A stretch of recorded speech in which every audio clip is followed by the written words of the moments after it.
Charles IV, King of Bohemia and Holy Roman Emperor, had a long and successful reign. The empire he ruled from Prague expanded, and his subjects lived in peace and prosperity.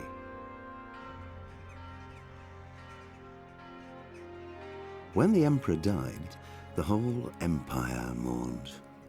More than 7,000 people accompanied him on his last procession. The heir to the throne of the flourishing empire was Charles's son, Wenceslaus IV, whose father had prepared him for this moment all his life.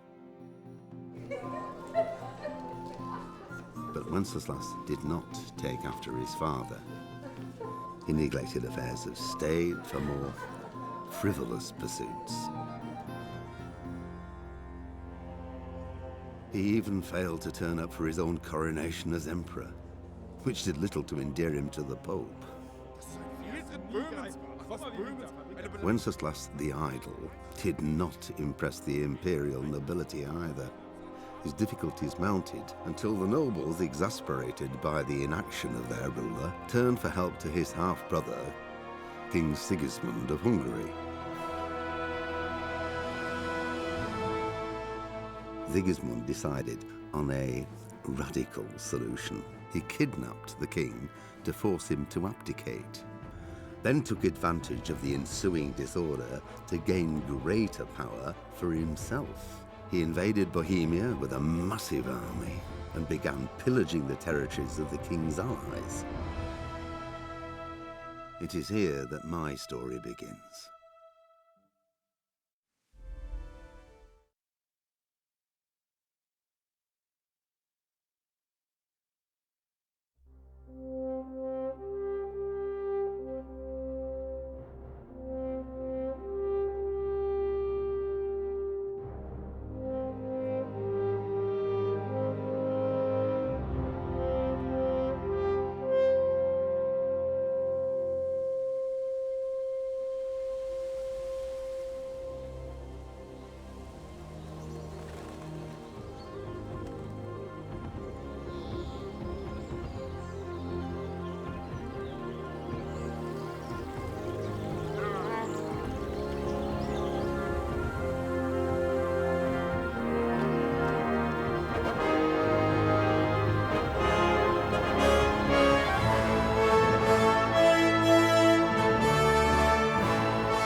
God bless. Same to you.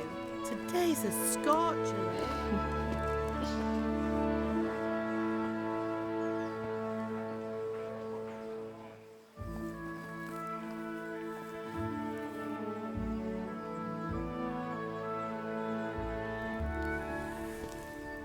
Well, husband, how goes it? Good. I should get it finished today. Where on earth is Henry? I need him to run some errands. He was still sleeping when I went out. At this hour? Blue-blooded idler. Well, it looks like he was out all evening, drinking like a lord. Go and get the lazy bones up then. Quick clout round the ear should do it. Mm-hmm.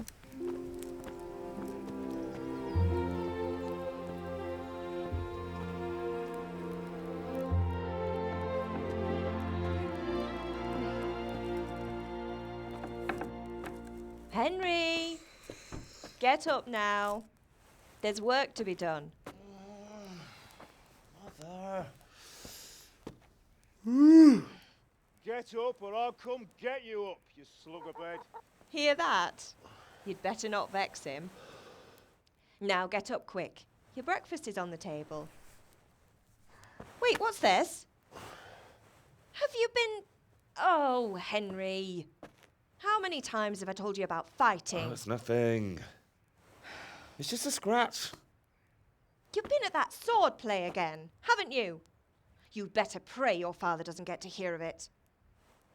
You know how he feels about it. Oh, don't worry, it wasn't that. I just scratched myself is all. Well, just don't come crying to me if you really do get hurt. Now get up, you rogue.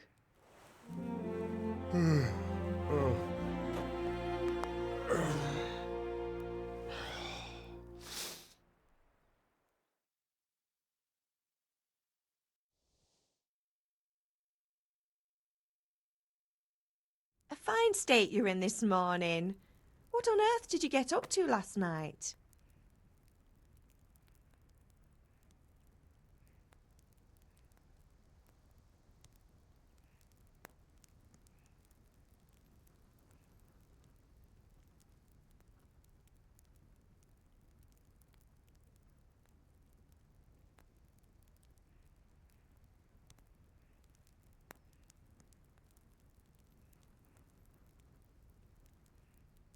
I was with Bianca. We were, talking? Talking, were you? That's what you call it, is it? Stop it, Ma. Well, I've got a feeling there's something you're not telling me. And it's connected with that scratch on your hand.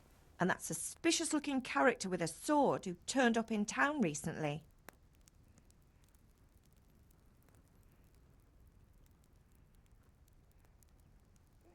You think he's teaching me sword fighting, don't you? What use would that be to me? Here. I'm not lying to you, Ma. All right, then, if you say so. I don't mean to pry, but you know your father takes a dim view of such things.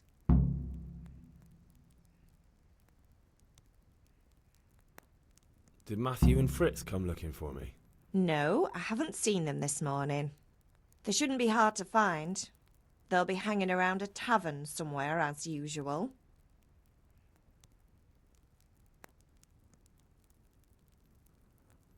That's unfair. Really? So where were you until the small hours last night? I was with Bianca, of course. You mean at Bianca's tavern? And who was there with you? No, don't tell me, let me guess. Matthew and Fritz. Well, at least you were with Bianca. You should hold on to that one, Hal. She's a clever girl. And invite her for supper sometime. Your father's very fond of her. Of course he is. He thinks he'll be able to wheedle the secret of beer brewing out of her. You're right there. You'd think he was planning to become a brewer in his dotage. Still, that's your father for you. At least he's interested in something, unlike you lot. You're too busy getting into mischief to do an honest day's work. If Fritz and Matthew carry on this way, they'll wind up swinging one day. You mark my words. Can I get something to eat? I left some breakfast on the table. Help yourself. Is Father angry with me for sleeping late? He's not happy. Yesterday you promised him you'd help finish that sword for Sir Radzig. He's not as young as he was. And you know how his joints pain him. He's too proud to complain, but he needs your help, Henry. I know. Don't worry, Ma. Of course I'll help him. Good. He always says his knees ache when there's a storm coming. I hope they're wrong this time. It's looking like such a nice day. Do you need me to do anything, Ma? Ah, you're a good lad. But I'm fine. It's your father needs helping with that sword. What's the matter with you, Henry? Didn't you hear me calling you? Sorry, I had to go and deal with something. Well, it's no great tragedy. Anyway, we've a lot of work to do today. I'm finishing the sword for Sir Radzig, and I need your help. With what? I'm running out of charcoal. Run to the market and buy a bag from the charcoal burner. I'll need some money then. Yeah, that's the other thing. Kunesh still owes me for an axe, a hammer, and the nails I sold him a month ago. Not to mention his debt from before. Go and tell him to pay up, at least for the axe and hammer, and then use the money to buy the charcoal. Kunesh? That drunkard? That'll be fun. Well, you're a big lad now. I'm sure you can manage. If not, tell him that next time I'll come myself and personally use that hammer to bang those nails into his arse. Sure he'll be happy to hear it. Is that all? Not quite. The Chamberlain at the castle has the crossguard for Sir Radzig's sword, which I had engraved in Sasau. You want me to go and pick it up? All right. Money, charcoal, crossguard. Got it. And ale. Stop off at the tavern on your way home. I know you'll be going there anyway to see that girl of yours. But make sure the ale's still cool from the cellar when you get back. Her name is Bianca. Right, so make sure Bianca draws me a nice cool one. Run along now, work won't wait. I'll be with you. And with you, Henry. How are you? Father sent me. We're forging a sword for Sir Radzig, and the Chamberlain has the crossguard and pommel. Father had them engraved in Sasau. Right. They're here. The Chamberlain gave them to us for you. We looked them over. Beautiful work. I've never seen anything so fine. I can't wait to see the sword. Just make sure you don't botch it. When did I ever botch anything? Where shall I start? Ah, shut up and give me what I want, or I'll kick your ass this evening. Right away, your lordship. Magnificent. Shame I can't keep the sword for myself. Well, I better go if we're to get the job done by this evening. Godspeed. See you later in the tavern. You certainly will. After today's work, the ale might even be on me. God be with you, Kunesh. What do you want? My father sent me to get the coin you owe him for the axe, hammer and nails. I've got nothing. Clear off.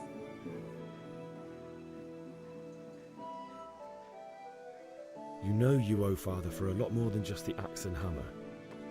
If he went to the bailiff about it, you'd be in deep water. At least pay for the tools if you can't pay for everything. I told you I have no coin, you bastard. Get the hell out of here, or I'll use the axe on you.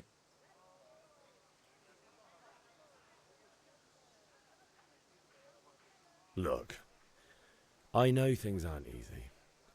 Your wife ran off, booze is dear these days, and you're as much use as a square wheel. It's no wonder you're short of coin. But a debt's a debt, and I can't leave here without something. You son of a whore. How dare you speak to me like that? Didn't your thieving father teach you any manners? No? Well, I'll teach you then. Been a pleasure. Enough! Enough! I give up. Take what you want. It's not much, but it's all I have. You understand?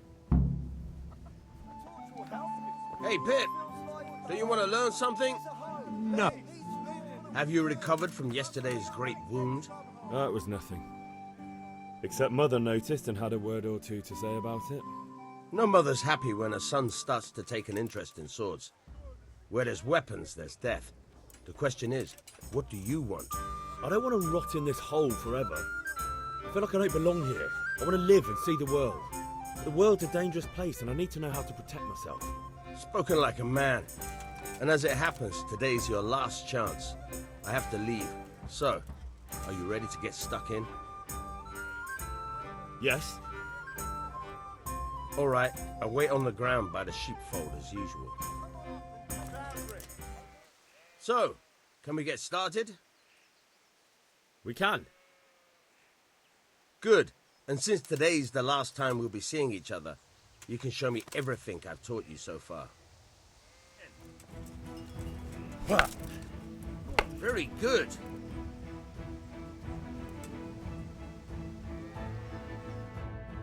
All right, that's enough. I don't know about you, but I'm tired and thirsty. Remember though, train hard. No one becomes a master swordsman overnight. You have to work and work. And the main thing is to use what you've learned in real combat. There's nothing better than experience, believe me.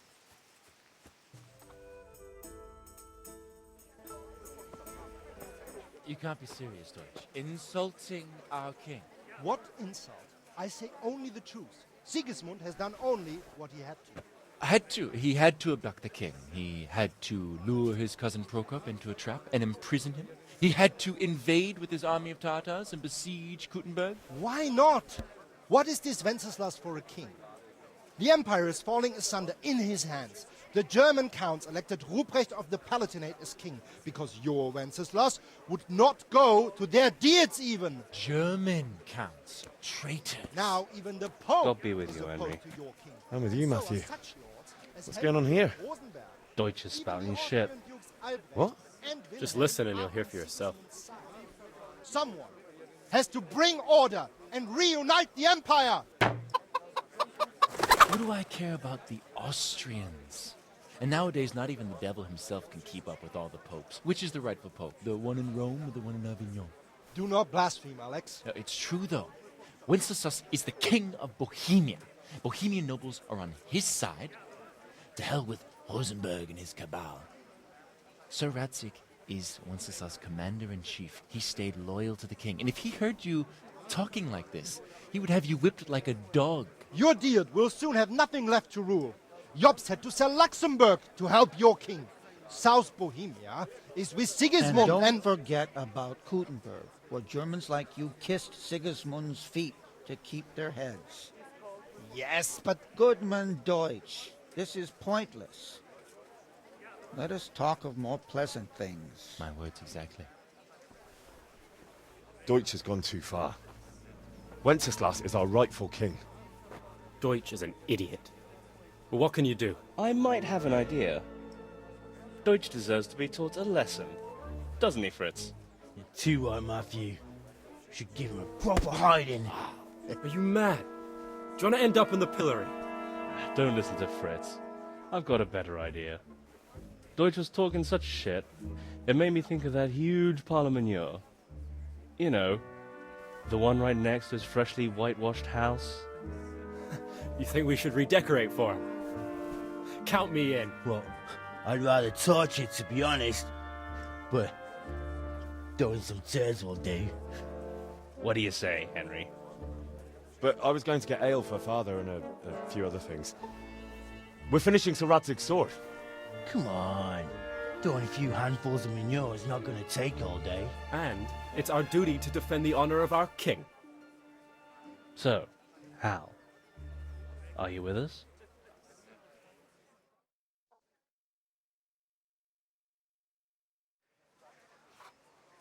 Oh well. Father can wait a while. My words exactly. I knew you wouldn't miss out on all the fun. Let's go. So are we doing this or not? Wait. We have to check that the coast is clear.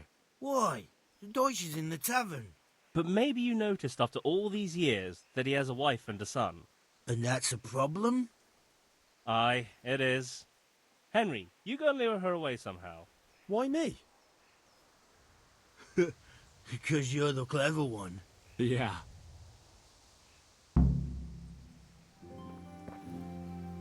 What do you want, lad? I just went by the tavern and your husband was in there talking nonsense. I thought someone should take him home before he gets himself in trouble. What sort of nonsense? Well, he kept saying that Sigismund was right and King Wenceslaus is a drunkard. That sort of thing.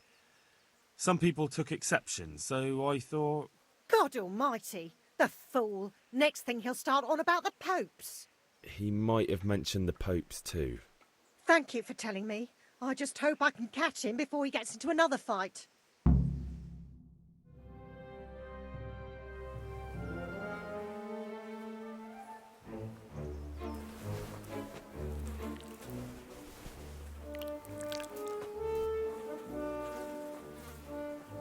What are you waiting for, soldier? Fire the trebuchet! For king and country! For king and country, my ass. This is all good, clean, fun. Nearly as good as having that traitor in the pillory. Nearly. Now that would be sweet. That's for Sigismund. Woohoo! Eat shit, Deutsches. You bastards! What the fuck do you think you're doing? Hey, Hans, can't you see? We're decorating your house for you. It's like your old man was saying in the tavern about that traitor Sigismund. We're just doing what we have to do. Horse Hans! I'll make those smiles off your faces! Oh, I'd like to see you try. What are you doing here, Zbyszek? Hanging out with this poxy Deutscher? Maybe you'd like to try out the latest German fashion.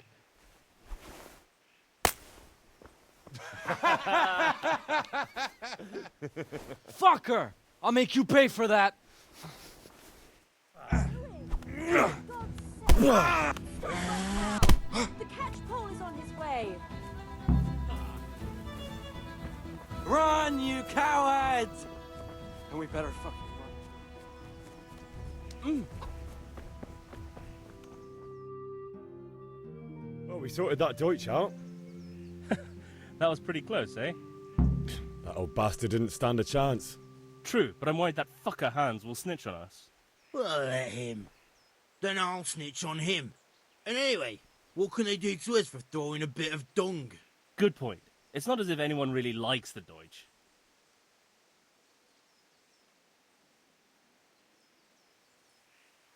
It's a good thing your Hanko warned us. Well-behaved girl like that. I'm surprised she didn't call the catchpole. She must have seen Matthias. What do you mean? Because he fancies her. And I think maybe she likes the look of him too. Hey. Shut up, you idiot. Anyway, nice job at the Deutschers. Never a dull moment with you lot. God be with you, Henry. God save, my lovely. You're looking well today. You too, handsome. What brings you here? Your beauty, of course. Oh, noble sir. I'm as honored as any simple maid can be. And apart from my beauty, what else might your worship desire? I need ale for father. A pitcher as usual? Aye. Bring me a cool one from the cellar. But of course.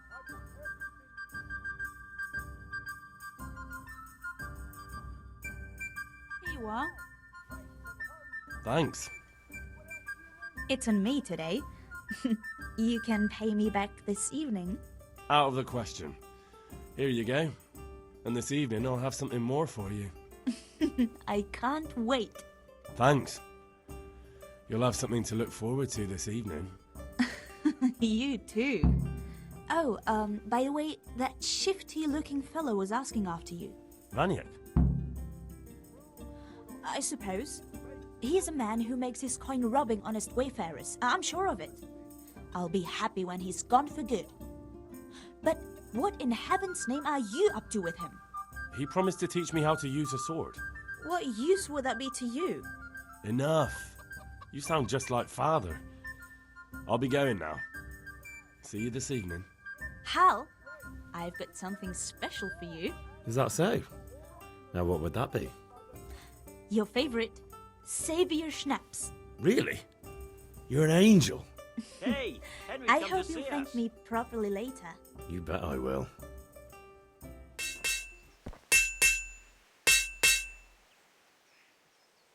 Yeah, about time. Have you got everything I wanted?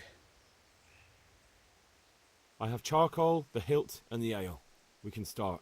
Good job. Let's have it then, son. Well done. Right. Let's see what kind of job the master in Sasau did for us.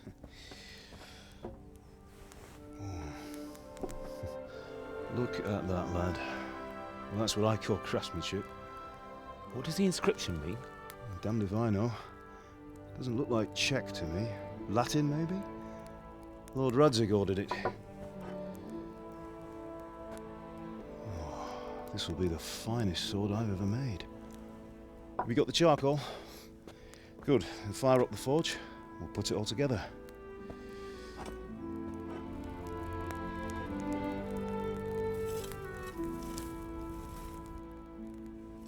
By the way, someone paid me a call.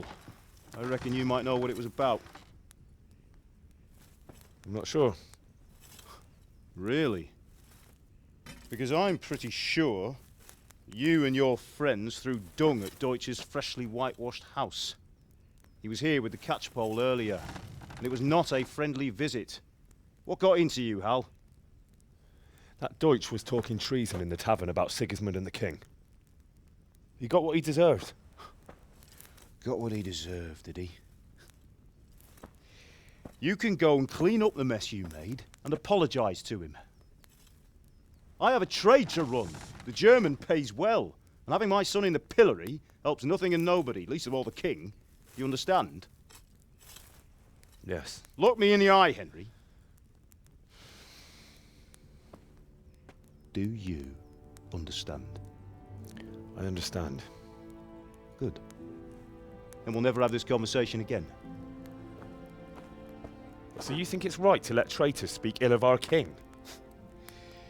The boy gets caught, making a fool of himself, and he still hasn't learned his lesson. So Deutsch spouts rubbish, and what? You turn into a common thug. You might win a fight with violence, but you'll never win an argument. Remember, Henry, if you want to convince someone that they're wrong, try using your mouth and not your fists.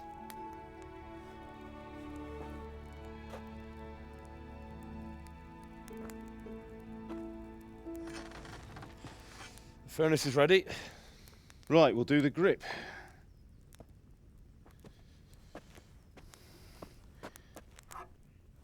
I'll heat it up, and when I take it out, you slip the grip on so it fits exactly. You know what you're doing.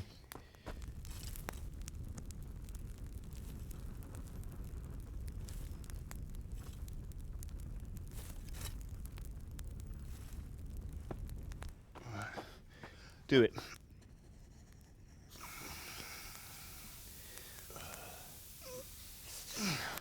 Good. Once more.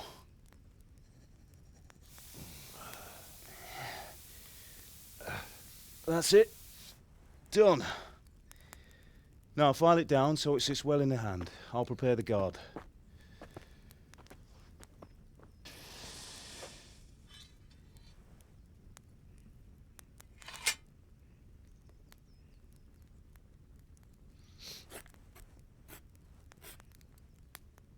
Father, why did you leave Prague? Who ever heard of a master swordsmith making horseshoes in a village? I had my reasons, Hal. And here I have your mother and you. Why would I want any other life? Do you remember Emperor Charles? I do. Life was good under his reign. Better than now. He built half of Prague and a score of castles, had a bridge made over the Moldau, and founded a university, and all without a war. He knew how to rule. Better than Wenceslaus? Better by far. But Wenceslaus doesn't have it easy. It's hard to step into the shoes of someone whose like is born only once 1,000 years. What about Sigismund? Do you think Charles would have brought an army down on his own people like Sigismund? No. Wenceslaus may not be the equal of his father, but Sigismund, he brings shame to the royal name. How's it going? Give it here, and we'll put it all together.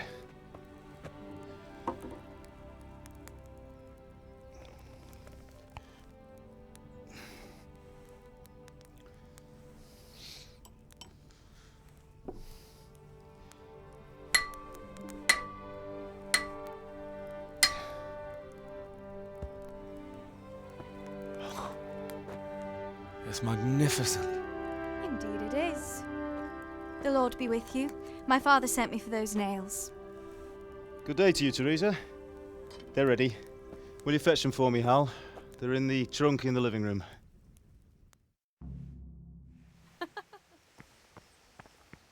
Here are those nails you wanted. Thanks. So, how's Bianca? She's fine. Why do you ask?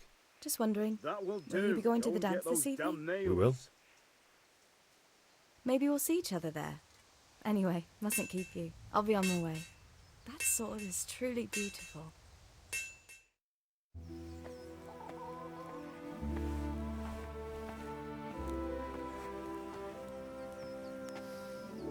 Fine lass, eh?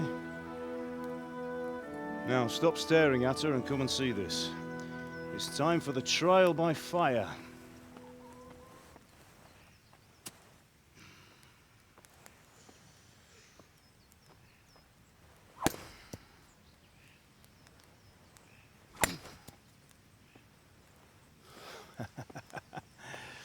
We did a fine job. I would expect nothing less from such a renowned swordsmith. Those days are gone, sir. But you haven't lost your skills, though.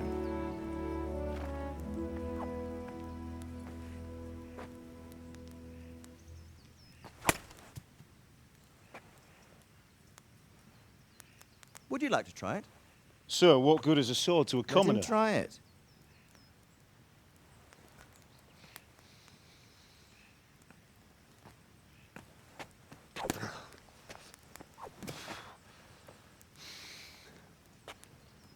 You still have a lot to learn. Ask your father to show you how. He knows what he's about. Learning his trade will serve him better in life, sir. Perhaps. But who knows what the future holds for each of us. I see that you almost have it finished. It just needs a polish, then Henry will bring it to you. Excellent. Fine work, very fine. A sword such as this will bring honor to its bearer. What say you, Svan? True, Sir Radzig. If I'd have had its like back in Nicopolis, things would have worked out differently. How odd to find such an accomplished swordsmith working in a place like this. A man of his talent would have no problem making a fortune in Prague or Vienna. You're right. It's a very long and peculiar story. I'd be glad to listen to it over a cup of wine, but duty calls, and I must leave. Here you are. Learn from your father. He truly is a master of his craft. I'm sure our paths will cross again. They certainly will. Once it's ready, send your son up to me with it. Good work, Martin. Sure.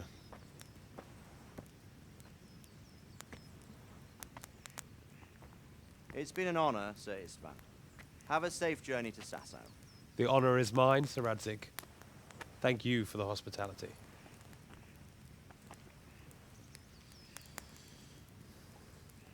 A long, peculiar history. That was a long time ago. I might tell you about it sometime, but not today. Will you teach me how to use it, like Sir Radzig said? Why? Well, it could come in useful. Maybe I'll travel a bit before settling down. I'd like to know more than the tavern on the green and the forge. You know the trouble with an adventurous life, son? It can end before it gets started. I might teach you how to handle a sword, and then someone will shoot you with a crossbow as soon as you set foot outside the house. You talk as if you've seen it happen. A man my age has seen a lot. Being a blacksmith might bring no glory, but it has its benefits, like keeping your head on your shoulders. I want to end my days in Skalitz, here, beneath the linden tree and by your mother's side. Well, so do I, one day. But first, I'd like to see the world, meet new people. Meet them or beat them? Meet. Do you have to keep going on about it? Then you've no need to learn swordplay.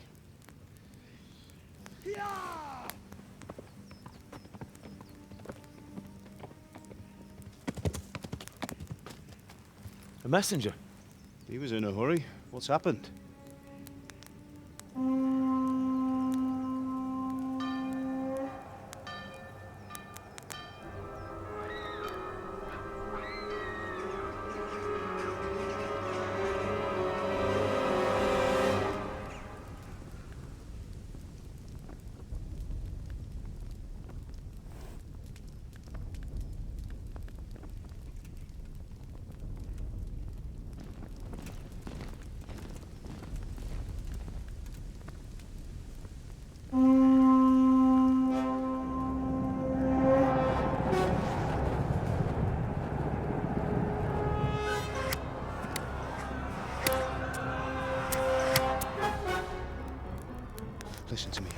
Listen carefully.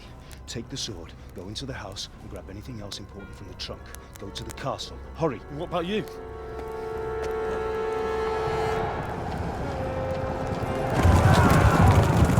Your mother is in the village. I'll fetch her and we'll follow right behind. I'll go with you. No! You do what I say right now. Give the sword to Sir Radzig. If anything happens, he'll take care of you. He owes me.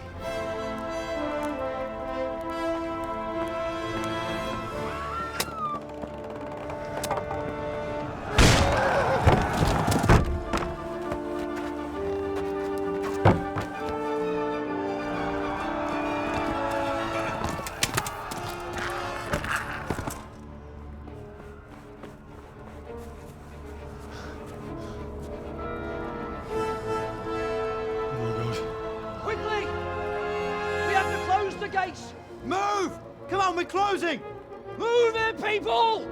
Come on! We're running Come out of on! time! Oh, Henry! Thank God! Get inside, quick! We have to shut the gates! Get running, people! Come on! Mind this for me. Are you mad? You can't go back! Ah! Get through the gates!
Come on, Hal! You can still make it!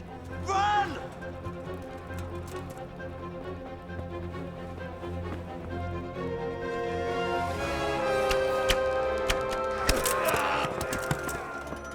Find a horse!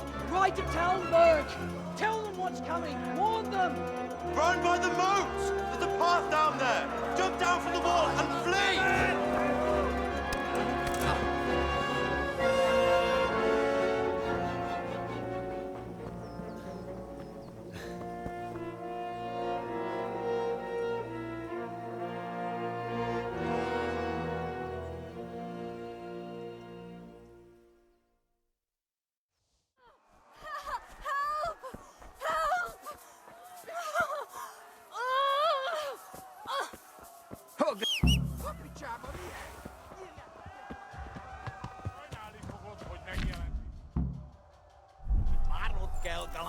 Yeah.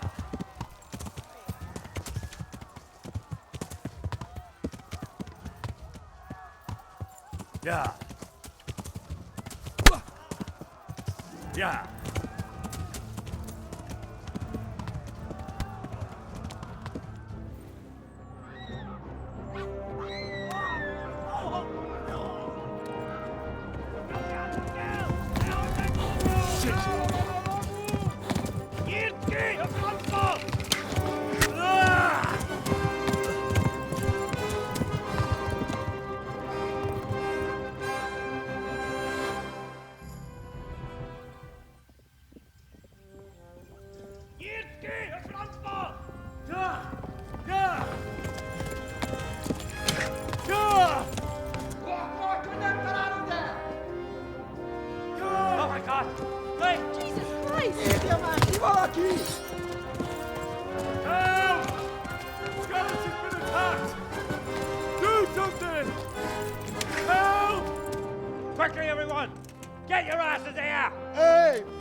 du Husenkinder!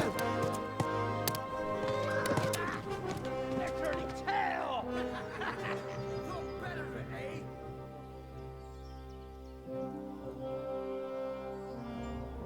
Quickly! We're closing the gate!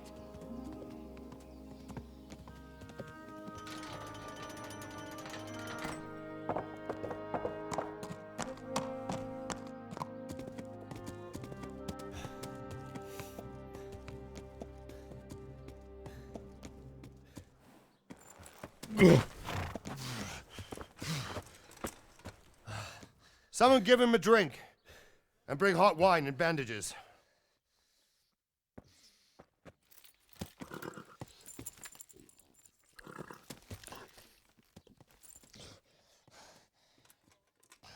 Tell me, boy, who are you and where are you from? What in hell's name happened? I've come from Skalitz. They burned it to the ground. Slaughtered everyone. Who? Who burned it to the ground? A huge army. They attacked without warning. And they weren't Czechs or Germans either. Who then? I don't know. I've never seen armor like it or heard their language. Maybe Tatars?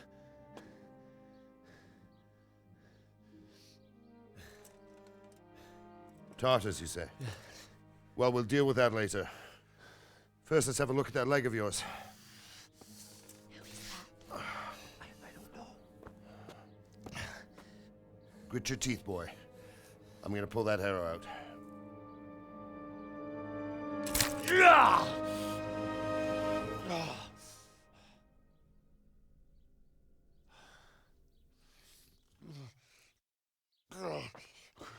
Easy. All done. You were lucky, lad. The arrow missed the bone. It only needed bandaging, and I've done that often enough before. War is a good teacher. Can you stand? There you go. Good as new. Thank you. If you idlers nothing better to do, get back to work. You'll have to speak to Lord Divish. Can you manage?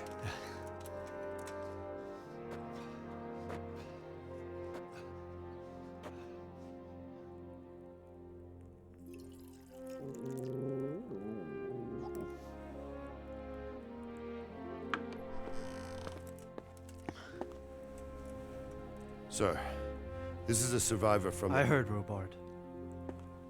Tell me, boy, what exactly happened? Did you see the ensigns of the attackers? And were there any more survivors? So, I don't know what army it was, but it was huge. There were dozens of banners flying on the hill above Skalitz. The ones who did the slaughtering spoke a strange language. They burned Skalitz to the ground. But a lot of people took refuge in the castle. I wasn't quick enough. And as I fled, they shouted from the battlements that I should come and warn you. The soldiers the boy didn't recognize. They could be those Cumans of Sigismund's. It said they came to Hungary from the east, and now they're the core of his army. Sacking Kuttenberg must have given him a taste for stolen silver. Skalitz is a small castle, sir. If Sigismund attacks, they can't hold. Indeed, Sir Robard. And our small garrison would be no help, even if we could risk sending them. You think we're next in line? Maybe. What's your name, boy? I'm Henry, son of the Skalitz blacksmith. I know him. Did he make it inside the castle? I'm sorry. It's in God's hands now. No one else can help us. Anyway, thank you for risking your neck to warn us. Robard, take care of Henry. Make sure he gets something to eat and some rest. Yes, sir. And get all the people inside the gates. We have to prepare for the worst. Make all the necessary arrangements. As you command, sir.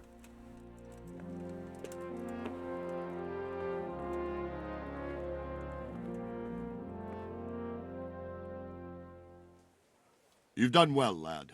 I'm sorry for your loss. You must be all done in. Why don't you go to the kitchen and have a good meal? Sorrow is easier to bear on a full stomach. I heard about your father. They say he was a swordsmith who moved to the countryside to make horseshoes. I can't understand why he wasted talent, but I'm sure he had his reasons. He had a fine reputation. It's a great loss.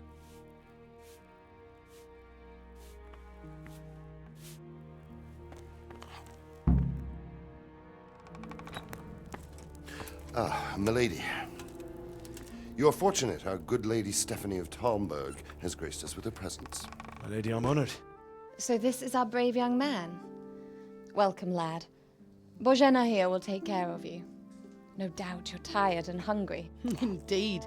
How could he not be, poor soul? After everything he's been through, he must be as hungry as a bear, aren't you, young master? Here you are, then. Eat your fill. And a little wine to wash it down. Thank you, my lady. When you're done, you can go and rest with the grooms in the Outer Bailey. No, that won't do, Sir Robard. After all he's been through, he deserves a proper bed. Let him sleep in a lodge in the courtyard. Certainly, milady. Young Henry here is overwhelmed by your generosity. Yes, thank you, my lady. May God reward you for your kindness. Eat up now. You're in capable hands, so I'll leave you to it. Good night. Good night. Good night, ma'am.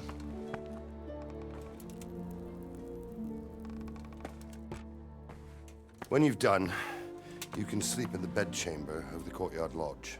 And don't forget to take off those filthy boots before getting into bed.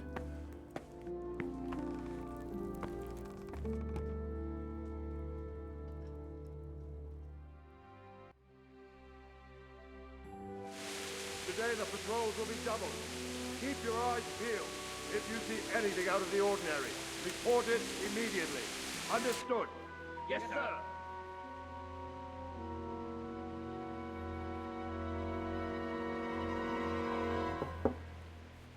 Yes? It is I, Henry. Forgive the intrusion. I didn't wake you, boy, did I? My lady, no, not at all. But what brings you here at this hour? I thought you could do with a little wine. It's just what you need to help you sleep. My lady, thank you. You really shouldn't. You could have sent a servant. I was going to. But to tell you the truth, I couldn't sleep either. I thought of you while saying my prayers. How awful it must have been for you. I came to offer you solace, to let you know you're not alone. Thank you. Thank you kindly. You're welcome. Now, Henry, I know this is all very new and strange for you. But I want you to feel at home here. You're not to worry about anything except getting better. God knows you've been through a terrible ordeal. I know what it is to be left alone in the world, although your loss is much greater. But with God's help, the pain will ease in time. And it can help to talk about it, if you feel like it.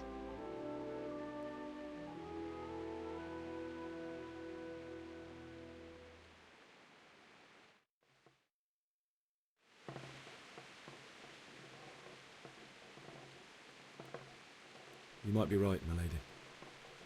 I'll tell you what happened. It was terrible and unexpected. The day started just like any other. Father sent me into town on some errands.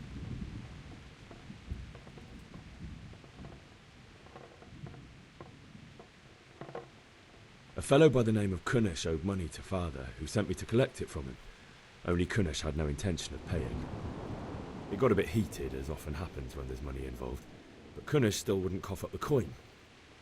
Father was too generous for his own good, letting even a scoundrel like that buy on credit. Oh. When I'd done all the errands, I headed back home. I promised Father I'd help him with his work, and I was looking forward to it. He was forging a sword for Sir Radzig.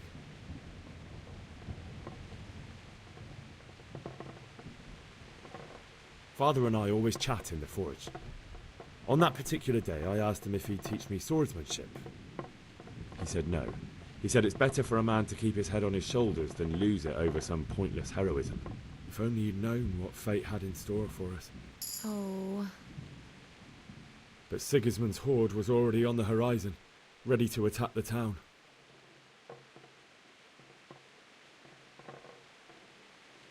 I saw smoke on the horizon from a village Sigismund pillaged on the way to our town, which was soon to meet the same fate. God have mercy. And then death descended on Skalitz.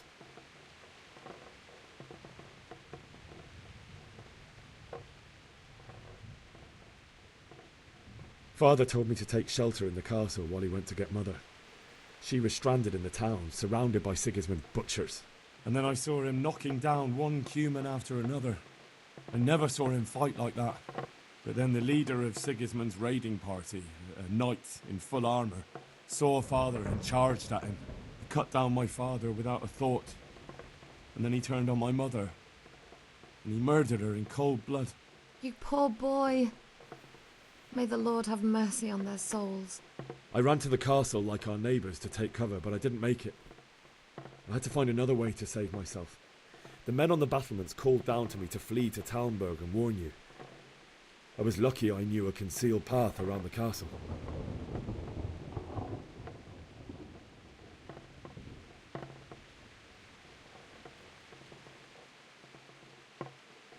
I no longer heard any sounds of battle coming from the castle, so Sigismund's army must have regrouped and started preparing for siege. No doubt you're right. Then I heard a scream. It was Teresa, the mill wench. She'd been caught by a gang of Cuman savages who planned to violate her. I had Sir Radzig's sword, and even though there were several of them and they were better armed, I had to try and save her. I wanted there to be at least one person I'd helped. And I succeeded, even though it almost cost me my life. After that, I stole a horse from them and rode off. Like a valiant knight. I'll never forget the horror. It will haunt me for the rest of my life. That's terrible. How could something like that happen? God alone knows why he lets such things happen. You poor boy. I understand your grief, but God is not to blame for the ills of this world.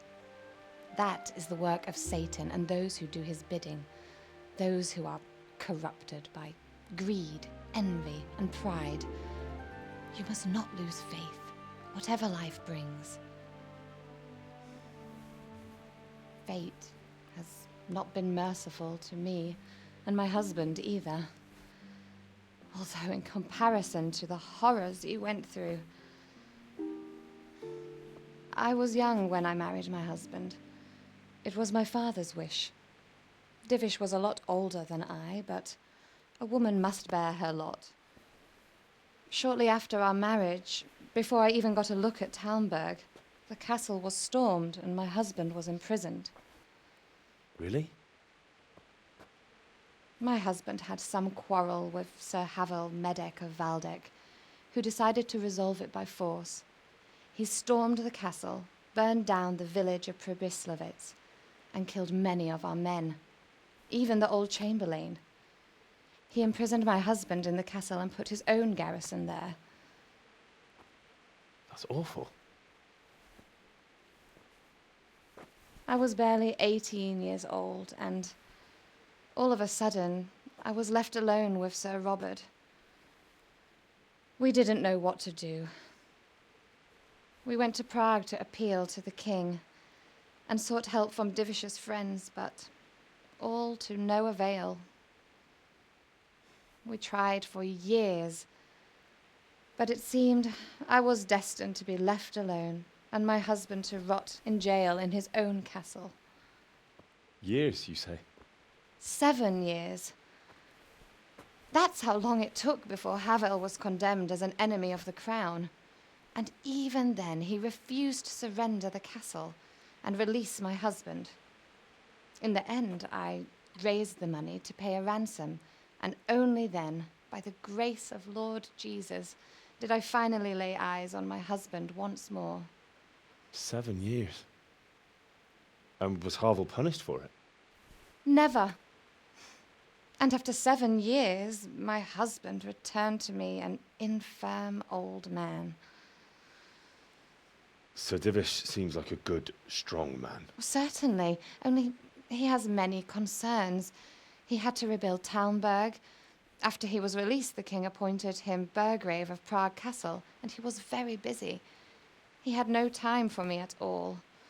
But at least we were in the city, and there was something going on. And now, we're here.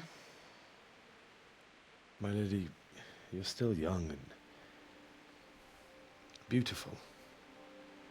Your best years are still ahead of you. Would that that were true, lad. Would it were true. But what am I doing bothering you with this? You have troubles enough of your own. I'll go and let you sleep.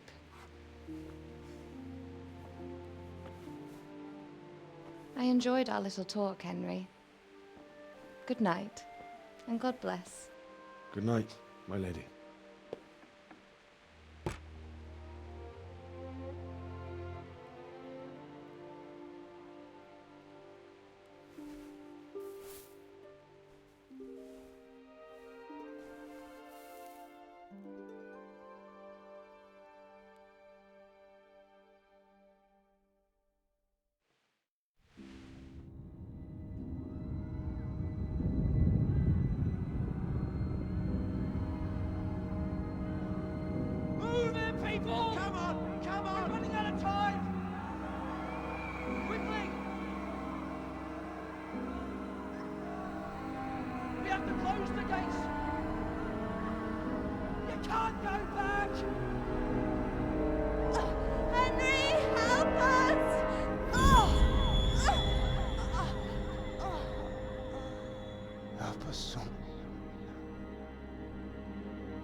Henry, wake up. You don't want to miss this. What is it? What's happening? Come to the battlements. One of our patrols reported a company heading here from Skalitz.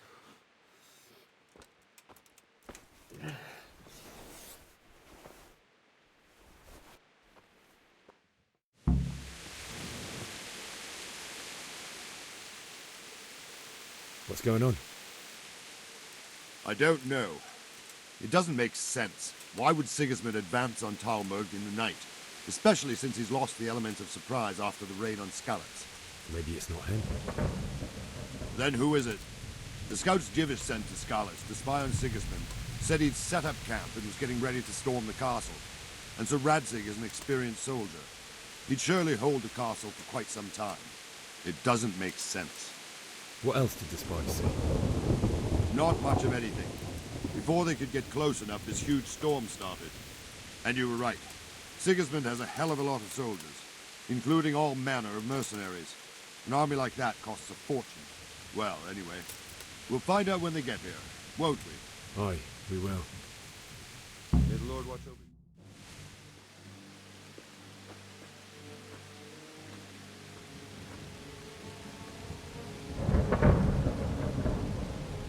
Halt! Who goes there? Lucifer and all his minions. Who else, Robert? Sir Radzig. What a relief. Is his lordship there with you?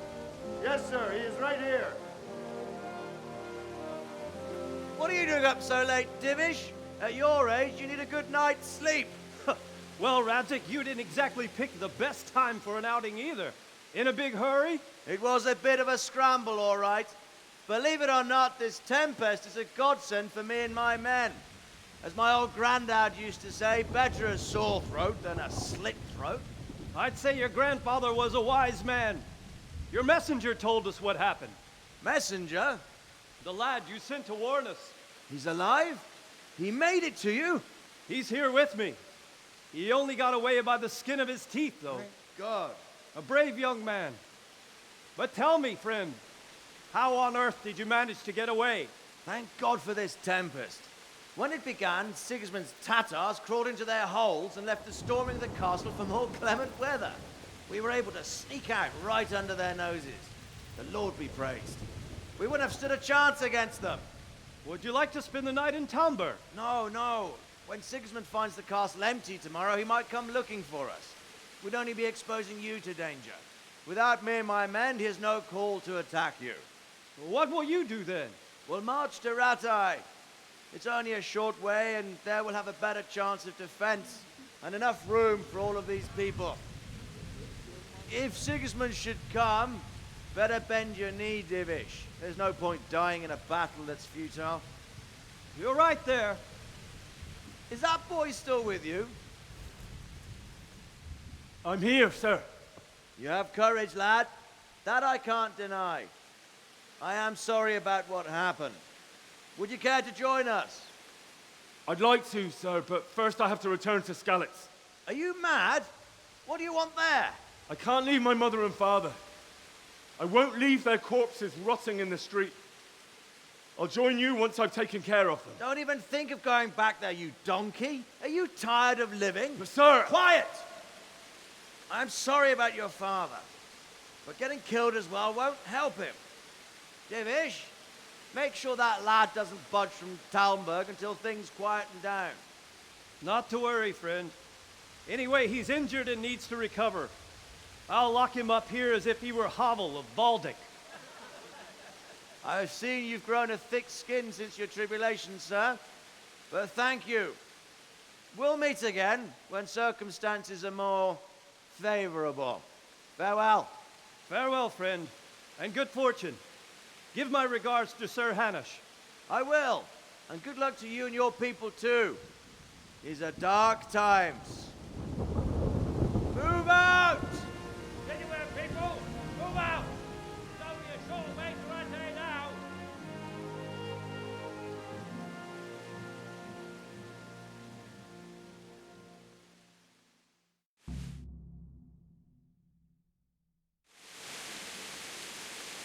Men, tonight we'll have triple patrols. Sort out the watches between you as always. And if I catch anyone boozing, playing dice or slacking off, I'll personally break every bone in his body. I want you to keep a close eye on everything nearby. Sigismund will surely have sent spies, and likely men as well, to follow the Skalitz people now he knows they've fled. Keep your eyes peeled, and report everything to me at once. Understood?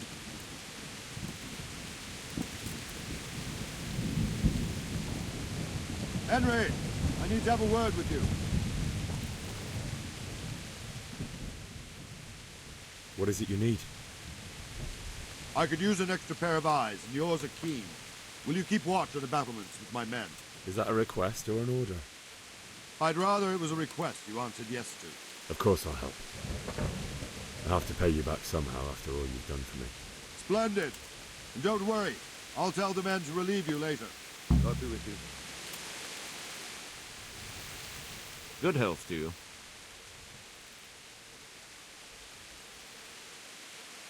What do you think about how the Skalitz folk managed to flee the siege? Thank the Lord. I thought it was Sigismund descending on us. It seems everyone thought that. Well, we were all expecting the worst.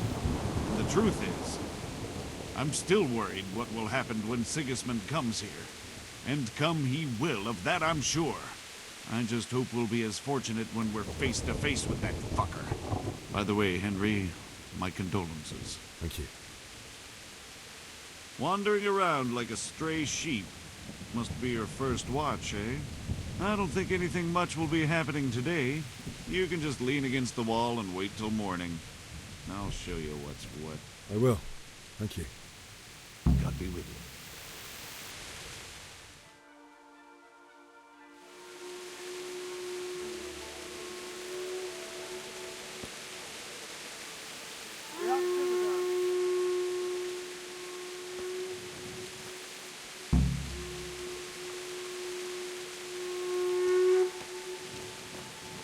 Let's go! Let's go! Move it!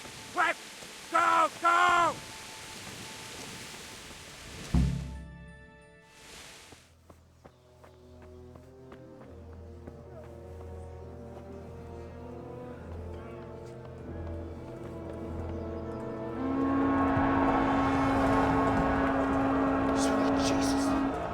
We're gonna end up like Skalitz. Holy Mary, Mother of God, pray for us sinners. See how the self-appointed king wins the love and respect of his loyal subjects.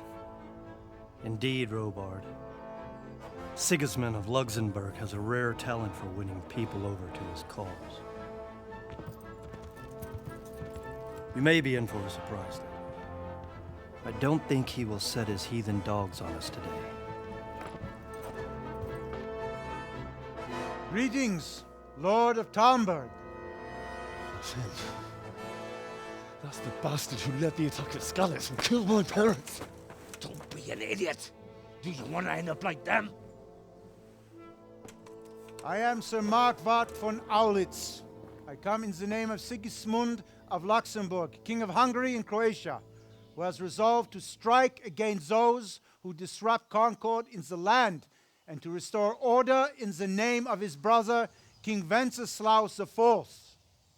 Restore order by burning and pillaging the king's estates. Greetings, Sir Markwart. The efforts of the king's brother to bring order to this chaotic land are undoubtedly noble. It seems to me, though, that he and his army have somewhat strayed. As Burgrave of Prague Castle, I am entirely beholden to the king, and here in Talmberg divine peace reigned until your arrival. To what then do we owe the honor of your visit? Yesterday, His Majesty took action against the enemy of the kingdom, Sir Radzig Kobyla, who has been using the silver from the Skalitz mine to fund insurrection against the crown. Unfortunately, the insurgent escaped. Would you happen to know, noble sir, where he might be at this time? As far as I know, the Sir Radzig of which you speak is the king's hetman at Skalitz.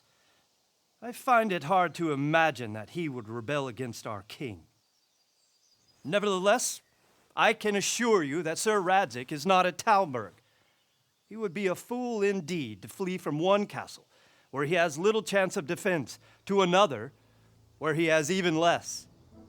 Or do you take the view that my humble manner is any obstacle to your army? Am I to inform the king then that Sir Radzig Kobyla is not at Talmberg and that he has your loyalty? Sir Radzig Kobyla is not here, and I have no intentions of getting embroiled in affairs from which I have nothing to gain. Very well, sir. As you wish. I will relay your words to the king in the hope he will be as well disposed as you seem to be. Those who have clean consciences and goodwill may find themselves well disposed even at moments like this, when there is little cause for joy. Farewell, sir. Auf Wiedersehen.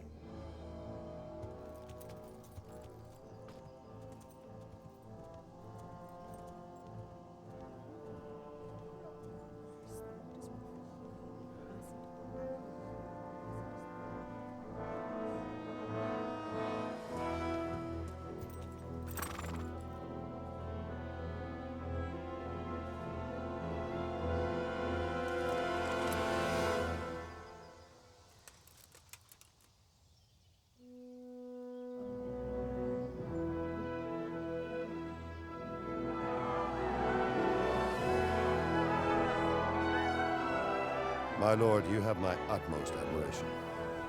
Get on with you, Robard.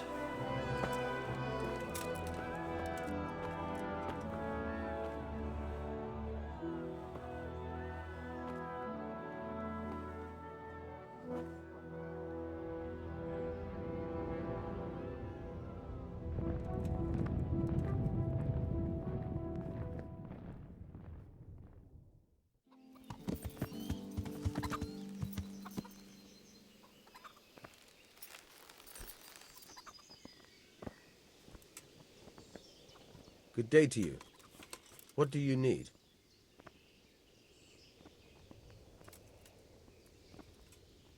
I need to get out of here. And I need a feather bed with a comely wench in it. But it looks like we'll both be disappointed. Sir Divish gave orders not to open the gate, and you especially are not to be let out.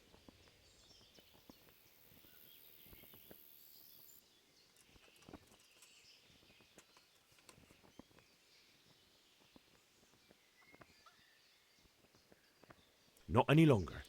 I've vital information for Sir Radzig from Sir Divish's spies. The fate of the Skalitz people depends on it. Sir Robard ordered me to leave immediately, so let me out, quickly. A likely story. Better clear off before I lose my temper.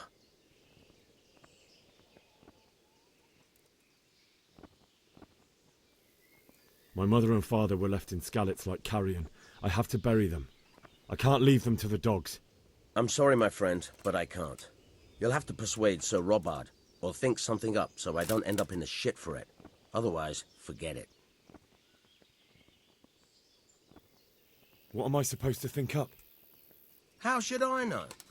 Maybe some disguise so I could say I didn't recognize you? If a Talmberg soldier turns up, all kitted out properly, in armor and a helmet, then of course I let him go. That's obvious. All right, I'll have a look around for something.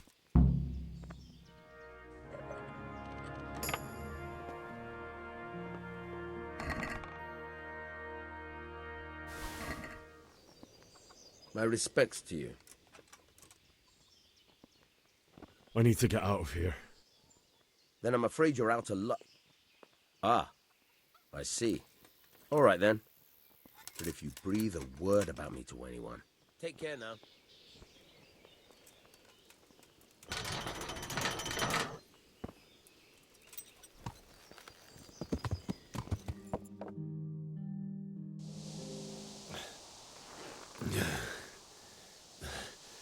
You'll have to wait for me here, friend. Better to keep going on my own.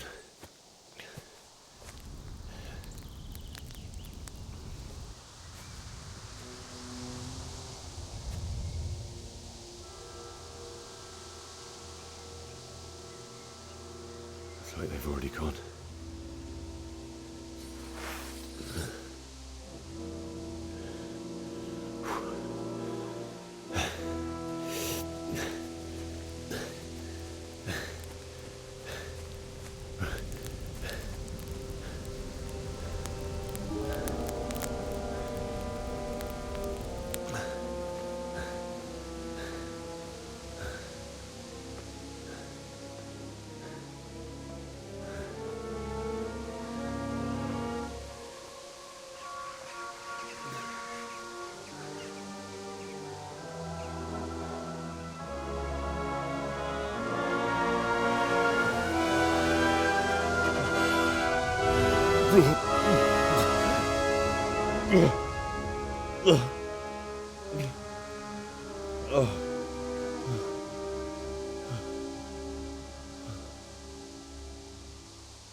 Why did you do it to me, Father? Why? Why did you leave me?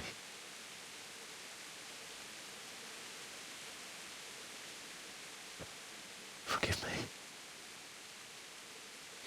Forgive me for everything.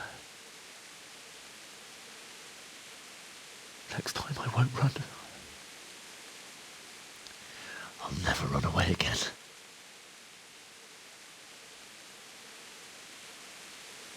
I'll find the one who did this to you. I remember his face. I'll find him.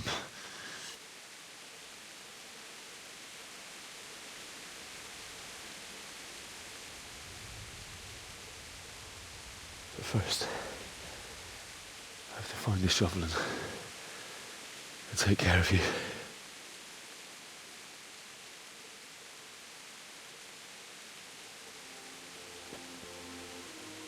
I remember you told me you wanted to lie beside Mother. Here. Under the linden tree. At least I can do that much for you.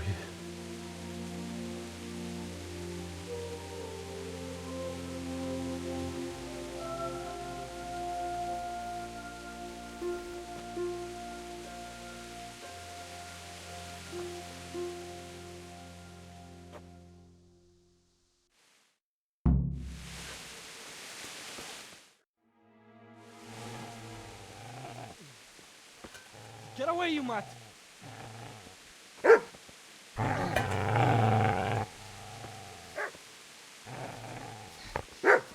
Get away, you beast! What's going on? Zbyszek, what in God's name are you doing? What do you think I'm doing? Digging turnips? The beast just went for me. Isn't that Mutt the butcher's? Mutt. Isn't that body the butcher's? Yeah, that's him. What's that got to do with anything?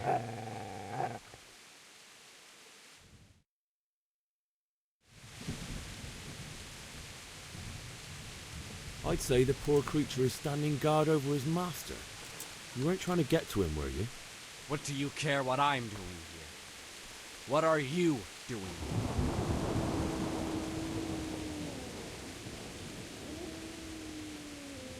Came to bury my parents. So bury them and leave me be.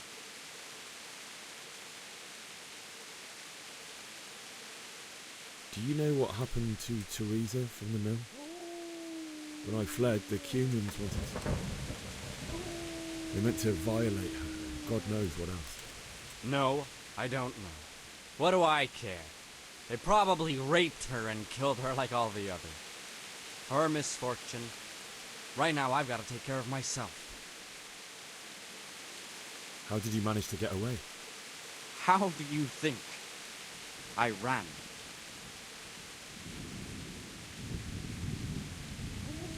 Would you lend me that spade? I have to dig a grave. I can't find another. What's it worth to you? I see you have a fine sword. I'll gladly trade you my spade for that. How did you come by it? My father forged it for Sir Radzig. It's my duty to deliver it to him. It's not for sale. Go right ahead and dig that grave with your sword. See how that goes. And where will you dig it anyway? Here? You're not going to lay your parents in unhallowed ground, are you?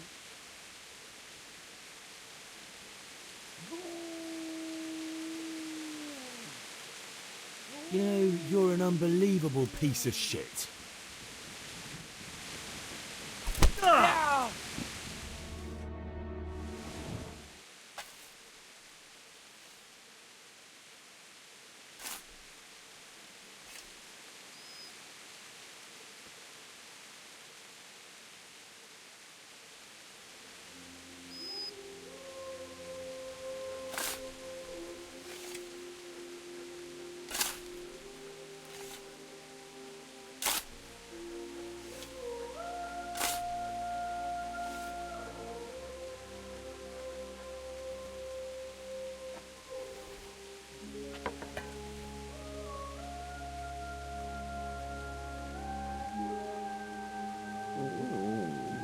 So...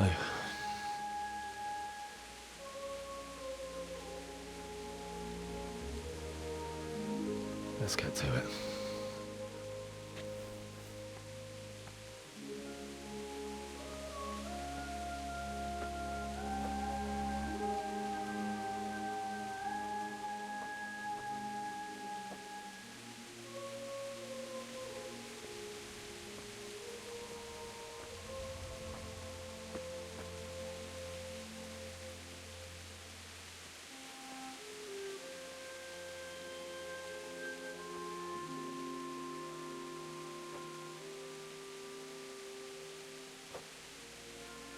Damn it all.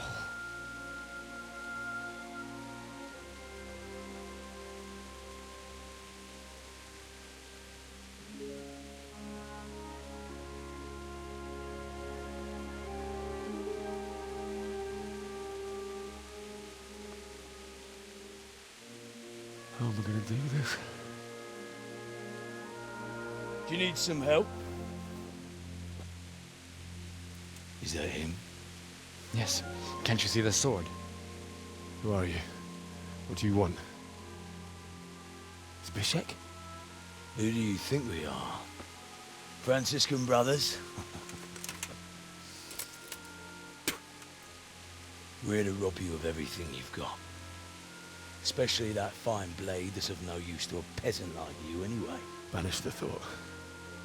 It is my father's sword. You mean him? I don't think he's going to be needing it anymore. Listen here, boy. You hand over that sword, I might just let you go. If not, you're in for a family reunion you really don't. Leave me alone. Kill him, Runt! Aye, cut the bastard down. As you like. Could have just cost you a few teeth. Ah!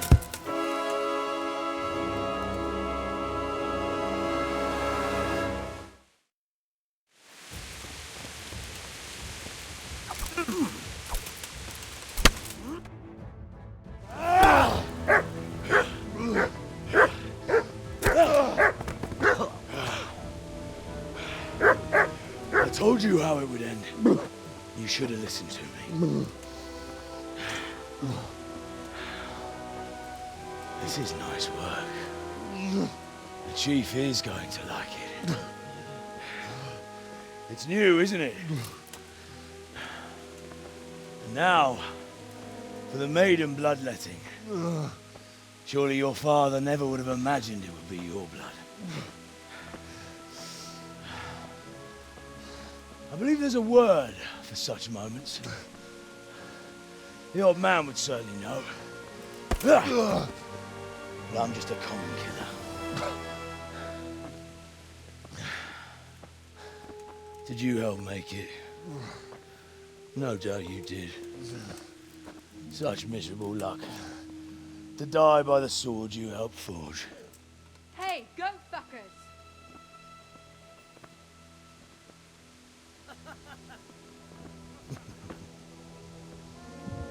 The games are over. Guard! Disperse this rabble!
Do you need some help?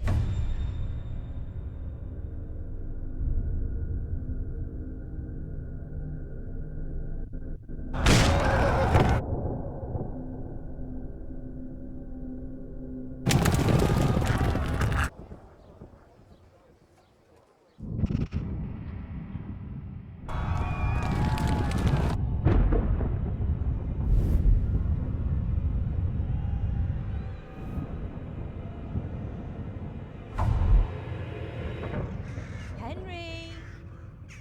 There's work to be done.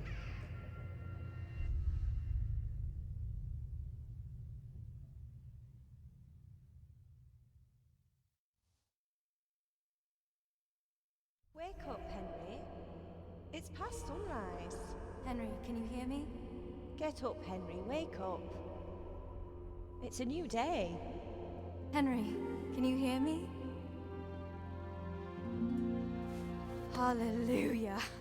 I thought you'd never wake. Were you having a nightmare? Teresa? You still have a fever. Uncle won't be pleased, but you'll have to stay in bed. Where am I? In Skalitz? We're at my uncle's mill in Rattay. I didn't know where else to go. What happened? You don't remember anything? I suppose that's not surprising. I found you in Skalitz after those bandits attacked you. I thought they'd done for you, but you were still breathing. Why in heaven's name did you go back there? It was madness. They slaughtered everyone who didn't run. My parents, I wanted to bury them. I had to... Don't worry. I took care of it. Thank you. Any good Christian would have done the same. Now sleep. You need your strength back.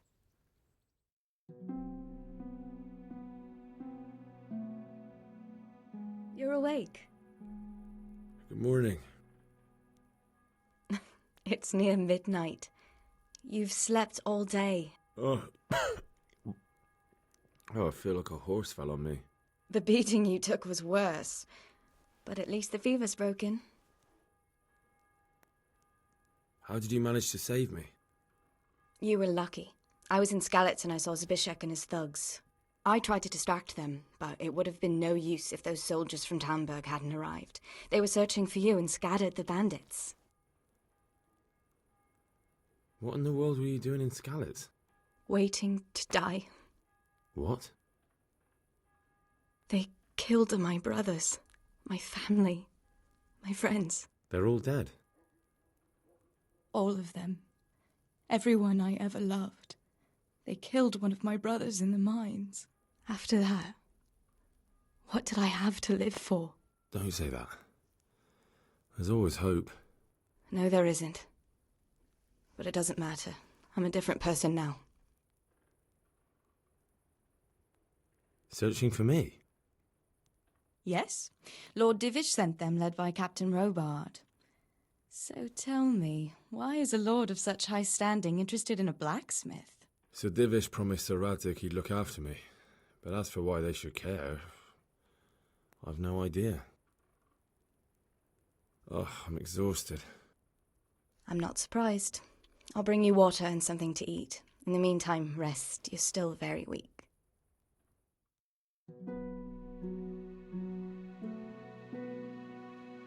Good morning to you. How's the invalid today? Ugh, haven't felt as good as this since they lashed me to the wheel and quartered me on the town square. Got your sense of humour back. You must be better. My uncle will be glad to hear it. I had a job persuading him to let me bring you here. If you'd lain around much longer, he really would have dumped you on the town square. You can stay until you find somewhere else to live, but my uncle will want payment for taking you in and caring for you. I've been lying here long enough.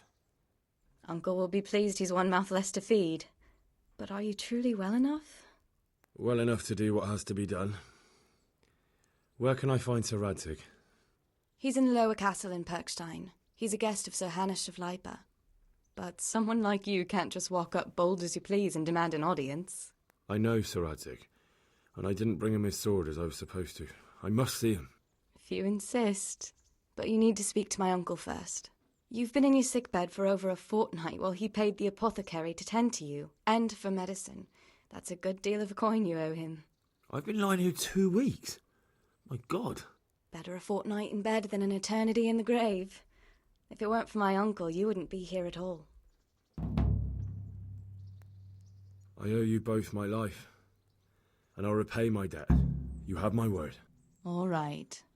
But before you go to town, you should eat something. You're still weak.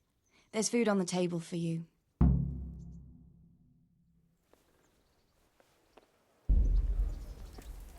Halt! Who are you, and where are you going? I'm Henry, son of the Skalitz blacksmith. I'm going to see my liege, Sir Radzig Kobyla of Dvoyets. Of course you are, lad. And I'm the Pope. What do you want from his lordship, and what makes you think he'll see you?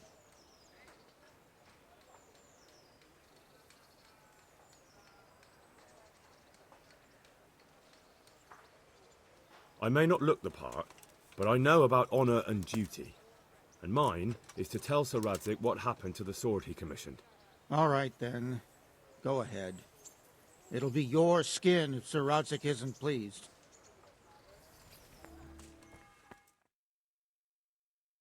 Could that be the smith's son, Hal? On my soul. It is him. What are you doing here, lad? We thought you were done for. Bandits attacked me in Skalitz. And why, for God's sake, did you go back there? Who else but cutthroats and bandits did you expect to find? I needed to bury my parents. Oh, I see. Your father fought like a lion. I'm sorry. He saved my life. And not just yours. He was a good man, and you did right to bury him. I didn't even manage that. I failed to save him or put him to rest. And just what could you have done at Skalitz? If you tried to fight, the both of you will be dead. He gave his life for yours, Hal, so you'd better make good use of it. You're right. And just what are you doing here? I must speak with Sir Radzig. Is he here? He's in the palace with Sir Hanush of Ratai. They're feasting in the Knight's Hall. What do you want with him? My father made him a sword. He asked me to deliver it to Sir Radzig. I don't see any sword. No. Bandits attacked me and stole it. I need to tell his lordship what happened. And then I'm going to find the sword. Of course you are, Hal. Good luck. Thanks.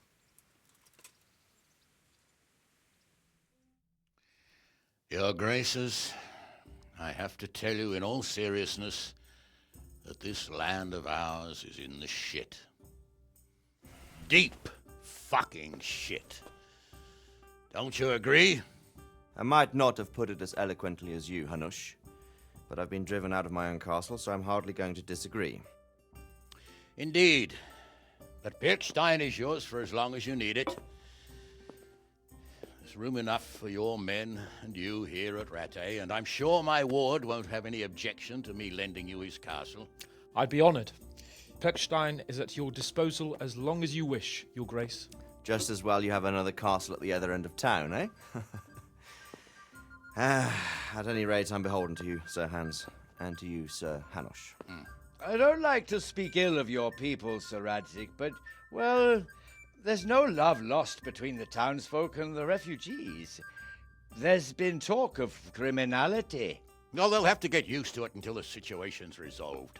But when will it be resolved? And what on God's earth is this war even about?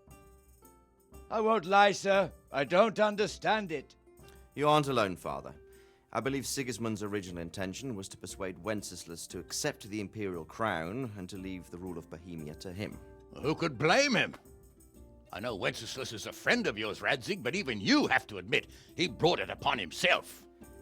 I can't deny the king neglected affairs of state for other pursuits. There is a need for order in the land, but I don't think the lords who sided with Sigismund realize just what Hungarian order looks like. Hungarian order. What concerns me, sir, is how a good Christian could resort to such brutality. To give him his due, I don't think he expected the lords of this country to stand behind the king. But thanks to him, we're tearing ourselves apart, and now he has to get things under control. But why in God's name does he have to use those barbarians? Money is the root of all evil, young sir. Wars are costly, and this one has dragged on for a year. Sigismund ran out of coin for knights, so he recruited those whore sons that settled in Hungary. The less he pays, the more they make up for it with plunder. That's why he attacked us. He was after our silver. What are you doing? You've no business here. Clear off. Wait, it's Henry. Henry, who disappeared after I clearly ordered him to remain at Taumberg. I'm sorry, sir, but I had to bury my parents. Had to? Do you think you were the only man who lost someone there? But the others listened to their lord. And it wasn't just your own life you nearly threw away. So Robard and his men risked theirs to save you. I'm sorry, but I had to. Oh, there you go. When you have to, Radzig. Your father was a remarkable man, and your mother, she was remarkable too. They deserved a Christian burial. Did you manage that at least? No. I was attacked by thieves. I wouldn't be here now if it wasn't for that girl. Girl? The miller's daughter, Teresa. The miller's daughter saved you from the footpads? Well, there's a tale to tell your children. I owe her my life. She distracted them and then brought me to Rattay. But without Sir Robard, we'd both be dead. Oh, that's what I call a good woman. Hang on to that one, lad. Still, it's a great shame your parents are buried in unconsecrated ground. That means purgatory for them. Be quiet, friar. I didn't invite you here to eat me out of house and home and deliver a sermon while you were doing it. If you're so concerned, Father, maybe you should save the innocent souls of these fine Christians yourself. Go to Skalitz and consecrate their graves. I assure you, if you're killed by bandits, your soul will soar straight to heaven, as long as someone buries you in consecrated ground first. If there's anything left to bury, that plump carcass of yours would be quite a feast for the wolves and the crows. And one skeleton looks much like another, so how would we know which were your ordained bones or those of Sigismund's Tartars? Be that as it may, why have you come here? I must get your sword back. Sword? My sword hangs here at my side. No, the sword my father forged for you. One of those thieves stole it from me. They almost killed him and he already wants to go back. Takes after his father, I suppose. Lad, I've lost a castle, a village, silver mines, and a good half of my subjects. Why would I miss one sword? Because it's the last one my father forged, and I promised him I'd deliver it to you. I understand. I'd feel the same way. But prudence is the better part of valor, and a dead man keeps no promises. Aye. The woman had to save his fat from the fire, and now he wants revenge. What kind of fool are you, boy? He's no fool. Henry, you have courage. But you need training, arms, a horse. Or do you mean to beat this thief at dice? No, sir. Please, take me into your service and give me the chance to learn these things. The gall of him! Fled from the enemy, disobeyed your orders, duped Sir Divish, lost your sword, put Sir Robard in danger with his actions, and now he wants a promotion. Sir Capon's right. What you say is certainly true, except for fleeing the enemy. You would have run as well, believe me. Henry's earned some punishment, but how do you punish someone who's already lost everything, Courage and blind obedience are good qualities for a soldier, but a wise man also appreciates loyalty, perseverance, and determination. Besides, that was a fine sword that his father made. If he thinks he can get it back, I won't turn it down. My lord, he's a peasant. You can't make a squire of a peasant. Why not? Someone made a priest of a pig. He isn't a peasant, Father. He's a blacksmith, and recent events have left me in need of his skills. So, you'd like to enter my service? Sir, Yes, I would. You won't regret it. I probably will. I'm doing this for your father, lad. Don't disappoint me. Oh, fortune has finally smiled on you today, lad. Make the most of it. Now that I think about it, Sir Hanush, the boy needs training and experience, and you need spear carriers. That's true. The bailiff is always complaining about your people making trouble in the camp. Maybe one of their own among the guard might help. It might. In any event, it will prove valuable experience. But let's be clear, you're the one paying him. Captain Bernard, see to his training, and then send him to the bailiff. Yes, sir. And don't spare him. You can rely on it, sir. Don't forget, Henry. Don't disappoint me. I won't, my lord.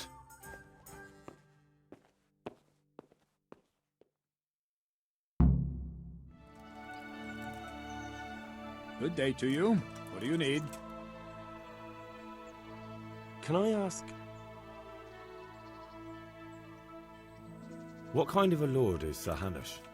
I can't complain. He knows how to keep order, but he does it with good humor. What do you think of Sir Radzig? I hear he's on good terms with the king, probably why Sir Hanush opened the door to him. Sir Radzig seems like a fair man, and folk say he's a good governor. What's young Lord Capon like? He'll be the governor here in a few years. Sir Hanush is just his guardian until he comes of age. The young lord spends most of his time making merry. But he'll grow out of it. He's no fool. What's life like in Rattay? Till Sigismund came, and then you folk, it was a fine, peaceful life here. What will become of the Skalitz refugees? I'd like to know the answer to that myself. I hope things can settle down quick, and you lot can clear off. Perkstein is a fine castle. It'll be even finer once you all clear out, and I can move back into my chambers. Do you know who those soldiers of Sigismund's are, Captain? They call them Cumans or Kipchaks. Our lord says they fled from the Mongols to Hungary and settled there. They're herdsmen and excellent horsemen, and barbarians, too, for all that they claim they've turned to Christ. Thank you. That's all I wanted to know. I'm here for training. Yes, you're that boy Sir Radzig sent.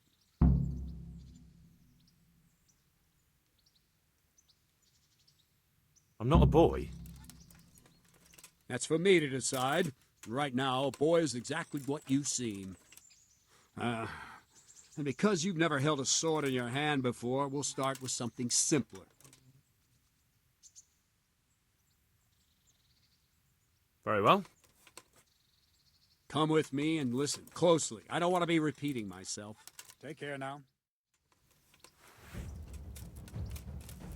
So let's see what you're made of. Hold it properly. And keep moving. Never stand still when your life depends on it.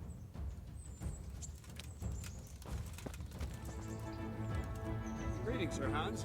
What brings you here? I was on my way when I noticed that you're entertaining Sir Radzig's esteemed guest. Not the same as holding a hammer, is it, blacksmith? It's Sir Radzig's orders. I know. I'm actually here to train at the archery range. My hand's grown heavy lately. You don't mind, do you, Bernard? Not at all, my lord. Good day to you, blacksmith's boy. Try not to hurt yourself.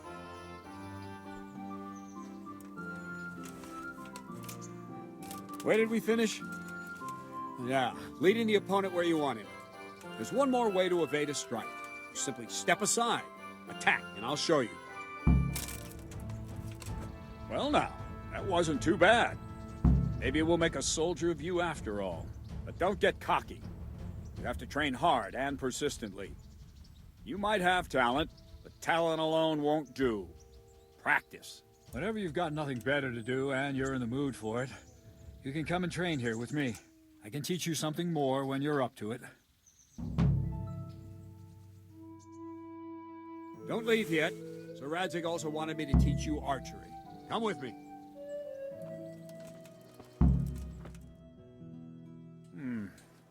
Let's see then. Take this bow, go and stand in position over there, and we can start. And another thing, put on this arm guard. Without it, you could flay your forearm with a bowstring, so be sure to wear it. Thank you, Captain.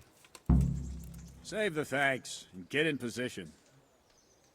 Now concentrate. A bow ain't exactly the weapon of choice of a knight, but it can come in very handy. You've got two bandits coming at you from a distance. You shoot one in the eye, drop your bow, and draw your sword on the other. Emperor Charles, God rest him, encouraged his subjects to learn archery. He even organized contests in Prague. But you wouldn't have gotten far there. You're holding the thing like a piece of firewood.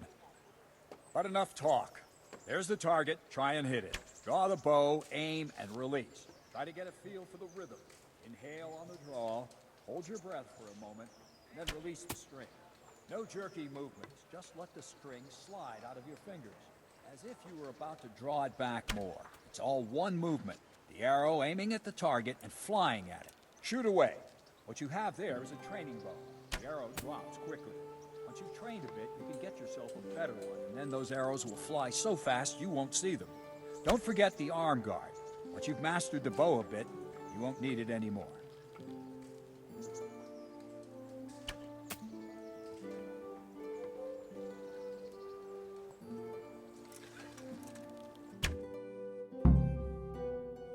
Well, that was awful. I didn't imagine a village yokel like you would have much skill, but you failed to meet even my low expectations. I don't know why you're wasting your time, Sir Bernard. Nothing will come of him anyway, and at the first sign of trouble, he'll run away like any other cowardly peasant. After all, he's done it before. What did you say? Calm down, boy. Keep in mind who you're talking to. A braggart who was born with a silver spoon in his mouth. Now, you've really done it. You'll go to the stocks for that. Calm yourself, Sir Bernard. If the blacksmith's boy feels he can prove himself, then let him try. Do you think you can beat me? Well? Any time. Very well. If you defeat me, I'll give you my bow. If you lose, you'll have to pay up. Do you even have any coin? I don't have enough. Then you'll owe me or work it off. Let's get to it.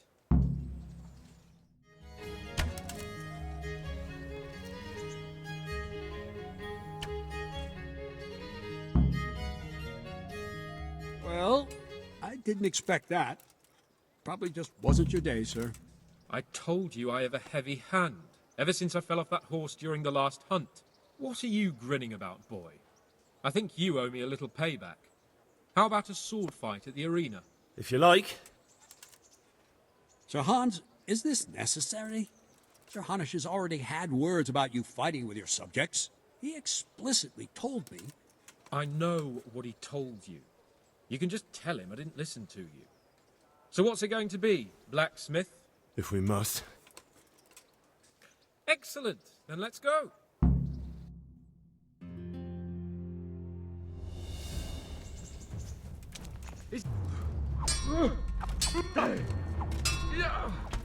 Not a good move.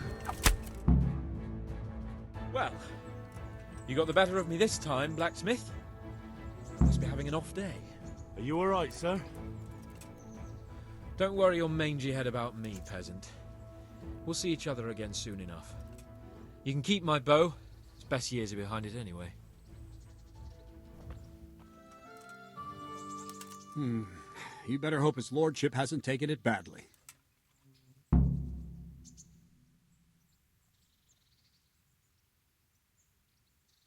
He shouldn't have challenged me.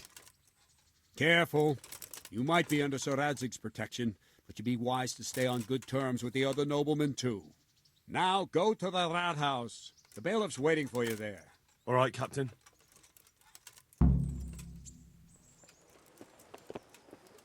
Jesus Christ be praised.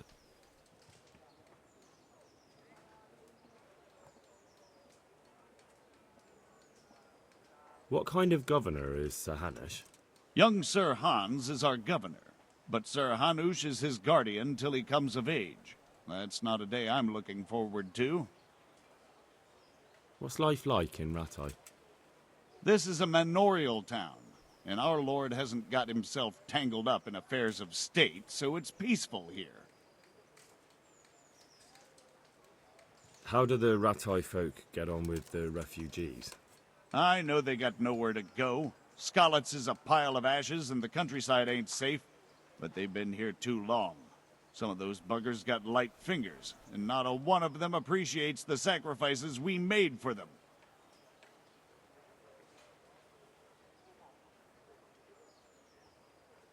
I'm to put myself under the bailiff's command.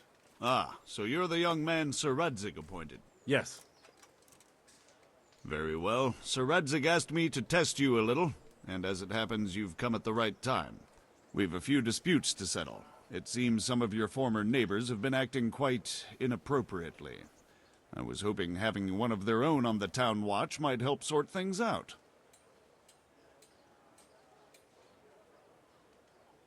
You can count on me, Bailiff. You're certainly bold. I like that. Have you been to see Captain Bernard?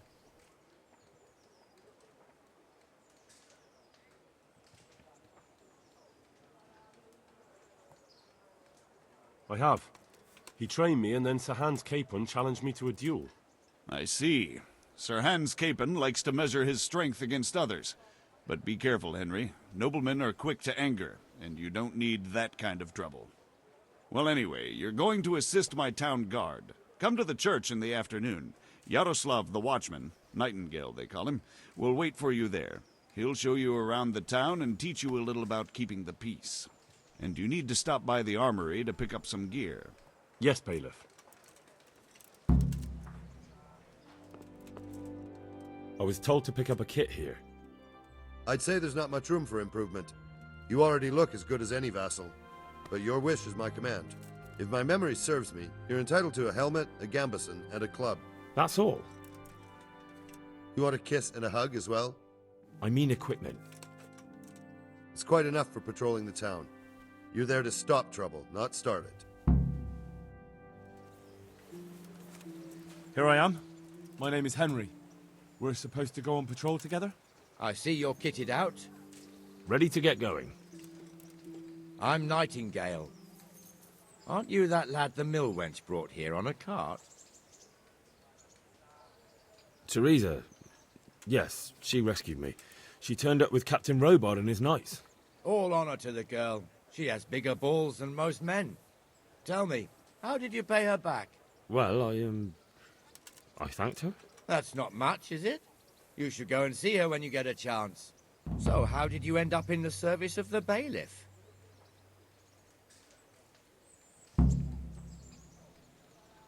I wanted to enter the service of Sir Radzig, but he sent me here to learn. And learn you will. You're lucky, lad. Sir Radzig must like you. Most lords would have just sent you on your way. Come with me, Henry. We'll patrol the town and then check on the taverns to make sure they lock up in the evening. I'm ready. Don't forget, I'm supposed to try you out and, with the help of God, teach you something. So I expect you to deal with any misconduct yourself. I'll make sure you don't do anything too stupid. Let's go. God be with you, Benesh. How goes it? Well enough, Nightingale. It's quiet today. Good. Where's Moimir, anyway? Isn't he supposed to be here with you? Yes. He hasn't turned up yet. Oh, I see. Now, where might he have got to, then? I don't know. You don't know, eh? Let me tell you something. When the bailiff finds out Moimir's slacking off, he'll be in serious shit. And being a friend of his, you wouldn't want that, would you? No. So it's better if I deal with it and we leave the bailiff out of it, right? Yes, I suppose so. So where is he? In the tavern. He was thirsty, so he... went for an ale. We know how that goes. Come on, Henry. Let's go and find that idler, and you'd better talk some sense into him.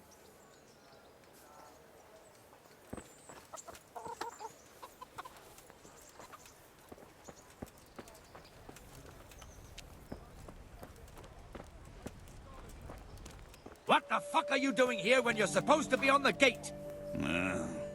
Move your carcass and go and guard the gate. Not a word. Get moving.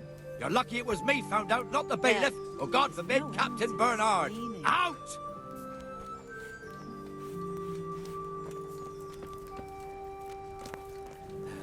Come and sit with me, Henry. Let's have a drink.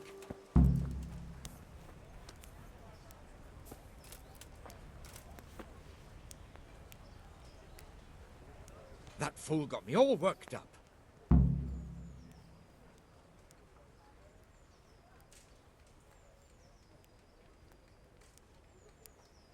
Shouldn't we be on patrol instead of drinking?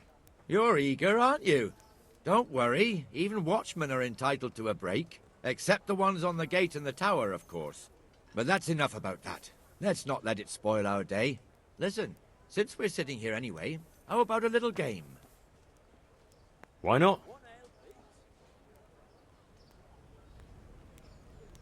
We'll see. Fucked. Again.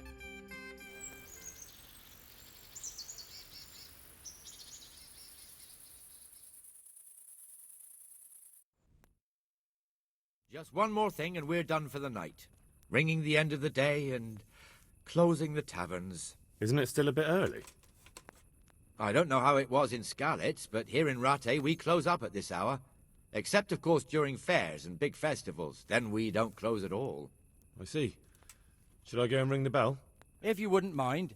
The bell is hanging outside the Rathaus. Ring 3 times, then go to the Trader's Tavern by the Market Square and make sure the innkeeper closes up. I'll do that. Before I forget, it's forbidden to walk in Rattay at night without a torch. Here, take this one.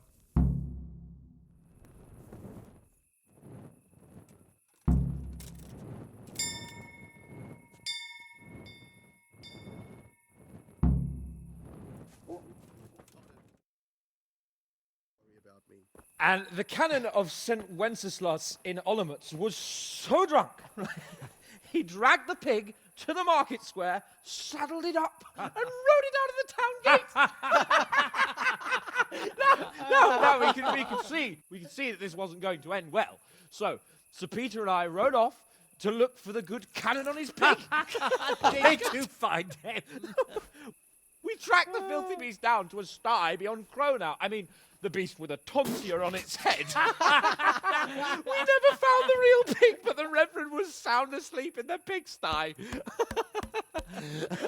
Birds of a feather stick together. It seems the same goes for pigs and prelates. I toast, gentlemen, to pigs and prelates. God save the bacon.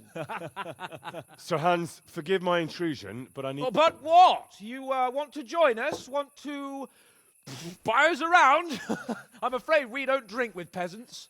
You're not in your village now, boy. No, sir. Curfew's been rung. The alehouse is closing. Nothing closes while I'm sitting here.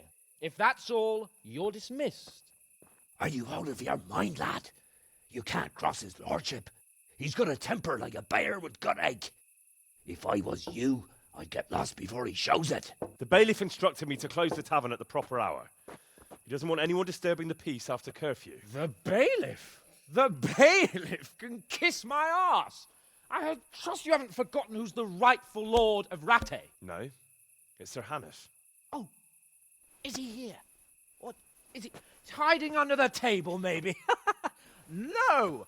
Then what he wants isn't worth a fart in a bathhouse. And besides, he's only in charge till I grow up. Which clearly hasn't happened yet. Enough! You can't talk to me like that. I'm a nobleman. Come now, sirs. You're not going to fight here, are you?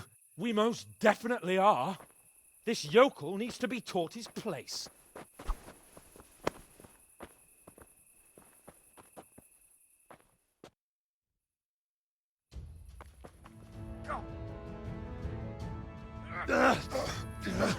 Crucifix! What in the name of Christ is happening here? Hell? Answer me, damn you! This peasant insulted me. I had to teach him a lesson. By rolling around in the mud like a hog? That's a fine example of noble conduct. Sir Hannes, the bailiff ordered me Silence! to... You shut your mouth and thank your lucky stars that you are Radzig's ward. Have you gone out of your mind? Raising your hand to a nobleman? And you, Hans, how many times have I told you that drinking with your subjects might be good for their morale, but it's bad for your honor? You spend all your days drinking and chasing wenches, which wouldn't matter if you paid any attention at all to your duties. And now we see what that leads to. Tomorrow, you will go with me to a hearing. Some landowners have asked me to settle a dispute. It'll be an excellent lesson for you. I had planned to go hunting, but if you think listening to the pointless gripes of a bunch of old fools will benefit me, so be it. Oh, hunting? Well then, Your Grace, I'll tell you what. You can go hunting. Really? Oh, naturally. Who am I to deprive the young Lord Capon of his sport? And you can take Henry here as your page. Him? Absolutely not. You'll do as I've commanded. It's time you learned how to lead people, and not just in drinking and brawling. Now get out of my sight! Sir, I have responsibilities as the bailiff. Not anymore. Your responsibilities now are the Lord Capon. It's time you learned how to behave in the presence of nobility. Let's go. Tell the kitchen I'm hungry. It's been a long journey.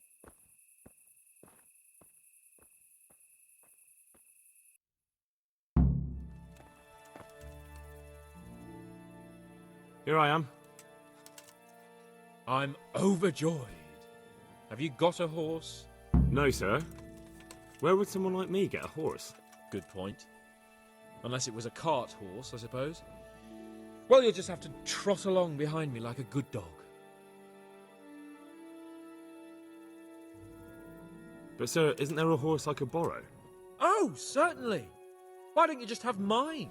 Or, then again, you can just run alongside as befits a peasant. May the Lord watch over you. Let's go! Yeah! Hurry up, blacksmith! Look here, blacksmith. About that business at the alehouse. Yes, sir. Hanush was right. I should have behaved differently. More, well, gentlemanly. But that doesn't mean you were in the right. You can't throw a lord out of the tavern in his own town. You understand? Yes. I was just... What? Speak up! Don't worry, I won't bite your head off. It's just that when you said those things in the arena, sir, I was, a little upset. Ah! I just like to tease greenhorns a little. And you vexed me too. You were insolent to Captain Bernard and they rewarded you with service. Whenever I do anything reckless, even if it's for my honour, Hanush is on my back about it and I get punished. Like now. I didn't mean to threaten anyone. Well, it's all water under the bridge. Let's not spoil our hunt. Let us talk of something else. Is this your first time hunting? This kind? Yes. I've been hunting since I could walk. If you're not a complete blockhead, you might learn something useful. And if you don't cock it up entirely today, maybe I'll take you again. It's always helpful to have a minion at hand. As I said, I have hunted before, but it wasn't... Chasing bunnies with a pitchfork isn't hunting. Observe and learn. I'll do the best I can, sir. Listen, I wanted to ask you about Skalitz. I don't know if... that is, sir, I don't know if that's a suitable topic of conversation for the hunt. We're not hunting yet. I'd like to hear about it at last from someone who was actually there. The Cumans attacked Skalitz and, well, anyone who didn't flee. That's what they all say. I want details. Is it really necessary, sir? Arguing with the nobility again, eh? It seems you're a bit of a rebel. No, not at all, sir. It's just that... well, it's hard for me to talk about. I see. So I'll have to get you drunk first. Not sure even that would work. We'll have to find out, won't we? There's a nice little place just north of here. We'll camp there and you can tell me all about it. If you wish, sir. And don't dilly-dally. Let's try and get there before the day's out.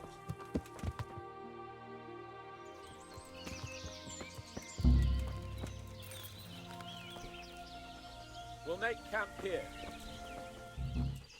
Coming up, sir. At long last.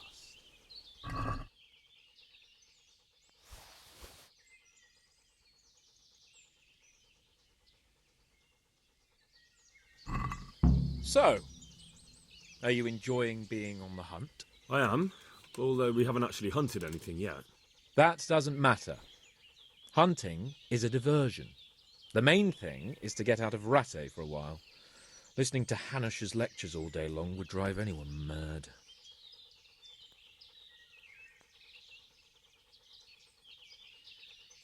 How come Hanush looks after you anyway? For a start, he doesn't look after me. I'm not an infant blacksmith's boy. Hanush is just managing my property until I'm an adult. When will that happen? What are you implying? Nothing. I didn't mean it like that. I meant that you seem quite adult to me already, sir. Well, it's hard to say. Before he died, my father appointed a council of nobles to decide the matter. Only they can't be bothered travelling halfway across the country just to assess the claim of some stripling. Under normal circumstances, it wouldn't be necessary. The king would decide on my adulthood. Only... The king is gone. Just so. If I may ask, sir, what does a lord like you do all day? When I was little, I was awfully bored, I can tell you.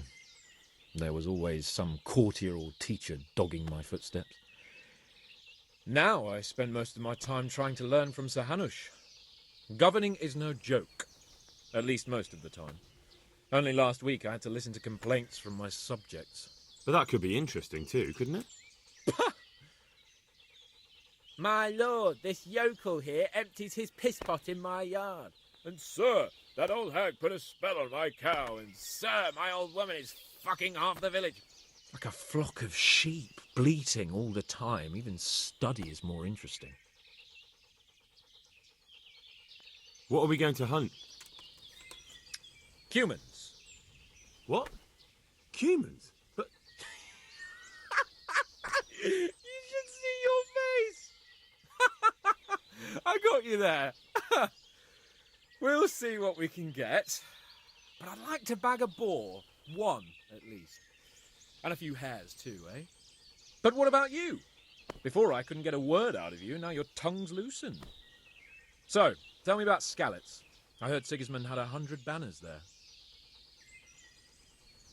I don't know, sir. I didn't have time to count them. Both of my parents were killed in Skalitz, right in front of my eyes. The Cumans slaughtered my friends and neighbours, and it was a miracle I got away. I don't know what else I can add. I'm sorry about that. But tell me, I heard in the tavern... What, that Sigismund flew down on a dragon? That the Cumans have horns and hooves? I'm sorry, my lord, but for me, Skalitz isn't a tale of adventure to share over a tankard of ale. All right. I understand. Well, never mind. Anyway, it's too late to go anywhere today. But tomorrow we set off at first light. Got it? Yes, sir. What are you waiting for? Your lord requires you for the hunt. Ugh, really? Such a renowned hunter needs help? You wouldn't dare mock your betters now, would you? Heaven forbid, your lordship. If that's the way you want it, peasant, we'll meet back here at noon. Whoever has the most hares wins. Oh, and if you don't have anything to shoot with, there's a crate in the camp with some old hunting equipment. You can help yourself. After all, there's no sport in trouncing some wretch who hasn't a chance in hell.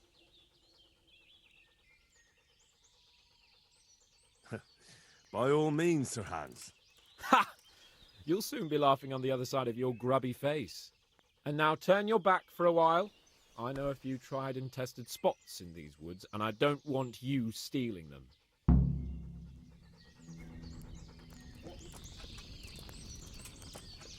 Show me what you've got, then. How many bunnies have you taken down?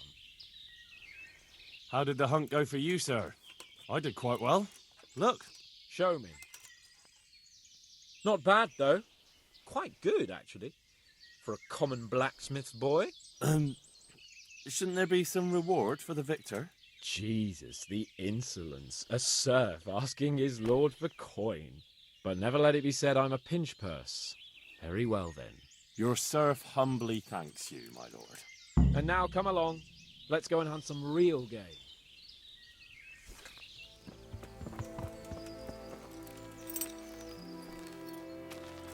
See here, wallow, and it's been freshly rooted. There'll be boars somewhere nearby, so, just like last time, slow and quiet, whatever you do. Understand? Or watch out for them from the top of that mound there.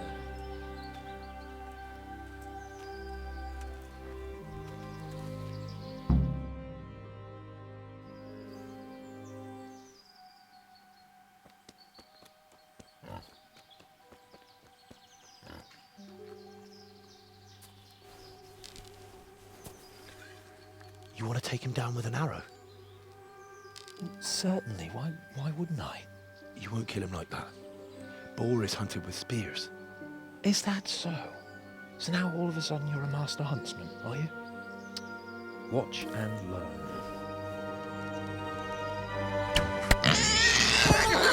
Did you see that? Damn, I'm good. Quiet.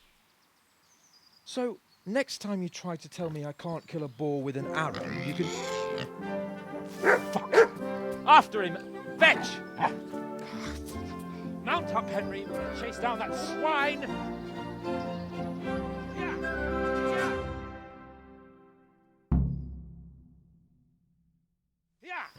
Yeah!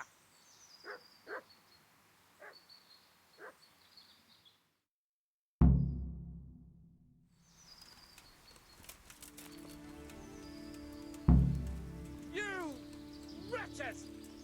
Your mothers shut you out, and your sisters have bigger cocks than you!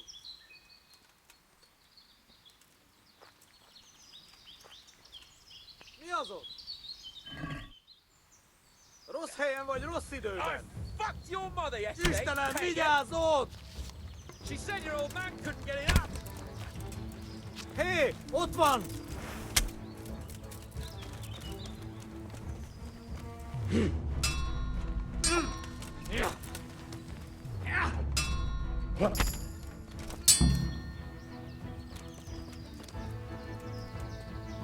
Henry! I'll have a bronze bust made of you, my friend. But where have you been till now? Oh, you know, I was picking berries, had a drink of wine, took a little nap. You lunatic! They almost had me roasting on a spit. I'd say it looked more like they were about to take your maidenhood. Now look here, dung grubber. Is that any way to speak to a nobleman?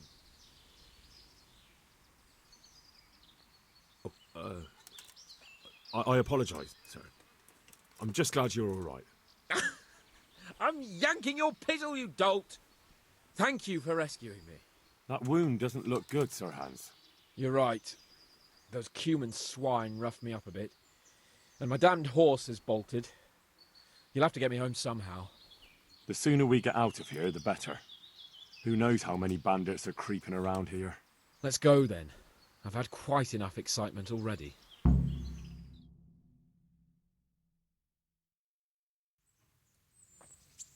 It's Lord Capon!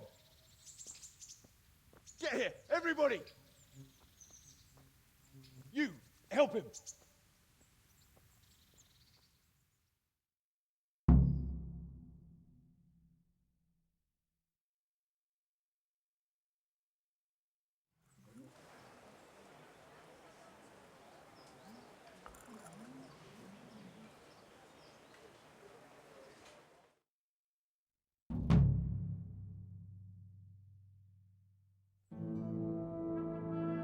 How is it possible, Radzig?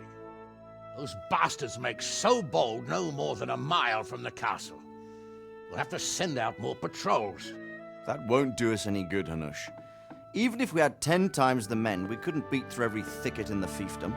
You sent for me, sir? Come in. I don't know how to thank you, Henry. If it wasn't for you, Hans would be dead. And to think I sent you out with him as a punishment. I was only doing my duty, sir. Don't be so modest, young Henry. You showed not only courage, but loyalty to your liege. That's why I'm taking you into my personal service. Sir, thank you, sir. Well, let's celebrate your promotion and Sir Hans's recovery. Well, don't just stand there, lad. Pour us a drink.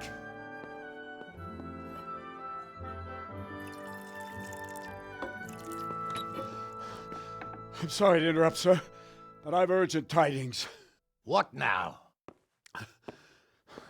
A stable boy came from Neuhof. He says brigands raided the stud farm this morning. There's many dead or maimed. Tell us exactly what happened. I'm not sure. The boy was so shook up he could barely speak. He said the bandits murdered for the joy of it.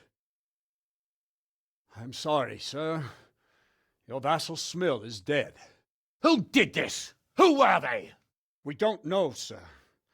The stable boy just kept babbling about some huge fellow in black armor who led the attack. Take as many men as you need, and don't stop until you've found those bastards. and bring me their heads! Yes, sir. My men at your disposal too, Hanush. Thank you, friend. Sir, let me ride with them. He's full of piss and vinegar, isn't he? Their leader, he must be the one who attacked me at Skalitz. There can't be two men in the whole kingdom who look like that. You think he might still have my sword? No doubt you could use another swordsman, Captain. As you command, my lord. How soon can you leave, Bernard? Soon as the men are ready, sir. Good. Wait in the courtyard for Henry. And, give him a horse. His own mount? His reward for saving Sir Hans. He'll need it. Thank you, sir. Thank you. Well, go! I want these culprits in the hands of the executioner as soon as possible. I won't let you down, sir.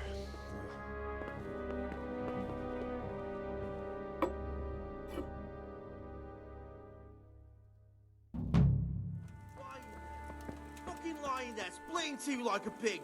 Go see him. Go fucking tell him that you came as soon as you could. What a fucking mess. Smell. The stud farm owner. I saw him in Skalitz a few times. His poor widow. Ask. I can come back later if you... No. I saw you came with the soldiers, and the sooner you know everything, the sooner you'll catch those savages.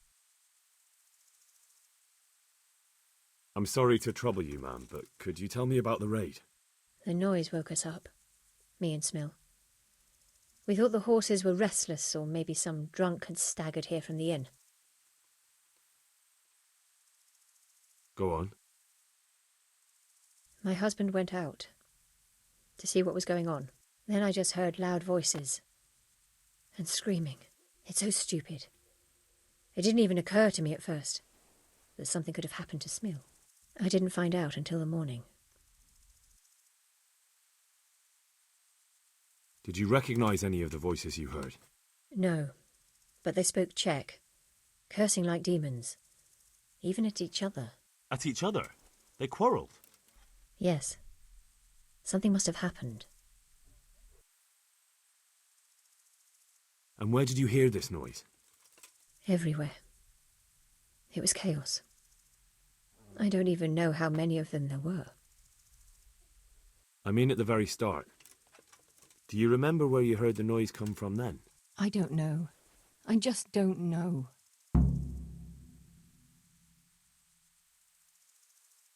Did you get a look at them? There's one man, huge and dressed all in black. Did you see him? No, I didn't. Who should I question about the raid? Did anyone here see anything? Ginger was sleeping in the stable. He might have seen something. Jakob, the old stable boy. He even fought with them. From what I've heard, Mark was the first one to wake. It might be a good idea to talk to him. I don't know of anyone else. God bless. Another useless soldier come to ask questions. You should have fucking been here last night. What's wrong with your arm? Oh dear. That looks painful. That's all you gotta say about it. You useless prick.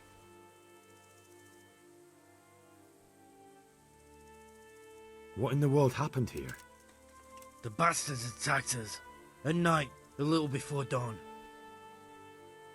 And how did you come by that wound? I heard someone talking, so I went to look outside. Then I saw what they'd done to the horses. I shouted at those bastards, caught one by the cloak and started beating him. Without a weapon? With just your fists? Yeah, but he cut me pretty good, the fucker. Lucky for me the others started to come out then, so the raiders ran. All that's left is his cloak. And you've got no idea why they did it? Something must have gone wrong for them. They ran off without taking anything. There's one man in particular. Huge. Dressed all in black. Voice loud enough to crack stone. Did you see him? Who the fuck do you think half killed me? So he really was here. The bastard. Can you help me? Help you? And how have you helped me?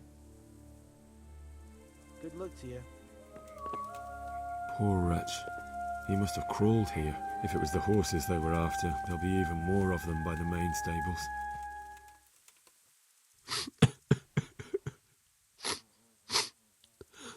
Are you well?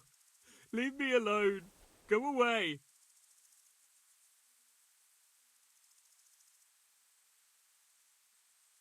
But there's no need to be afraid. With your help, I'll find those bastards and then I'll make them pay. They deserve it. What do you need to know? What actually happened here? They killed the animals and... Why did they kill them?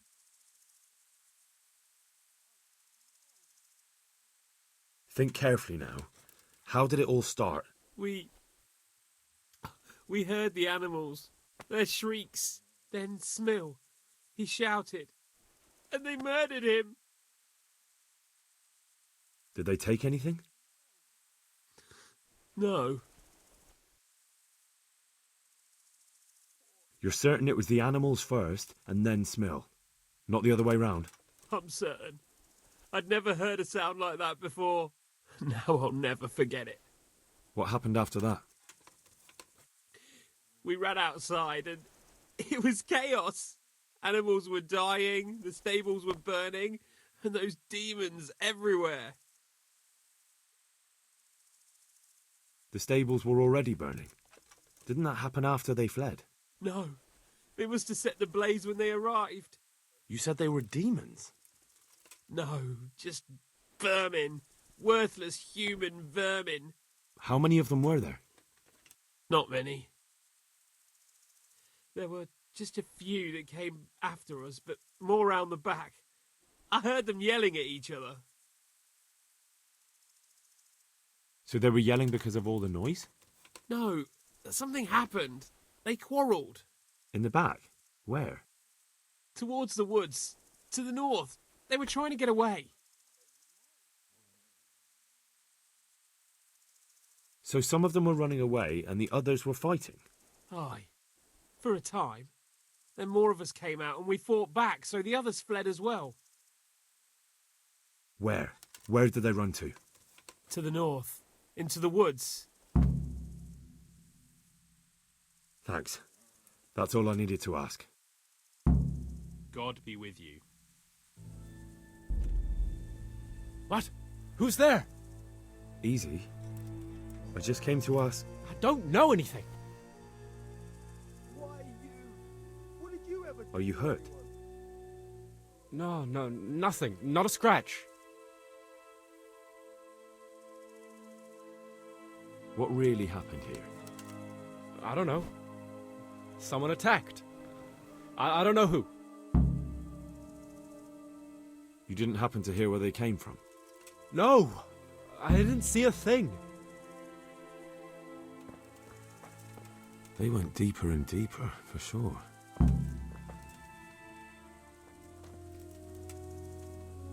How could you go so wrong? And who the hell brought those other fellows here? Fucking greenhorns. We'll kill that ginger brat from the farm, and then they slice you up. We'll find those bastards, and I'll send them straight to hell myself. But I'll already be there, waiting for them. Don't talk that way. We'll get back to the camp and I'll take care of you, eh? No, my friend. I'm not long for this world. Go, before someone finds us here. Don't worry about me. You know I can't leave you here.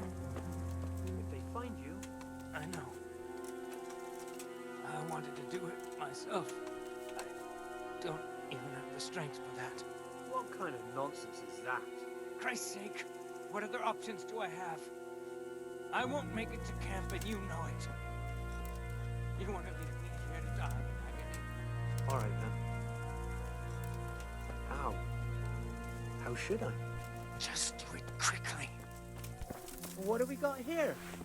Entertainment. Great. I'm going to enjoy this.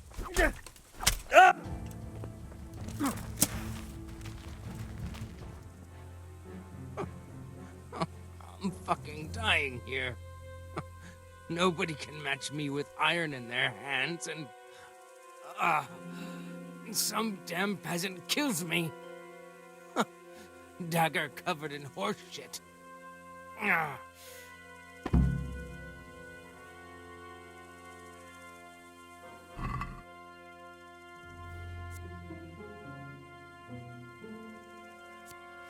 Why, it's a hoof pick.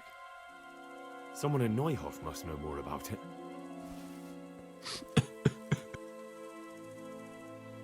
Do you know whose hoof pick this is?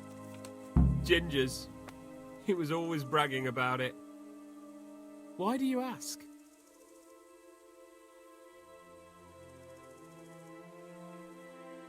I found it on one of the bandits in the woods.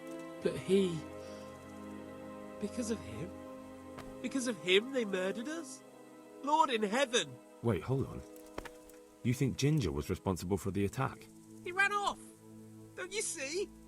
He was acting so strange and then he ran off! Why the hell would he do that? That does sound rather odd. And you don't know where Ginger could have gone? Dunno. Ask Jakob. Take care now. You! Where have you been? All that bold talk and then you disappear? That's not the kind of man I need. But I've... We waited for you while people here suffered, damn it.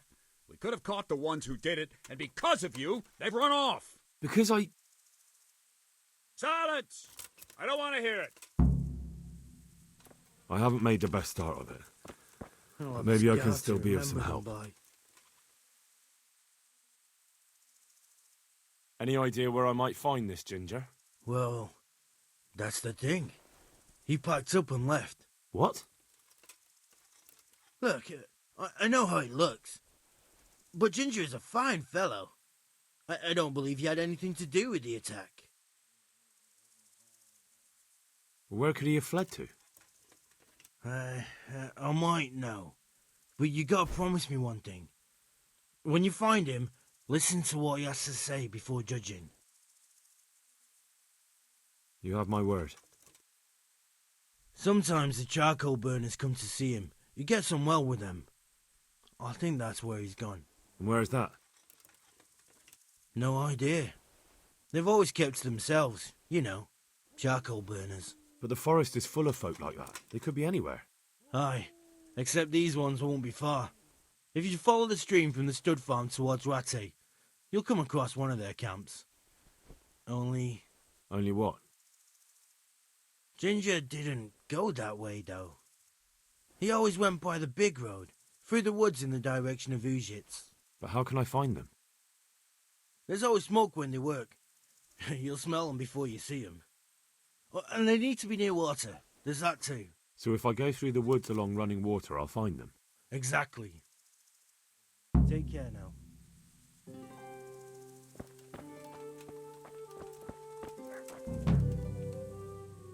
Good health to you.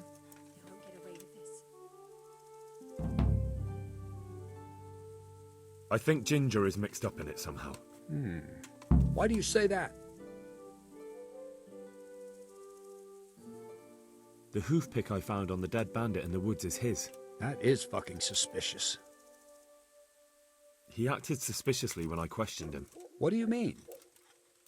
Well, he was squirming and didn't really say anything. He might just have been in shock. He disappeared right after we found those bandits in the woods. And I think I know where he went. Where? To the charcoal burners. He has friends there. We've got to find him. But if his friends really are hiding him, I doubt they'll talk to my men. You should search for him, Henry. Go, before the trail turns cold. I'll send a report to Ratai. Very well, sir.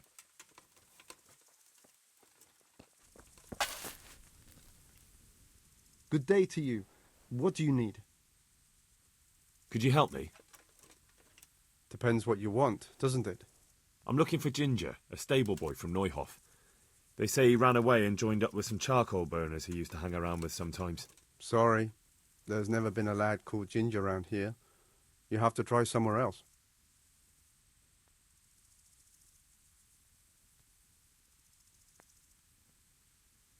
A murder's been committed at Neuhof, and that boy likely knows who did it. It's vital I find him. There's been murder aplenty in these parts of late. But that ginger lad really hasn't been here.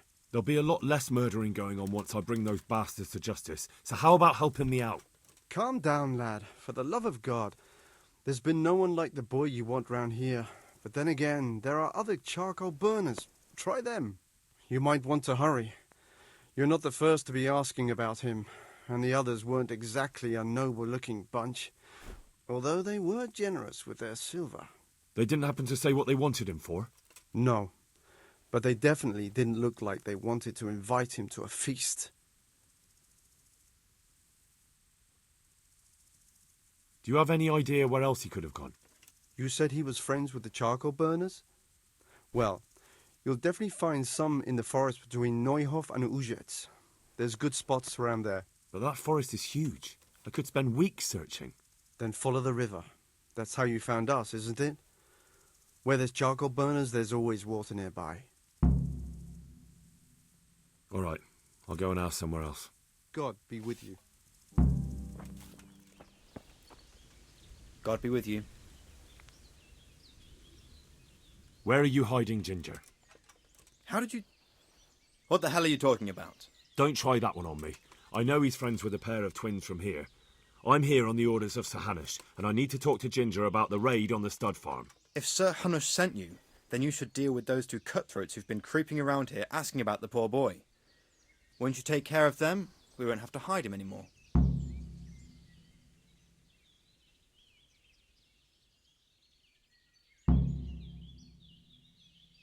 All right, I'll deal with them. And then you'll tell me where you've got Ginger hidden, right? Right. You get rid of them, and I'll tell you. So where can I find these bandits? I'm not sure exactly. There's lots of places to hide around here. But they came and went over the bridge, so I reckon they must be somewhere between here and our neighbours. That's a lot of woods to comb through. Not all that much. There's a path around there somewhere leading to an abandoned camp. God be with you. God be with you. I'm looking for Ginger from Neuhof. Do you know anything about him? I know him. What do you want of him? There's a few questions I need to ask him. Well, he'll have to go somewhere else to find him. He doesn't come here much.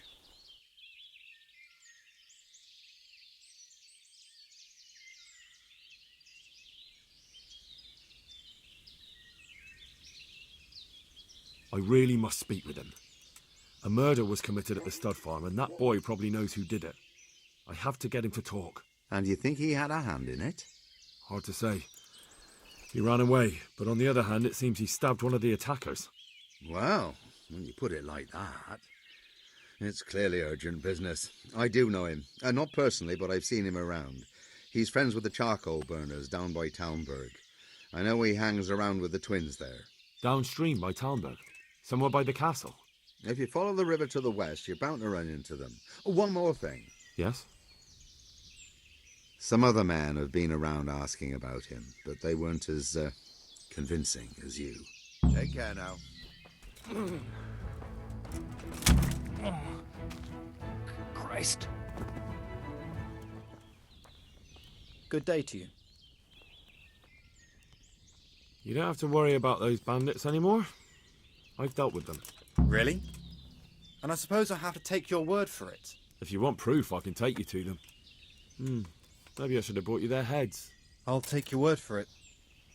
All right, a bargain's a bargain. Ginger is hiding out in a ruined hut not far from here. You go along the road to Ujits until you see a path to the right that leads to a small spring. There's an overgrown path that leads from there right to where Ginger is. Keep your eyes peeled, though. You could easily miss it. Good. Thanks for your help. Farewell.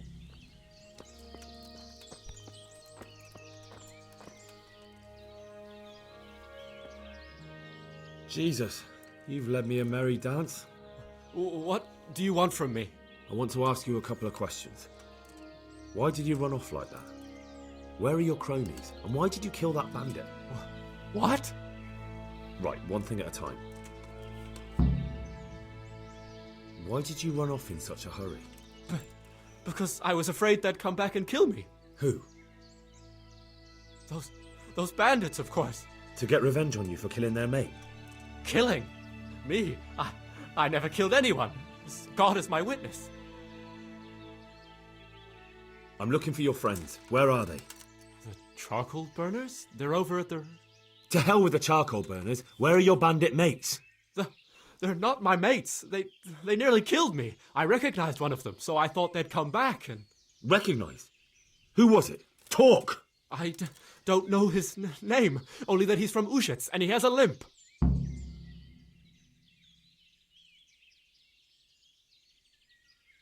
What can you tell me about him? How do you know him? I saw him a few times in the tavern in Ushets, playing dice and boozing. And? I know he lives in a house on the edge of the village, but that's all I know. I never talked to him. Why did you kill that bandit? What? Bandit? I never killed anyone. This is yours, isn't it? I pulled it from the belly of a dead bandit near the stud farm. That is mine, but I didn't stab him. That fellow took it from me. What fellow? I don't know his name, but he's from Ushets, and he has a limp. He limps and he's from Ushets. That's not much to go on, but I suppose it'll have to do. It's all I know. I never talked to him. And now tell me exactly what happened. And don't leave anything out. That's quite a long story. Don't worry, I won't get bored. All right. I woke up in the middle of the night because I needed to go for a piss. So I went out into the dark, same as usual, only there was something there that shouldn't have been. At first I thought it was just a trick of the light, but it wasn't. Then it was too late. They went past, and I thought they must be horse thieves. I would have yelled, only I was afraid they'd kill me. So I waited until they were out of sight, and I started to sneak away, but then... Then the slaughtering started? Yes. I thought they'd steal the horses and ride off. That would be bad enough, but then all the killing started and flames everywhere. It was terrible, like hell itself. And then? It seemed some of them didn't like it either. They started squabbling among themselves, and some of them started running back where they came from, right towards me. And I had that thing in my hand, the hoof pick. So you stabbed the first one in the belly? No. He ran right into me. He was running fast for a fellow with a limp. He pushed me aside and I fell on the ground. Then he told me I'd better lie low if I valued my life. And he ran off with the others. And I did what he said and hid. Then the rest of the gang ran past. And then? Then I waited in case that limping one from Ushits came back. I didn't dare come out until I was sure. I think it was almost light. What about the others? Was there anything you noticed about them? I don't know. There might have been maybe 8 of them, and 2 of them were really big. That's all I can remember. Do you know what they argued about? I didn't hear everything, but I reckon some of them were only there to steal and wanted no part in the killing. That sounds terrible. I know exactly how you feel. If only I yelled. Maybe they... If you had, you'd most likely be dead. It probably wouldn't have done any good anyway. But still... There was nothing you could do. That's all.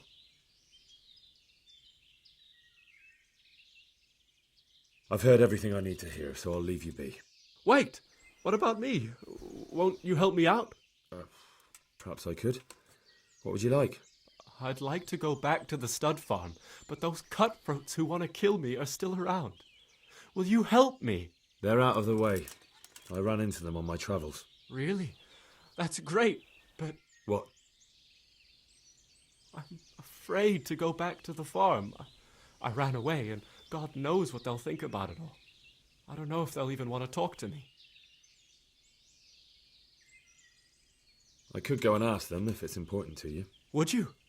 You'll definitely have their respect, the way you took care of those cutthroats. What the... Jesus Christ be praised. I found Ginger. He begged me to ask if he can return, man. Why should I take him back? It might be his fault I had to bury my husband. What? Why else would he flee but guilt? The men said they didn't see him in bed. He didn't have a clean conscience because he gave those murderers a signal. That's not true. He fled because one of the attackers recognised him and Ginger was afraid he'd come back and kill him. Those are just excuses. He wouldn't dare come back. But they came back the very same day. If he hadn't run, they'd have killed him and everyone else. Why would they do that? Why not? They'd already murdered several people. Why not a few more? And now I'm supposed to take him back? What if they come back for him and kill one of my daughters in the process? The cutthroats who were after him have been taken care of. And the rest have no reason to return here. And what about for revenge? I can't take him back.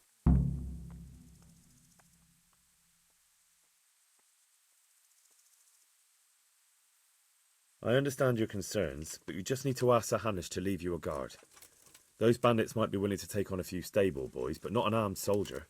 I'd definitely feel better if someone was here a few days to keep watch. It can be arranged. I'm sure Sir Bernard won't object. Good then. Let the lad come back again. May the Lord watch over you. My respects to you. I talked to Ginger and found out what happened. Out with it then. Ginger fled because he recognised one of the raiders. He was afraid they'd come back to silence him. Well, he was right. They were asking about him. So who did he recognize? He didn't know his name. Some fellow with a limp from Ujits. All right. Since you've gone this far, you may as well ask around in Ujits. We've enough to do here in these parts anyway. Sir Radzig will tell you about it. He said to send you to him if you haven't already been. May the Lord watch you. The Lord be praised. What brings you to me? My lord, I managed to find a clue to the whereabouts of the bandits.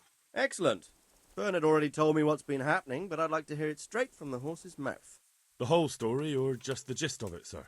It's up to you what you consider important.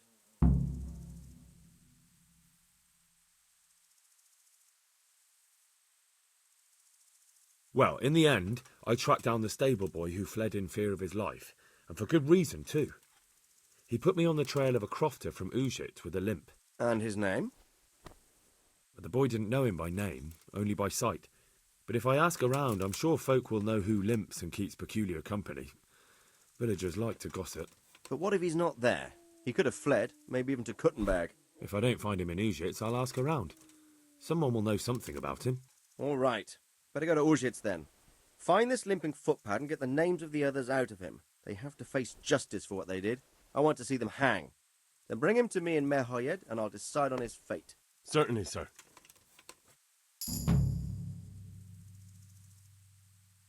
Why choose Merhoyed? It's somewhat at the centre of events, isn't it? And what's more, there's another stud farm there. Sir, do you think they're going to try the same thing again? I shouldn't think so. Everyone will be on the alert now, but the secluded dwellings are more vulnerable. There are few people in them. They're scattered everywhere and we can't guard them all. But the bandits won't find much silver in places like that. There's always a groschen or two, some food and so on. Anyway, how much silver did they get from slaughtering those horses? True. If they'd stolen them, they could have sold them. Those were fine animals. Exactly. It's not about the silver. It's about something else. But what? Creating fear. Such great terror that you won't even squeak when they come to cut your throat. Never mind raise your hand against them. Fear that will root you to the spot, staring like a rabbit entranced by a stoat, waiting for the death blow to fall. Helpless to do anything about it. I have some news about the investigation, sir. Good. Tell me. The trail leads to Ujits. I found out one of the bandits is from there, a fellow they call Limpy Lubosh. I see. What else? That's all I've found out so far, sir. All right. Come back and report to me as soon as you learn anything new. Take care now.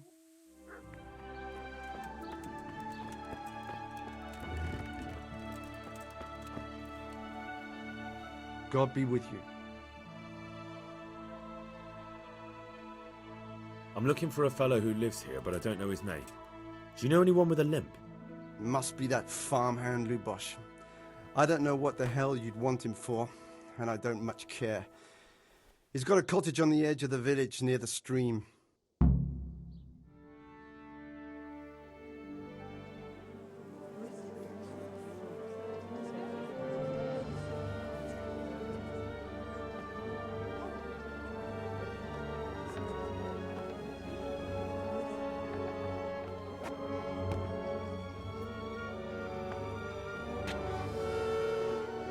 Move along, citizens.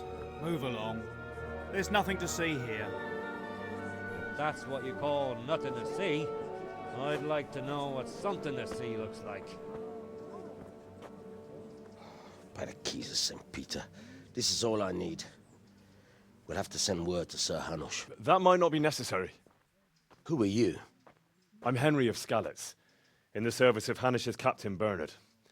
I'm investigating the attack at Neuhof, and I think this could be related. Well, I'm the bailiff of Auschwitz. And I say we don't want any of that kind of trouble around here. What makes you think this has anything to do with Neuhof? One of the folk at the stud farm recognized someone from Auschwitz among the bandits. We have no bandits or murderers around here. Really? They say he had a limp? Shit. Well, allow me to introduce you to Limpy Lubosh. Or all that's left of him.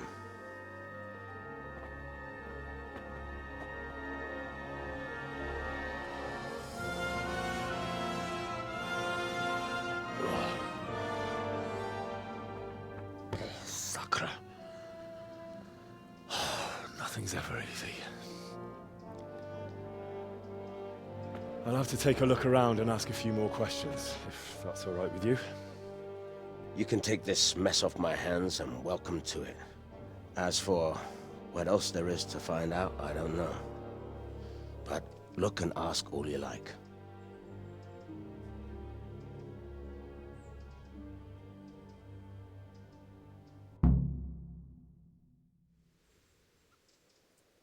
Who was Limpy Lubosh? A poor crofter and a scoundrel. Can't say I'm too surprised what happened to him. He kept company with all sorts of vermin. He was always getting into some kind of trouble. Punch-ups in the tavern and what have you. How come he limped? He got that from some villainy or brawl a long time ago. Has he been up to anything suspicious lately? I don't know. The last few days he didn't go anywhere. He was home the whole time. But he always kept everyone in the village at arm's length. Did he have any kith or kin in the village? None. A loner he was. I don't know the last time I saw him with anyone. Do you happen to know where he was on the night of the Neuhof raid? I've no idea. He kept his distance from other folk, so you never knew if he was away or holed up at home. Another thing about Lubosh. When did you find the body? And did anyone see anything? Just now. And nobody saw or heard anything. I don't know how they could gut him like that without someone hearing him scream.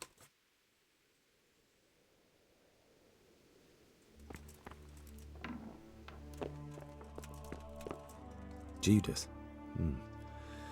Looks like this is meant to be a warning. But for who? And why? Maybe the gang had a falling out. But a bandit who knows how to write isn't something you see every day. What's this? Looks like someone's hit him very hard on the head. Could they have bludgeoned him to death and then gutted him? That would explain why he didn't scream. Lord above, they did a hell of a job on him.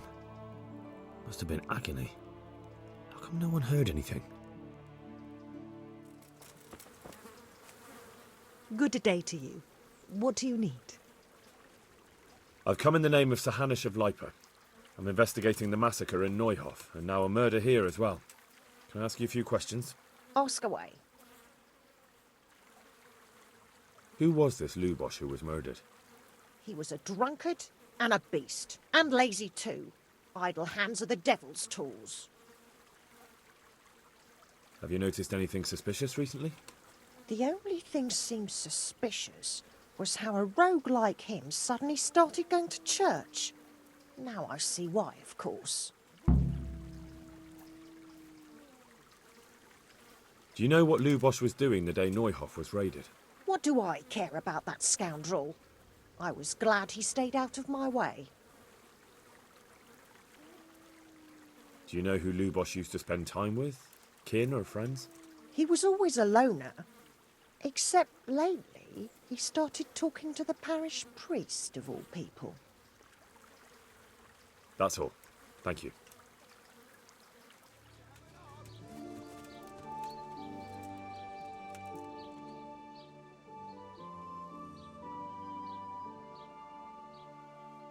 The blessings of our good Lord be with you, Father.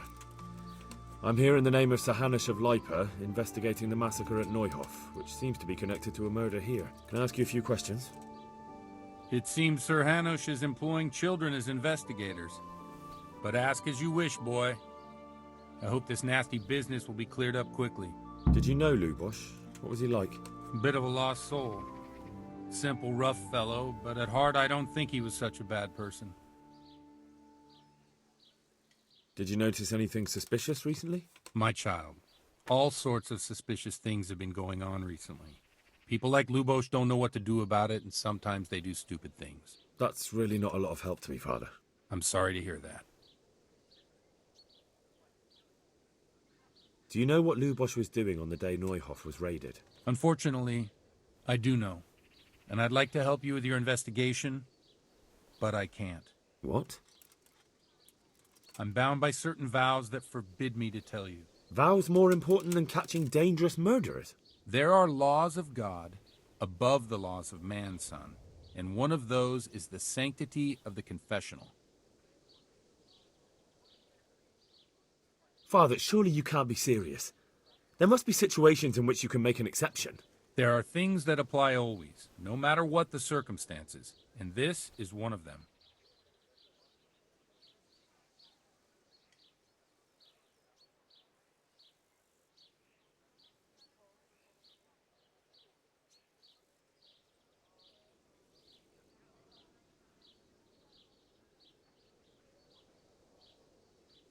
But Lubosh is dead. You can't hurt him, but if you don't tell me, more innocent people may die. If I told you, I would be betraying a vow that's a cornerstone of the Holy Church. If people believed the sanctity of the confessional couldn't be trusted, the consequences would be even worse than that. Worse than the death of innocent Christians? Worse than the murderer escaping punishment? No one escapes punishment.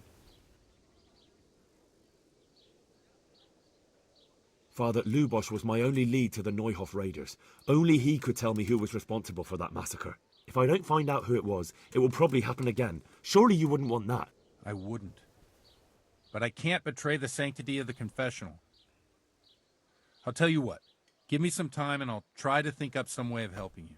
Suppose we talk it over in the evening, in the tavern, over a cup of good wine. Maybe we'll come up with something. All right. Thank you, Father. Good luck to you. A tankard here. I'm sorry I can't tell you everything. But maybe we can work something out. But first I'd like to hear something about you, my son. With whom do I have the honor? Where are you from? I'm from Skalitz. Oh, I'm sorry. What about your kin? They're dead. Oh, I'm sorry to hear that.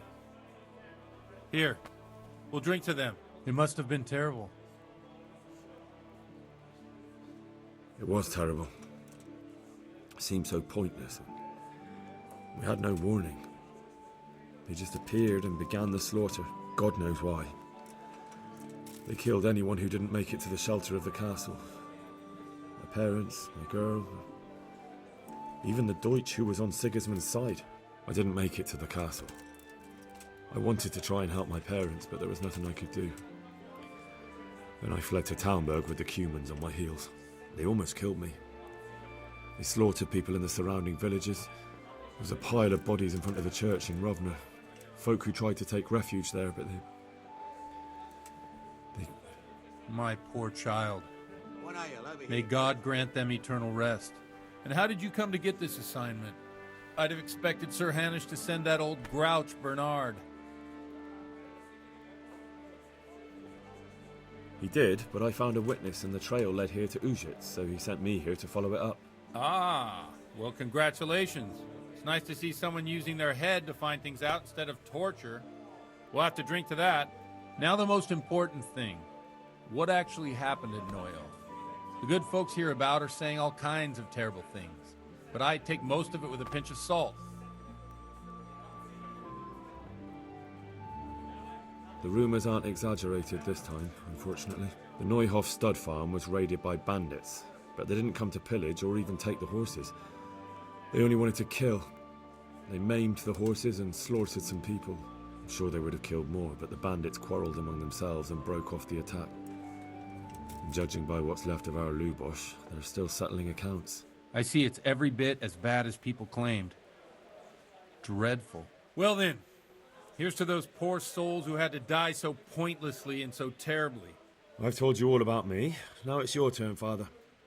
You don't look much like our parish priest at home. I noticed you're pretty handy with a sword. I wouldn't expect that of a man of the cloth. You know what they say. The Lord moves in mysterious ways. But this is a bit more mysterious than others. Let's just say I haven't always been a priest. Fate led me to places where affairs were settled by force. These days, of course, it's just a bit of exercise to keep me in shape. Well, we've had an agreeable chat, but now let's get down to business. So, about this confessional seal. Do you really want more innocent people to die? Henry, that's not how it works. There are matters in which you can't make exceptions because if you do it once, you'll forever be tempted to do it again. If people stop believing in the church because their confessional secrets are betrayed, they won't trust anyone, and that's worse than even the most hideous crime.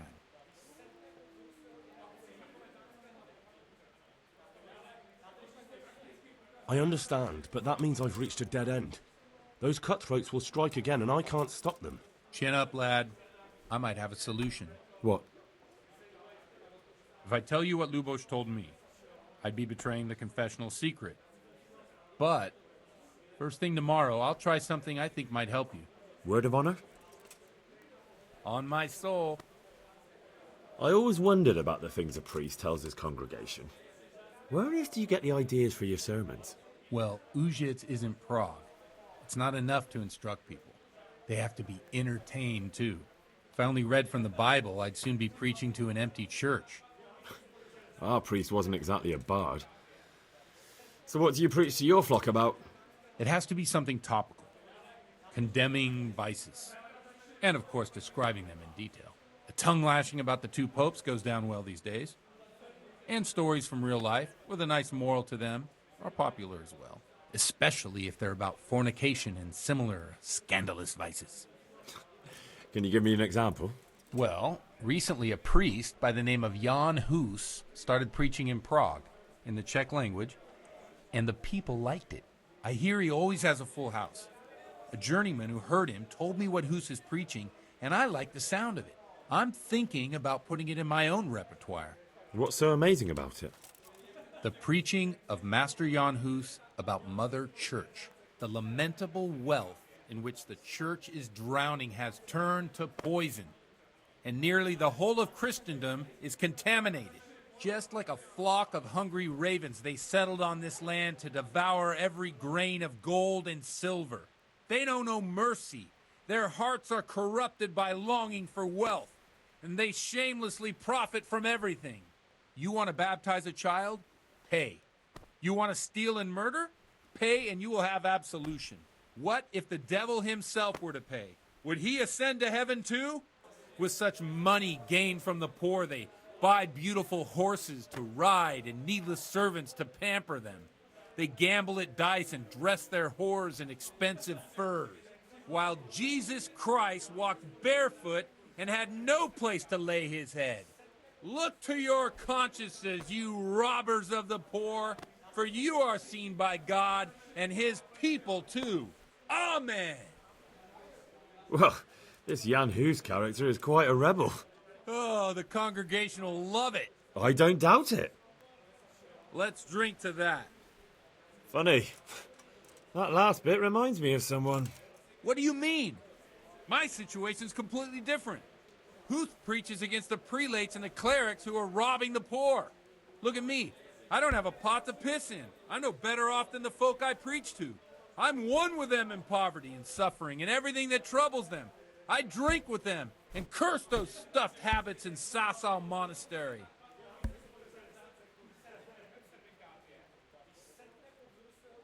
Don't you think it's a bit odd when someone boozes and lives in sin with a woman and then criticises the Pope for debauchery? No, I don't. What do you think of this Jan Hus? He's certainly a wise man. A little overzealous for my taste. If he got out of Prague and came here for a look, I'm sure he'd stop condemning drinking and lying with women. Where can I find out more about his teachings? You like it? I copied down some of his sermons. If you're interested, you can read them at my presbytery. What do the common folk think of it? They like it.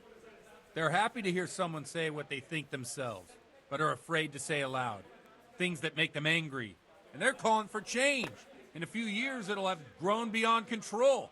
You mark my words, the people will rise up, and the church will be shaken to its very foundations. Yeah, unless they burn him at the stake first. Nonsense. They can't burn a master of the most respected university in Europe. Thanks for the sermon, but I think I've been morally uplifted enough. Oh, it's getting quite late. What are your plans, Father? What do you suppose? We have a drink, of course. Ah, that sounds like a good plan. I knew you wouldn't let me down.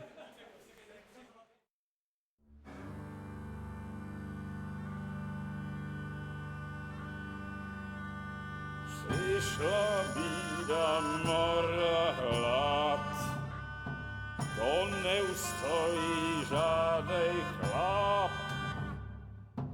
Na kraj padł dziesnej smutek, do dnielno i rano utek, niech już małżeński majstrat, do wczera żylne staje brak. Už sej bojí svatý muži, nechtěl bych bejbě i kůži. Nám je to jedno a tak si dáme jedno a požadem si huby jako poslední den. Půjďme se vámi, panorama slávy a tak vypad sudy a posaď se mi sem. Tak posaď se sem a vypad je ven. Ukaž kozy jako vozy, zítra jen tu soudnej den. Tak nalej mi hned a točí se svět. Enough of this! Bailiff! Come on over here, sit down and have a drink with us. Don't vex me again, Father. It's 3 hours past dusk, and curfew is long gone. So what? So, I'll have you all whipped and put in the stocks, and I'll write a letter to the bishop about you, priest. Well, nothing to worry about then. Everyone knows the only one around here who can write is me. Enough! Men, throw them out. Oh.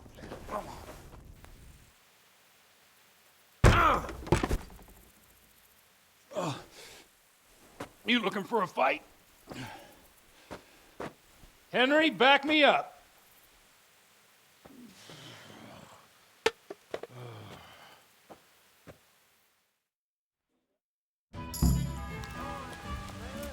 Yo! Here! So, my dear, would you like to have a little ring on the bell? Closer said than done. I'd love to. Me too, I'm sure. Right, Henry. Stop that nonsense, Godwin. Are you out of your mind? What will people say? They can say what they like. What do I care? What do they do to me? Watch the step, my dear. Careful, you don't hurt yourself. Godwin, you're a buffoon.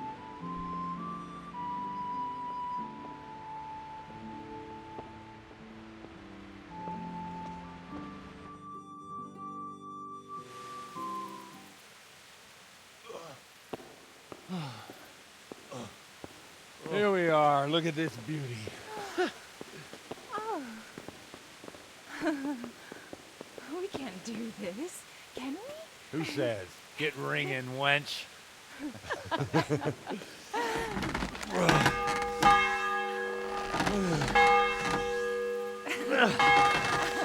This is wonderful.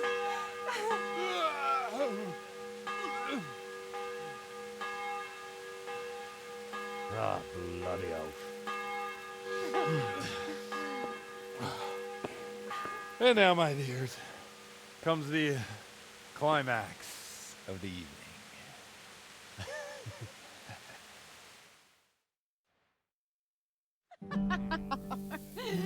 Godwin, you old goat. Come here. Oh.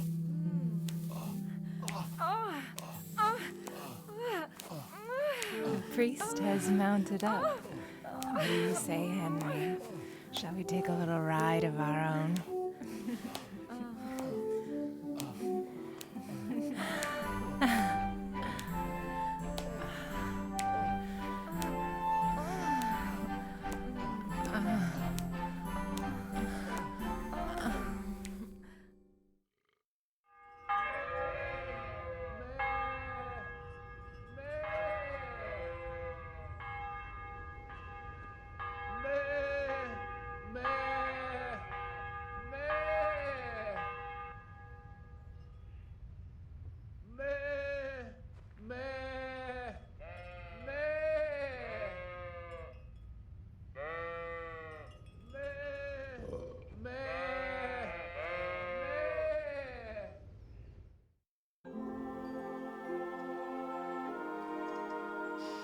Well, I have to say that was a fine evening.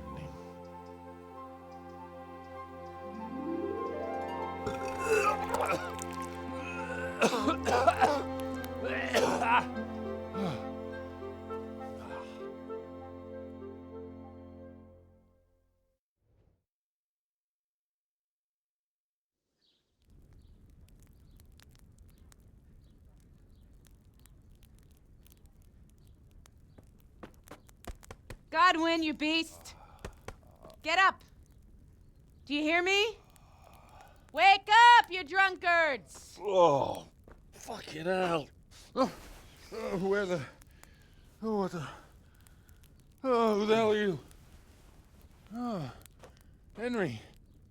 My great friend, Henry. Didn't we have a wonderful time? Well, you certainly did, you old lecher. Now you better pull yourself together quick. You haven't much time. There's some water and something to eat on the table there, but if I were you, I would move my hairy arse before my flock eats me alive. Oh, step on in my head. My guts. Oh, my poor suffering stomach. Oh, what was that woman on about? Before my flock eats me alive.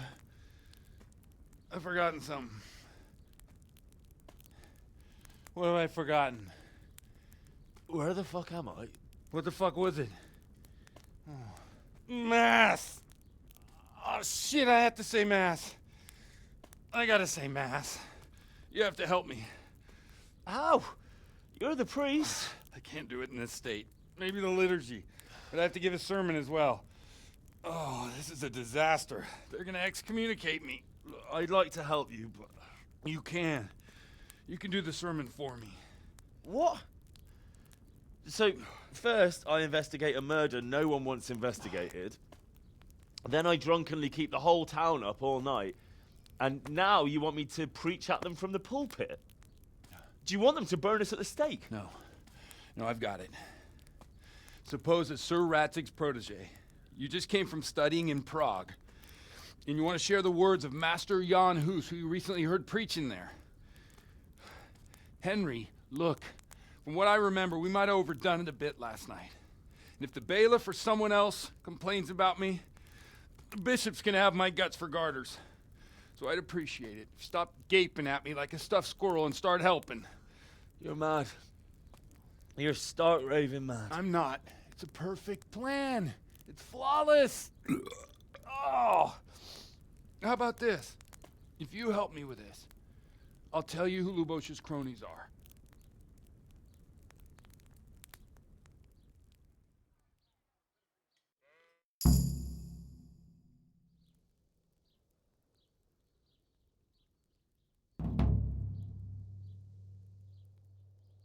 So all at once the confessional seal isn't so sacred? Don't mock me. I won't give you a second chance.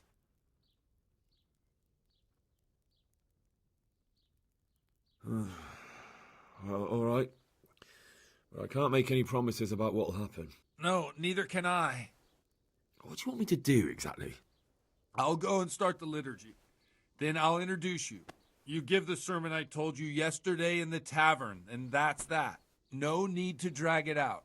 If it turns out well, I'll tell you what I know about Lubos. Christ almighty. Fine, then. We have a deal. Wonderful. Let's get to it, then.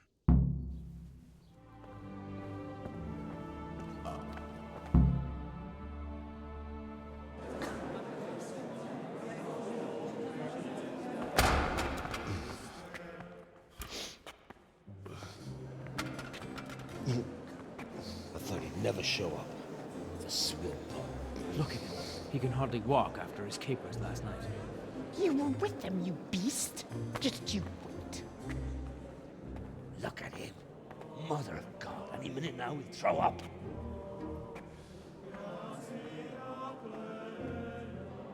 So I couldn't sleep a wink last night with all that clamor. In nomine Patris, et Filii, et Spiritus Sancti. Amen. Accepit panem in sanctas at venerabiles a manus suas.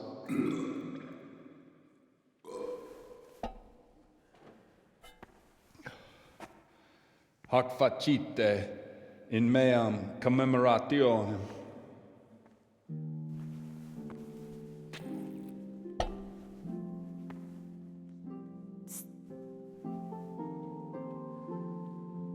Brothers and sisters, you may have had the honor of meeting Henry from Skalitz, who is here at the behest of Sir Hanush to investigate that heinous crime at Neuhof.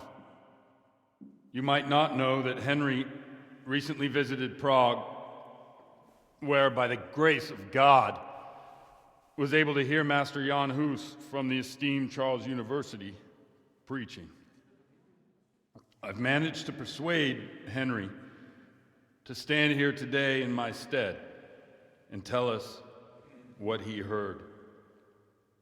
Because, as you all probably know, Jan Hus is a very popular preacher in Prague.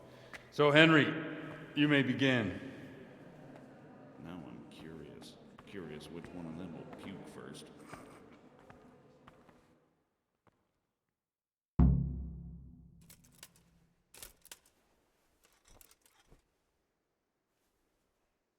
Brothers and sisters, let me get straight to the point. I'd like to talk about the church and how corrupt it is. That boy has a cheek.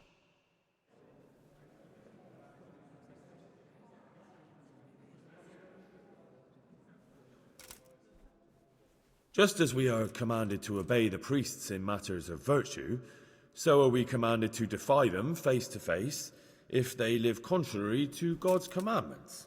Hear that, Godwin?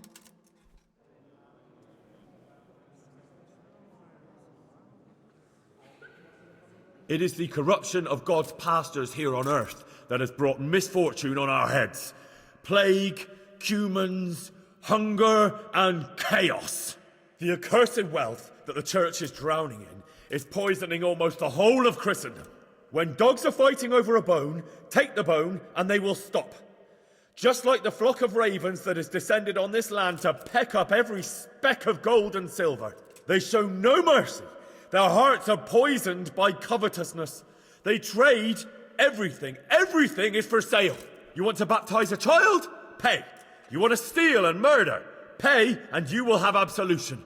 And the prelates sin and give themselves absolution. For shame! Shame upon them!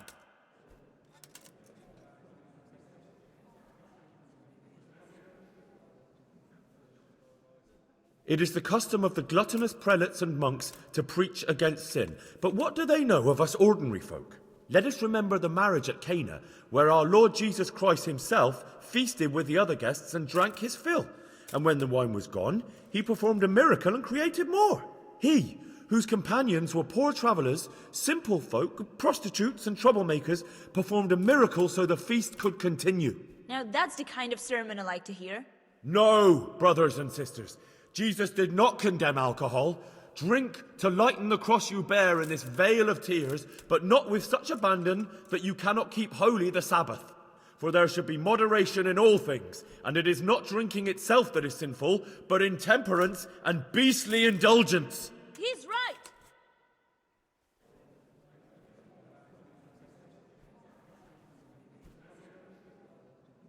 Enough about sin, which the prelates are so fond of preaching about, and whose absolution they promise if you only pay enough coin to Mother Church. What if the devil himself were to pay? Will the bishops tell us he too would ascend to heaven? And what about those bishops?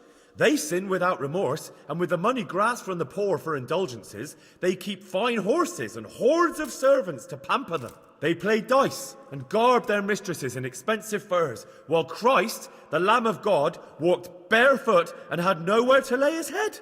Look to your consciences, you robbers of the poor, for you are seen by God and his people too. Down with the prelates! Away with them! We're fortunate to have our good father Godwin. At least he's a fair and simple man.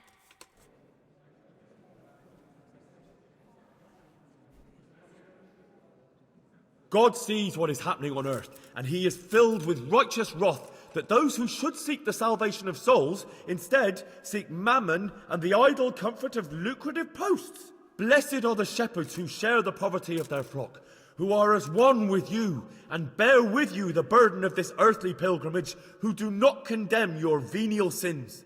Aye, all honour to Godwin. Let him drink like one of us. That is all I heard in Prague. Amen.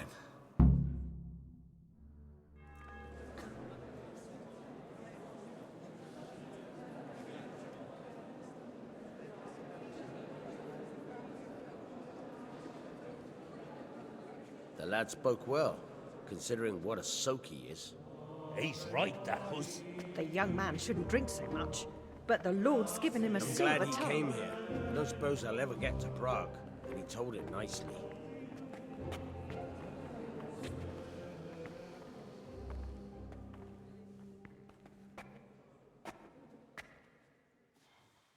Well, well, my boy, you have talent, and I can't deny it. And you pulled a thorn from my side. I almost didn't make it. Yeah, I noticed.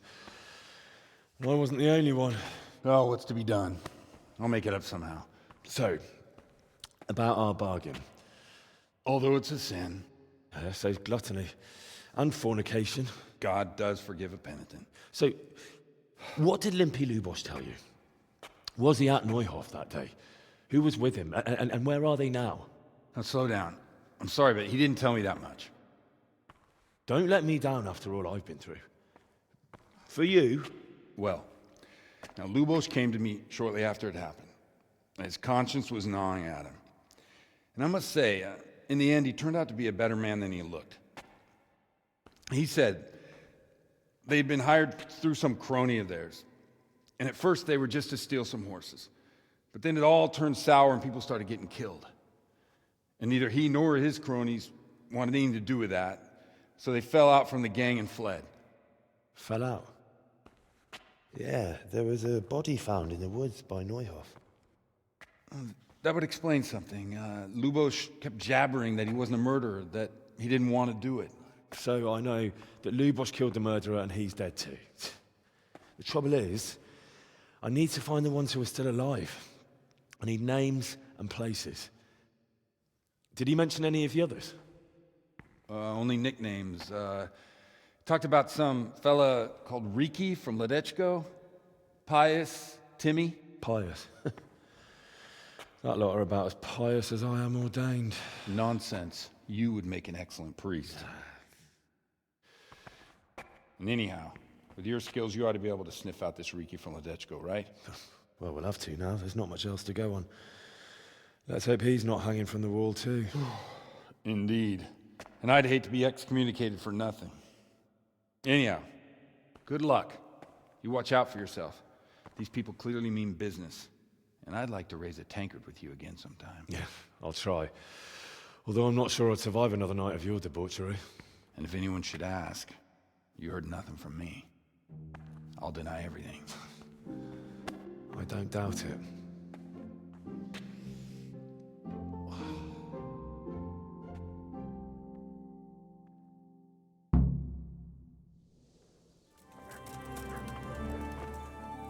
God be with you. I'm looking for a fellow called Riki. Do you know him? You mean Inak? He's the tanner's son, isn't he? Any idea where I could find him? I don't know. Try at his folks' house. We just spent much time there. So you know this Hinek. Can you tell me something about him? Not much, I confess. Most of the village folk avoid him like the plague. Why's that? No one with a nose likes spending too much time around tanners. And that Riki keeps bad company. I've never heard a good word said about him. What can you tell me about the old courier? He's as cantankerous as a hog in a thorn bush. He won't talk to anyone. Why do they call Hinek Riki anyway? He's a tanner, isn't he? If you're ever downwind of him, you'll understand. Tanning isn't a trade for the weakest stomach. True enough, but not every courier gets cursed with a name like that. Well, Hinek's nature's no sweeter than his smell. Why has he got such a bad name? Well, like his old man, he doesn't talk much to anyone. And then he's always skulking off somewhere. I heard he got a taste of the pillory in Rattay for thieving. And in Neuhof, he got boozed up in the alehouse with his cronies, and they beat up some merchants. So a bit more than high spirits. Just so. We're all honest folk here, with no use for the likes of him. Don't tell me there's not a single person who talks to him. He's been seen around with one of the bathhouse wenches. Adela, I believe she's called. May the Lord watch over you. Is someone there? God be with you. I'm looking for your son. Any idea where he might be? I don't know nothing. Don't you at least know where he usually goes? It's important. Hinek shows up at home once in a blue moon, so I don't know nothing about where he gets to. Even if I did, why would I tell every Tom, Dick and Harry? Do you at least know any friends he's with, or someone he goes to see? As far as I know, nobody here in the village talks to him. I heard he's seeing some bathhouse wench. Maybe. He can't get it for free, so I suppose he has to go to the baths.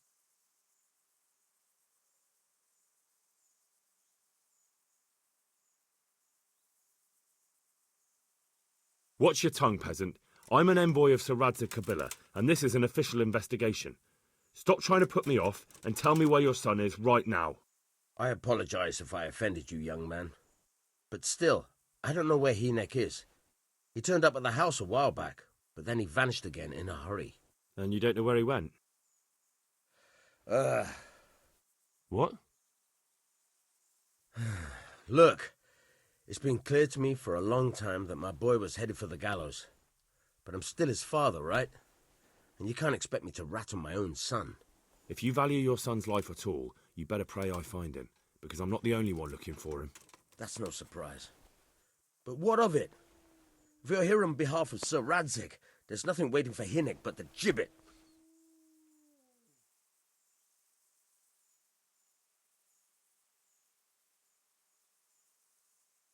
That's for Sir Radzig to judge. But even if it's true, I'm sure Hinek would rather hang than fall into the hands of those savages. I can't say you put my mind at ease. But to hell with it. I'll tell you what I know. All right. He was here a few days ago, but he left right away. He looked like he was in a hurry. And you don't know where he went? I've got an idea, but I don't know where it is exactly. I don't follow. Hinek makes some money on the side from poaching. He boasted to me a few times about what a great hideout he found in the woods, but he never told me where it is. Well, it's not much to go on, but it's better than nothing. Thank you. I'd like to talk to you about your Hinek. I'm very busy, so make it quick. Don't you have any clue at all where his hideout could be? I really don't know nothing about that. I could tell when he'd come from there, is all. How's that? 'cause every time he brought some hides for tanning and money. He had money because he sold the stuff right away? I suppose. He never kept any of his loot here. Do you know who he sold it to? No. But the innkeeper came here now and again and gave him coin. Of course, it could have been for meat. All right. I'll ask at the inn then. What more do you know? Nothing. I swear to God Almighty, I've said all I know. Hinnick never told me nothing.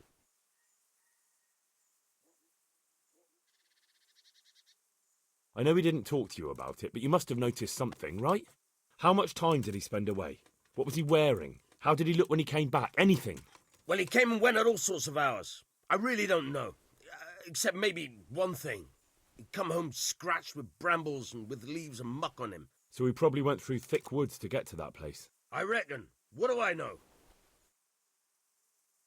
Jesus! God be with you. Do you need anything? I heard you've been seeing Hinnick, the tanner's son. So what? Come to preach at me, have you? That I'm a loose woman, a sinner, that I seduce decent men? God, no, nothing like that. It's just that you're the only one in the village who sees Hinnick, so I came to ask you about him. Aye, I've seen him often enough. I don't know what I could tell you about him. Where can I find Hinnick? I haven't seen him in the village for a few days. He must have run off to the woods again. Does he do that often? From time to time. What the hell does he get up to there? I don't know.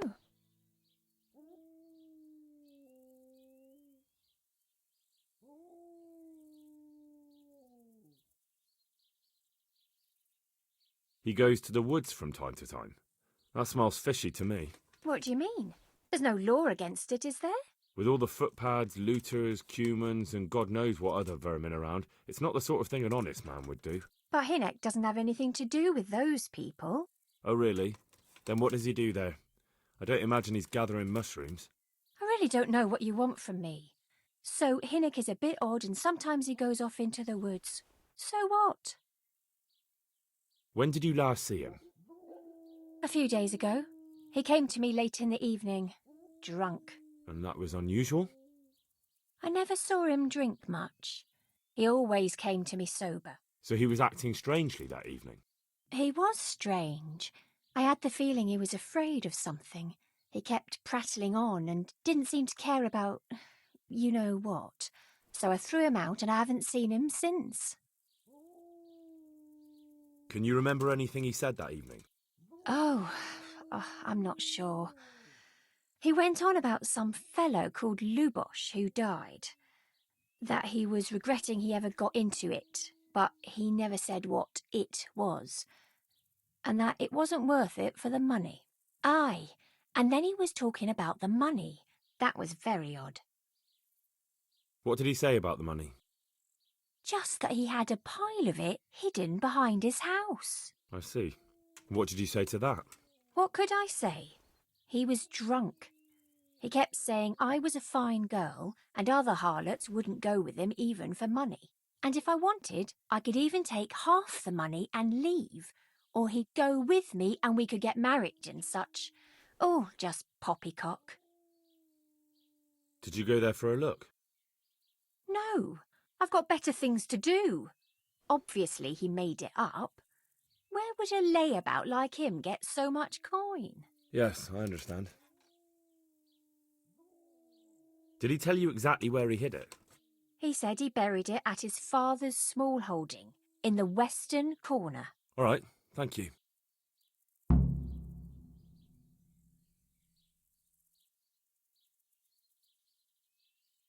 Is it true? What? Other whores wouldn't go with him even for money? The other bathhouse girls are honest, so I don't know. The truth is, I felt a bit sorry for him. Folk don't like him, but it's only 'cause his old man is a grouch and a tanner.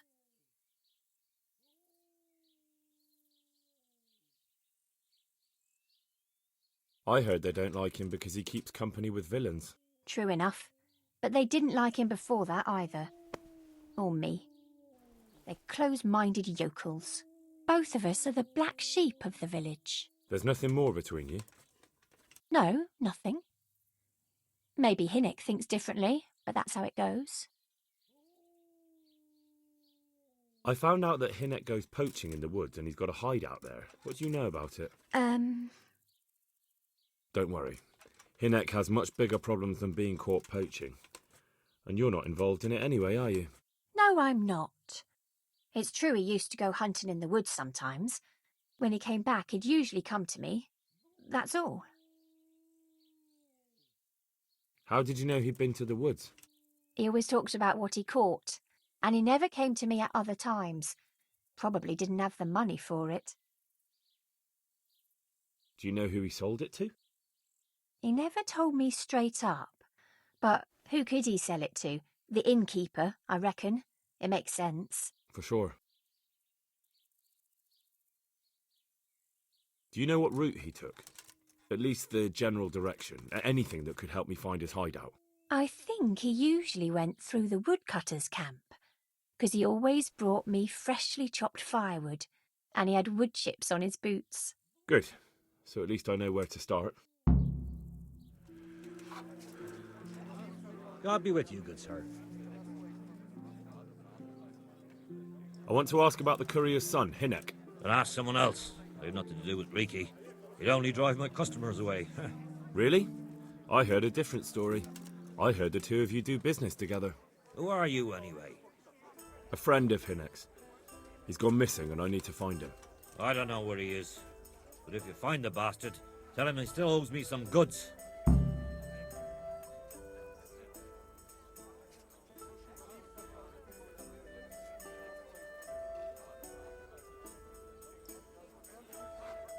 I don't give a damn what deals you've been doing together.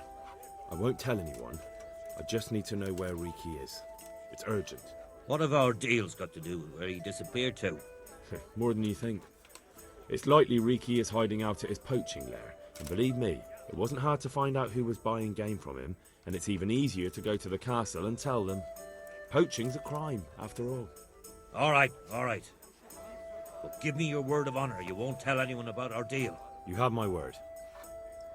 Fine. So, what do you want to know? I hear Hinnock has a hideout in the woods he uses for hunting game. Do you know where it is? Not exactly. That is... I don't know where it is at all. But I happen to know it's a dark place, a cave or an old mine shaft. How do you know that? Whenever Riki was going poaching, he always came to me first for candles and lamp oil. He brought the game skinned and gutted, so we had to have a light for that. How much game did he bring you? Not much, a few pieces. There's no great demand here. Sometimes the gentry has something, otherwise it ends up in sausages. And do you know of any mine shafts nearby? There's a few of them around. There's one on the opposite bank, a short way off the path leading from the forge to the west. Then there's a mine gallery to the east of the village, up in the woods above the cliffs. And I heard there's one shaft on the headland close to the water. Thank you. You're welcome. Watch you don't break your neck, though. It's rough ground, and you could easily fall down a shaft.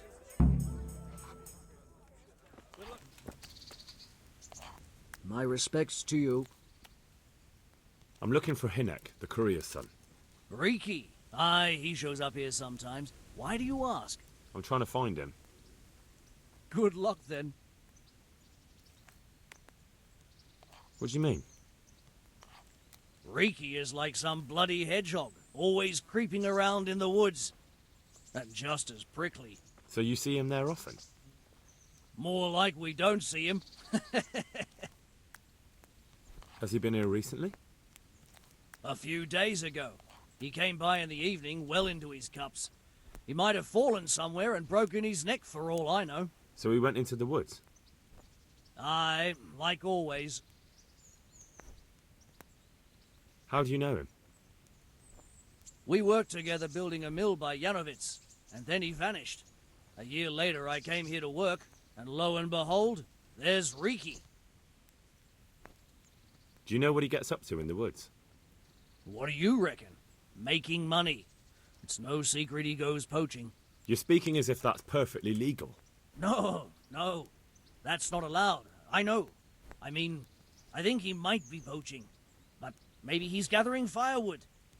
No way for me to know, right? Firewood, of course. I hear Riki has a hideout in the woods somewhere. Do you know where it is? Aye, I think I was there once. You think? What does that mean? Either you were there or you weren't. Well, once me and Hinek had a bit of a drink together here, and we ran out of ale. Hinek said he had some stashed away in the woods, so off we went. But do you remember anything about it? The direction or which path you took? Aye, I can tell you exactly. We went from the edge of the camp here along the path down to the creek. A little upstream, there's a fallen tree bridging the water. We went across it to the other side, then we went uphill to a big boulder. You have to listen carefully there. Why? There's a spring nearby. Someone put a kind of little mill wheel on the stream below it. You can hear it going clap, clap, clap all day and night. Uh-huh. Once you find it, you go around the spring and nearby you'll see a clearing. That's where Hinek's hideout is. It's an old mine gallery or cave.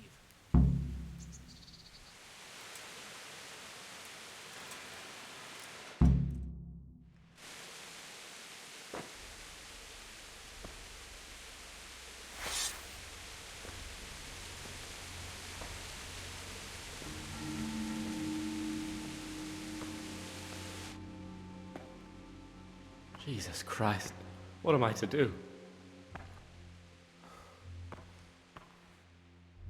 Not that I can expect any useful advice from you. At least, you have no more cares. Need someone to talk to? Fuck! Don't kill me. I can explain.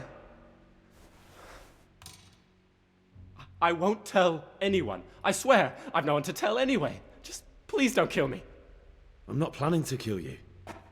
You're not one of Runt's men? No. Huh. Then who are you?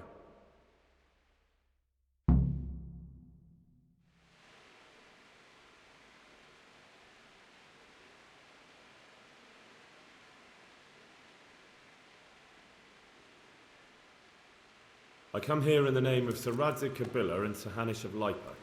I'm investigating the raid on the Neuhof stud farm. Got no idea what you're on about. Save your breath. If you want any chance to escape the gallows, you'd better come clean, all right? Jesus Christ. This will never be over. So? Fine then. That Neuhof raid of yours didn't turn out quite as planned, did it? Depends on whose plan you're talking about. We were up to it to grab some loot and bugger off. Only Runt's cutthroats was there to shed blood. What do you mean, Runt's cutthroats? There were two gangs then, mine and Runt's. We was only there to steal, but they wanted to slaughter everyone. But when you realised what they had in mind, you didn't have to go along with it, did you?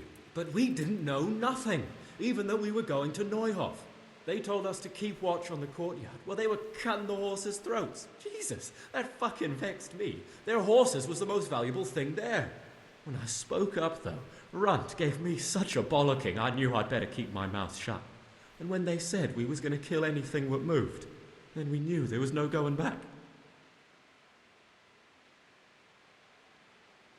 That gang of yours, what can you tell me about them? Don't know what you want to know. There was 4 of us. Me, Timmy, Limpy Lubosh, and Pius Pava. Sometimes we'd rob a place or hold up pilgrims. Never nothing fancy. I'm sure you did mischief enough. Who led you? Pius. He was the oldest, and he'd mostly find the jobs for us. Plan them and the like. He got us into that fucking mess in Neuhof, too. What about the others? Timmy's strong as an ox, with a brain to match. You got more sense out of a fence post. And Limpy, I've been with him the longest. He's my one and only friend, I suppose. Who got your 2 gangs together? You must have made contact somehow, right? Pius. He comes to us and says he's got this prime job. We're gonna rob a farm, he says. That was a big deal, because mostly we just did small stuff. Hold up on the road now and then, nothing fancy. When they told us how much we could make on it, well, we just couldn't refuse. So Pius knew them? I suppose, but I don't know where from. We even got paid up front. I should have known from the start it was too good to be true. Where did the rest of your gang end up? You saw Limpy, right? Yes, but he's no use to me now. Tell me where I can find Pius or Timmy. I don't know nothing about Pius. He vanished in the woods, and I haven't seen him since. Timmy, I reckon, went back to the mill where he works. Which mill? The windmill a bit north of Neuhof.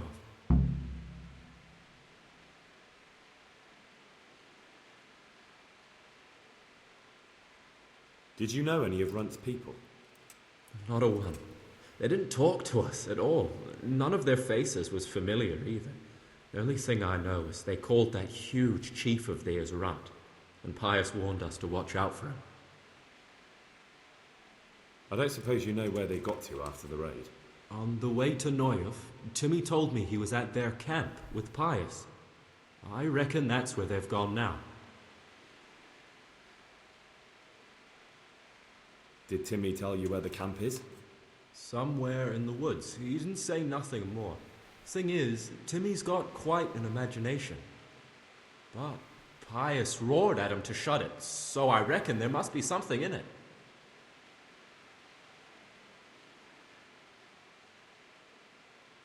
Tell me exactly how the raid went down. Well, we stormed in from the rear. Runt's people started slaughtering the horses. Jesus, that was bleeding horrible. Meanwhile, me and Limpy had a sniff round the stables to see if we could find anything worth pilfering. And in the end, we got lucky.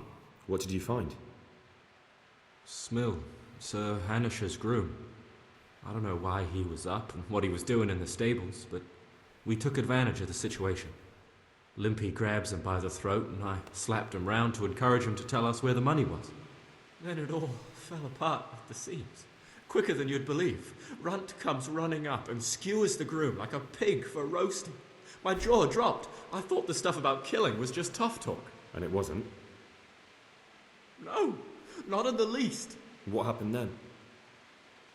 I'm gaping at Smill, stuck through and through, and I noticed this boy standing at the other end of the stables. The stupid sods pointing at us, jaw hanging down to his knees, saying, "I know you." Runt turns to us and hisses, "Take him down." So me and Lubosh start running, because the lad took to his heels. At the same time, we could hear the noise of the skirmish in the courtyard. We caught up with the boy at the next farmhouse. I knock him to the ground, but he bashes me with some piece of iron so hard my head's ringing like a fucking church bell. Limpy grabs it off him and stands over him with his bodkin in his hand, and I start praying. In the end, Limpy just gives him a kick and says, "Beat it, Ginger."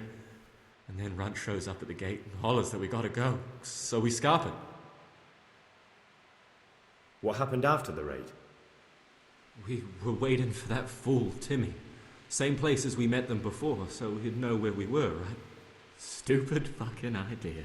But Pius didn't want to leave him behind. Only when Timmy finally turned up, two of Runt's men were dragging him.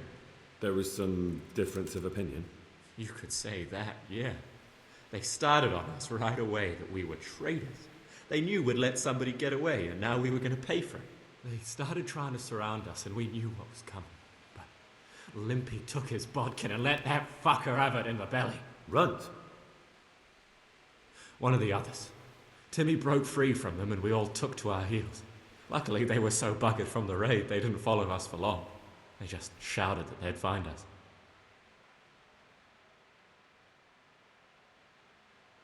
That's all I need to know. So now what do I do with you? Well? Hey, over here! It's up the hill. Shh. Hey, shut up. Oh, shit. Runt's people. We've got to get out of here. They're too close. We'll never outrun them. Fuck! At least they don't know I'm here. The two of us can take them by surprise. No fucking way. I'm gone. Look here. If you run, they'll catch up with you and kill you. And me too. Together, we stand a better chance. Jesus Christ. All right. I suppose you're right.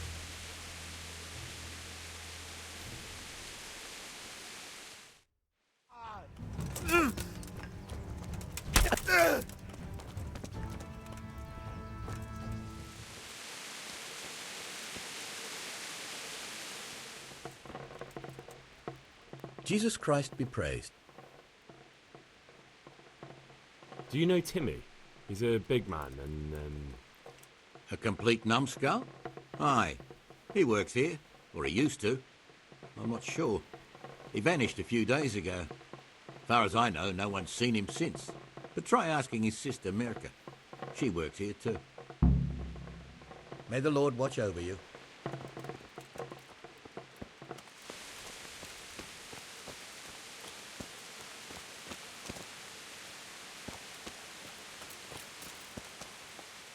I'm looking for a colossus by the name of Timmy. I heard he works here. I don't know anyone like that.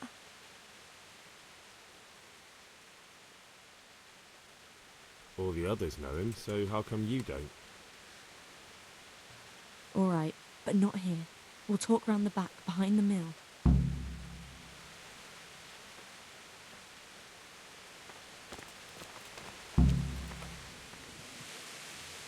Here I am. So, why all the secrecy? What do you want from Timmy? Can you tell me where to find him? Promise me nothing will happen to him. Why do you care so much? He's my brother. He's not very smart, you see. And he's always getting led astray by his no-good friends. And now there's some right peculiar characters looking for him. Who are they? I don't know.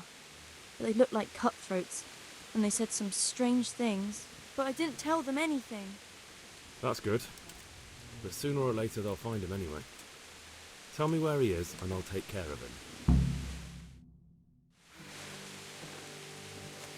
He's hiding at the Colburn farm, over by Merhoyed.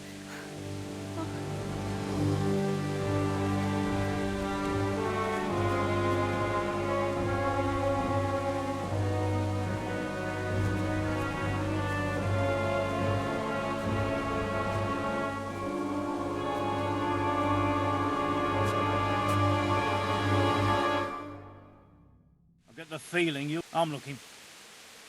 And who are you looking for? A great big ox by the name of Timmy.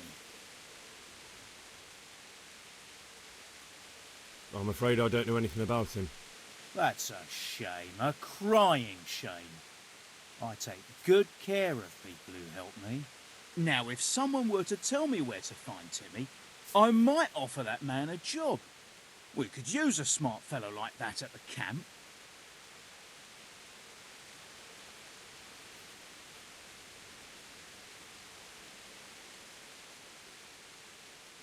You have an encampment somewhere?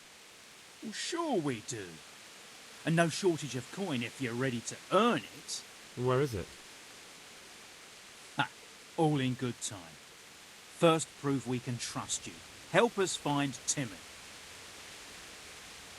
I hear he's hiding in Rattay. Oh, yeah? Where in Rattay? I don't know. You'll have to find him yourself. Sounds like a pile of horse shit to me. Stop wasting my time and spit it out.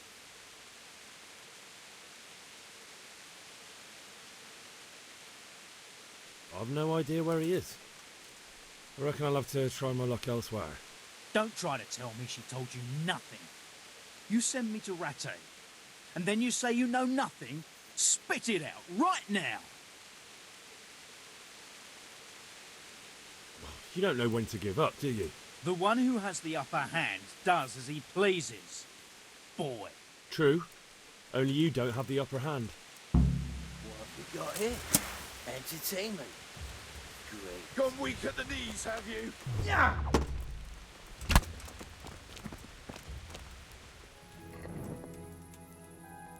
Hey, Timmy. How are you today? I'm all right. Have we met? We have now. Huh? Oh, shit. What do you want? It wasn't me. I didn't... I mean... Shit. I saw what you did at Neuhof. What are you talking about? You weren't there. I mean, I wasn't there. Don't waste your breath. You were there with Limpy Lubosh and Riki. I heard all about it. What do you want from me? Your mate Hinnock told me about a whole camp full of those horse huns. And I want to find it. I need to find it. Yeah, but why should I trust you, though? I'm not stupid. You might be one of them. Pretending to not be one of them. Trying to catch me out. I won't tell you nothing.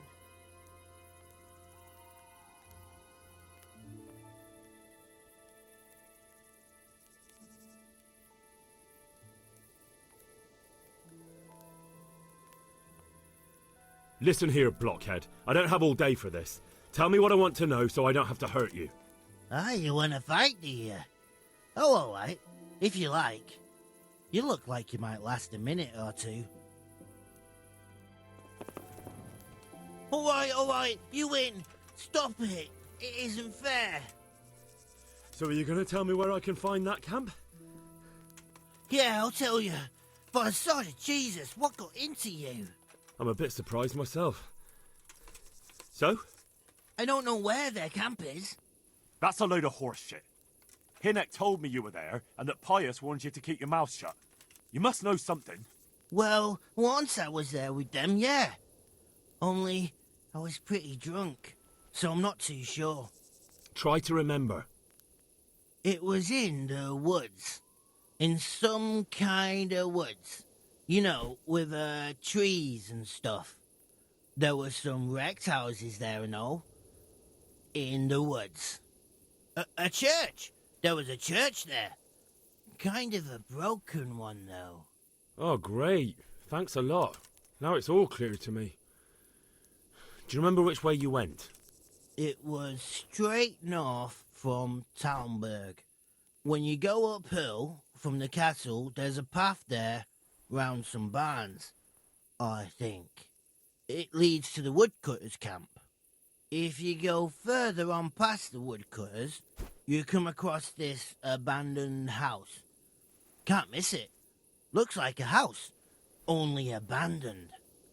Go to the left there and carry on till you come to this clearing with a big beech tree. Or was it an oak? You go left there again. There's this narrow path, and you go straight along there. Sometimes it splits up. You just keep to the left until you come to a crossroads by this big flat rock. You keep straight on there. After a while, you'll see a bridge. And it's right there. Easy as you please. Better than nothing, I suppose. But you won't tell nobody about Neuhoff, right? You promised. Oh no, bugger. I meant to make you promise, but I forgot.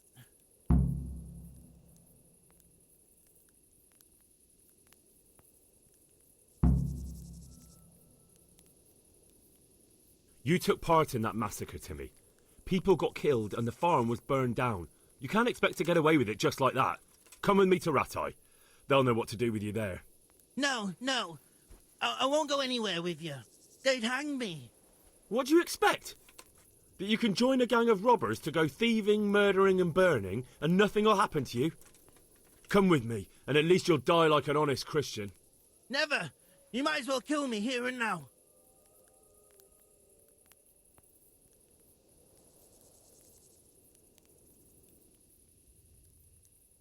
Well, the Lord sees you, so who am I to judge you? Your sins will come back to haunt you yet. What is he after now? God bless you. What troubles you?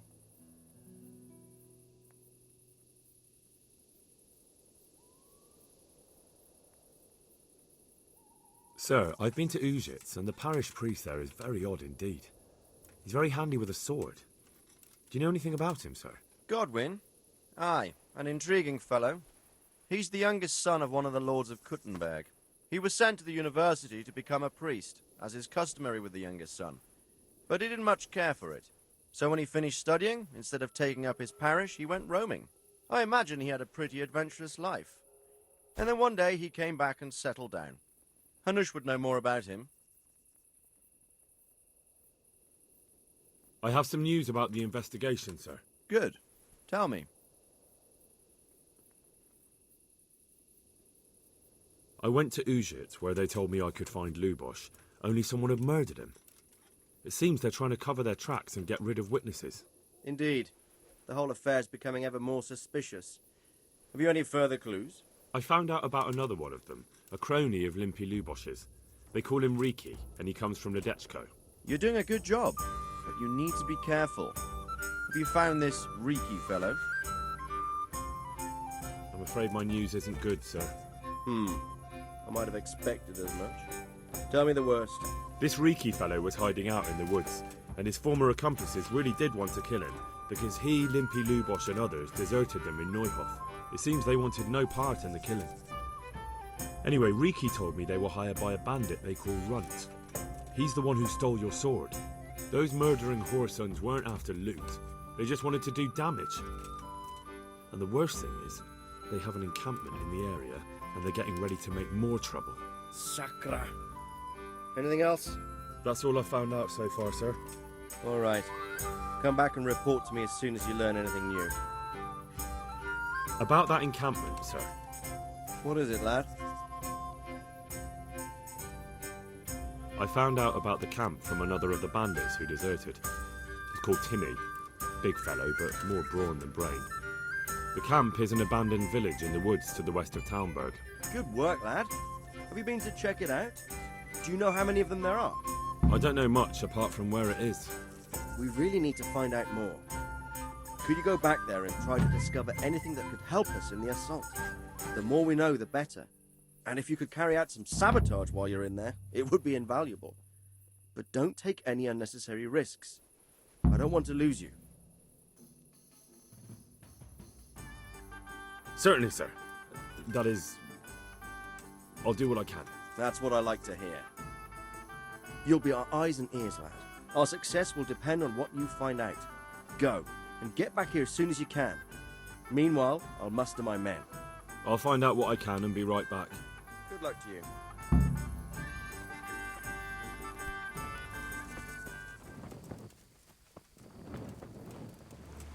A moat. It would take a while to get across, and there's nowhere to shelter from arrows.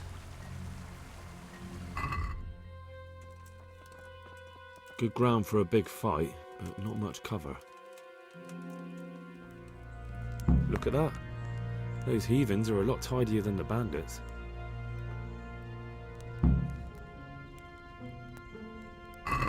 It's my own recipe. The fewer arrows you have, the better for us. They can see a long way from that steeple, and those archers up there, definitely going to be a problem. Greetings, Henry. I hear you on the rat-eye tourney. Well done, lad. I'm back from scouting, sir. Excellent. What have you found out?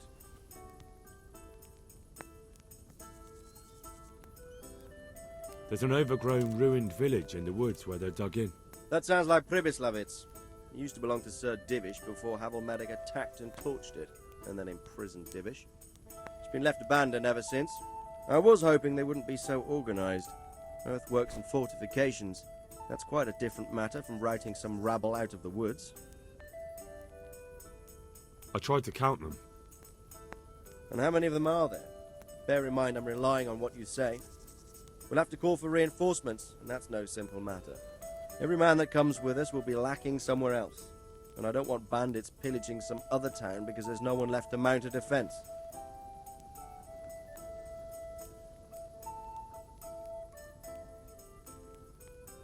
There's quite a few of them there. Perdition. We'll definitely need reinforcements. I think the Talmberg men should suffice. I don't like leaving the castle unprotected, but there's no other option. It's mostly bandits in the camp. They're not villagers with pitchforks, but not regular soldiers either. No more than I expected. I have no fear of them, but underestimating the enemy can be fatal. There aren't just bandits in the camp. There are Cumans too, quite a few of them. Cumans, you say? Where the hell did they come from? Could Sigismund have left them there after he raised Skalitz? This is looking more and more serious. I took a look at their arms and armour. They're not a proper army, but they're equipped quite well. What about archers?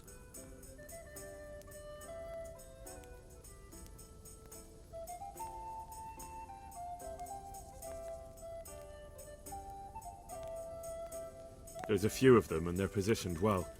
If we charge them head on, they'll probably do us a lot of damage. I don't like the sound of that. It complicates the situation. Dealing with them before the battle would be the best option.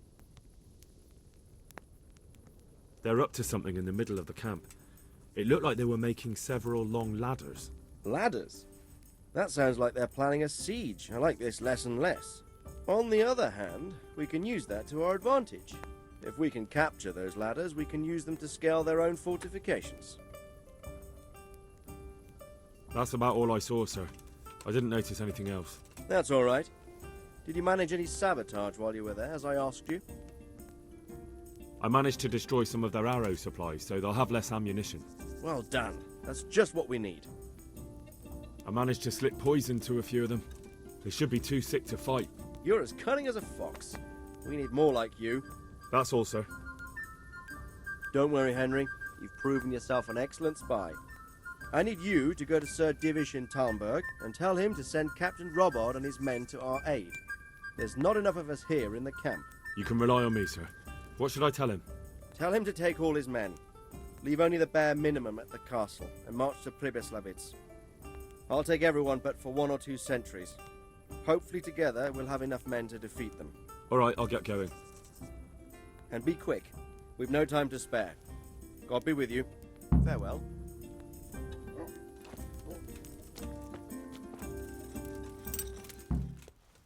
God bless you. What troubles you?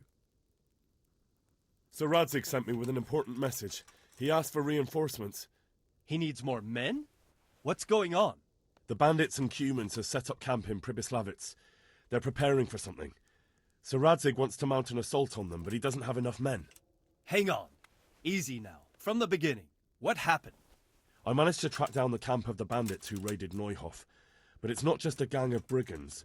More like a small army in a fortified encampment.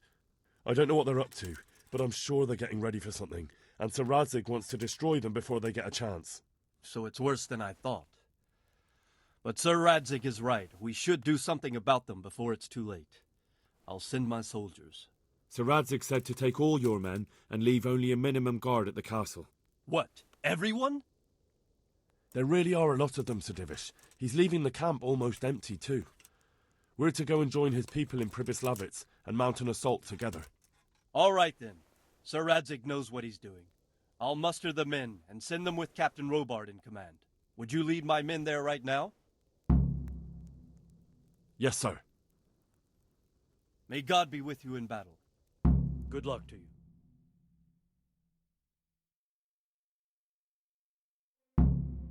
Sir Radzig. I'm glad to see you, Captain Robard. I hope Henry's explained everything to you. He did, but I find it hard to believe. Who could possibly put together such a significant military force, and right under our noses? We'll just have to find out, but I don't think we will until after a battle. If we don't deal with them now, who knows what they'll be capable of in a week or two. I agree entirely, my lord. What's the plan? Right, lad. We're almost at the place you described. Now we'll have to advance cautiously. I need you to tell me how it looks around the camp, so I can decide which side to lead the attack from. Sir, that's a big responsibility. I don't think I should... I asked you a question, boy. You've been there and seen everything, so speak up. There are 3 ways to get in. Directly along the straight path to the camp, the long way round through the woods and over an old weir, or by a narrow bridge over a deep ditch. Let's start with the direct route. That sounds like the easiest approach. How does it look there? That path leads round their battlements. It's fortified and patrolled. The chances are they'd shower us with arrows on the way. It's a good thing you're here, Henry. We'll have to try another way then. What about the approach through the woods and the weir? I don't like the idea of marching such a long way over rough ground, but if it's the better option... It's a long way through the woods, and there are patrols there as well. They'll call the alarm before we reach the camp. I thought so. What about the last approach, over the bridge? It's a bit narrow for my liking. It's narrow, all right, but once we get over, we can quickly occupy the best ground for a battle. We only have to take down a few archers. The battleground sounds inviting, but that bridge in the Archers, it's not an easy decision. Each option has its pros and cons. I try to answer to the best of my ability, sir. And you'll be suitably rewarded for your efforts. From what you say, the route over the bridge is the best option. If we're fast, we'll have the advantage. With the help of God, we'll win this day.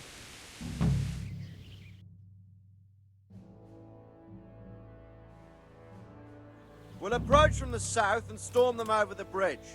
Form up. Forward march.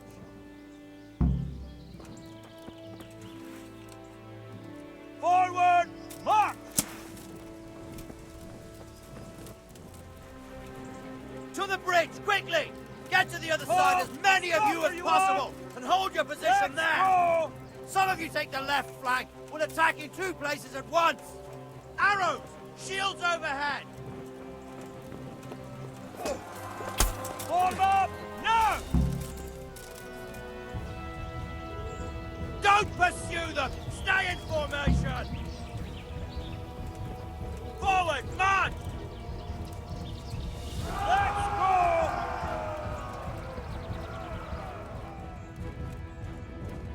Move that wagon!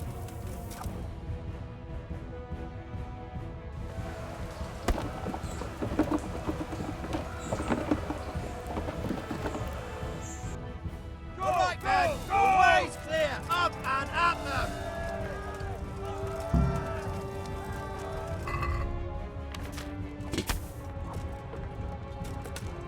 Bring a battering ram and smash down that gate! Stick together and hold the line. Ah. Sir, there's more of them coming from below. What the hell? To your post! Defend this fucking hill! Get ready to defend! Harder! It's nearly done!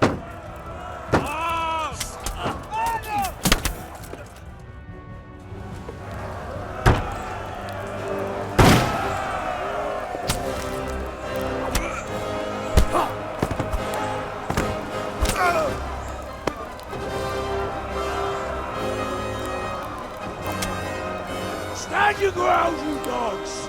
Drive them back!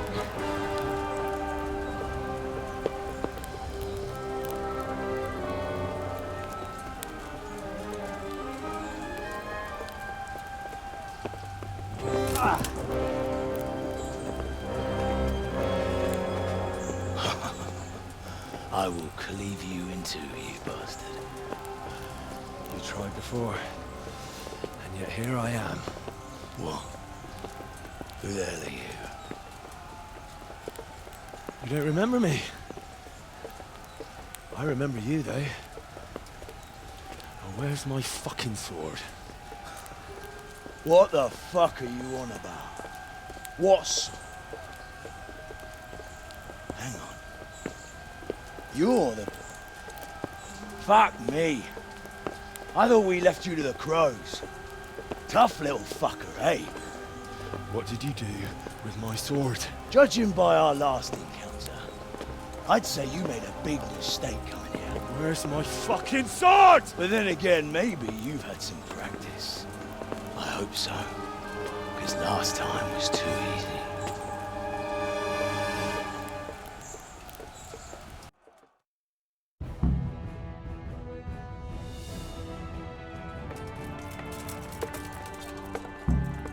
Come and get it.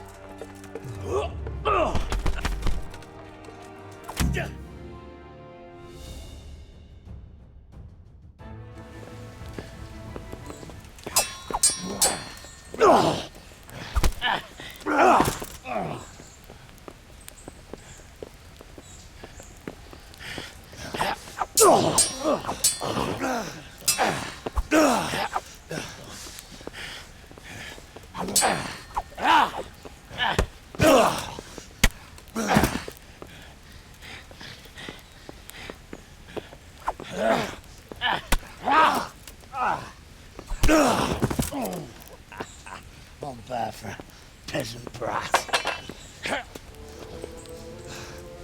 It's not over yet, you scum. Now where's my sword? What have you done with it? bastard! I'll see you in hell.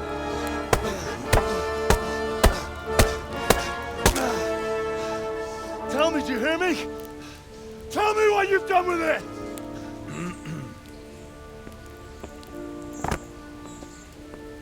I'd say you're flogging a dead horse there. You took him down. On your own. Well done. Nice work. You surprised me. He was a mountain of a man. He was the one who attacked Neuhoff. And stole your sword, sir. The thought did cross my mind. What did he tell you? If we'd taken him alive, the executioner might have gotten more out of him. Oh well, these things happen in the heat of battle. Anyway, we found a trunk full of coin down below. Someone was paying this gang very well. There were some of Sigismund's barbarians among them. I don't think we've seen the last of this. Whoever engineered it was highly placed. They won't give up after one defeat. This louse was just a pawn. I'm afraid you're right, sir. Well, lad, we live to fight another day, eh?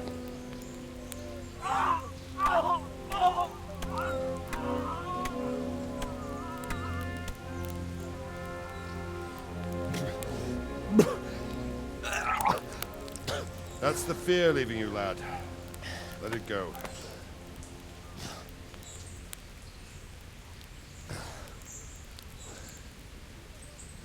Now, put it all behind you. A decent Christian shouldn't dwell on such horrors. I beg to differ, sir. I never want to forget this. The time has come for those whoresons to pay for what they did to us. You're right, my boy. But first, we all need some rest. We'll meet later in the upper castle in Rattay and then decide what to do next. But come what may, you did a good job today.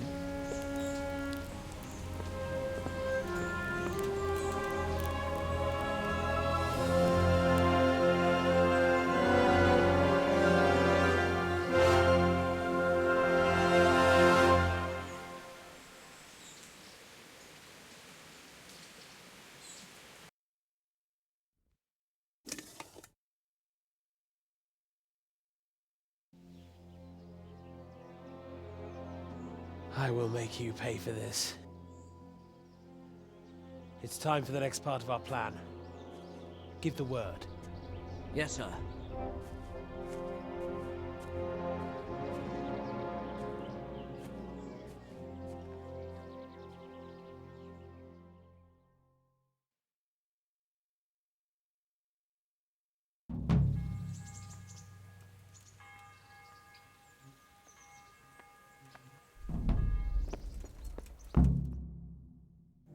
My lord, I'm afraid you were right when you said these hostilities wouldn't end at Przemyslowice. That comes as no surprise. What has happened? My men reported 2 more attacks today. Ah, Henry. I'm glad you're here. It seems like we'll have another task for you. Come and join us. My lord. Greetings, lad. The bandits raided a few remote hamlets, but that's the least of our worries. They also attacked Merhoyed, and that's a much more serious matter. Merhoyed? Matthias is working there. They attacked right after the battle in Przemyslowice. Bastards are probably trying to prove they're still strong. But there's a silver lining. The villagers held them off, and they even took 1 captive. He's wounded, but we can still interrogate him. Your Graces, I hope I'm not intruding. On the contrary, Master Tobias. Unlike Bernard, you are the bearer of good tidings. Or so I gather from the coin you carry. Tell me, how many groschen did we find in Przemyslowice? My lord, I'm sorry, but my news is no better than Captain Bernard's. These coins are very good. That is to say, well-made facsimiles, as we call them. What? I don't give a what you call them. I want to know what they're facking worth. That's just it, sir. They're worth nothing. Are you saying what I think you're saying, Master Tobias? This here is just a pile of copper. Kurva! Fuck! Plated with silver, so it's still of some worth. Kurva! Fuck! Is it a lot of work to make such counterfeits, Master Tobias? I should say so, sir. Highly demanding work. Especially to make such plausible forgeries. They would need a well-hidden foundry, several craftsmen, and a source of material. But they could just be brought in from somewhere else, could they not? Well, they could, but then again, the silver mines are nearby, and these groschen seem freshly minted, so... So we are facing a foe who has almost limitless sources of coin. That's all we need. Doppelgänger. Well, gentlemen, it's clear what we have to do. Interrogate that captive bandit, find out their numbers, and promptly cut off their supply of money. Otherwise, they'll soon have another encampment. If they haven't already. But I doubt it, sir. Merhayed wouldn't have been able to hold them off if they did. Well, lad, I said we'd have work for you, but it never crossed my mind there would be this much. You've already proved your worth as an investigator, so I'm putting my faith in you again. Go to Merhayed and question that captive. Find out where those brigands are hiding, how many there are, and what they're planning. And while you're at it, see if you can find some clues as to where this counterfeit coin is coming from. Very well, sir. Good luck. We're counting on you. All of us. Come report to me as soon as you know anything. I'll be at the lookout point near Talmberg.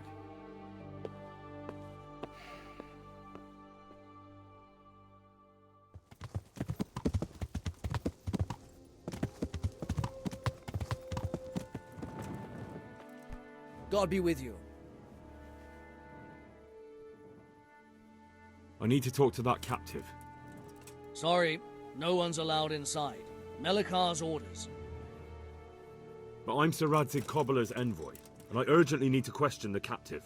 I don't care if you're the Pope's envoy. I can't let you in. If you want to talk to the captive, you have to get permission from Melikar. Farewell. What's happened here? Things are bad. Very bad. First we get attacked by them brigands, barely come out of that alive. And now, the plague. Plague, you say? Indeed so. Something's up with the village. Even the livestock are dying. It's a gruesome sight. Who attacked you? I don't know. Some bandits. Ever since Skalitz was raised, they've been marauding the whole province. Did you put up a fight? We most certainly did. Once Melikar heard young Straw shouting to the hills, he handed everyone a pitchfork or a flail, and we ambushed the bastards. Good on you. How did it turn out? We gave them what for until they turned tail and ran. But they cut up young Straw something awful. He didn't live to see morning.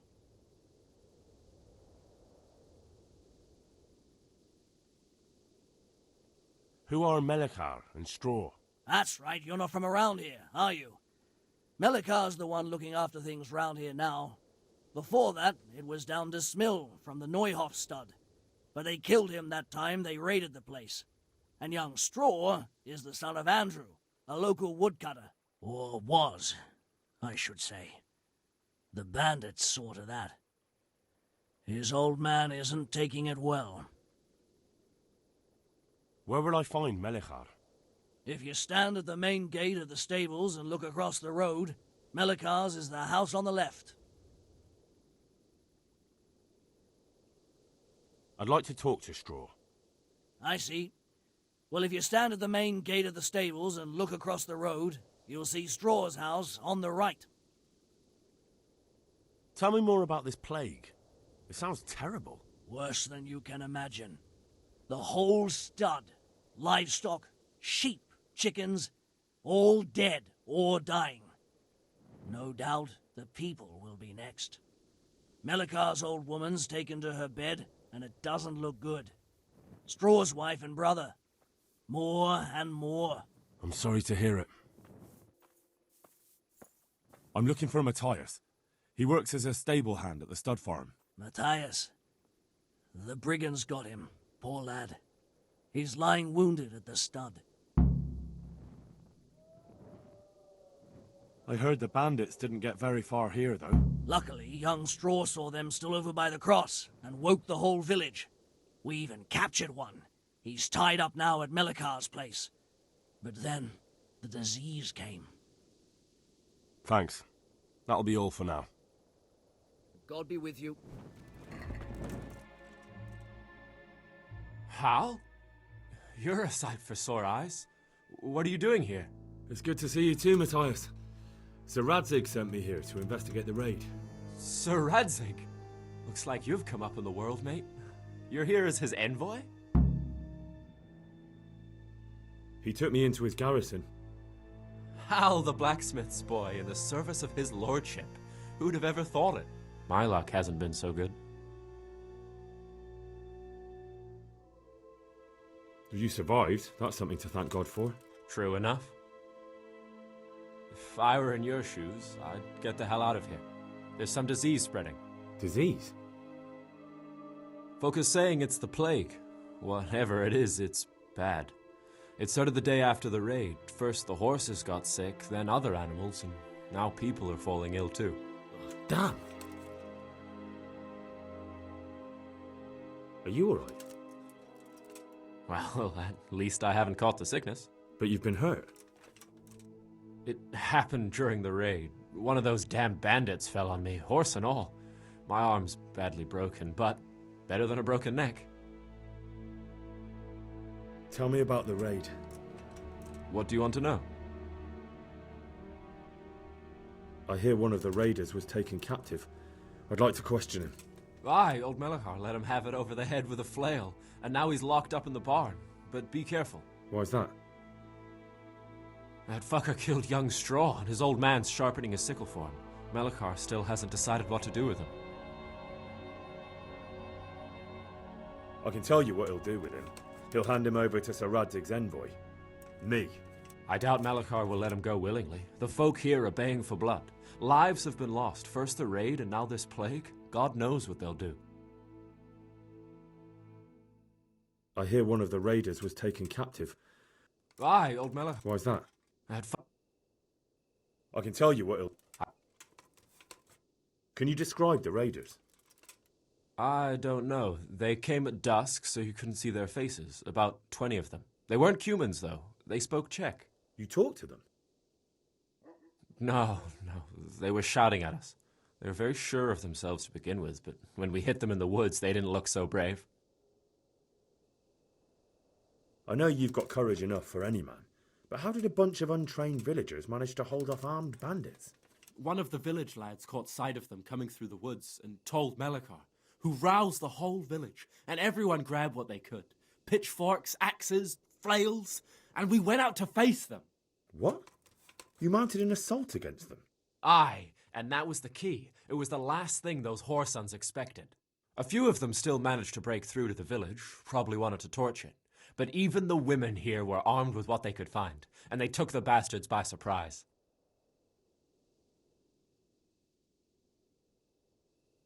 About this sickness.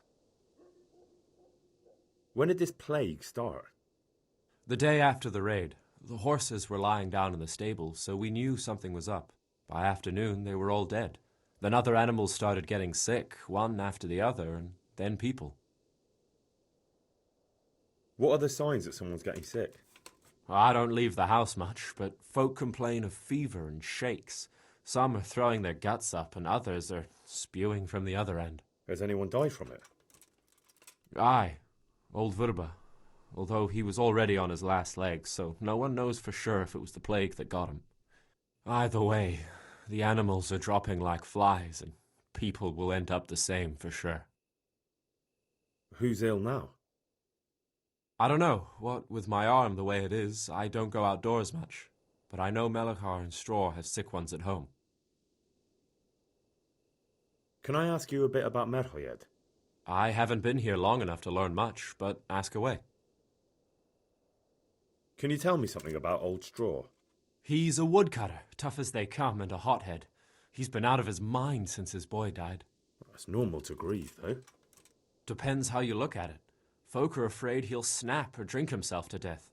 What's worse, his wife caught the sickness, and he's not taking care of her. Where can I find this straw? When you take the main gate out of the stables, you'll see 2 cottages outside. Straw lives in the right-hand one. What's Melikar like? The locals look up to him. Smill used to be in charge here, but he was killed in Neuhof. I know. Sir Hanush hasn't had time to appoint a new vassal, and folk need someone to speak for them, so they picked Melikar. Thank God you had someone here who could take the reins. Aye. Where does Melikar live? When you take the main gate out of the stables, you'll see 2 cottages outside. Melikar lives in the left-hand one. What's Melikar? The I know. Sir. Thank God. Ah.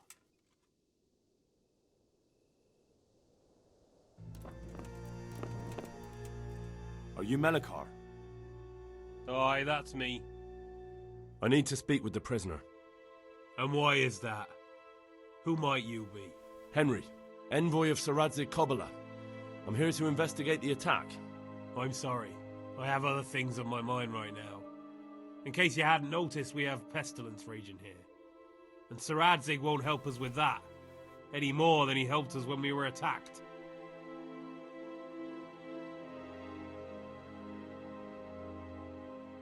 No news has reached Ratai of any disease here.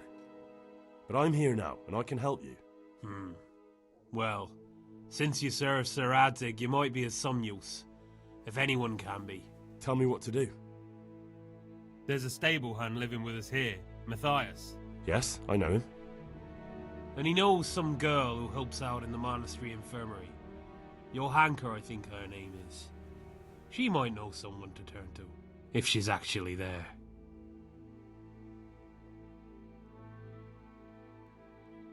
Very well. I'll go to the monastery. It's probably our best hope. Thank you. At least for taking the trouble. But then, even if you cared nothing for us, the prisoner's got the pestilence too. He'll die without help.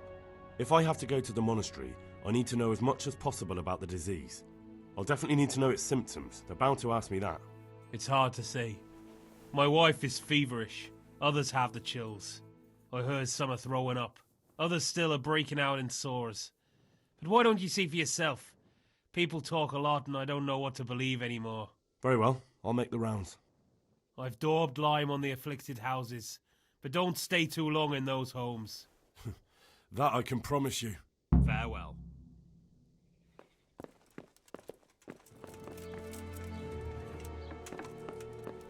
Grant him a place in thy kingdom. Grant him it. Who are you?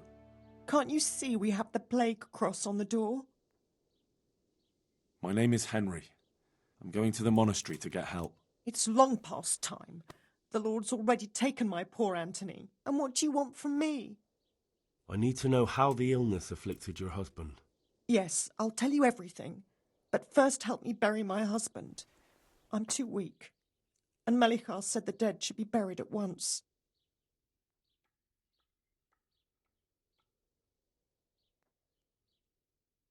Of course I'll help you. Thank you.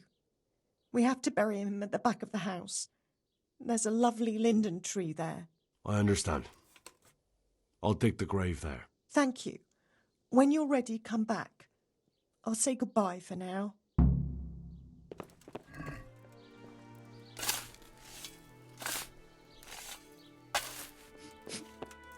It's done. Thank you. Now please take him there. Oh, Lord.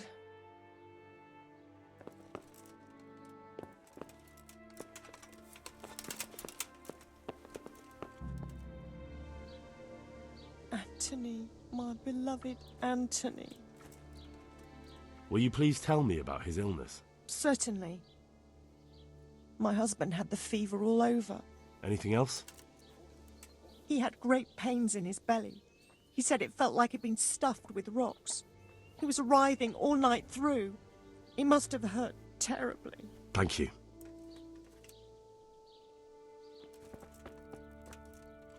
Brother, dearest brother, is that you? Yes, it's me, your, brother. Everyone is nearly here. We need to get to Skalitz for the fair. Tell me, brother, how are you feeling? Wait, you're not my brother? You're one of those brutes. Brother, lock the door. They're back again. Please, God, no. Brother, don't you recognize me? It's me. I'm your brother. I was gone for a long time. I've come back home for Advent, remember? Yes, yes, I remember. Give me a drink of water, brother. I'm thirsty. Terribly thirsty. I feel like I'm burning in hell. I can drink a pitcher of water and right away I'm parched again. Farewell.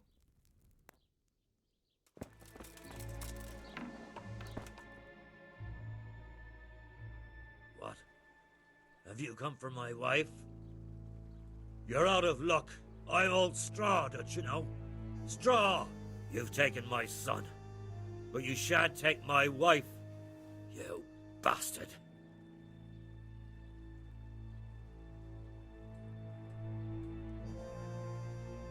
I've come to help your wife. To help her over to the other side? Isn't that God's own truth? I don't have time to explain everything to you. I need to... So you don't have the time? Come here, you fucker! Leave me be, all of you.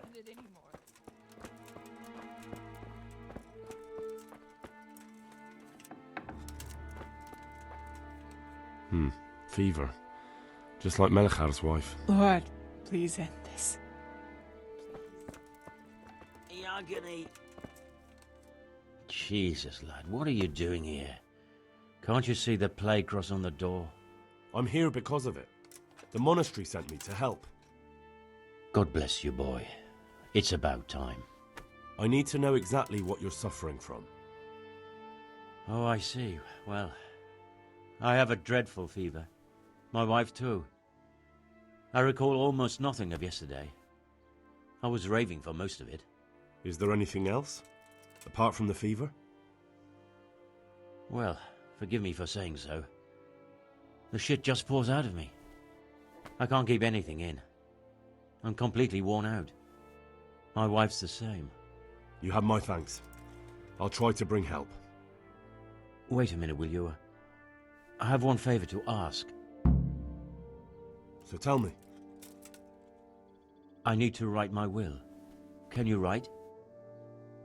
I might manage that. Excellent. So get writing. Yes? I, Vincent, son of Vincent, grandson of Vincent of Merhoyed, do bequeath my estate and all my worldly goods to my wife Wilma. If my wife were to pass away with me, I bequeath all to my cousin Dobesh, at this time the cobbler in Janovitz. In no event shall my prodigal son Elia, the layabout and good-for-nothing, inherit a single groschen, all customs and traditions aside. Should I write that too? Yes, and then write, the executor of my last will is to be my good friend, Father Fabian, presently the parish priest at the Church of St. Martin in Sasso. Anything else? This will was written down by... What is your name? Henry. Presently in fealty to Sir Radzig Kobyla. Well, I never. That will add some weight. Here, take my ring, so Fabian will know it to be truly from me. You can never be sure nowadays. Your son Elijah. What did he do to you? Christ almighty! Trying to interfere, are you? What did he do? Everything. He was to be married, and instead he ransacked the house and ran off. The little fucker. Last we heard he was some jackhand in Sasso. Boozing, playing dice, lying and cheating for a living. Such a disgrace. Where can I find Father Fabian? Well, where do you think? In St. Martin's Church, of course. All right, I'll head off then. Yes. Go now. Go before you catch the disease. Then where will we be?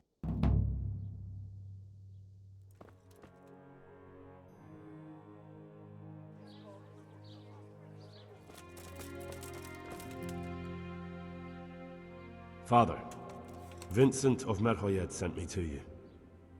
What's the matter, my son?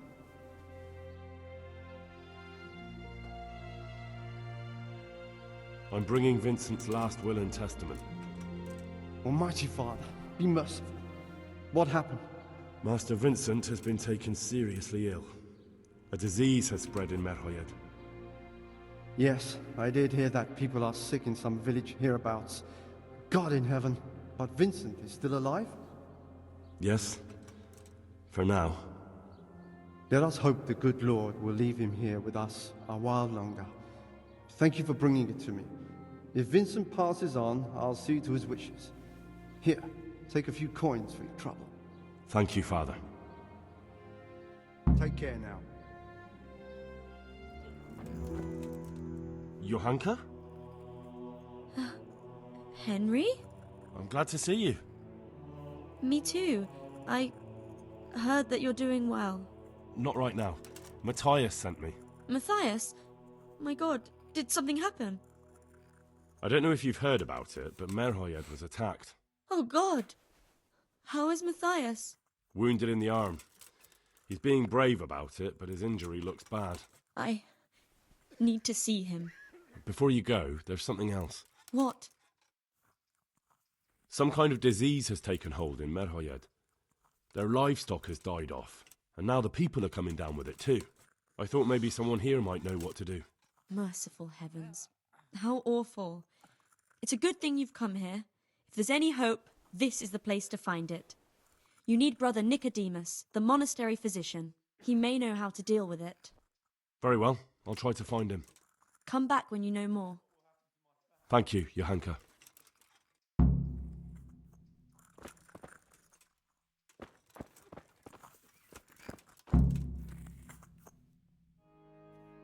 Some kind of disease has taken hold in Merhoyed. Johanka said that you might be able to advise. A disease, you say? How intriguing. Yes, it's very interesting, but can you help these people? I can't say at this point. I need to find out a little more. Tell me, has the whole village come down with it?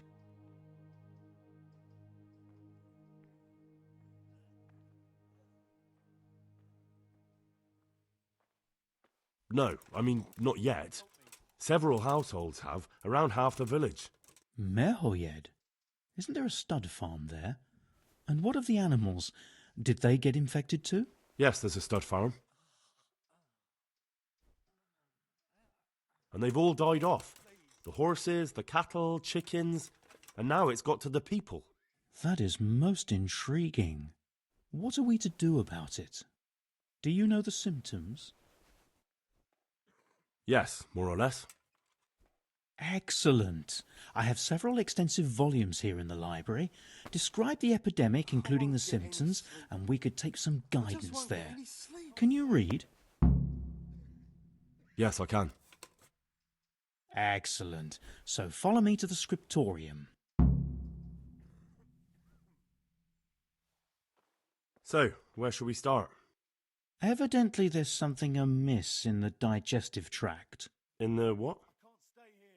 The digestive tract, Henry. Right. The trouble lies between the mouth and the arsehole. Uh-huh. Sure. Just so. We can rule nothing out at this stage. You look in the Breviarum de Sickness Causa.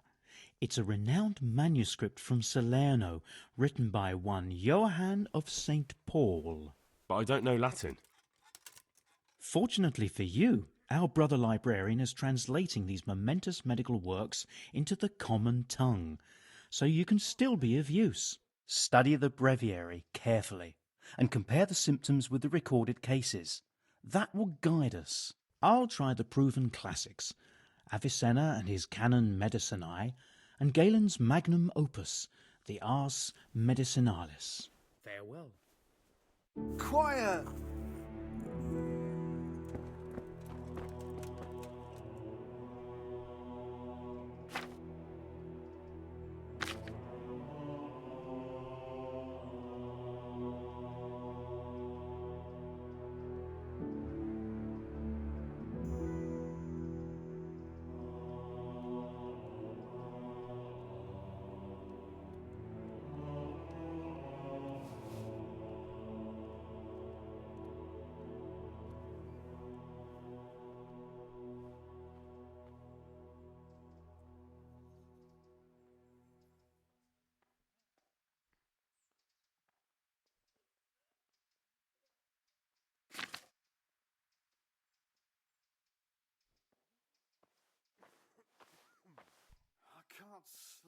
I think I have it.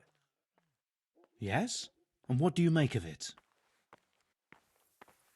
It's poisoning from tainted water. Really? That sounds rather unlikely. But if Master Johann of St. Paul's says so, who am I to contradict him? We shall have to prepare some medicine at once. I could help with that. Really? Yes. I know my way around the alchemistic arts. An ordinary fellow who knows the arts of physic? Who would have thought it? Excellent. I'll give you the recipe, and you have my permission to make use of the monastery laboratory. I'll get started right away. I, meanwhile, shall head straight to, where was it again? Merhoyed. Oh, yes, Merhoyed. I'll take Johanka with me. She has no equal in caring for the sick. Once you have the medication ready, hurry after me. Thank you, Brother Nicodemus. Good luck, Brother Nicodemus. And to you, Henry.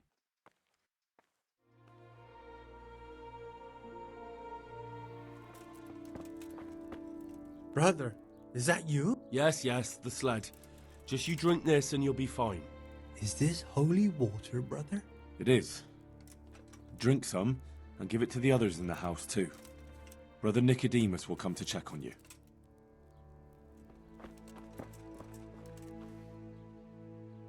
So, here I am. How are things looking? It doesn't look good at all, my boy. Do you have the potion? Yes, here it is. I'll take 4 doses, you take the rest, and let's split up. I'll see to the Straw family, while you deal with Melikar's wife and the rest. They wouldn't let me go near that prisoner. They want him to suffer. Despite his terrible crimes, to treat a fellow mortal soul like that.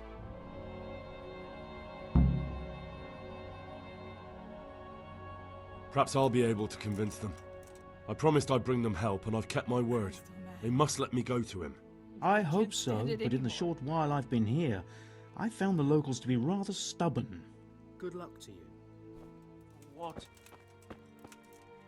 You're back? Of course. I always keep my word. I don't doubt that, naturally. Did you deliver my will? It lies securely in the safekeeping of Father Fabian. What a relief. Don't worry, I brought a remedy from Sasau. Drink this regularly, you and everyone in the house. A remedy? You have hands of gold, pure gold, my boy. God bless you. You're back? Yes, and I have something to make you well again. Good Lord above. Thank you for showing us your mercy. Drink this and give it to everyone in the house. I've also brought someone who will take care of you until you get back on your feet. Thank you, Good Samaritan.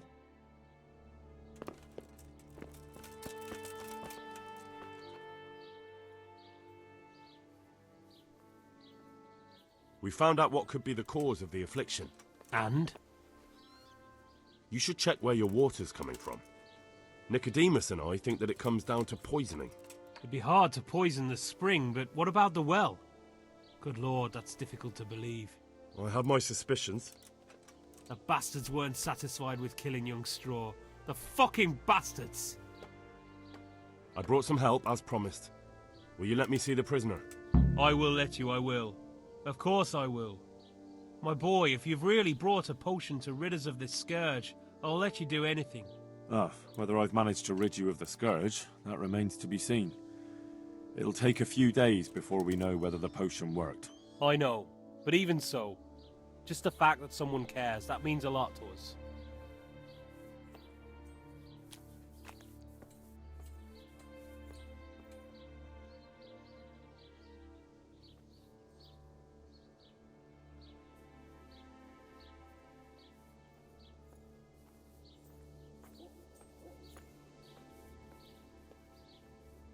Thank Brother Nicodemus. Without him, there'd have been no potion. I'll do that. Now open up that shed. Good luck to you. Now let's wait and see what happens.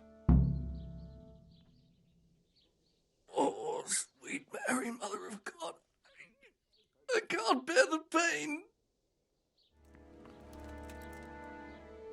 Welcome back to the land of the living.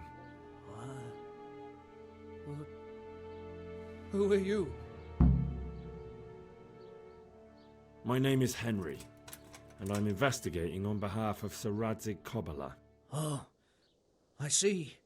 You'll have an easy job with me, boy. How so? I won't give you any problems. That's sensible of you. I'm a sensible man. Only I'd like to get it over quick and not keep the Rattay executioner busy too long, if you catch my drift. I understand. What do you want to know? Everything. First, tell me who's behind all this. Who do you follow? I follow the coin, lad. We all do.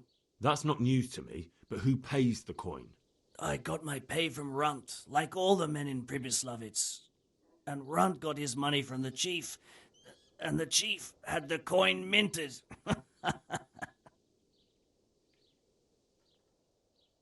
Who's the chief? The bandit leader?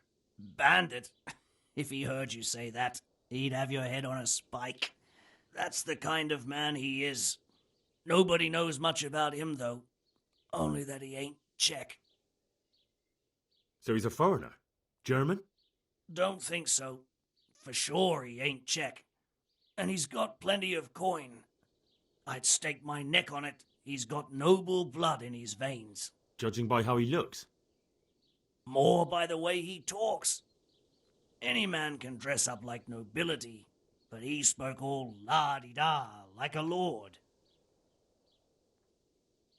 Where's that chief of yours now? I've no idea.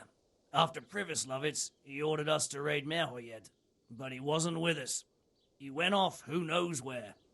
I don't reckon he'll be out of your hair for long, though. So the chief is in command of all these operations? You could say. I'd say you're looking at it all wrong, though. How's that? You ask who's in charge and who answers to who, only this ain't some noble court. There was all sorts of gangs in Pribyslavitz, big and small. Robber barons who had their own brigades calling them my lord, and common footpads who hadn't a pot to piss in. Men came, men went. Lots of squabbles, the occasional murder. Old cronies and old rivals were meeting. You know what I mean? I suppose so. It was one big muddle. The main thing was nobody asked questions. I didn't give a damn who the chief was, or what he had in mind, or whether he had one ball or two. All I was interested in was the coin. Uh-huh.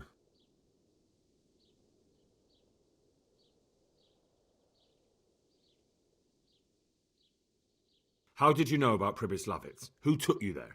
A fellow by the name of Moorcock. We met near Kuttenberg. I was robbing burghers who were fleeing the town from Sigismund's army. We got to talking, and he told me about Pribyslavitz. Why did you attack Merhoyed? The chief himself gave us the order. I reckon he wanted to show the local lords he was nowhere near finished. So he's planning more raids? The chief's always planning something. Pribyslavitz was only the start. So you knew the coin was counterfeit? Course I did. I brought those groschen to Pribyslavitz, along with a few other things. Did you? And where did the forgeries come from? Like, where were they made? I don't know. Some merchant by the name of Menhart gave them to me. We used to meet at the charcoal piles near Rovna, by the crossroads there. As it happens, I'm supposed to be meeting him there about now. So Menhart's waiting there? Might be, might not. He could have heard what happened in Pribyslavitz and decided not to show. And does this Menhart know where the coin comes from? How should I know? To me, he's just another link in the chain. I deal with him, and I never ask who he deals with. Just like he knows nothing about me. I see. So I suppose there's no point asking you if you know any more about him. It'd be a waste of breath. All he did was give me the coin, and then we went our separate ways. Who else knows about the money? Apart from the chief, Menhart, Runt and me, there was a few others. The men got some real money too, with the false stuff. It'd be suspicious if they only had freshly minted coin. You said you used to bring other things. What were they? Letters. Menhart would give them to me for the chief. This time I was taking an answer back to Menhart too. Have you still got that letter? Aye. The yokels round here ain't got much interest in correspondence, apparently. Give it to me then. I'd be delighted. What were the letters about? If I knew how to read, I wouldn't be trusted to carry letters, would I? I took them from Menhart to the chief and back. That's all. That's all I need to know for now. For now, for the love of Christ, boy, don't let the executioner interrogate me. I already told you everything I know.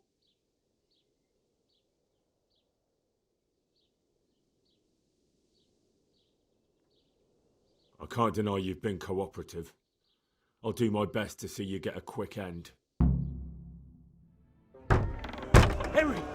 I think old Straw's come for the brigand. Step back from that Eden, young fella! But you can't kill me! Not just like that! Shut the fuck up, you weasel, and keep it fucking shut! You don't even get a say! Calm down, Straw. He won't escape justice. After all, he's... Don't stand in my way, Melikar! Let Henry decide. He's the one who saved his life.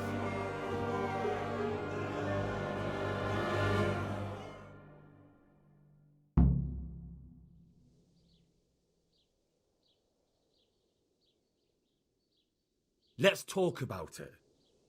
To hell with that! That Orson killed my boy! He won't leave Merhayed alive!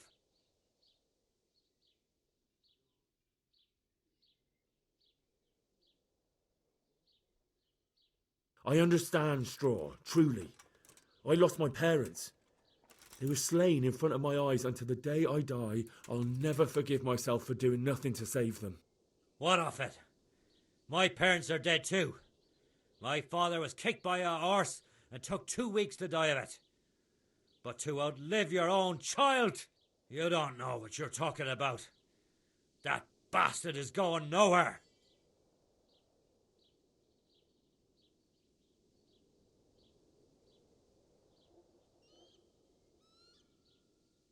Listen to me, Straw. That isn't going to help anyone. You're a decent man, not a killer. Think of your wife. Now where's the justice in it? My boy cut down in his youth. Didn't even have a chance to marry. And that cutthroat swine left walking the earth. Do you really want to defy your lords and masters? If I have to. That son of a whore deserves to swing. If you don't have the balls for it, step aside and leave it to me. I've got no time for your drunken babbling, Straw. That bandit is going with me, and if you try to stop me, you'll get hurt. Is that clear? So that's your justice, is it?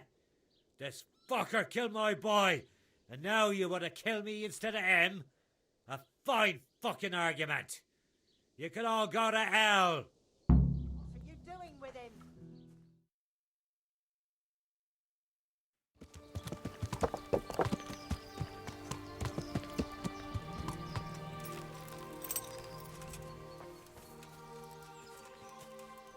God be with you, Henry.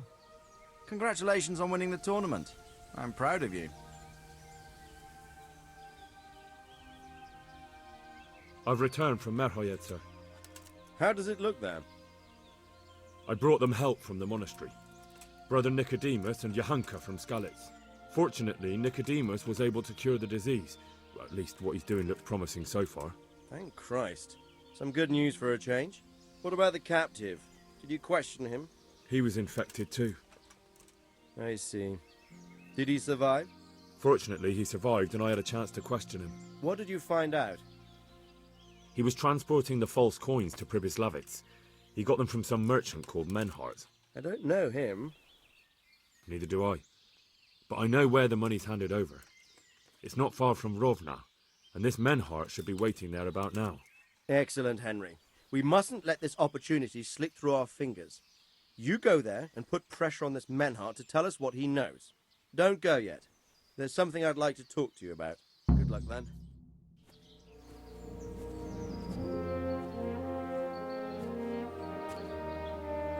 You haven't disappointed me. Nothing against Bernard, Robert, or any of those others. But none of them could find out as much as you. At least not without beatings and torture. And that doesn't always work. You're a godsend, lad. Thank you, sir. Now go and find out who's behind everything, and then we'll deal with them. Yes, sir.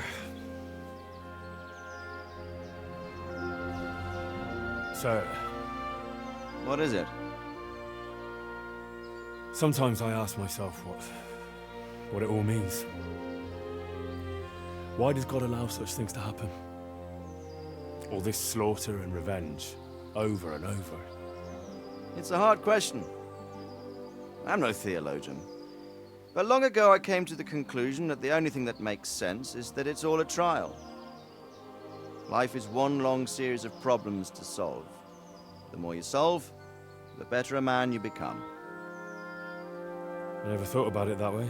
Well, just look at the pampered ones who have no concerns in life, like young Lord Capon, for instance. I shudder to think how he will rule when his time comes. Tribulations spawn in life over and over again, and we must stand our ground and face them. So, I go to Sasso and solve this one. You can rely on me, sir.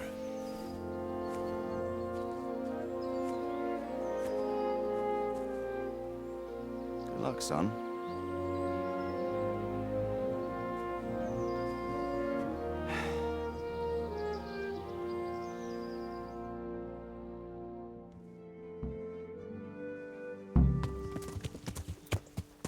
Good God, what a bloody mess.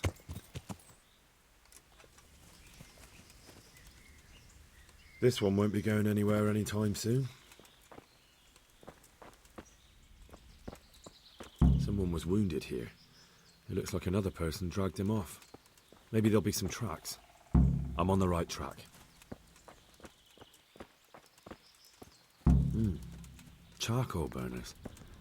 Someone must have seen or heard something. I'm honored that you should come to me. What happened at the crossroads? What?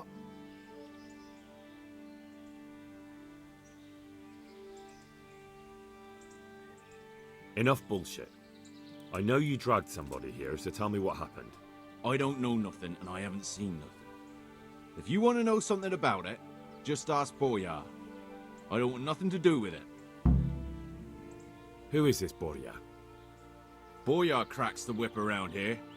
You'll recognize him by his red cap. Thank you. God be with you. What do you know about the wagon that's been ambushed at the crossroads? I haven't a clue what you're talking about. Really? Yes. Is that a problem?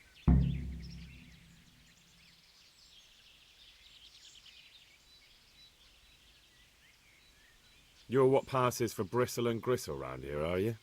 Possibly. So listen to me, you hero. If you don't want me to wipe that crooked grin off your face, you'll start talking. Got it? Yeah, right. Because everyone knows charcoal burners are thieves and killers. Well, let me tell you, that's not at all what happened. I'll be glad to hear you out. Let's just get this straight. We didn't ambush anyone. And what were you doing at the crossroads then? We were just passing, and we saw the wagon. So we took the sacks. Just the sacks? What about the trail of bloodstains leading to the camp? I was just getting to that. We also found one wounded man. What am I saying, wounded? The fellow was hacked like a martyr in some holy picture. He begged us to hide him away. So you have him here somewhere? Is he still alive? The fellow has quite a will to live. I'll give him that. Do you know who ambushed that wagon? Not a clue. We came a long way after. Did he tell you anything? He wasn't exactly talkative. His lungs are full of holes, so talking's a problem. Where is he? We've locked him away in the shed. There. I want to talk to him. I don't know. He paid us. We're not to let anyone near him. We've been through that already. All right. Just calm down. Here. Take the key. Thanks. Good luck to you. Who are you?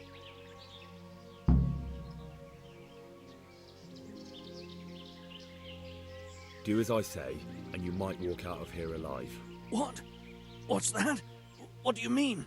Don't worry about it. Just answer my questions, and I might even help you. Well, if you say so. Who is it you work for? Who did the wagon belong to? To Menhart. He's some kind of merchant who hired me for protection. But that's all I know. And where's this Menhart disappeared off to? No idea. I blacked out after the attack. Only came to my senses once I got here. I don't even know where here is. Who ambushed that wagon? A knight. He's been following us for a while. And where did he go? I don't know. I got a beating, and then I passed out. Do you know what you were carrying in that wagon? I never asked Menhart that. Can I see your wound? Are you a quack? Sort of. That's a deep wound to the flank and you're still losing blood. You need to staunch it. Will you help me? I can try. Tell me more about the night.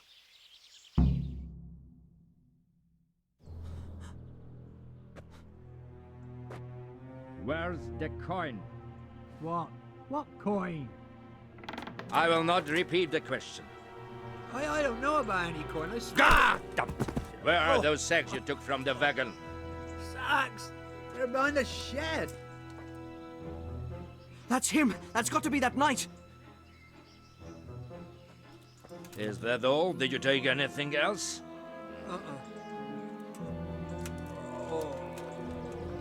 Fuck! Stop! Stop right there!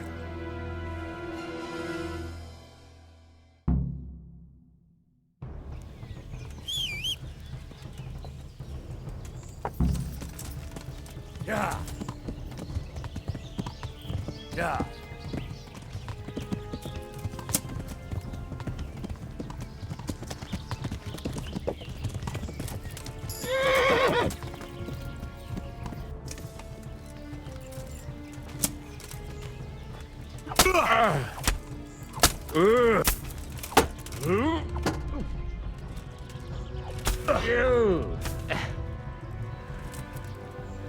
Well?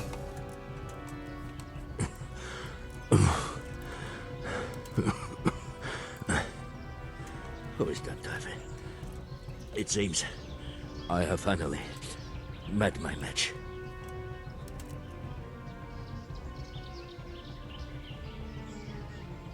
I want to know everything.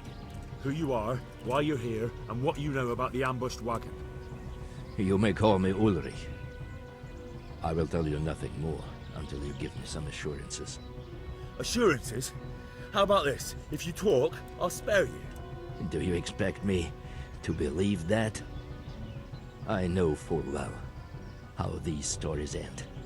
I have been at the other end of the sword more times than you can count.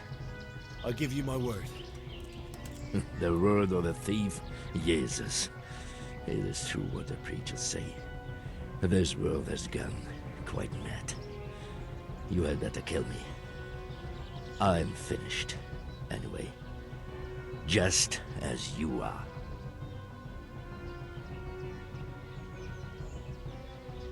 Why do you think I'm finished? He who lives by the sword dies by the sword. Once you take a weapon in your hand, your days are numbered. It is the same for every one of us. Not everyone. Every last one. Knight, mercenary, or footpad. There are men who die peacefully in bed, their wives and children at their sides. But not you, or I. You will end your life in a ditch, with your belly ripped. Unlike you, I'm not a criminal. You believe that the forging of money is an honest trade? I've got nothing to do with that. I'm not a forger, I'm the one investigating them. What? What are you saying? I'm in the service of Sir Radzig Kobyla, Governor of Skalitz and Royal Hetman. Then we have something in common. I also am here under orders from above. From who? Perhaps you might sheath that weapon, so that we may talk eye to eye. If we do indeed have a common cause. Stand up. It is true our meeting has not begun well. But if it is the truth that you are sent by Kobyla, then we can assist each other. What do you mean?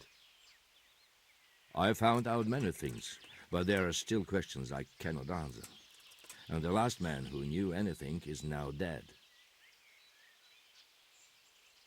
What man was that?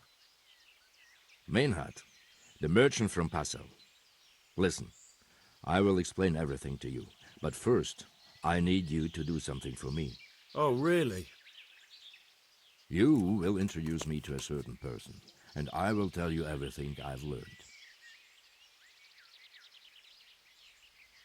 Who do you mean? Master Tobias Pfeiffer. If you truly serve Sir Radzig, then you must know him. I think I know who you mean. What do you want him for? I have here a written confession which tells how those forgeries are made, but I do not understand such technical matters.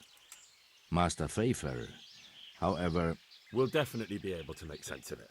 And you'll give it to me, just like that? It seems I have little choice. This is the last lead I have. In the meantime, I will return to Sassau and see what I might learn there. Shouldn't you go with me to see Pfeiffer? No. I must remain in Sassau. I have some loose ends that must be tied. What's your name, anyway? I told you. I am Ulrich. Just Ulrich? It is enough. Because you look like a knight. They seldom have just one name. It is true. I have a horse, armor, a sword, and a shield. But there are many ways to acquire such things these days. As I am sure you know. So you're not a knight? I am a trustworthy soldier in the service of a nobleman.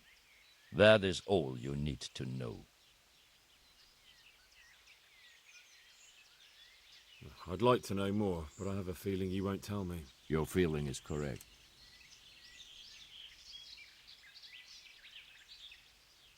Who are you working for? I understand why you wish to know, but this does not mean I am at liberty to tell you. Very well. I shan't beat it out of you. Tell me what you know about the false coins. Do you know Passau?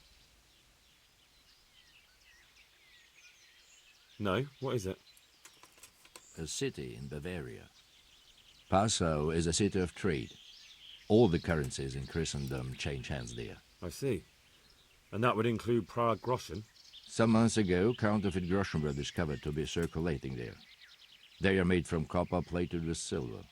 The Passau alderman began to investigate and learned that a family of money changers was involved. They were bringing the forged coins in from Bohemia and sending back real ones. My liege lord is allied to the Passau alderman, so they requested that he deal with the matter. And so he sent you? Yes. He needed a man that he could trust absolutely. And what about that wagon? What happened there exactly? I followed Meinhard from Passau. I had reason to suspect a connection with Sassau. So they were transporting false groschen on that wagon? Yes. On their way here, they brought real coin.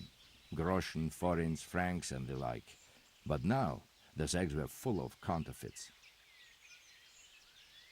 What do you mean about the connection with Sassau? The matter was investigated in Passau, and the executioner extracted information from those who were arrested.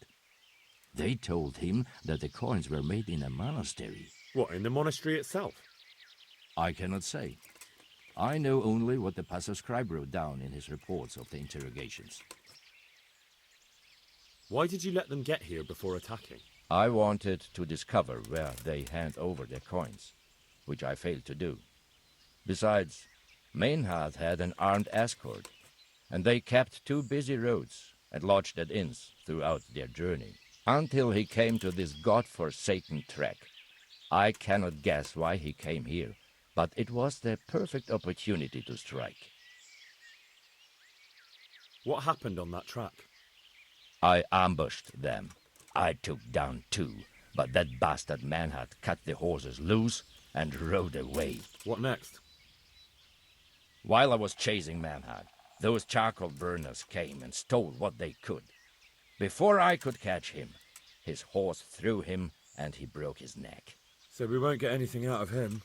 Unfortunately not. What happened to Menhart? He is dead, of course.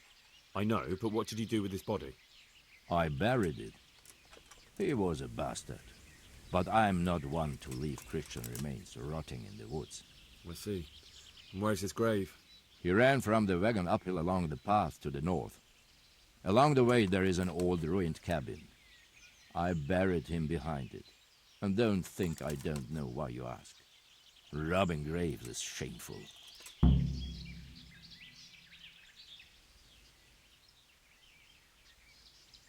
That's not it at all. If you say so.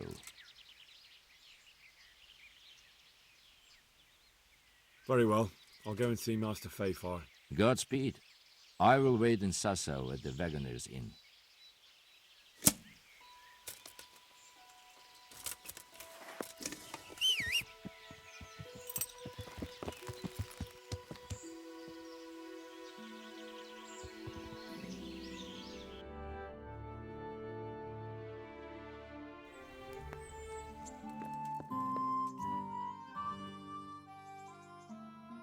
Master Fafar, I need to speak with you.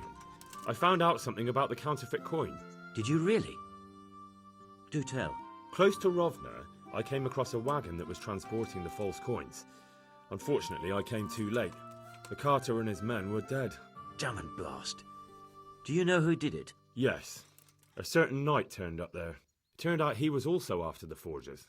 Well, that is indeed unexpected. Tell me, what did he say?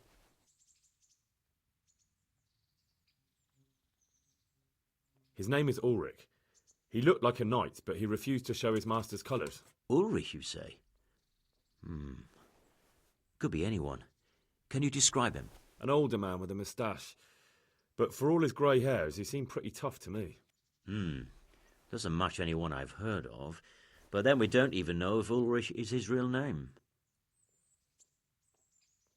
I asked him who his liege was, but he refused to tell me. We live in such strange times. In days past, knights would vie with each other to see who could extol their liege's name the loudest. And today, they take assumed names, hide their emblems, and sneak around the land like thieves. I got the impression he was hiding his identity because his master's at odds with Sir Radzig. That may well be. As a staunch supporter of the king, Sir Radzig has many enemies. He told me that the fake money was being taken to Passau in exchange for gold coins. Then that real money was being brought back to the Bohemian lands. That would explain why those fakes bear the Passau countermark. His master's allied with the Passau alderman, and they told him to sort it all out. I wonder who could be behind it all. He gave me these documents to show you. He seemed to think they prove he was telling the truth. They're the records of the interrogations in Passau, and some other things he said you'd understand better than him. Let me see. We, the aldermen of the city of Passau, interrogation held this day, put to pen by the quaestor. The place of origin is a monastery in the land of Bohemia. Which certainly confirms my suspicion that something underhand is going on in Sassau. Coin assay report. Copper core coated with amalgam. But this is interesting. Here's an outline description of how the forgeries are made.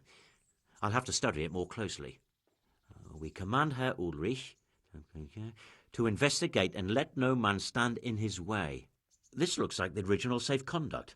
It has the seal of the Passau alderman, but they certainly didn't pen this. How do you know? I recognise the hand. It's a Clement of Kaplitz, the high scribe of the Rosenbergs. The Rosenbergs? Who's that? A rich and powerful family in South Bohemia. Burgrave Henry III is a great rival of our King Wenceslaus. So what does all this mean? Well, it certainly explains why your knight is so mysterious. Anyway, we should be careful. And we shall begin our investigation. The documents show they use silver amalgam for coating copper fakes. That's a lead we can follow. What? Silver amalgam. It's produced from quicksilver and silver. Well, that doesn't sound like something just anyone can get hold of. You're quite right. You will go to Sasso at once. Look around the forges in the city. Someone must be working copper for them. I, meanwhile, will take counsel with Sir Radzig and then follow after you. Where shall we meet? At the inn on Sasso Market Square. Take care.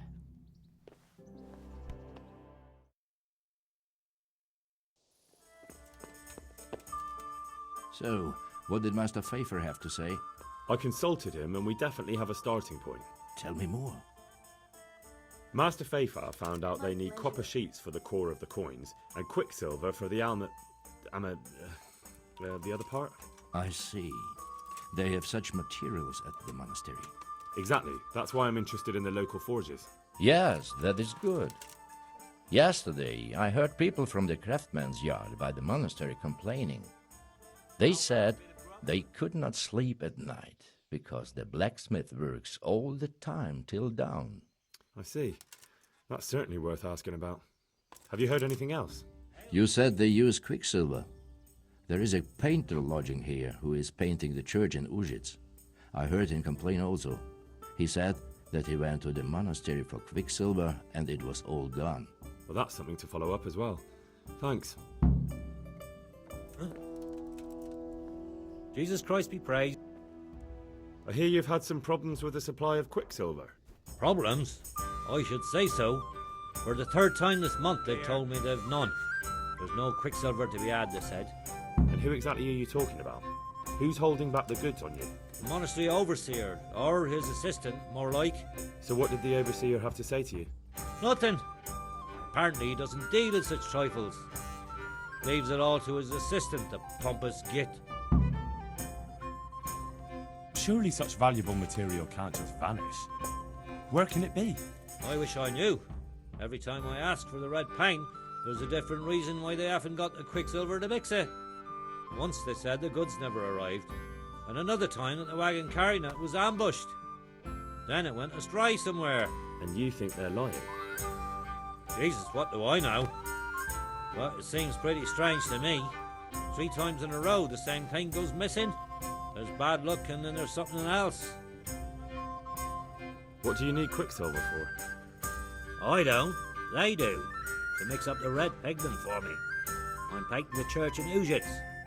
Can you imagine how stupid those biblical scenes look without red? Not really. Then be glad you can. My eyes hurt just to imagine it. That's all I need to know for now. Ah. But wouldn't you care to buy something before you go? Or play a game? I really need some money. I've been waiting here a while and my stay's getting expensive. Why not? Show me what you have to offer. God save you. Do you have any quicksilver in stock? Who's asking?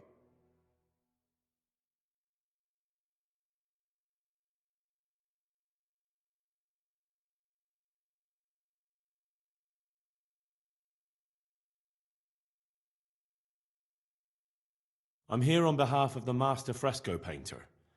He said you sent him away empty-handed 3 times already. Then I don't have any. That sounds almost as if you don't want to sell it to me. It's not that I don't want to, it's that I can't.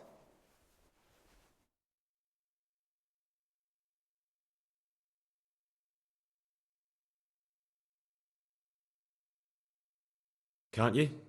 In the Sasau monastery? That seems unlikely. It looks more like you're lining your own pockets to me. I wonder what people would have to say about that. It's not. I'm not. Oh, shit. Get to the point. They came for me at noon. Directly to the office. The overseer was somewhere on his rounds. Some knight, it was. Without a crest. Armed. He called himself Sir Jezek, and he had a lackey with him called Rapota, a scruffy fellow with a yellow cape. Always whistling he was. They told me they wanted all the quicksilver we order for the monastery. Of course, I told him that wouldn't be possible. And then what? Did they threaten you? Not at first. They tried to bribe me, and when I refused, they started threatening. How did you hand it over to them? I take it up the hill behind the monastery here. There's a big tree there with a small chapel underneath. Sometimes Rapota is there waiting for me. If not, I leave it there. What did they threaten you with? They said they know people in the monastery, that they'd have me thrown out and beaten for stealing. And you had been stealing? I mean, before then? You know how it is. I work my fingers to the bone and they pay me a pittance. So they knew about you? Yes, they knew my name, everything. Very well. Thank you. Good luck to you. I hope I can be of help. What can you tell me about the Sasau blacksmiths? Well, there's Mikesh. He's honest enough, and a fair-hand at everyday things. And then there's Master Otter. He used to have talent, but now he's too old, and too proud to admit it. Do you work any copper here, Master Blacksmith? Why'd you ask?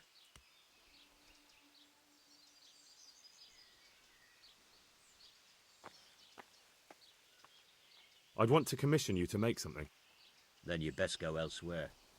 I never use copper. Aha.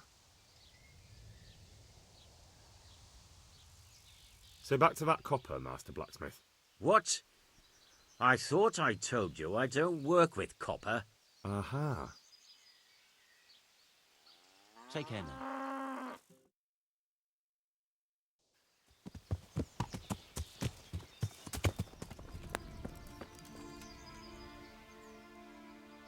Why are you just sitting around? Why not? Admiring the view. People just do not appreciate a lovely view these days. Does the name Rapota ring any bells for you? Rapota, you say? Rapota. No, I can't hear any bells ringing at all.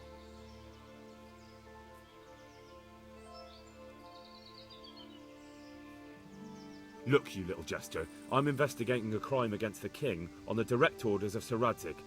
Are you really going to keep pretending you don't know anything? Hang on! What's all this about a crime against the king?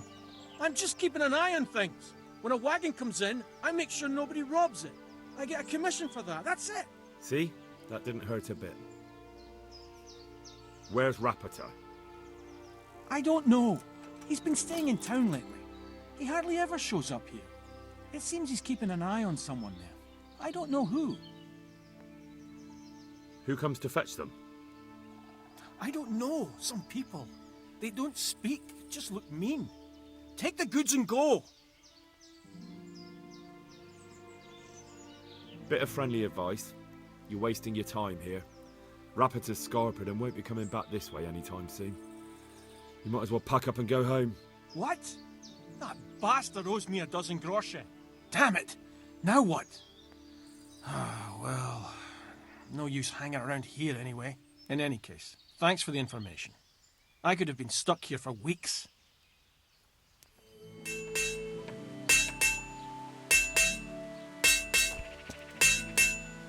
I hope I can be of some humble service to you. Do you ever work with copper here? No, and even if I wanted to, I couldn't. Zach from the monastery craftsman's yard has bought out all the copper. God save you. So back to that copper, Master Blacksmith. What? That's not what I heard.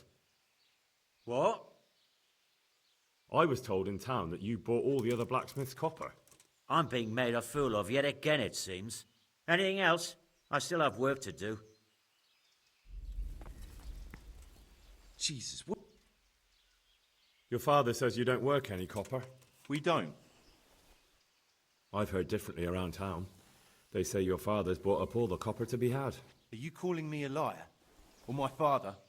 You're asking for it, boy.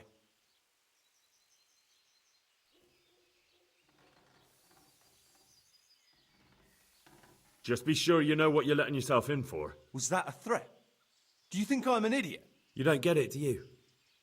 I don't particularly want to fight with you. I don't have the time or the need to prove anything. So I'll just take my knife and stick it between your ribs. And then I'll keep twisting until you tell me the truth. Jesus Christ!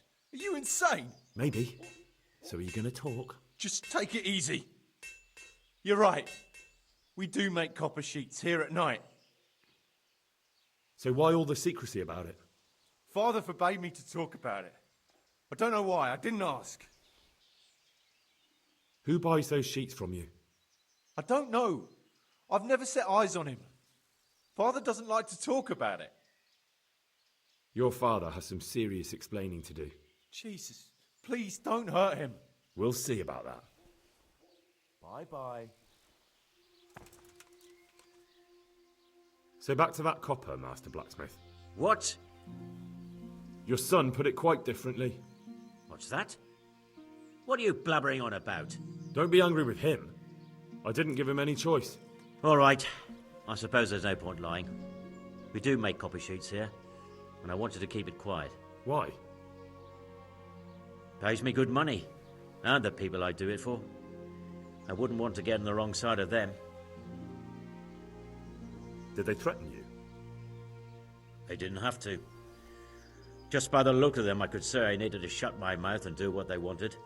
And did they ever tell you who they were? Do you know where to find them? I know a little. But show some understanding. There's nothing but trouble in it for me.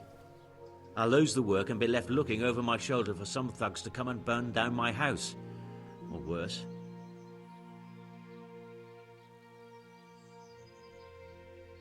If you lie down with dogs, you shouldn't complain about the fleas.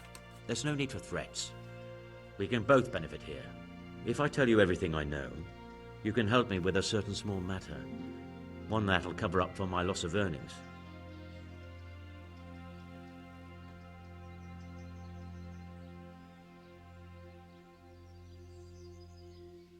You've got a cheek. Not only are you in with the counterfeiter gang, but you lied to me on top of it. You should be on your knees begging for mercy right now, not trying to make a profit. I didn't know what they were doing. But now you do know, and you've still got the cheek to try to strike a deal with me. So Radzig definitely going to be hearing about this. You're right. I'm sorry, I overstepped the mark. I certainly didn't mean to offend one of Lord Radzig's men. One evening I got a visit from this scruffy beggar calling himself Rapota. He had a yellow cape on and kept whistling to himself. There was a knight with him too, but he didn't give his name. They told me what I had to do, how much I'd get for it, and I had to keep my mouth shut. And where can I find this Rapota? Or the knight? I don't know exactly. But I've always left the wagon with the goods behind the monastery, on the hill there, next to a small chapel under a big tree. Anything else? No. I swear that's all I know. Well, that'll do me for now. God bless you. What troubles you? You look different, Master. So as to fit in. I don't want it known that I'm in town. Why? I don't want to alarm our prey. Gossip spreads quickly, and if those scoundrels learn we're onto them, they'll flee. That does make sense. So what have you found out so far?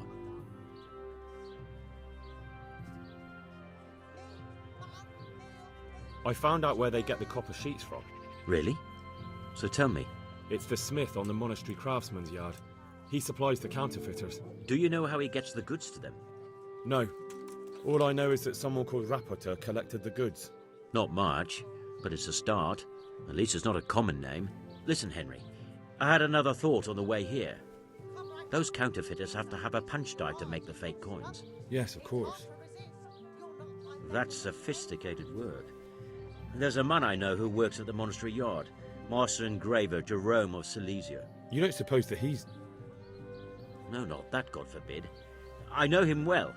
He'd never do anything like that. But he runs an engraving workshop, so he might have heard something. Very well, I'll ask him. But ask with tact. I don't want him getting offended. And I prefer you not to mention me at all. I'll try to think of something. I found out where they get their quicksilver from. You were right, it was the monastery. It was the only logical explanation. It changed hands on the hill behind the monastery. Have you been there to have a look around? I have, but I didn't find anything interesting. And have you found out who's behind it? Rapita, once again. The same scoundrel. That's all.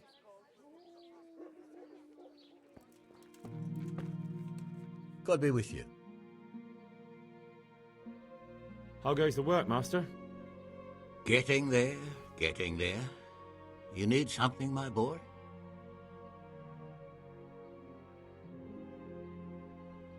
What are you doing here, anyway? You're in an engraver's shop, my boy. We're engraving, of course. Yeah, but engraving what? And what's it used for? Oh, we engrave wood and stone as well as metal. Here in the monastery, it's mostly about decoration. You've got quite a large workshop, Master. You don't do all the work alone, surely? I'm usually here with my apprentice, Florian. Of course, by simple observation, you'll note that this is not currently the case, and I'm here alone. Which means that either I'm a liar or something out of the ordinary has occurred. I see. I think. So what's happened to Florian? He shares the fate of the pharaohs for today. The fifth scourge of Egypt did smite him, the plague. Or so his message advised me. Jesus Christ, the plague? Do remain calm. I'm quite certain the plague from which Florian is suffering wasn't a judgment from on high. Or if it was a judgment on excessive drinking. I'm told such an ailment can be of truly biblical proportions. What's he like, your apprentice, Florian? I'm afraid that his exuberant youth has taken its toll. He's been acting strangely of late. I fear he has delusions of persecution. I don't really know what you mean, at all. Recently, for example, he told me that someone was following him. And the very next day he bought a padlock from the blacksmith and locked up his chest. As though I would ever sneak into it. In any case, why the interest? Are you looking for him? Something like that. May I ask why? I have a message for him. A message? Who would be interested in that wastrel? Other than his furious and deeply disappointed master, of course. About your question, you'll find him at home. No doubt feverishly dying. He sleeps in the baker's cellar. Ah, thank you. Does Florian have any enemies?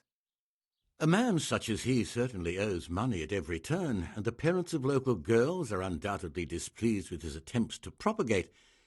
However, most recently it was that fury from the baths who accosted him in quite a spectacular rage. A woman from the baths? What did she do? The harpy nearly tore all Florian's hair out. I don't frequently feel sorry for my ne'er-do-well apprentice, but on that occasion I made an exception. Do you have any idea why she did it? She was screaming about some girl, some flighty bath-maid, Esther. I would say that Florian had felt the joys of spring and acted accordingly, although one would have thought they'd be used to that sort of thing at the bathhouse. Thank you. I'll leave you to your work. God be with you. Good day. What do you want? I hear you're at odds with apprentice Florian. At odds? I'll give you at odds. It's that sod's fault they took my Esther. Poor girl. I shudder to think what's become of her. What exactly happened? This man came in wanting a bath, and Esther with it. She doesn't normally offer that kind of service, but I didn't see the harm, so I sent her in to him. And suddenly I hear screams. So I run out, and I see the bastard pulling her out of the tent and shoving her into a boat. I'm sorry they took her, but what exactly has it got to do with Florian? They shouted at me to tell Florian that when he wises up, he'll get the girl back. I assume that Florian knows this, Esther. You know village girls. They don't get much of a choice. Every other knave has a turnip for a brain, and if they don't, they're relatives. And then some young dandy turns up who writes her little poems. What's the poor girl to do? And this is how it ends. She should have stuck with the turnip heads. Where can I find this Florian? I'd like to ask him a few questions. He works in the engraver's workshop at the monastery craftsman's yard. And if he's not there, he'll be holed up like the rat he is in the cellar he rents from the baker. He's afraid of me, for sure. What did the bailiff make of it? Don't even get me started on that. He's another fine... I won't say what. I told him everything, but he says he won't do nothing about it. How's that then? He wouldn't tell me to my face, of course. But people here don't think much of us. There's some as reckon my Esther deserves what she got. Poor girl. It sounds like you were close to Esther. I loved her like my very own. She came to me as an orphan, like a wolf child she was. I raised her and taught her and gave her a job, and now she's gone. Who knows if she's even alive?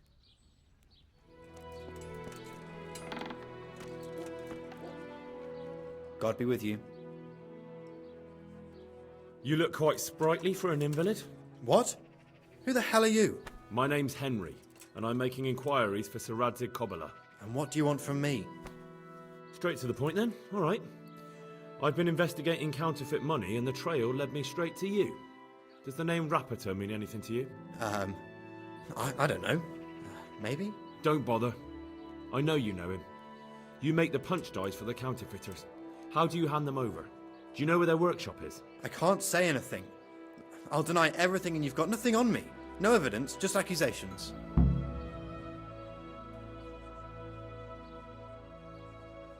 It's got something to do with that girl, hasn't it? How do you know? That doesn't matter. No, I suppose not. I didn't want to get involved, I swear. Those bastards kidnapped Esther. If I don't cooperate, they'll kill her.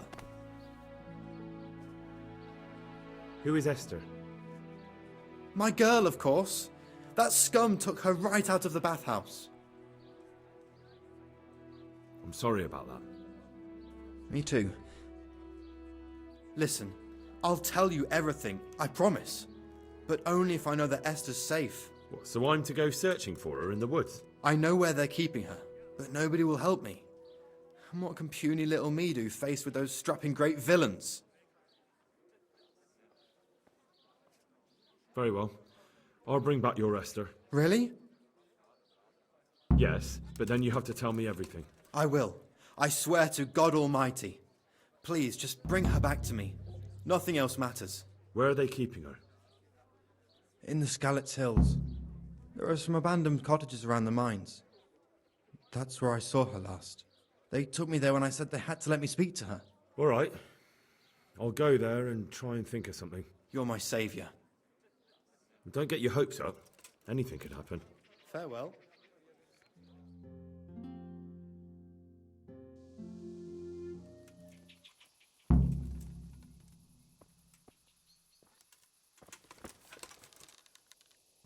Crawling out.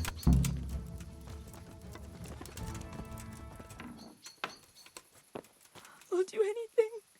Just please take me away from here.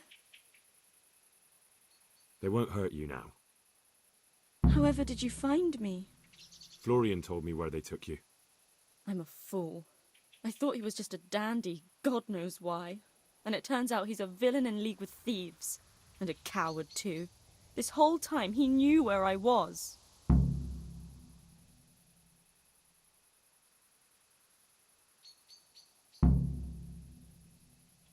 It's not Florian's fault. He was terrified they'd do something to you. They had him over a barrel. You're right. Poor Florian must have been more scared than me. I'd say so. We should probably set off. I'll go with you. I'd hate to lose you on the way.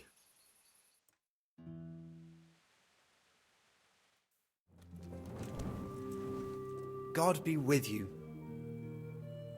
I found that Esther of yours. I know! Back already. How can I ever thank you? By telling me all about the goings-on with Rapita. They found me in the tavern one evening, caught me when I went to the ship pile. They started to badger me about working for them. They? Yes, Rapita. And a knight they called Sir Jezek. And then what? They explained what they wanted from me, and I told them to sod off. I'm guessing that didn't go down too well. It wasn't all that bad. They just threw me on the dung heap and left. I thought it was just a drunkard's joke.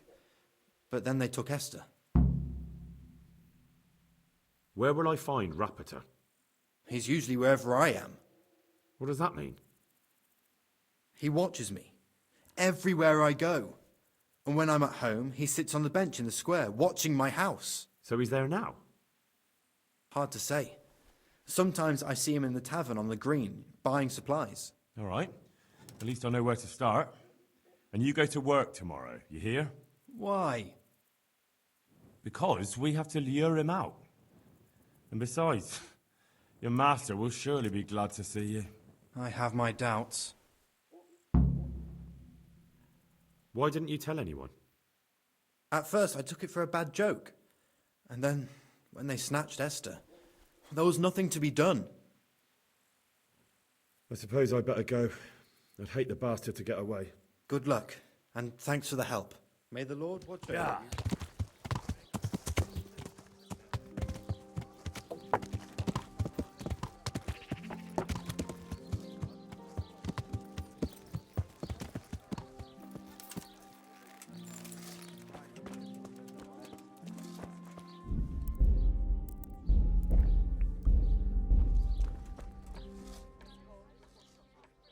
Are you Rapita, by any chance? Pardon me? Do we know each other? No, but I'm hoping to change that. Well, I don't have much time right now. I'd best be off. It'll only take a moment. All right then. What do you want?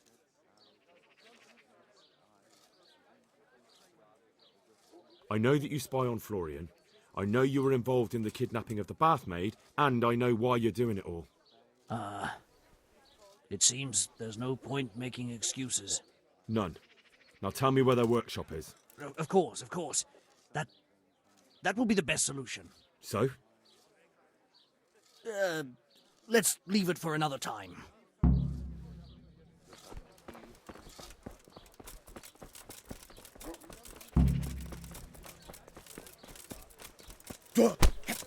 No, I give up. So, are you ready to talk? I will. Just don't hurt me, please. What do you want from me? Tell me where the workshop is. Don't worry. Your master won't be punishing you for betraying him. You're both going to have too many other problems. It's in the Skalitz mines. That doesn't narrow it down very much. On the eastern side of Skalitz Hill, there's an abandoned mine gallery. Well, it used to be abandoned. Now there's a small camp in front of it, and the workshop is inside. Who is your lord? Sir Jezek of Ronov. That's what he calls himself, although Ronov Castle's long gone. What happened to it? Ronov used to belong to Vincent, Count Lichtenberg. After his death, it fell to Margrave Jobst, and he had it pulled down. He knew full well that Vincent's vassals would resist him. Why? Everyone knows that when a lord dies without issue, the king can confer his estate on whoever he pleases. But Vincent had descendants. Ronov only fell to the Margrave because he declared them all illegitimate. All because Vincent had refused to fight for him against Sir Prokop. Sir Jezek led a revolt of the vassals, but Jobst rounded them all up. Only Sir Jezek got away. Since then, he's become the scourge of the domain. Who are you, anyway? They call me Rapota. I used to be the executioner's henchman in Brno. And how did you come to be serving Sir Jezek? I helped him escape from prison. If I was going to serve anyone, better Sir Jezek than the executioner. So you saw being a brigand's henchman as a step up in the world? I thought if things changed and he stopped marauding, he might get Ronov back and take me into his service. Well, after this little escapade, you can forget about that. You'll be lucky if you don't end up swinging on the gallows. It's all the same anyway now. I've betrayed him. So who's Sigismund working for? Don't tell me he just took it into his head one day to start forging coins. That's not for me to know. Sir Jezek was on speaking terms with various lordships. Such as? We were often guests at the monastery, but I slept in the hayloft, so I heard nothing. And apart from that? In the camp, you'd occasionally see a Hungarian nobleman, but I don't know what he was doing there, or who he is. I think I've heard enough. Can I ask you something? Yes? I don't want to hang. It's a horrible death. I prefer you just kill me here and now.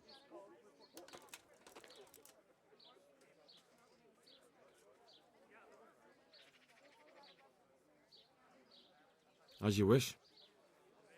Our Father, who art in heaven. No, unsheath. Oh. Hey, you! Surrender! Oh.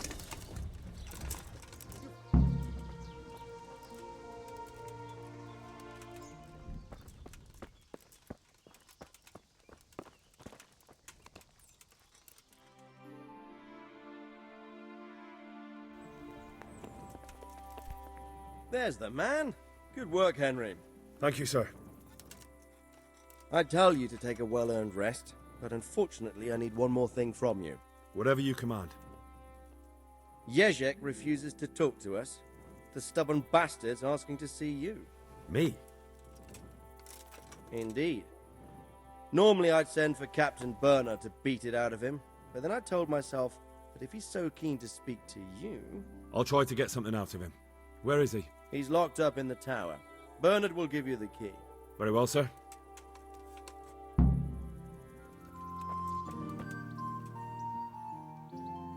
I have some, trophies. Let's see. Bastards deserved it. I need the key to Jezek's cell. So Sir Radzig let him have his way in the end. He should have let me beat some answers out of him.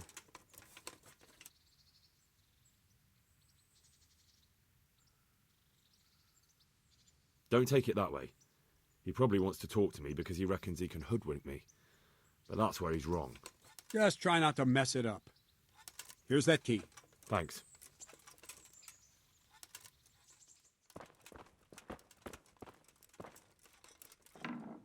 Welcome, Henry. Well, finally, I've had quite a wait. Why do you want to talk to me, of all people? Radzig will keep me alive only as long as it takes to get everything I know out of me. You, on the other hand, gave me certain assurances. So I want to be sure that the secrets my life depends on end up in good hands. I didn't promise you anything, but I'll see what I can do. Very well, ask me anything you want. I won't be obstructive. What I want to know most of all is who's behind it. Who are you making those forgeries for? Do you think I couldn't have handled it all myself? I'm not trying to insult you. It's just not a job one man could do alone. All right, the way it began was I was short of coin, as usual. So I let those crimps in Sasau recruit me. Recruit you into what? I didn't inquire too much. In this business, you don't ask too many questions.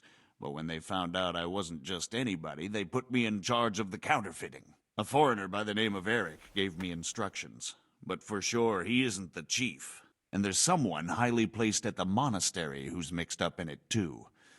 But I don't know who. How did you come to hear of all this business? I met some old friends in Colleen a few months ago, and they said they were heading for Sasau, that armed men were being recruited, and they'll hire anyone. Old friends? Who were they?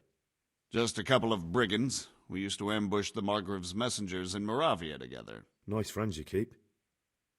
I was in dispute with the Margrave.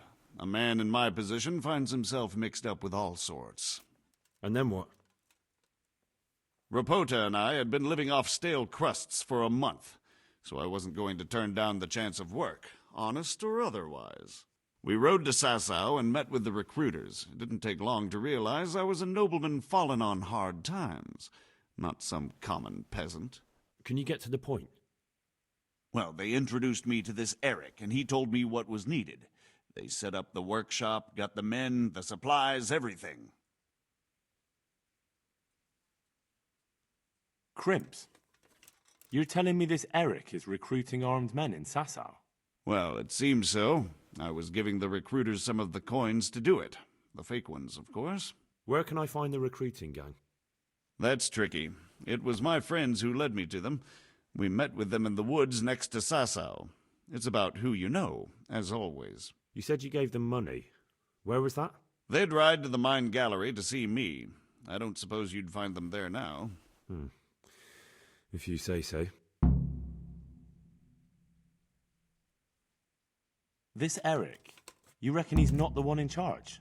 He puts on airs, but he's just a naive young pup. And he's always going on about his lord, though he never mentioned him by name. Where can I find this Eric? You must have had some meeting place. He used to come to the workshop unannounced, and after what's happened, I doubt he'll be showing his face there again.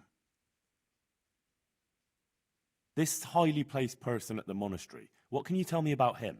I've no idea who he is, only that he's no small fry. After all, he handles the exchange of the forgeries in Passau. I see. Is there anything else at all you can tell me about him? No, he was supposed to supply me with materials too, but he backed out. Eric said he probably got cold feet. That'll do me for the moment.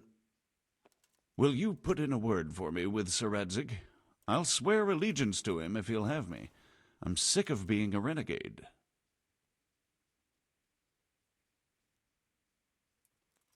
I'll have to think about it. I don't want to annoy Sir Radzig.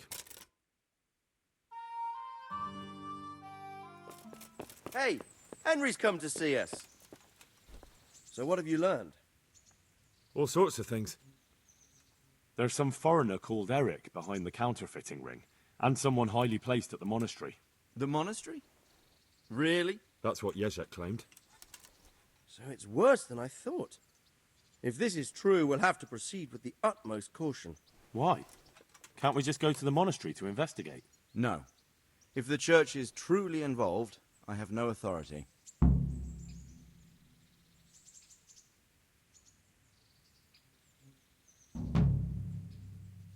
I understand. There's no messing around with the church. Quite. Especially when we're not sure which side it's on. Do you think the church could be on Sigismund's side? More likely on a side of their own. It depends what Sigismund has to offer them. But I know one thing for sure. No one will want to anger them. I'll have to think about it. It won't be an easy nut to crack. I'll have to consult with Hanush. And what of this Eric? Who is he? I don't know, but he's recruiting armed men in Sasau and forming an army. Damn! So it looks like Pribyslavitz wasn't the end of it. It most certainly wasn't, sir. And what's more, Sir Jezek is convinced this Eric is only a go-between, and there's someone bigger behind him. You should return to Sasau and take a closer look at those recruiters. If they're going to attack, we must find out sooner than last time. It might not be as straightforward as that. Sir Jezek didn't know them and has no idea how to find them. You'll have to manage somehow, my lad. Don't tell me there's an armed force amassing here and nobody knows anything. Go to Sasau and try to find them. I'm not sure where to start, sir. Then ask around the alehouses and inns, or at the Rathaus. Someone must have heard something. These things can't be entirely kept in the dark. Whatever you do, be careful, Henry. And best not mention my name. It would attract unwelcome attention. What we want is for the crimps to take you for just another village lad they can lure into their gang. All right, sir. I'll try to blend in as best I can. I know I'm asking a lot of you, but I know of no one else who could help as much as you can now. As you command, sir.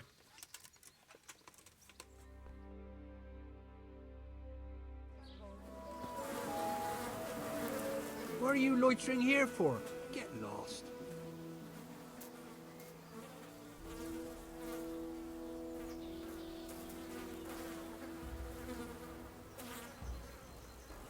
I'm looking for some people you might know something about.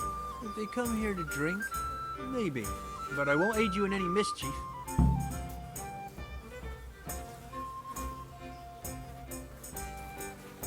I've heard some rough men come here looking to recruit. Have they ever stopped in to eat or drink? Or to arrange something?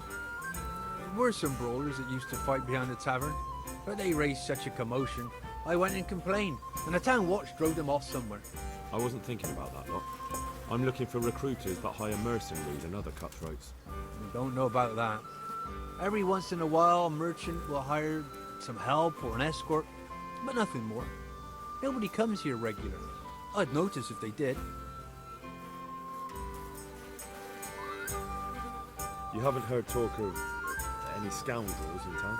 Well, I have heard some things, but I can't say if they're true or not. There's some that talk just to hear the sound of their own voices.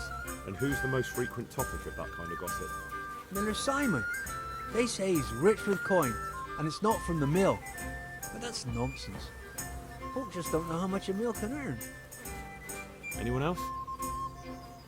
Aye, there's talk of the knacker giving people the evil eye, or them that's not in bailiff's good graces.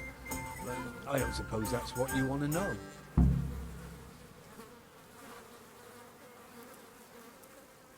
Do you happen to know where the brawlers you complained about moved on to? I've not got the slightest inkling. I'm just glad all the shouting stopped. It scared the horses in the stables. Thank you, Innkeep. Not at all.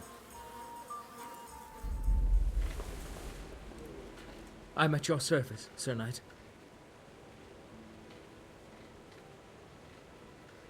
Is there any work here for carpenters? In this day and age, I'm glad I can support myself. Listen, have you heard about anyone looking to recruit men around here? Or planning some kind of mischief? No. Come on. I know how it is with millers. I've been friends with a few and they hear all the gossip. So go ask them. I doubt their ears reach all the way here. Then it seems you're out of luck. Surely we can come to some arrangement. I don't much care for strangers. So, what do I have to do to get in your good graces, Master Miller? Well, if I heard from those Miller friends of yours that you can be relied upon, and you're not a complete dolt. Clear off! I don't want to talk to you.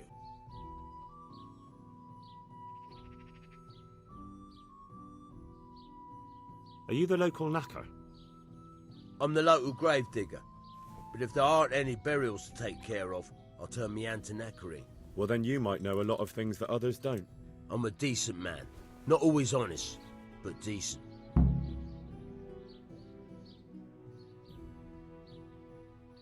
And what's been happening in Sasau lately? Nothing interesting. Except maybe that bitch being slaughtered. What? Who was she, a villager? I wouldn't call that nothing interesting. No! I mean a dog bitch. It was a while back, but they called me to clear it up. What happened? The dog looked like she'd been hacked to bits. They were scared it was some demon, but as far as I could see, someone took a sword or an axe to her. Why on earth would anyone do that? What do I know? Maybe he was snooping around where he shouldn't, and the bitch went for him. I hear there was some dog-bitten fellow being cared for at the monastery. Only they kept him there on account of a broken leg. Maybe that's the same one.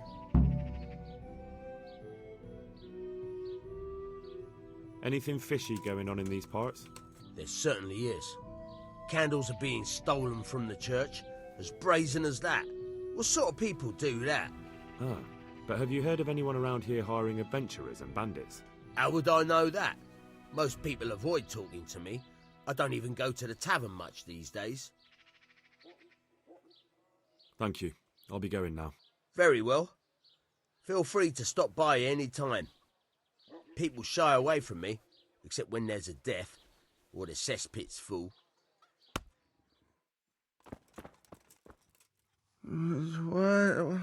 What the... I see you look much better. No, I feel much better. Then I heard it was all down to you. Thank you. If you ever need to know about anything that's going on in Sasau, come and see me. There's nothing much happens here without my knowledge. Thomas is my name. How are you doing? Feeling better yet? Aye, much better. I'm truly grateful. A bit longer and I'll be able to run back to the woods and carry on. Well, never mind. Very kind of you to look in on me. Truth be told, I didn't come just for your health. What do you need? Well, I've heard tell there's work for fearless men who enjoy a bit of silver. Ah, I believe I can help you with that. They used to frequent the tavern, but now they meet in the church. The church? Aye, that's right. The church is locked at night, but if you see a light, the door will be open. Go in there and wait. Say a prayer or something, and then you'll see. That's it? I don't need to speak to anyone? Just doing what I told you is enough. They'll give you a good look over and see if you've got the metal. Don't you worry about that. All right, thank you. You took care of me, why wouldn't I help you? Tit for tat, eh? May the Lord watch over you. Hallowed be thy name. Thy kingdom come, thy will be done, on earth as it is in Amen. heaven. What?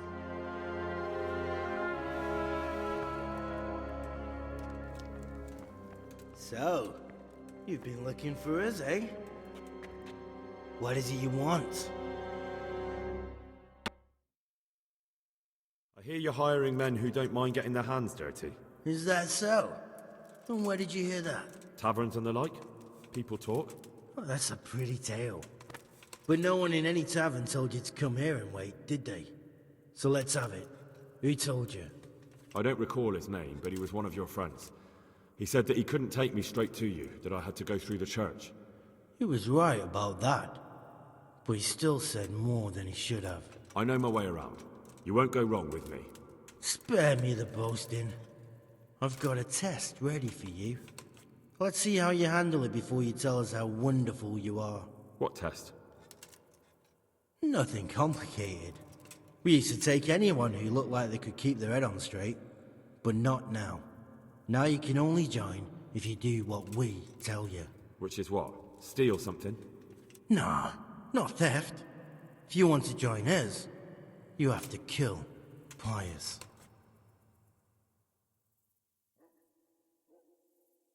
Who's Pius, and why should I kill him? That's none of your business. But I'll tell you anyway, because it's an instructive tale. Pius was one of us, but he fucked up. How? Did he steal something? Yeah, that was part of it. Stole some money, ran away. A few boys died over it. Showed a distinct lack of loyalty. And as soon as he's dead, you can join us. I'll have to find him first. You don't need to find him. We know where he is. Then why haven't you killed him yourselves? It's quite a test. He's hiding in a monastery. With the stable boys? It's not hard to get into the grounds. No, not there. Well, he would have been dead long since. He's in the, cloister, or whatever it is. But only monks can get in there. Just monks and Pius. He's an educated bastard. Seems he used to be a priest, but it didn't quite work out.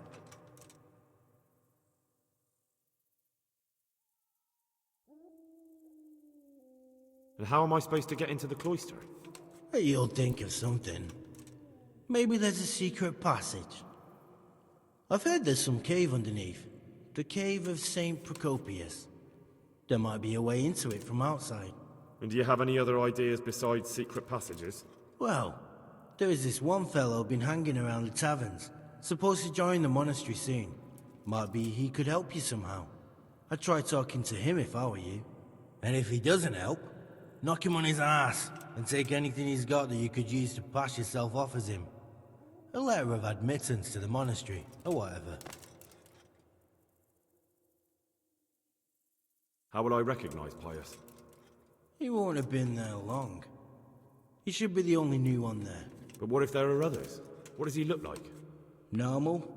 He always went about well dressed and had a fine-looking dagger. Yes, except he'll be given a robe and they'll take his knife. Then you'll have to try and figure out which one of the novices it is, and get him to betray himself. Try getting him drunk. then send him straight to hell. Get him drunk? In a monastery? Where better? There's more wine there than in the royal cellars, and I doubt he's suddenly stopped drinking.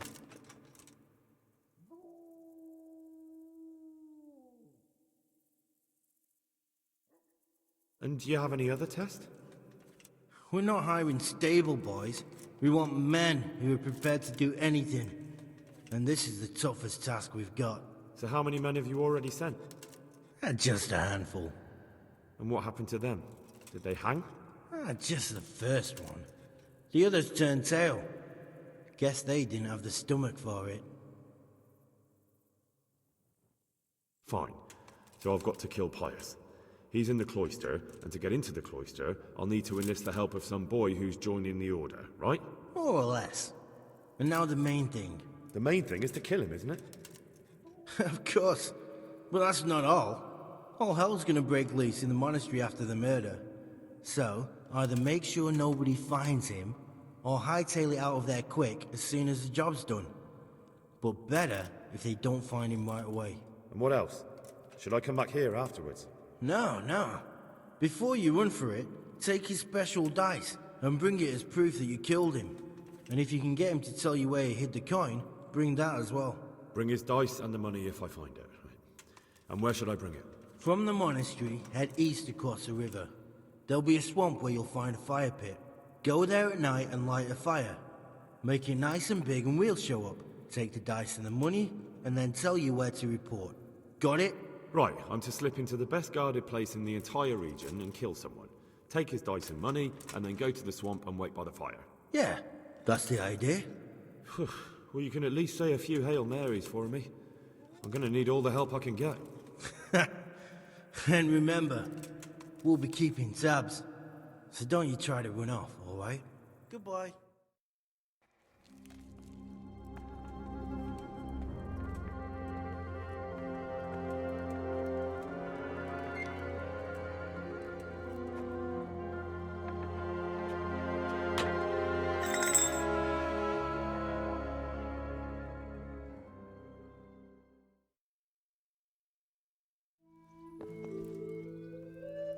Good to see you, lad. Sir Hanush told me you won his tourney. Good job, Henry. Sir, this investigation into the Neuhof massacre... it's getting a bit complicated. What have you found out? I tracked down a gang of robbers who recruited killers for Pribyslavitz. They know the whoresons who torched Neuhof. That's excellent news. Did you find out any more? So far, not much. If I'm going to infiltrate them, I have to do what they say. That means murdering one of their former cronies, a fellow they call Pius. Apparently he was at Neuhof too. You have to kill a criminal to prove yourself to them? Huh. I don't much like the sound of it. That's not the worst of it. This Pius is hiding out in the monastery pretending to be a novice. I'd have to get inside the cloisters to get at him. Good God above, that's another matter entirely. They don't let just anyone into the cloisters, and the abbot won't give up any of the novices. Secular law has no jurisdiction inside the monastery. But this is the second time that something untoward has happened there. First the counterfeiters, now this. I'd be glad to have someone take a look inside.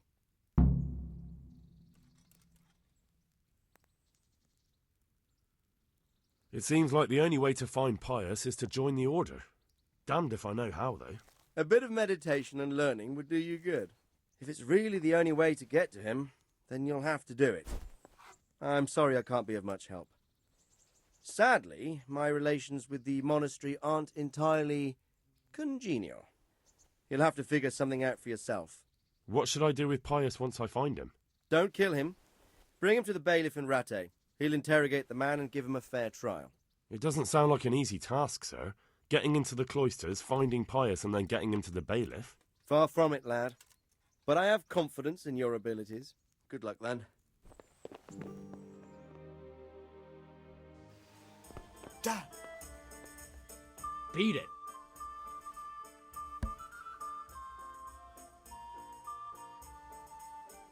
Are you Carl by any chance? I am. Why do you ask? I've heard that you're bound for the monastery. Yes, it's true. but I've convinced my faithful guardian, Manfred, to give me a few more days of freedom. Mind you, he won't let me visit the brothel, so instead I'm devoting those days to the demon drink. With whom do I have the honor of speaking? My name is Henry. Pleased to meet you, Henry.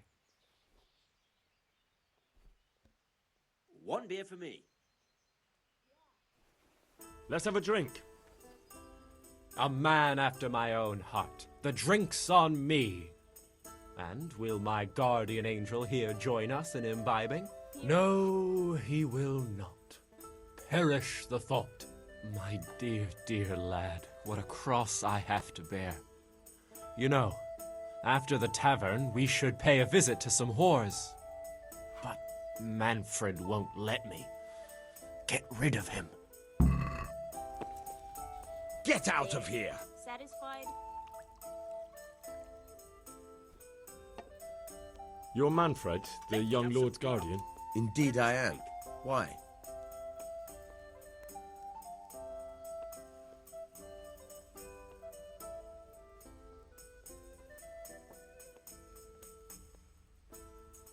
I've been looking for you two for quite some time. I've been sent by the young Lord's father with a message intended only for him. Has my lord changed his mind at the last minute? Who are you? I've never seen you before. You look trustworthy enough. I'll leave you two alone for a little while. Good day. Manfred's taken care of, just as you wanted. Thank God! He won't let me out of his sight for a second, and he's itching to get me in the monastery so he can head back home.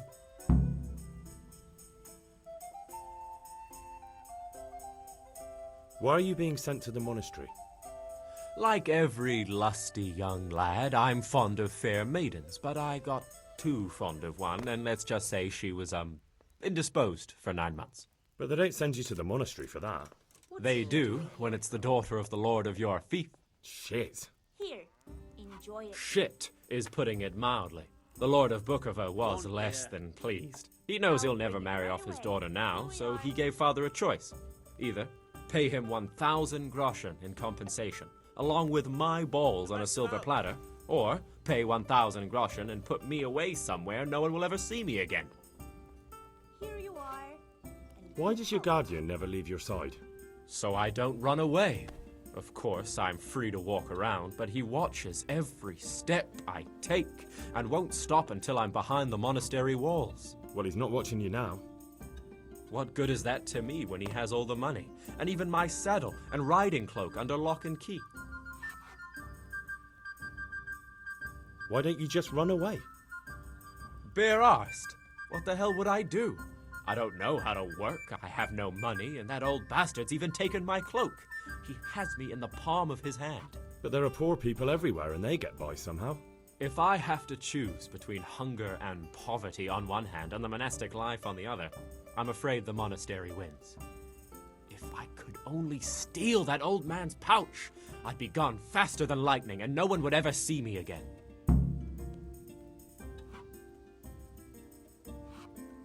What if I entered the monastery instead of you? What? Voluntarily? You don't look like someone who'd want to spend the rest of his days on his knees praying. Well, that's your problem. You could only enter the monastery if you know how to read and write, and if you have a special writ from the abbot. That's a letter confirming they know who you are and that they've accepted you. So you give me your writ? I'll just tell them I'm you. Manfred has the writ. You'd have to take it from him, but he only puts it down when he sleeps. So I'll steal it and then you can disappear. Disappear? Bare arsed. What the hell would I do? I don't know how to work, I have no money, and that old bastard's even taken my cloak.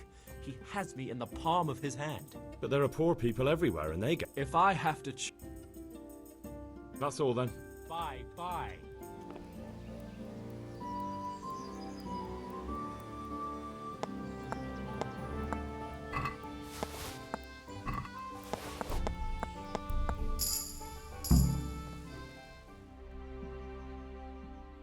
I've got what you need. Excellent. Give me the purse. You can do as you like with the writ. As if we hadn't enough trouble without this. Here's half the purse. Half? What about the rest?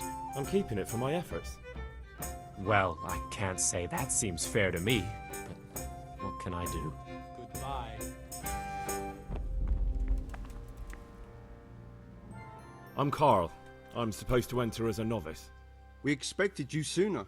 Weren't you supposed to come here with your guardian? It's been so hectic lately, people will keep turning up out of the blue.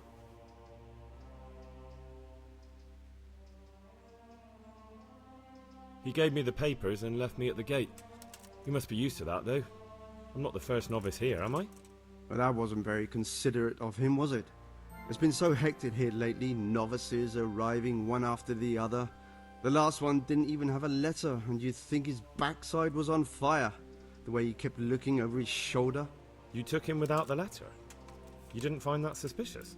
My guess is he wanted to hide from someone. But he's a priest and knows how things work in the monastery, so there was nothing to prevent him from being accepted, at least temporarily. You're a different case, though. Are you able to read? Naturally. I wouldn't be here otherwise. So then, are you ready to enter the Order of St. Benedict and renounce forever the temptations of this world? I am. Then you must rid yourself of all your worldly possessions. Sell them or give them to the poor and needy or donate them to the monastery. You may not enter this place burdened by worldly goods. Inside the gatehouse is a trunk in which you will find monk's robes.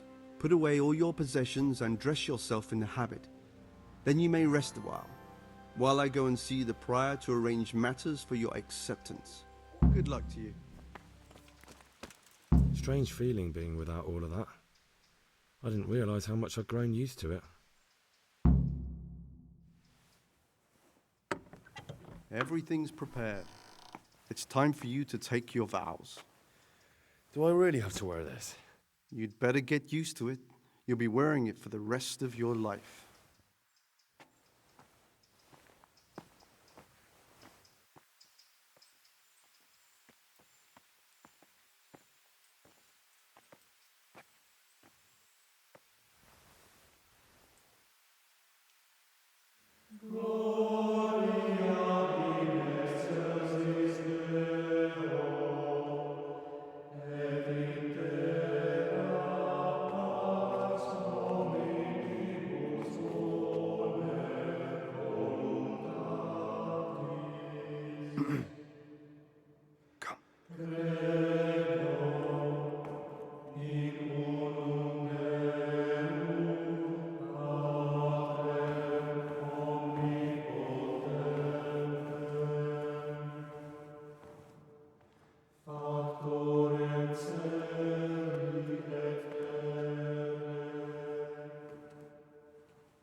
Brothers in Christ, we have gathered here today to welcome a new novice into our midst.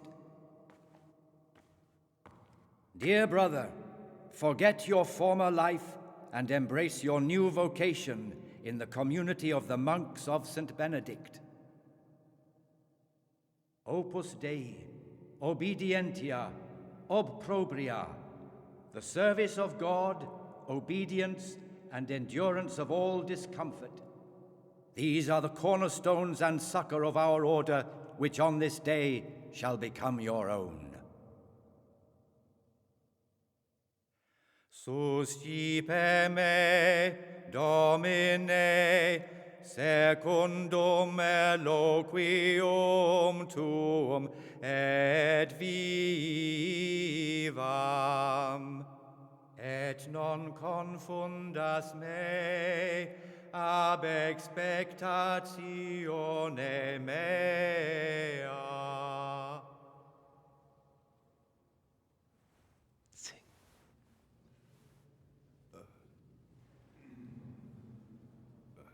Suscipe me, Domine, secundum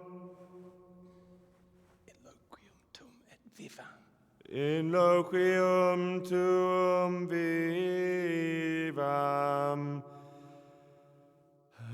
et non confundas me ab expectatione me.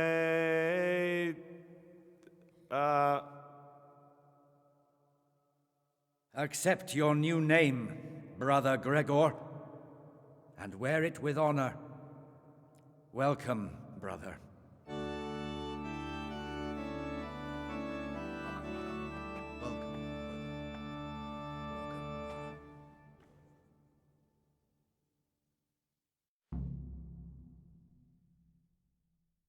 Welcome, brother. I am Antonius, a novice like you. I've been instructed to guide you around the monastery and tell you what you can expect and what your duties will be.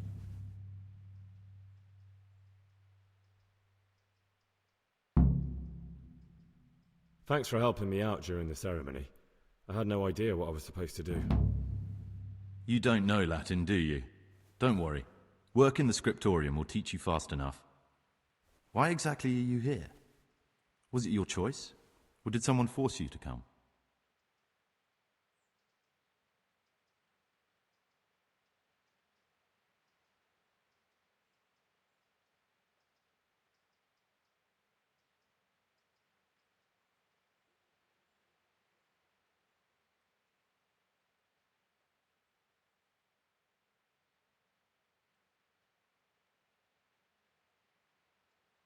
I'm being punished. If it were up to me, I'd still be spending my days in taverns and my nights with whores. I don't envy you. Unfortunately, you're here for the rest of your life. Would you tell me something about yourself? I'm a novice and I'm here because I'd make a poor merchant. I like books and I want an education.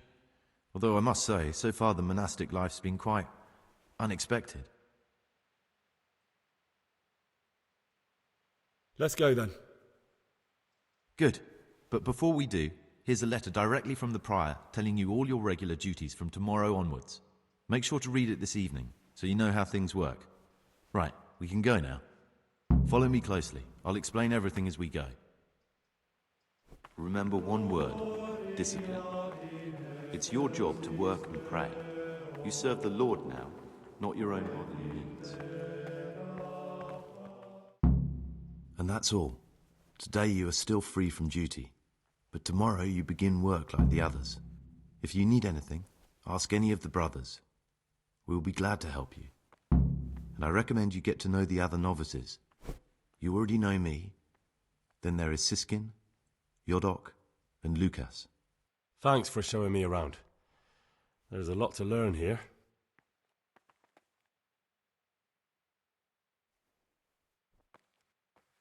Will you tell me something about yourself? There's not much to tell. I lived in Vlachim, and after my father died, I found out I wasn't much of a merchant. So I left the shop to my brother, and decided to become a monk. It's peaceful here. There's food and lots of time to read. So you chose to come here? It may seem strange, but I'm one of the few novices that did. I might be the only one. The truth is, the idea of spending my life in a monastery was more appealing than being cooped up in a greasy old shop.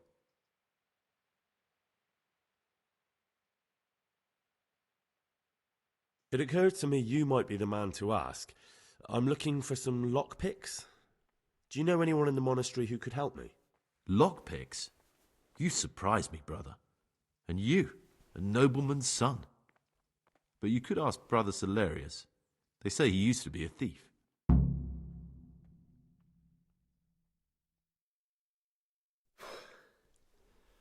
I need to make a confession. I'm no priest, but tell me what you've done. It's probably nothing to worry about. I'm here in the monastery looking for a thief. He had a hand in burning down the Neuhof stud. You don't say.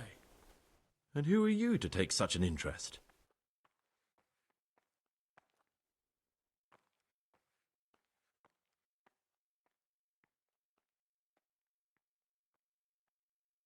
Someone whose job it is to investigate the case, find the perpetrators and make sure they get the punishment they deserve. Punishment? Do you intend to punish them here, in the monastery? I don't know yet. I'm still just on their trail. Perhaps you could help me find him? The missing thief. If I knew anything, I'd tell you, but I suppose it must be one of the novices. I've only recently heard about the Neuhof incident, and all the other brethren have been here much longer than that. I know. Aside from me, there are only 4 novices, but still, I don't know which one he could be. 3? Please, leave me out of it. And you're right that it could be any one of them. No one knows anything about Lukas. Siskin might be a lot of things, but a monk isn't one of them. And Yodok is a slimy worm. It wouldn't surprise me if he was behind that massacre. Actually, the more I think about it, the less I like that Yodok.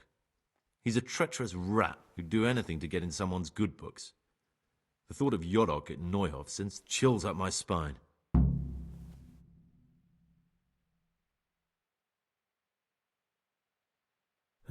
Maybe you're right.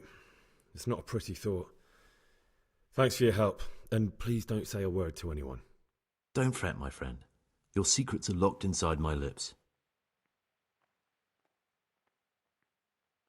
I'd like to ask you something about the monastery. Who's in charge of things around here? Truthfully, everyone except us. But officially, Abbot Peter. And soon enough, someone else. As if it mattered. Our life will still be work and prayer. I see. Are there any rifts between the brothers? Yes. From the moment talk began about electing a new abbot, it's been like a hornet's nest here. Strange you haven't noticed. Tell me something about electing the abbot. Abbot Peter is old. When he dies, they'll have to select a new abbot from amongst the brethren. The candidates are John and Nevlas. And if you ask me for my opinion, Nevlas is definitely the right man. Unfortunately, no one cares about my opinion because novices get no say. Tell me something about life here. Work, prayer, as if you didn't know. We serve God, and that's the central truth of our lives. What are the roles of the various monks here? Someone takes care of the library, someone else the garden. The abbot supervises everyone, and in his absence, the prior. But it's the circators you should worry about. They're the brothers who'll make sure we observe the rule. They can be quite strict, so if you want to avoid getting punished, always act righteously and do your duties honestly.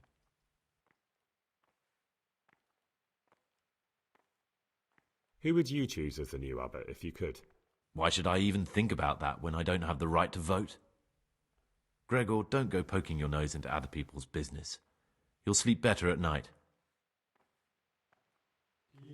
Ah, Gregor.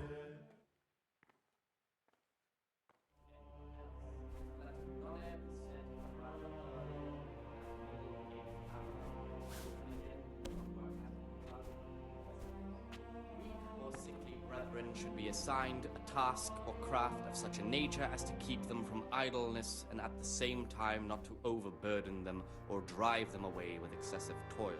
Their weakness be taken into consideration. You've got a strong constitution. Anyone else would have certainly died. What happened? Let me tell you a little story. Once upon a time, there was a young boy. He was lost and miserable. He had no future. He was tempted by his friends into doing some foolish things, but he wasn't truly bad, because when it came down to it, he ran away rather than keep doing foolish deeds. His former friends didn't take kindly to that, though, and wanted to punish him. So they sent a hunting dog to find him and rip his throat. The boy wasn't stupid, though, and he knew that the hound was coming. He poisoned some food, and when the hound showed up, he gave it to him. He didn't expect the beast to live, but it did. And all of a sudden, the boy was sorry for what he tried to do. So he offered to make a bargain with the hound. I think I understand you. But the beast would need to know what deal he's being offered. You know, we're both pawns in someone else's game. They have plans for us. But we don't have to let them use us. We can just forget all about it and go our own way. I was a bandit, and I was at Neuhof. I've robbed and stolen, but I swear to God I've never in my life slain innocent people. What I saw at Neuhof made me realize my life was worth shit, but I still had a chance to change for the better. Here in the monastery, I've had plenty of time to think things over. But then you showed up and fucked it all up. So the evildoer changes his ways and finds God. And what exactly are you proposing? Both of us can leave this place. You can go back to your people, and I can go somewhere where I can live out my life in peace, and no one will try to kill me. If we work together, we can both get what we want.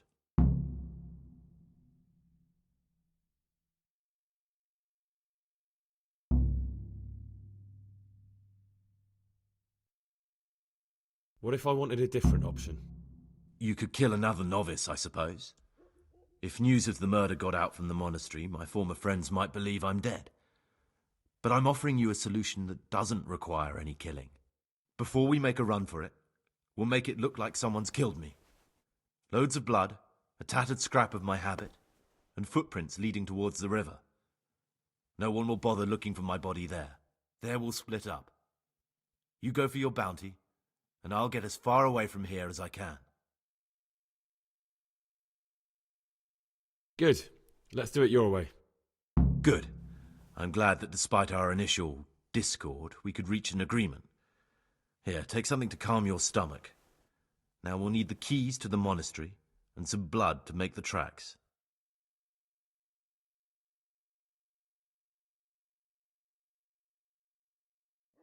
What do I need the keys to the monastery for?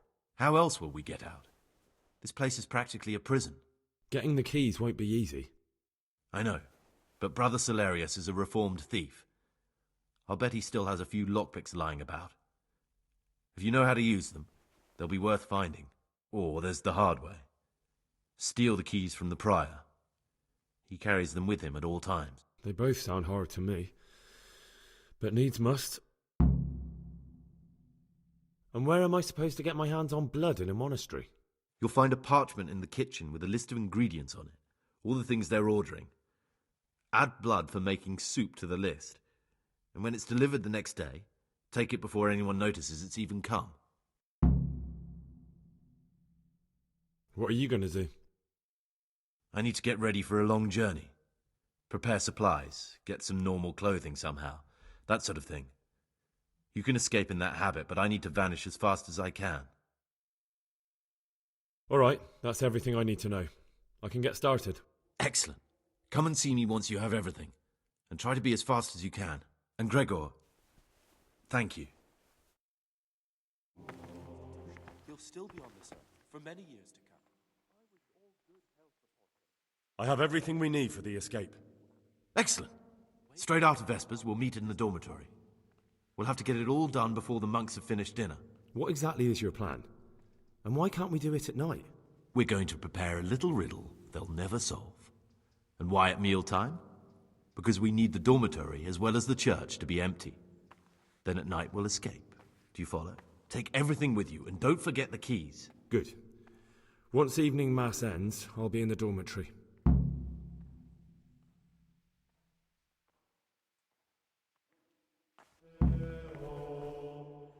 Praise be to God. For a moment there I was worried you weren't coming. Give me that blood. This is the exact spot where you pushed me off the gallery.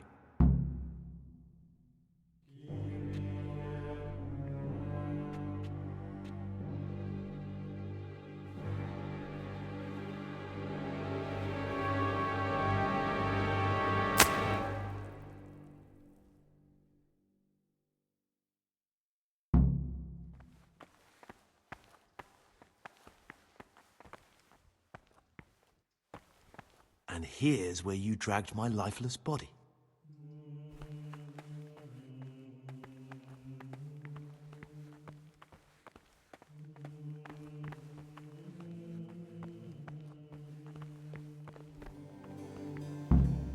Thank you for helping me out. Now we must each go our own way.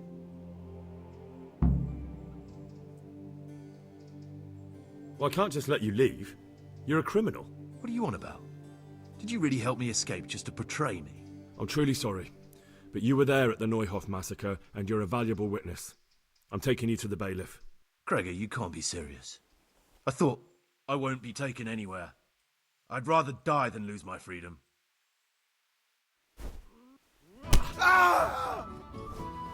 And now, we're off to the bailiff.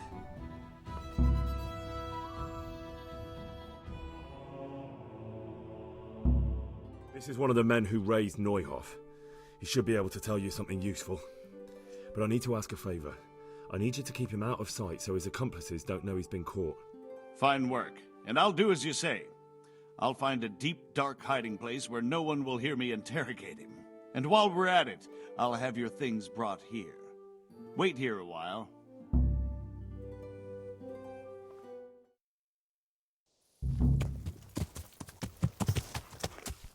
This looks like the place they were talking about.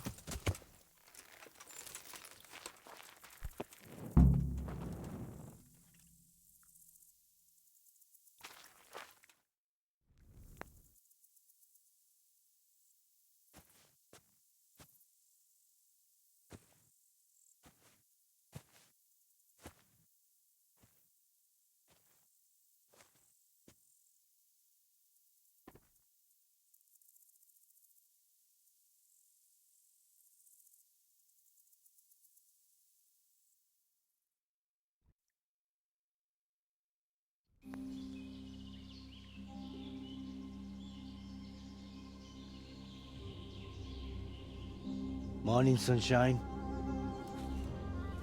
Hope we didn't wake you. Kurva! Did you have to sneak up on me like thieves? We are thieves. Besides, we had to make sure you weren't followed. Or trying to lead us into a trap.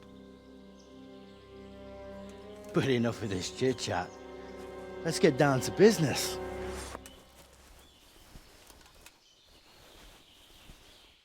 We heard there was some trouble at the monastery. Question is, was it the right sort?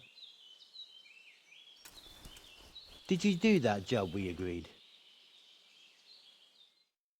Do you think I'd be sitting here if I didn't do it? How should I know? The world's full of idiots. It's done. You've got proof?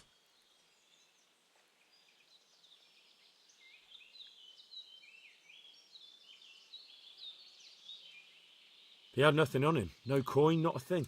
So you wrung his neck and found nothing on him? That's a disappointment, ain't it? I had nothing either. All the novices have to hand everything over once they enter the monastery. Right. So you don't even know if you wrung the right guy's neck. I'm wondering if you wrung anyone's neck at all. Just go there and ask around. Everyone will tell you about the murder. Or I'll walk straight into an ambush, more like. Forget it, boy. I have a much better idea. Kill the bastard! Is that all you've got? Chop you to pieces, you rat!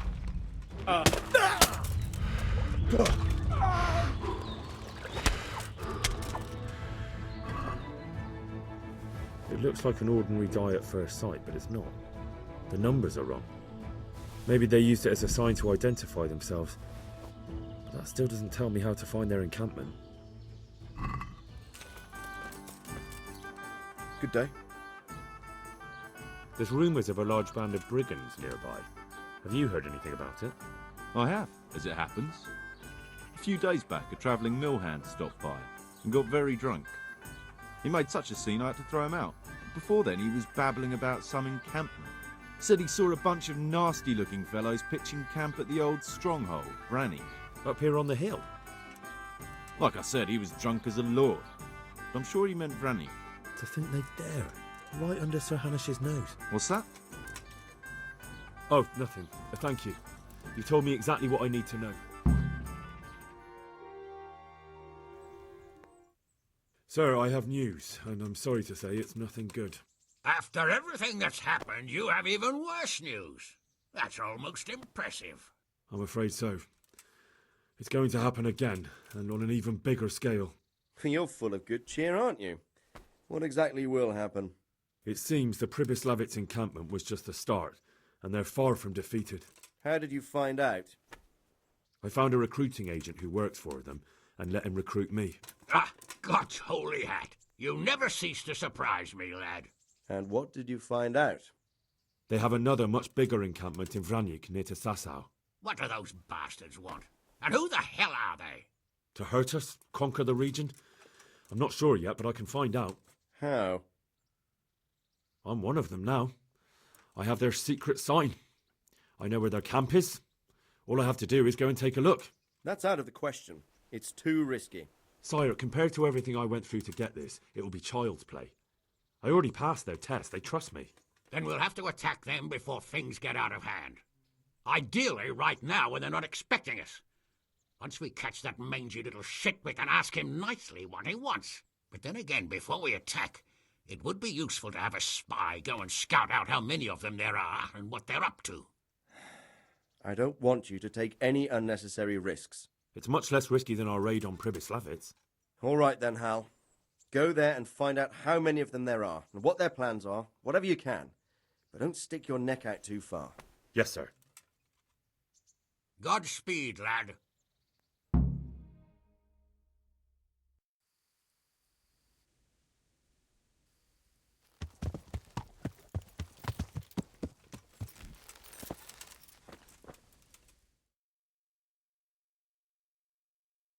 What do you want? Let me inside. Inside, eh? What's the password then? I came here for a game. Show me that. Aye. All right. Welcome to Vranic, comrade. Thank you for your kind welcome, comrade. Who should I report to? Eric. He should be in the house, at the top. That was easy. Now I better take...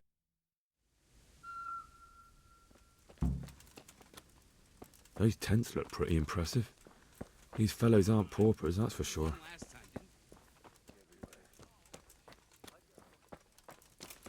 The wall here isn't too high.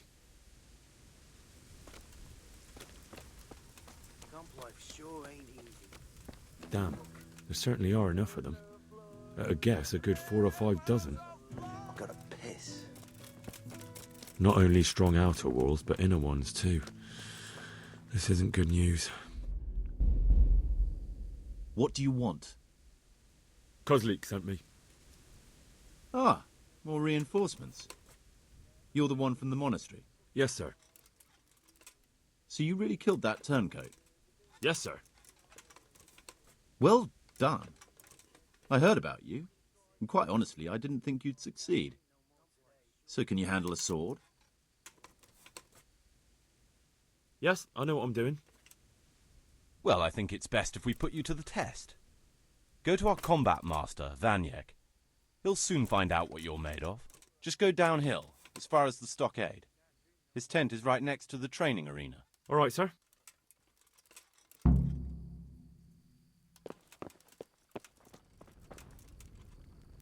Are you Combat Master Vanyek?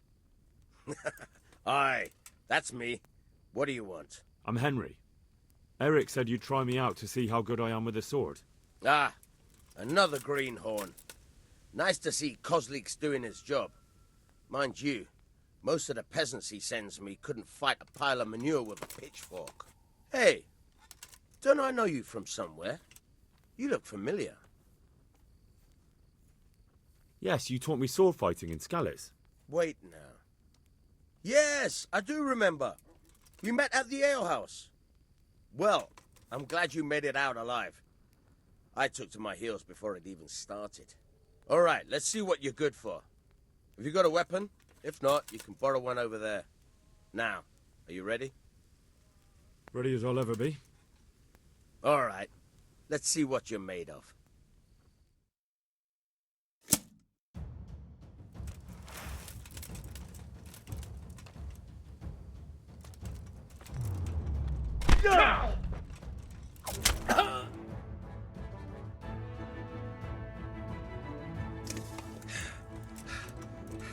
Jesus, you got me.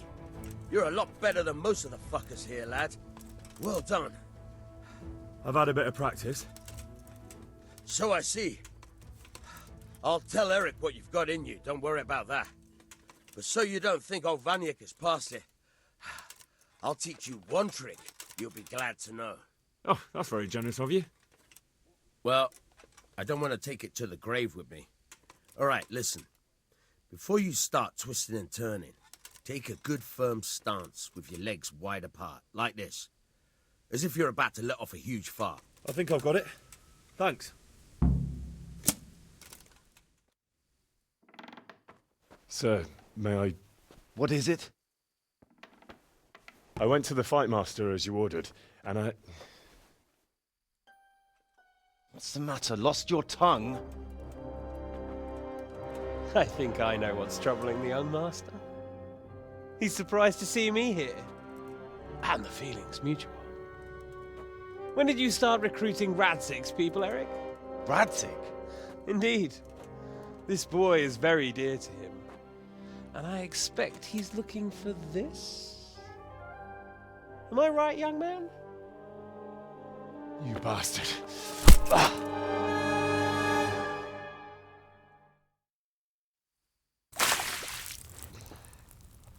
He's coming round. I apologize for the discomfort, but it's for your own safety. And ours, of course. You can count yourself lucky, lad. I'm gonna keep you alive. I'm sure your father will pay a nice fat ransom for you. My father's dead. That lackey of yours wouldn't even let me bury him. He doesn't know, Eric. Nobody told him. They told me, a foreigner, but not him. How very inconsiderate. I'm sure you'd rather hear it under different circumstances and from someone else, boy, but beggars can't be choosers. Your father, your real father, is alive. You even know him. It's your liege lord, Radzig Kobyla. Although, how much can he really care about you? Here you are, a homeless orphan, and he still hasn't acknowledged you. Your parents are both dead, aren't they? I thought so. And yet, Radzig still hasn't told you the truth. Could it be that he's ashamed of you? I wonder if you'll want to pay that ransom after all. Well, best not think about that. If your father won't pay your ransom, you have no value to me. My father's dead. I understand why you feel that way. My own childhood was not dissimilar. How strange that we should have something in common. But I've delayed long enough. Now it's time for you to tell me why you came here. I was looking for my father's sword, which was stolen by a certain bastard. And I found it. But I wonder which father you mean. In a way, it belongs to both. Doesn't matter who it belongs to. I'm gonna kill you with it. You're hardly in a position to threaten me. But now I think of it, why not? When your father, your real father, pays, I'll give you an opportunity to try. I think that's very generous of you. Isn't it? Radzig will crush you, and I'll be there to see it. I very much doubt it. You spied on our camp. You must realize that your father hasn't a fraction of the forces I've gathered. And now, with the king in captivity, there's no one to levy troops to come to your aid.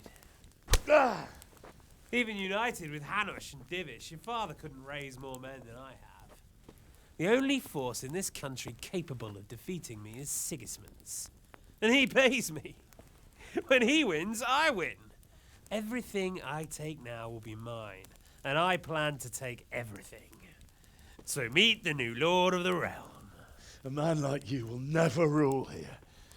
Have you never heard of Lord Sokol of Lamberg, or Sahinek the Dry Devil? They fought for your king and plundered the estates of the lords in Austria, just as I'm doing here. Like they say, the stronger dog fucks the bitches. And war is a nasty business. Sir, it's time. Now, I'm afraid I have more important business to attend to. I'll leave Udo here to keep you company. And let's hope for both our sakes that your father pays up. Farewell. Rotten hell! Knock some manners into him, Udo. Come on, Eric, let's go. We've got work to do.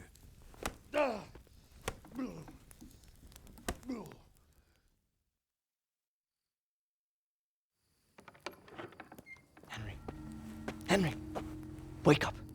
Can you hear me? Jesus, that brutally worked you over. Here. Try to drink. I thought you'd never come round. How do you know my name? Don't you recognize me? Zbyszek. You fucking traitor. You throw me to those bastards and then look me in the eye like nothing happened. Shh, be quiet. Maybe we started off on the wrong foot. But I'm your only chance to get out of here alive. So do you want my help or not?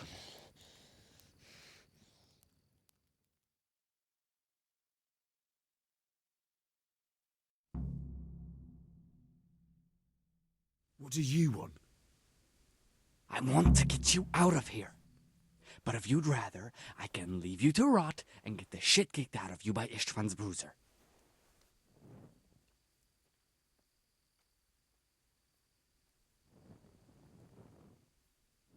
So what exactly are your reasons? Nothing you need to care about. Let's just say it's a personal matter.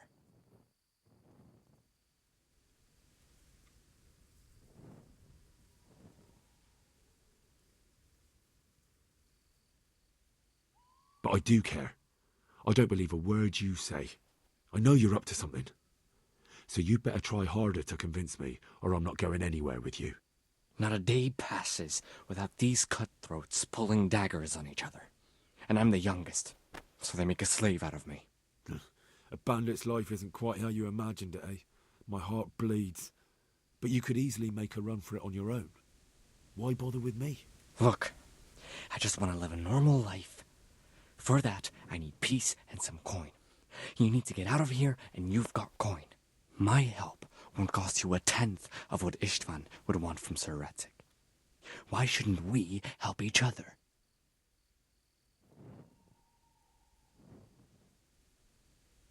What about my possessions? Eric has your things. It would be suicide to try and get to them. Forget them. Oh, wonderful. So I'm supposed to make a run for it like this? It'd be better if you wore something to blend in, it's true.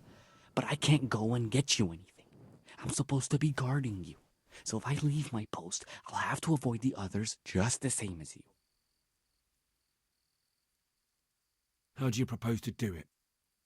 Finally, we're getting somewhere. I know a way you can get out of the fortress without anyone seeing you.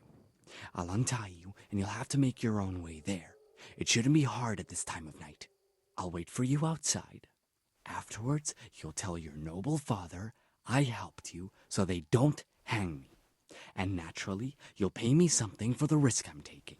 Risk? Sounds riskier for me than for you. Not really.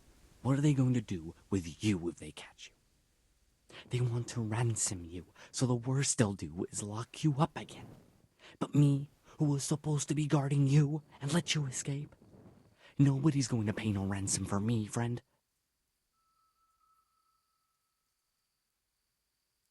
Why don't you go on your own? What would I do? I've been left alone in this world and I'm an outlaw. How long do you think it'll take before I'm swinging from a gibbet? I need to get some coin and get the hell out of here. All right then, let's get out of here. Untie me. That's what I want to hear. But first, swear you'll tell Sir Radzig I helped you. And that you'll pay me too. You have my word. What's the plan? All right, I'll have to trust you're a man of honor. Now listen, I found a place where you can easily get out. Down in the camp on the slope above Sasau, there's a place where they throw the waste over the wall. The pile of shit reaches almost to the top of the stockade. All we have to do is jump over and we'll have a soft landing. Then we're free. Free and covered in shit. So that's all? Well, first, we both have to get there. We can't let anyone see either of us. I'm supposed to be guarding you, and you're... Well, I'm supposed to be guarding you. So we have to keep to the shadows, and stay away from prying eyes. I'll go first. There shouldn't be anyone outside in front of the barn. When you're out, go left along by the wall. There are cliffs everywhere, so try not to get yourself killed. I'll wait for you not far from the camp, by the dead tree between the path and the brook. Good luck.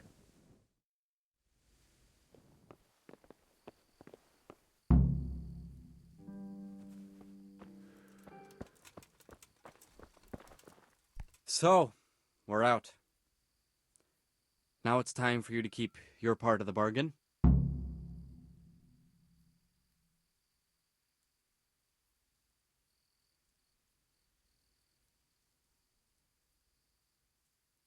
Don't worry, I keep my word. But I have to go to Rattay and see my father. They took my coin when they captured me. Fine. We should get out of here as quick as we can anyway. Well, you'll have to help me. Somehow the massage I got from that big bastard didn't do me a lot of good. I don't suppose you have a horse hidden around here. A horse? Actually, I didn't think of that.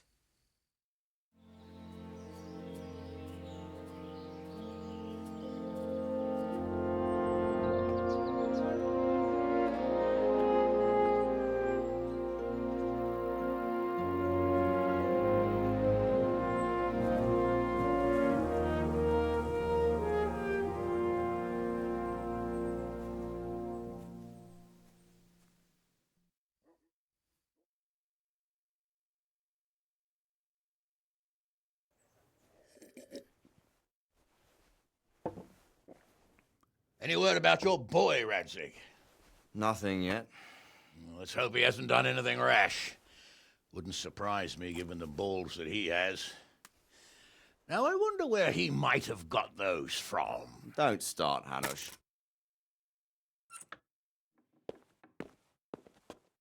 I'm sorry, sir. This fellow... Henry! Father? I told you he had balls. Well, I see that you haven't been idle, and we'll certainly need to have a talk later, but not quite so publicly. It looks like you have plenty to tell us. What happened? I got a bit tied up at Vranyig. But now I know what they're planning.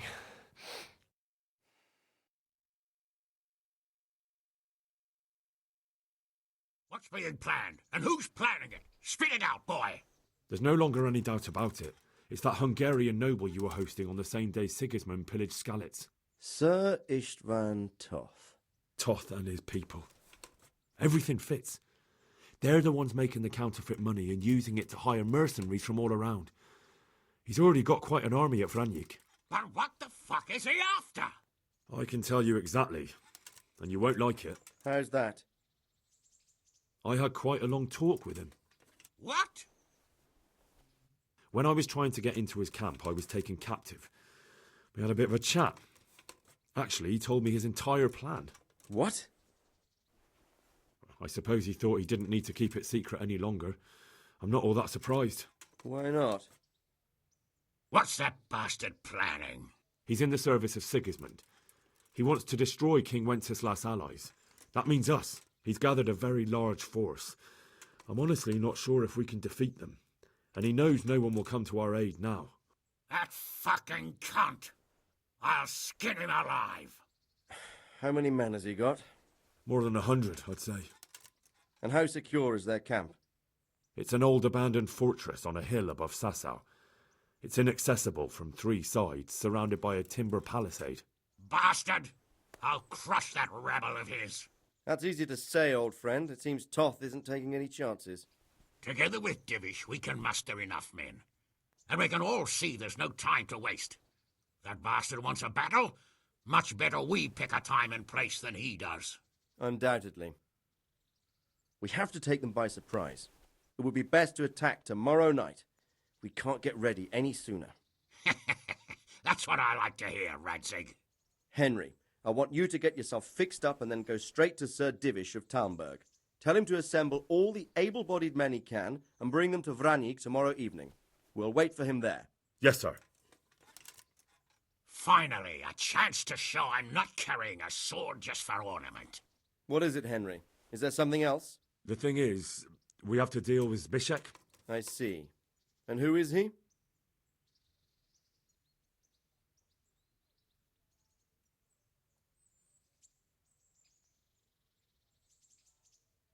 Zbyszek is from Skalitz. He helped me escape captivity and saved my life. I promised him a reward for it. Indeed. Well, Zbyszek, if you saved my son's life, I'm grateful to you. As a token of my gratitude, please accept this reward. Thank you, sir. Thank you for your generosity. And under the circumstances, we won't ask how you came to be with that herd of swine at Vranyig. So you'd better get out of here quick, before I start thinking about it. Yes, sir. Thank you, sir. Goodbye, my lords. Thanks, Henry. God be with you. Get a good meal inside you and get those wounds tended to. You look wretched. And if you need equipment or armor, tell Bernard. He'll give you what you need. Yes, my lord. No more, my lord. I'm your father. I swear, Hal, I plan to tell you. I'm sorry Istvan, of all people, beat me to it. But now we have more urgent matters to deal with. Later we'll have time to talk about it. What do you say? As you wish, my lord. Father. Good. Now go to Divish as quickly as you can, son.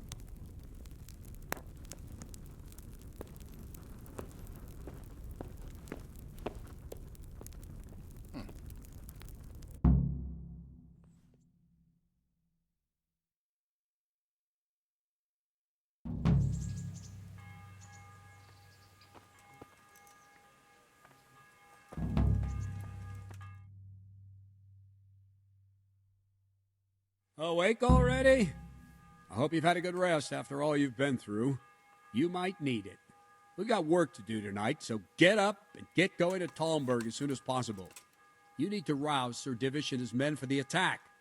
We'll meet this evening at the stronghold and settle up with that sly bastard.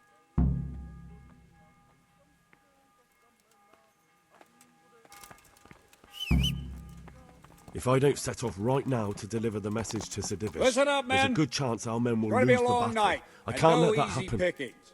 I want every last one.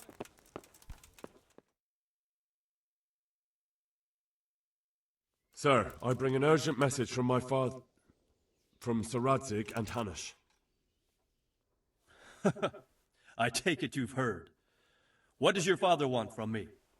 I found out who's behind all the unrest in the region, and Father and Hanush have decided to put an end to it all. What?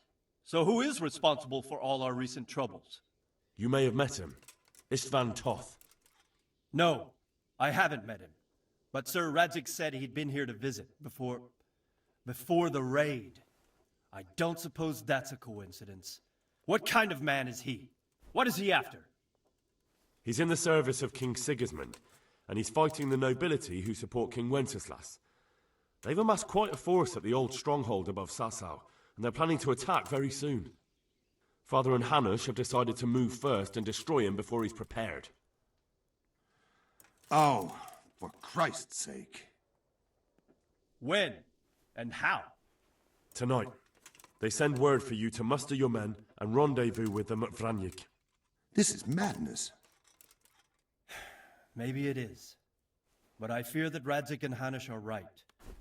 The sooner we cure this pestilence, the better. Gather the men and make ready.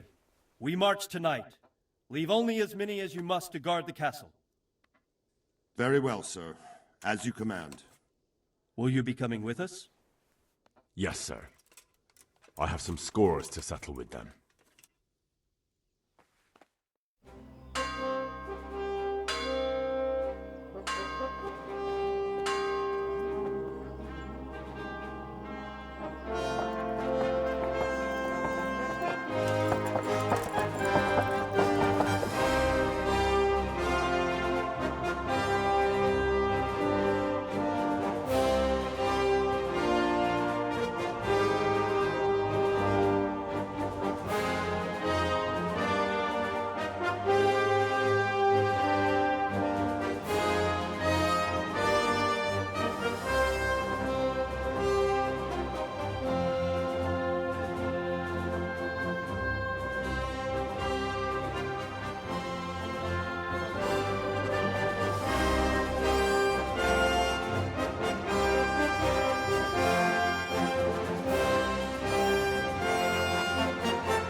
Divish. I see you don't want to miss the show. You didn't expect me to leave all the glory to you. Never. We wouldn't dream of starting without you. What news? Did you parley with them? We did. And what was the outcome? Not quite what we hoped for. Radzig wanted to go parley with them in person. Fortunately, I talked him out of it. It seems that this will not be resolved without a battle. Bloody good thing, too. Finally, we'll have some proper entertainment in the countryside. Fortunately, my son here showed immense daring and made his way into the lion's den to spy on them. Tell us what you saw, lad.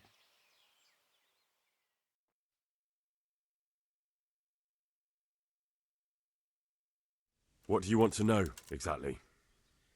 Well, let's start with how well fortified they are. The outer palisade goes right around the whole camp. On a small hill inside it, there's a half-demolished farmhouse that's ringed by another palisade. That's where I was held prisoner, and that's where Toth's based. Him and his inner circle. Can you tell us how many tents there are and how they're arranged? There might be 50, maybe 70. Most of them in the right-hand side of the camp. And the men? How many men strong are they? Quite a few. At least 80. Huh. We don't number much more than that ourselves. We do outnumber them, though, even if only by a few men. And our men are well armed and disciplined. The foe, nothing but a rabble. From what I've seen, it's best to attack from our direction. How does it look from the other sides? The east side is all rocks, so no hope of launching a major assault from there. On the other hand, that's the way I escaped. It's where they throw all their waste. The heap's already so high it's almost to the top of the palisade. Now that is interesting. The ramparts are long. If there are as many of them as we think, they can hardly keep watch over the entire length. Attack with full force at the gate, and they won't have enough men at the rear. That's an excellent strategy. But then I'd expect no less from you. If we cause an enormous uproar at the same time, they won't know what's hit them. Uproar? You said they have tents there? Yes, sir. Well, if I'm not mistaken, tents usually burn rather well. And we have quite a few archers. You don't do things by halves, Divish. So, I believe we have a plan. Robard will take 10 men and sneak to the rear of the fortifications. There's an entry point, but you must remain hidden. I will do my best, sir. That shouldn't be too hard. They'll have other things to worry about. The rest of us will launch a frontal assault. Rain burning arrows on them and then attack. Those bastards won't know which way to turn. At that point, Robard and his squad will strike from the rear. I think it's a good plan. God be with you, my friends. We'll wipe those whore sons off the face of the earth.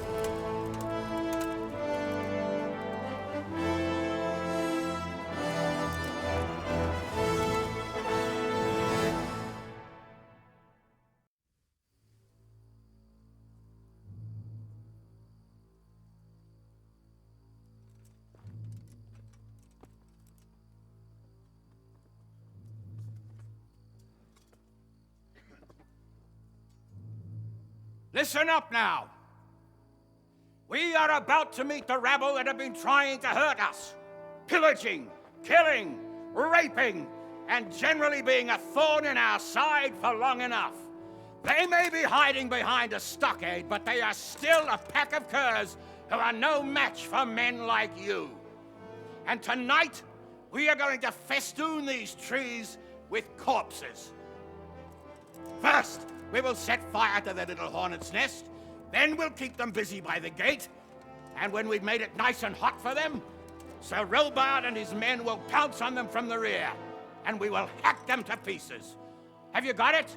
Yes, sir! Good. Now, when we reach the ramparts, the archers will cover the men climbing it, and the men with the battering ram. Any of these fuckers foolish enough to stick his head outside the stockade is to lose it at once. Understood? Yes, sir! Glad to hear it. Now, let's do it! Forward!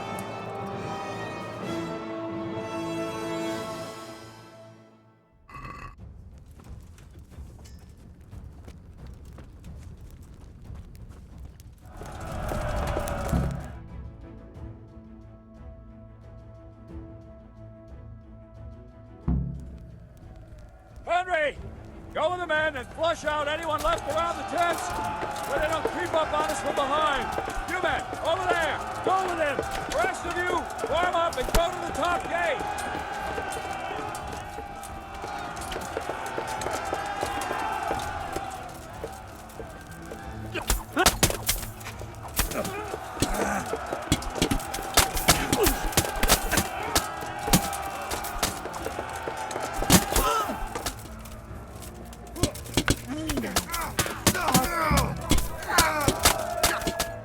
Where's that Hungarian bastard? Why isn't he here? Don't tell me no one was in command! It does rather look that way, Hanush. Henry, where's Toff? You said he was here. He definitely was, sir. I've got the cuts and bruises to show for it. We have to find out where he slithered off to. Look for clues. Anything that will tell us what he's doing.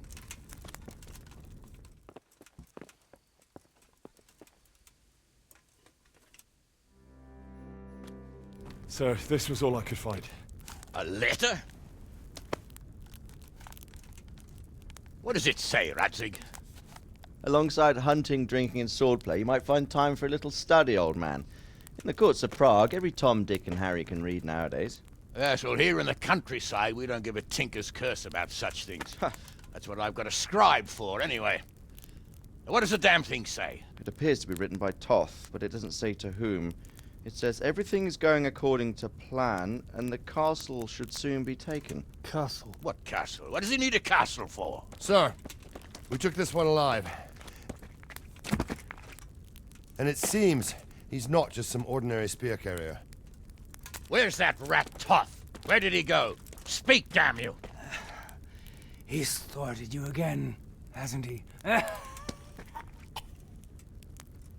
If you play your cards right, you might come out of this in one piece. Where is your lord? He was here yesterday, wasn't he? Come now, sir. We both know where I will end up. My lord is gone. He took most of the men and left. Where has he gone? What is he planning? He writes here about taking some castle. Which castle? Oh, some nearby castle. Left completely unguarded. Now I wonder where it could be.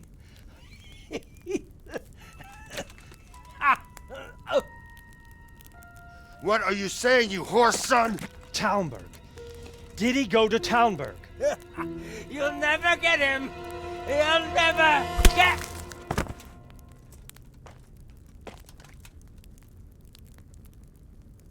What?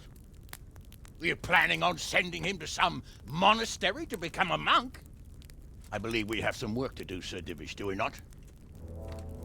Mount up, gentlemen. We don't have any time to waste.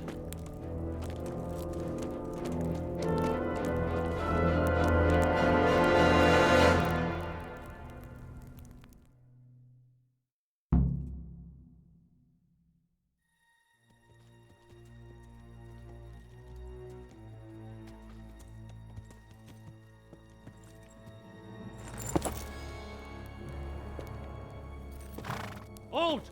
Who goes there? Greetings. We were ambushed. We need assistance. We have wounded men here. Open the gate. The Lord be praised. Here! Come on! Come on!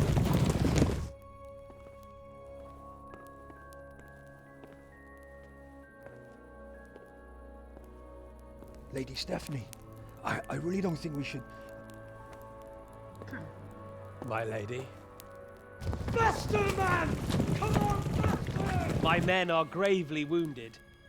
Without treatment, I'm afraid they won't live to see morning.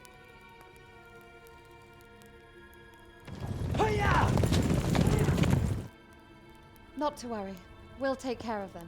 My lady, you have my uttermost gratitude. May God reward you for your kindness. Every Christian should help his neighbor in his hour of need. True. Especially now, when treachery and deception surround us on all sides. Get out of the way! In the devil lurks in the shadows. Come on! And one fears taking a guest into his house.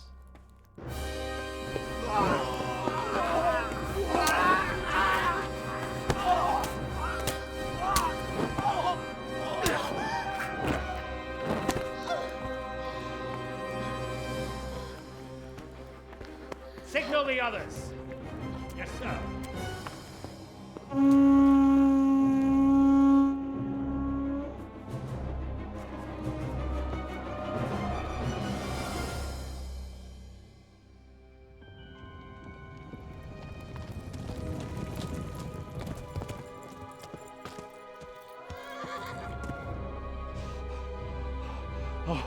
Oh no.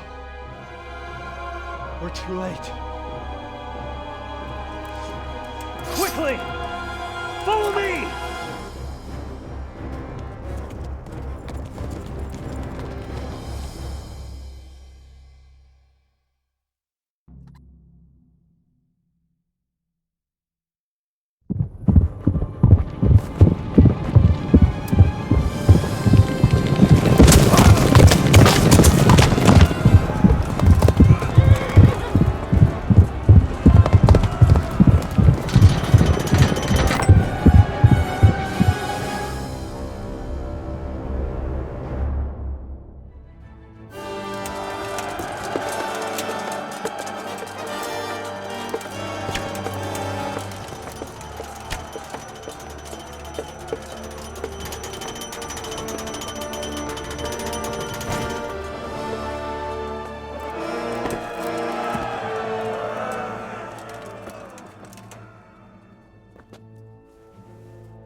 Come out, you rat!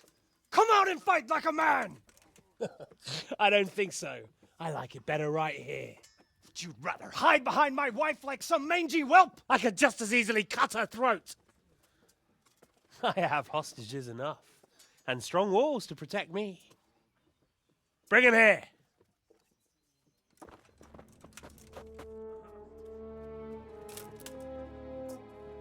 Radzig? What do you want, you viper? Let me think. Actually, there's nothing I want from you. Except maybe to see you all die. Fire! Burn it down!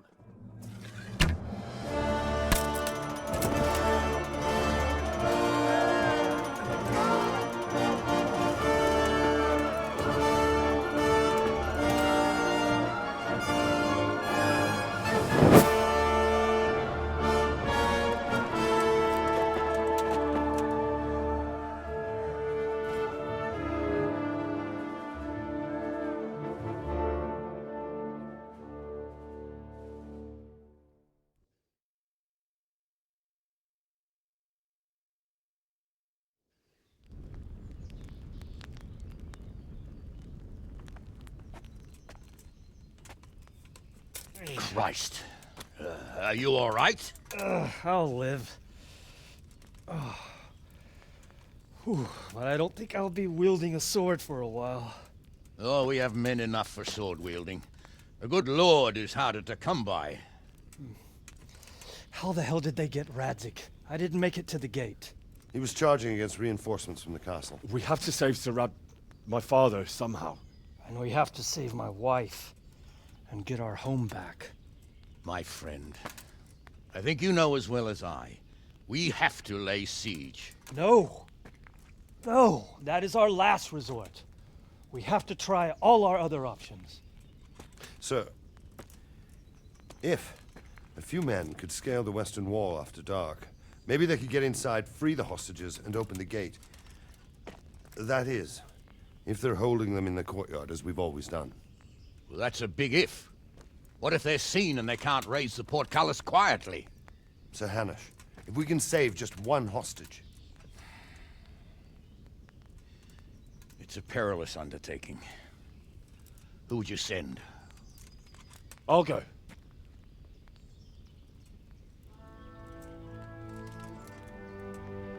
Then let us make ready.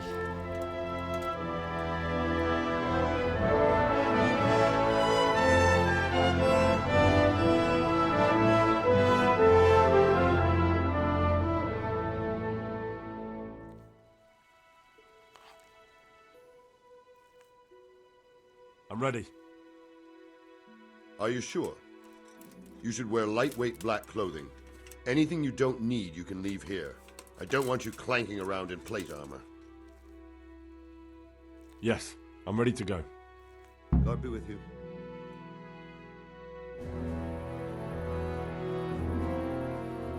If any of you are having second thoughts, this is your last chance to speak. Very well. So I hope we're all clear on what has to be done. We need to free the hostages to deprive Toth of his advantage. Now he'll be keeping them somewhere where they can be guarded, but somewhere separate from his other men. And where would that be? We always kept our captives in the house on the bailey by the stables. What if they're in their tower or somewhere else? Then we'll have to go to the gate and try to open it. But that will take time and attract attention. So we can only do it if we know exactly how things stand. And if they sound the alarm, before we've done anything, we get out of there quick. Understood? And leave them there? Better a couple of hostages than a pile of corpses. Lord Capon, are you quite certain you want to engage in this action? Quite. After all, it can't be much different from sneaking out of the upper castle in Rattay and back in every night. Besides, who else will keep this hothead from raising bloody mayhem? Well, see to it that you do, my lord. May God guide our footsteps.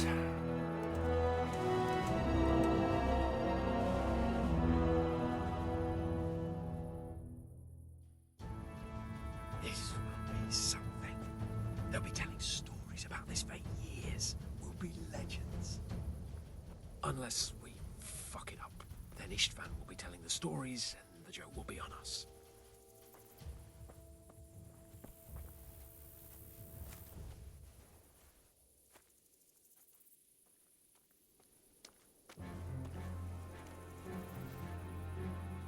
We'll go first and take out the sentries. Wait here.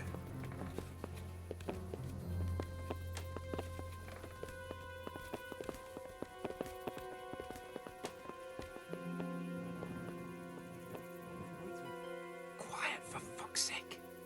What are they waiting for? How should I know? Why do I bother asking? Oh, be quiet and watch that light on the battlements.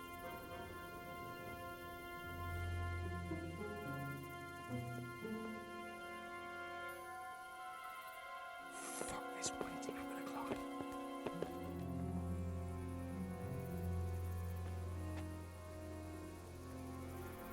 climb. I'll put on his armor and watch this side, but there are still 2 guards on the portcullis winch to deal with. Any volunteers? Henry will do it. Buffoon? Henry, then. Just make sure you keep quiet.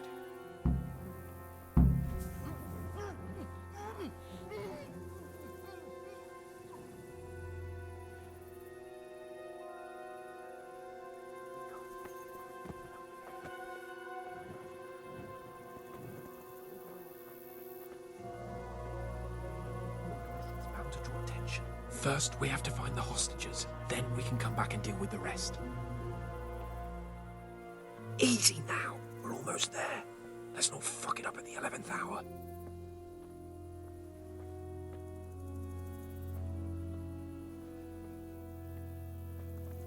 Careful here. All doors lead to the courtyard. All it takes is for one man to go for a piss and he'll see us.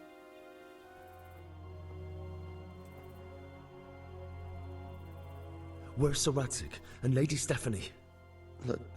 Lady Stephanie? She's not here. She must be held somewhere else. Where? Where is she being held, and where's Sir Radzig? I suppose the lady might be in her chamber.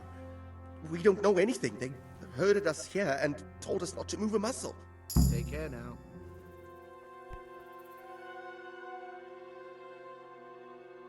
Damn it all. We'll have to go back empty-handed. I really thought we could pull it off. We're not going anywhere. Not without my father and Lady Stephanie. And how are we meant to find them?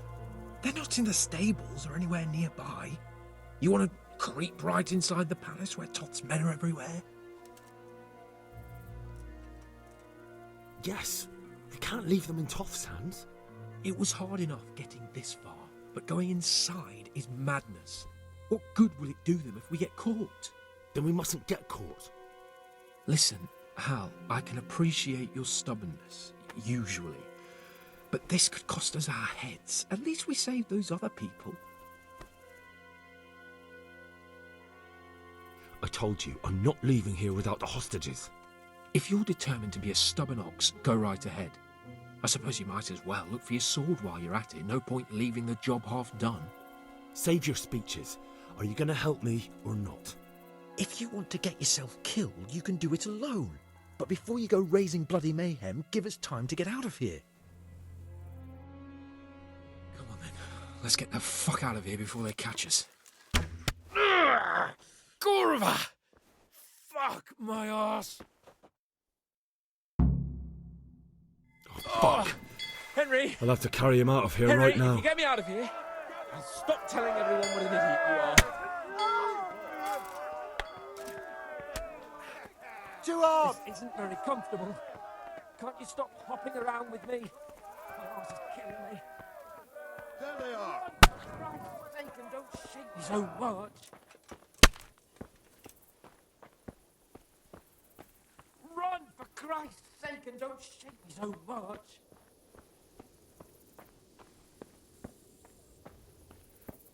Quick! They're right behind us. They're behind you. They're in front of me, and I can't do anything. Faster!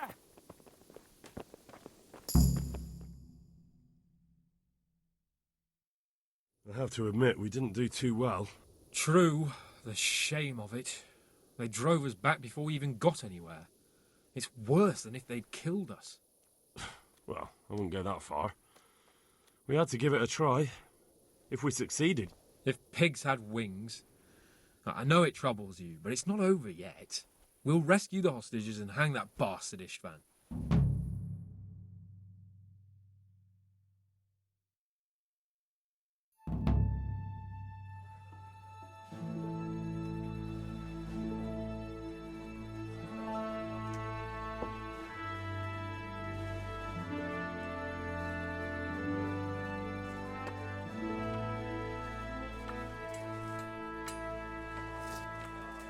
It seems, Robard, that we're running out of options. We don't have enough men to scale the walls with ladders, and we can't afford to lose any more. We can only take Talmberg by a ruse or with superior numbers. Ruses have failed, and we don't have superior numbers. Then we are left with no choice but to build a trebuchet. To demolish my own walls. Where is Master Fafar? He's waiting. We sent for him as soon as... Bring him to me. Let's not waste time.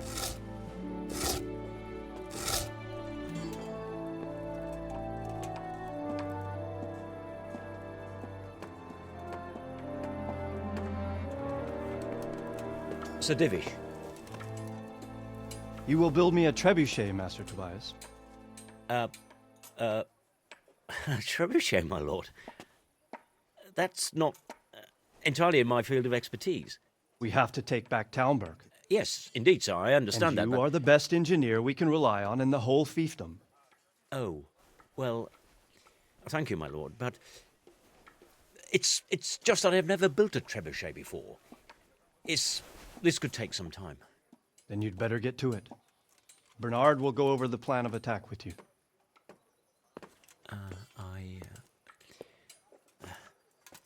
Oh. Well, Master Tobias, you have much to do and little time. I will not keep you any longer. Indeed. Of course, sir. Thank you, my lord. How are the preparations proceeding in the other camps? As well as can be expected under the circumstances. There are still many things that need doing, but I just don't have the time for them. No, you don't. Henry. Yes, sir. I would like for you to help with the preparations in the encampments. Gladly, sir. Robard will brief you. That'll be all.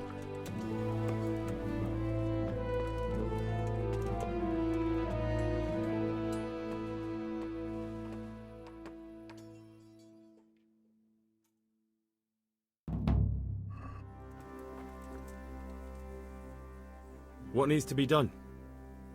Look, a military encampment's a complicated thing. I don't expect it to be as peaceful and orderly as Holy Mass. But what we have here now is havoc. The men are as nervous and short-tempered as caged bears. When you walk around the camps, you'll see for yourself. Grumbling everywhere, complaints about everything from the gruel to the fleas. They're moaning they've drunk the alehouse dry, and now they have to wait for the next batch of beer.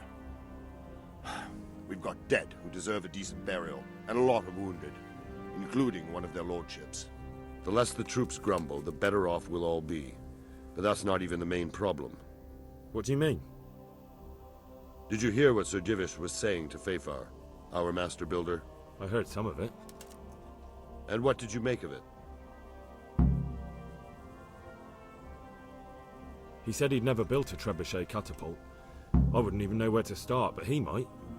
But, if it'll take him as long as he said, we can't wait until Judgment Day. We don't have that much time. I'll try to ask him if I can help in some way. You should definitely do that. Without a trebuchet, we're much too weak.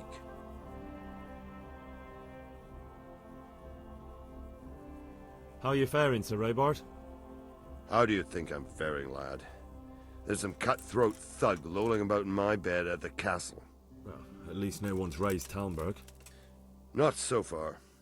Though we may end up doing it ourselves to smoke the bastard out. I imagine Sir Divish isn't taking it too well. And why do you think he handed command over to me? But it pains my heart, too. That place is my home. What's the easiest way to take back Talmberg? The easiest way? Call in the Royal Army and leave it to them. But there's no Royal Army to help us now, and we can't afford to wait. What's more, we don't want to destroy the castle. Personally, I'd like to return to it. Repairing the castle would be expensive. And time-consuming. No trebuchet is wholly on target. The missiles fly as they please. And if we blast the castle to pieces and Sigismund comes back, he'll make short work of us. Do you think Sigismund will come back? How do I know what's in his head? But if he doesn't take advantage of this chaos, someone else probably will. The whole country will know about it soon enough. I'd never have thought so many people were keeping an eye on Talmberg. Like that fellow Havel. Not only Talmberg, and we've left precious few men in Ratai. If we're defeated here, who's to stop them from pillaging the whole province? And there's no shortage of power-hungry bastards like Havel and Toth in Bohemia. Is there some way we can get through the gate? There are steps from the gate up to the walkway on the battlements, and I don't know how Istvan's covering them. Then there's the portcullis to get through. A big battering ram might breach it, but how could you get one that close? I reckon we'll have to set fire to it. Stuck up brushwood and light it? Brushwood, timber, anything that burns, soaked in as much pitch as possible. The local charcoal burners surely have some. And even if it doesn't burn the gate right down, it'll weaken it and make it easier to break through. Exactly. And what about the walls? Which side is the most vulnerable? The south and east are solid. It would be useless to try anything there. It's best defended from the north, and as for the west... From the west is where we tried it, and got royally fucked, if you recall. But I think in the end we'll try that way again, only this time we'll do it better. Pity they didn't stay holed up in Vranik for longer. It would have been much easier there. Toth is a wily fox. If he'd had all his men with him there, there would have been real carnage. It's likely we only won there because he'd already gone and taken most of his best soldiers with him. Is there anything else I can help with?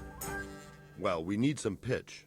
I know you had dealings with the charcoal burners. I've met a few, true enough. Then have a look around the area. If you manage to find any pitch, bring it to our quartermaster in the camp at the quarry.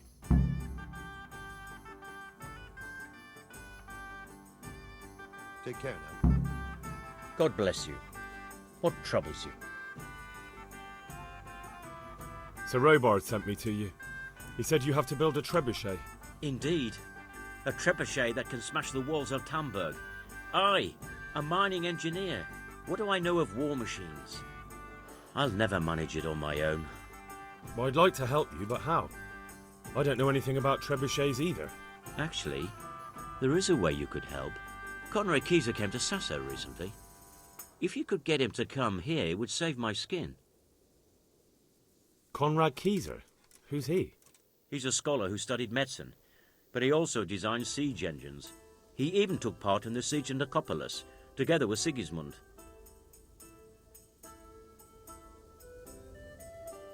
You're still an engineer, though. Couldn't you build it yourself? Are you serious? Do you know how complicated such a machine is? What forces are at work in the contraption? If we were lucky, it wouldn't fire at all. Far more likely, it would smash itself to smithereens and kill lots of us instead of the enemy. He was with Sigismund. It's not so straightforward. They quarrelled after the battle, after Conrad blamed their defeat on Sigismund. I don't suppose he took that too well. Quite. That's what led to Conrad being banished from Prague and making a base at Bethlen Castle. Banished? Like a common criminal? He was a member of the court and a doctor and a master engineer, so nothing quite that bad befell him. I've even heard he has a whole host of wise men with him and they're writing some book together. What's he doing here in Sasau? They sent him over here to help with building the monastery. No doubt they had to pay handsomely to get him. And how am I supposed to get him here? Abduct him? Well, only if all else fails. We need his cooperation. Try having a word with him. By all accounts, he hates Sigismund. All right, I'll do what I can. Thank you, Henry. Maybe we will build that trebuchet after all. God be with you. God save you. What can I do for you? How are we doing with the food? Who wants to know? One of their lordships? No, I just wondered if there was anything you're short of. Oh, I see. The lordling is wondering if we're in urgent need of anything. Well, to tell the truth, we don't have much meat.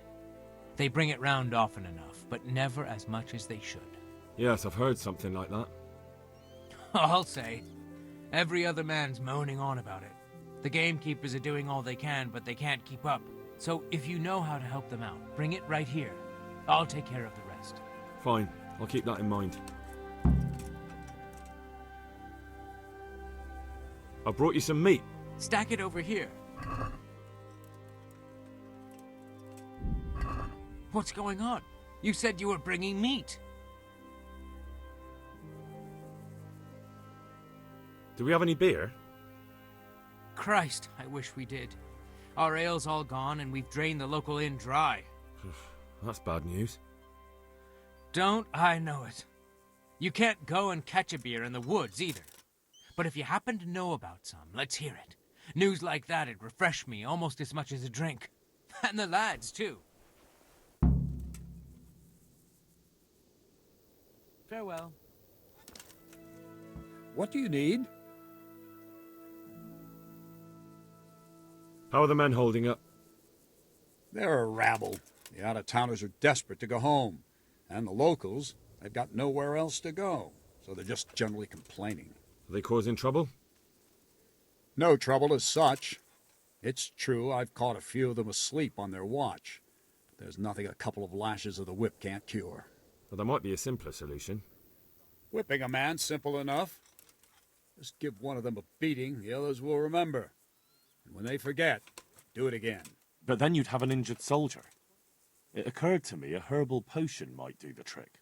I never heard of any wives' quackery helping troop morale. But Christ knows they could do with something to flush the booze out of them and keep their eyes open.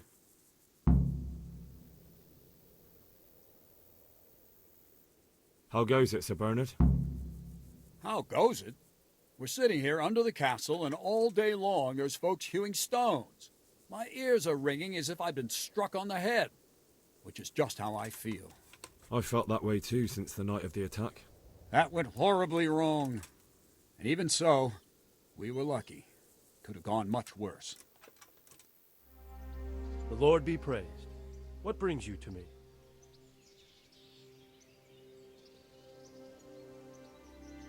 How do you feel, Sir Divish? How's the shoulder? I felt better, boy. I feel awful, truth be told, and my shoulder's paining me. Let someone tend to the wound and you'll soon be better. What flesh can be healed, perhaps, but the spirit. Henry, can you do something for me? What is it you need, sir?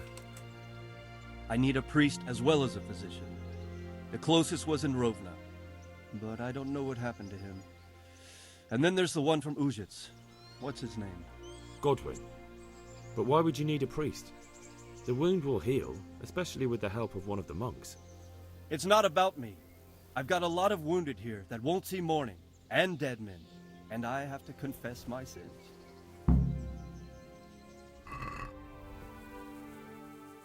I brought... Stop. That's the lot. Great.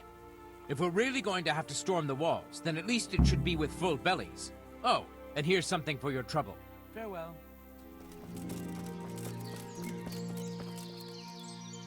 Greetings, good knight.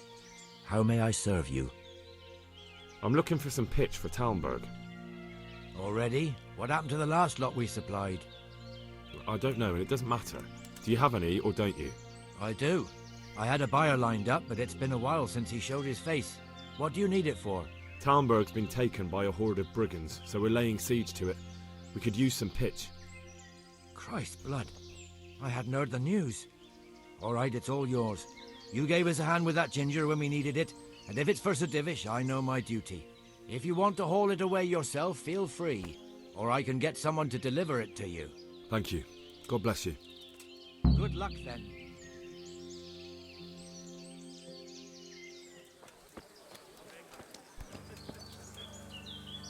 Good health to you. Andrew, there's no more beer in Talmberg, and the soldiers are starting to grumble. Can't you send some there? I could. There's nothing in it for me.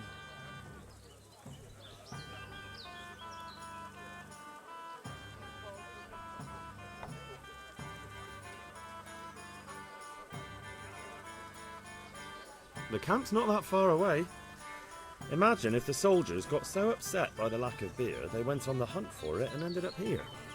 They could do some real damage. Wouldn't it be better to have them drunk and happy somewhere else? If they came here for a drink, I'd sell it to them. Why would they do any damage?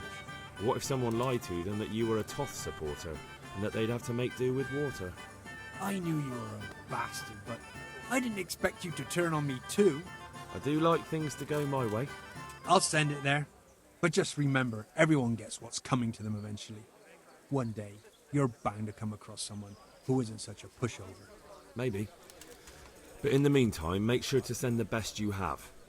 After all, we don't want anyone to feel unwell enough to think about settling the score, do we? God be with you.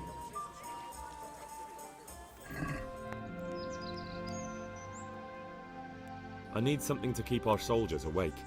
Do you know of anything that might help? I do know of a concoction to ward off sleep. I can teach you how to make it if you like.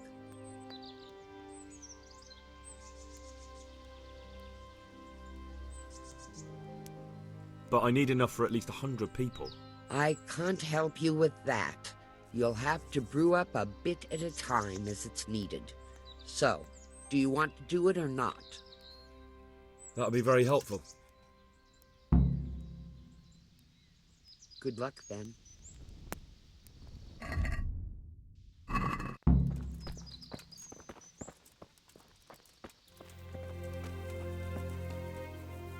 I'm at your service. I've arranged some beer for you from the local tavern. You're a proper treasure, you are. I'm gonna put a word in about how well you look after us. Like your own kith and kin. The charcoal burners nearby have some stocks of pitch they'll let us have. That's handy. Sir Rubard will be pleased. What little we had left was running out, and he was getting worried. Well, you can stop worrying. Good. I'll get someone to take care of it. May the Lord watch over you. God be with you. This might help, and there's plenty of it. It certainly is. I'll have to get all those poured into a keg. But if it works, I'm in your debt.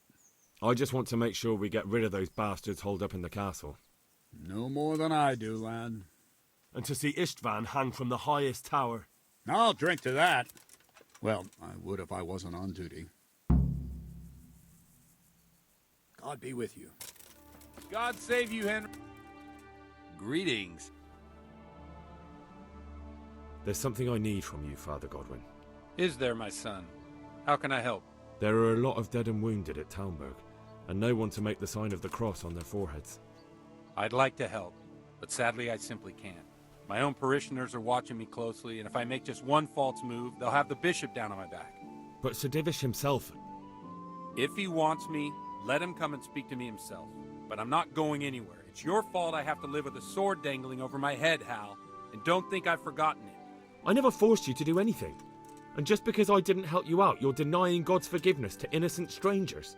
How dare you? Do you think I'd stoop to such pettiness? My reasons are honorable. All right, I understand.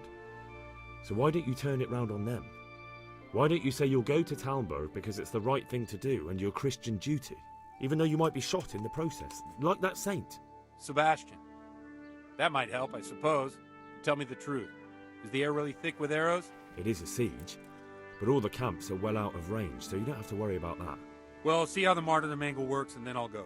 At least getting out of here for a while will give me a break from all those judgmental looks. To forgive is human, damn it! Or is it to err that's human? I can never remember. God be with you.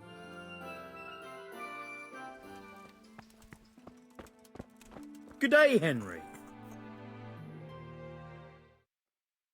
Do you happen to know the whereabouts of Conrad Keyser? And what do you want from the old buzzard? Never mind. What do I care?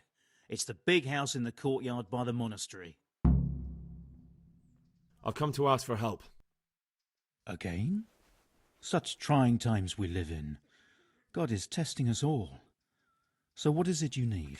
Their lordships have laid siege to Talmberg, and the brigands have wounded Sir Divish and many other people. I'm to ask if the monastery might send someone to help. These are tragic times. Fortunately, I've only a little work left to do here, so I'll gather my things and set off for Talmberg. Thank you, Father. May God reward you 1,000 times. Goodbye.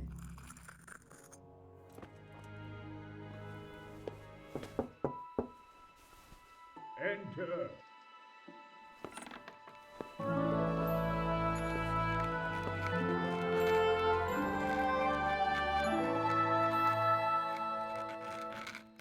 Huh? By the horn of Joshua, you startle me. I thought you were urban. What do you want? Sir Tobias Fafar, the master builder and engineer from Skalitz, sends his greetings. Fafar? Tobias Fafar? I've heard of him. He invented an interesting mining machine. What does he need? Sir, have you heard what's been going on in Talmberg? I've heard a thing or two. Is it true the castle's been taken? It has, and we want to take it back. Master Fafar has been given the task of building a trebuchet, but he's not sure he can manage it. I doubt it myself. Building siege engines is an entirely different kettle of fish than mining. Damn, I'd like to rain some boulders on those heathens of Sigismund's. But that can't be done with a quill and parchment, and I can't leave here right now. Why can't you leave? That's a long story. I was a little, more than a little, critical of Sigismund's efforts at Nicopolis. And it might surprise you to know, after that defeat, he didn't particularly appreciate my criticism. Then, when Sigismund abducted the king, I didn't feel too secure in Prague, so I left. Perhaps left is the wrong word. Some might say I was banished. In any case, I went to Bettlern Castle. They locked you up in Bettlern? Not quite. It's a royal castle. They leave me to my own devices there. Frankly, this so-called banishment has been a bit of a blessing. I have peace and quiet to attend to my opus and a band of able assistants. Although I have lost quite a few of my patrons, thanks to all this unrest. And why are you here in Sasau? To be honest, I need the money. Money, sir? You don't seem like a man who lives in want. Dear me, no. I don't need it to support myself. It's to fund my opus. That's why I agreed to help with the construction of the monastery. So you see, I can't simply take my leave.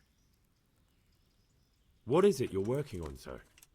Belli Fortis, a great book of war machines and weapons, my opus magnum, my legacy.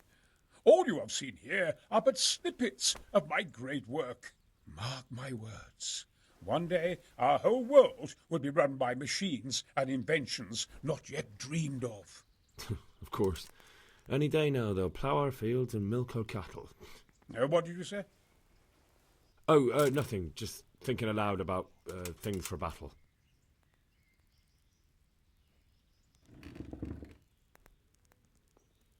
Who do you work for here? My contract is with the abbot himself, but I discuss the work details with Carol, the monastery's master builder.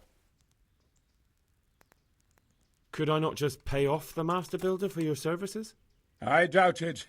Carol is only interested in the construction. As long as he has the money to pay the craftsman's wages, that's all he needs. Ah, as long as he has enough for wages, you say? Yes, what are you thinking?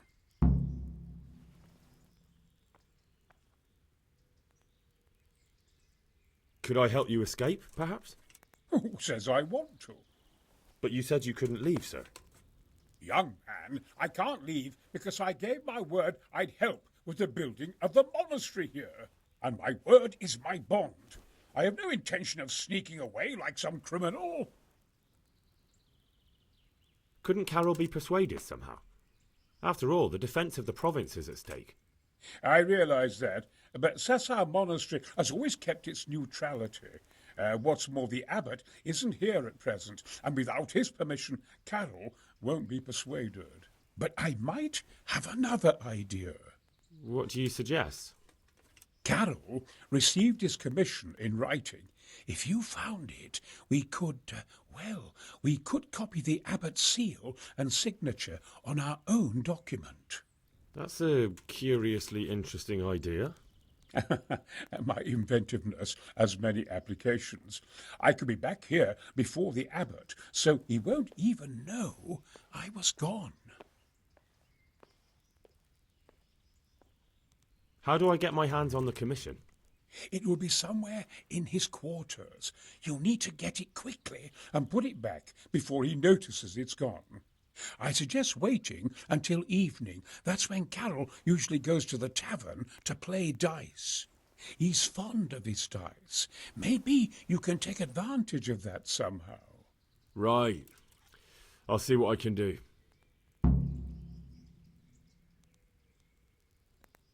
You really can't come with me right away? Damn. I'd like to rain some boulders on those heathens of Sigismund's, but that can't be...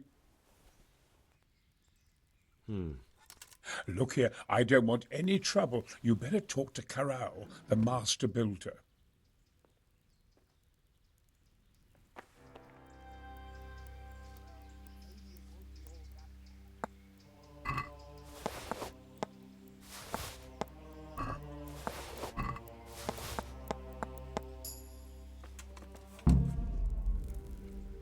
Jesus Christ be praised. I need some help from Master Conrad. Then go and talk to him. The thing is, he's already agreed, but he'd have to go to Talmberg. I can't consent to that. He signed a contract for building the monastery, and we pay him a pile of coin for every day he spends here. But the conquest of Talmberg is more important for the province. From what I hear, it's awfully important first and foremost for your lord. Sassau's always been neutral. Anyway, I take my orders directly from the abbot. Supposing I compensated you for his brief absence, perhaps with some coin? What use would coin be to me if the monastery roof collapses? Then I'd be the one having to pay compensation. Thank you for your invaluable assistance. You're welcome. May God reward you in kind. Are you sure you won't release Conrad? You won't be gone long? Not a chance. Well, anyway, I've heard it said there's not enough money to finish the construction. So, I thought as a lover of architecture, I might contribute. How the hell do you know that? That's neither here nor there. The important thing is to let me help you. How much will you give, damn you?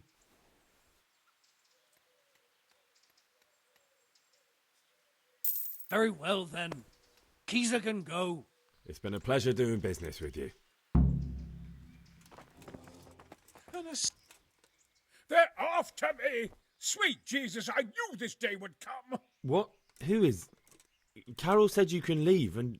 Leave? I can't even set foot outside the door! Not now! Please, calm down and tell me what's going on.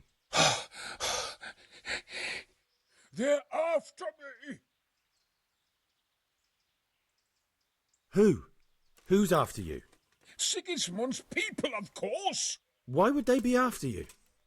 Because he's never forgiven my criticisms of Nicopolis. Now he's decided to pay me back. What am I to do? What makes you think someone's after you? When I was on my way to Sassau, I saw Baron Pekar in Kostelitz. He was with Sigismund on the crusade, as was I. Now I've been told he was seen at the local tavern. And a stranger's been creeping around the gardens here late at night. My God, there are signs someone was trying to force the door.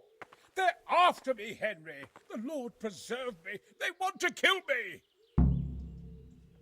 Take it easy. If someone's after you, I'll see to him. I'll have a sniff around the town or lie in wait for him.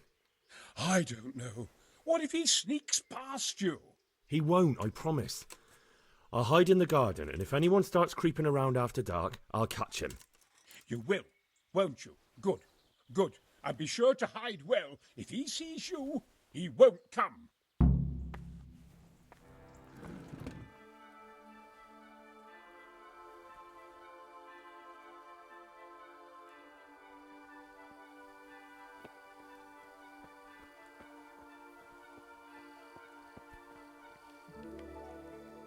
Bloody thing. Halt! What are you doing here? Quiet, for God's sake. You'll wake the whole monastery. Silence! For God's sake, I caught you in the middle of an assassination attempt. Assassination? What are you on about? Are you Lord Pekar, the one who was on the crusade? Well, yes.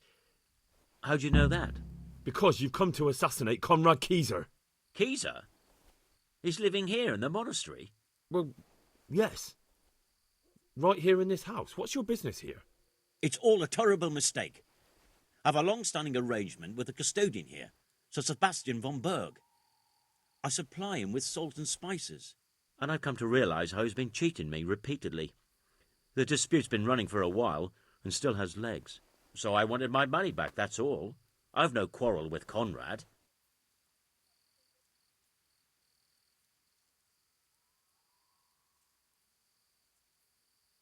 All right.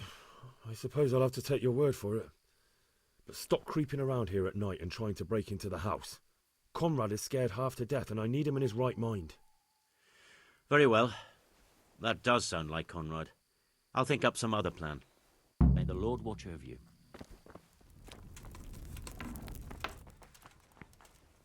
Well, did you find anyone?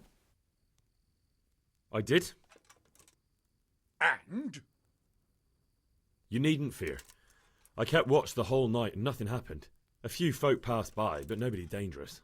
And what about Pekar? Are you saying he has no malicious intentions? None. He's just doing some trade with the custodian. That's what brought him to where you were. Well, if you're sure. But I'd still rather lie low for a while. Come to Talmberg. You'll be surrounded by a whole garrison there. Yes. Yes, I suppose that does make sense. Thank you, Henry. I'm in your debt. We'll meet at Talmberg.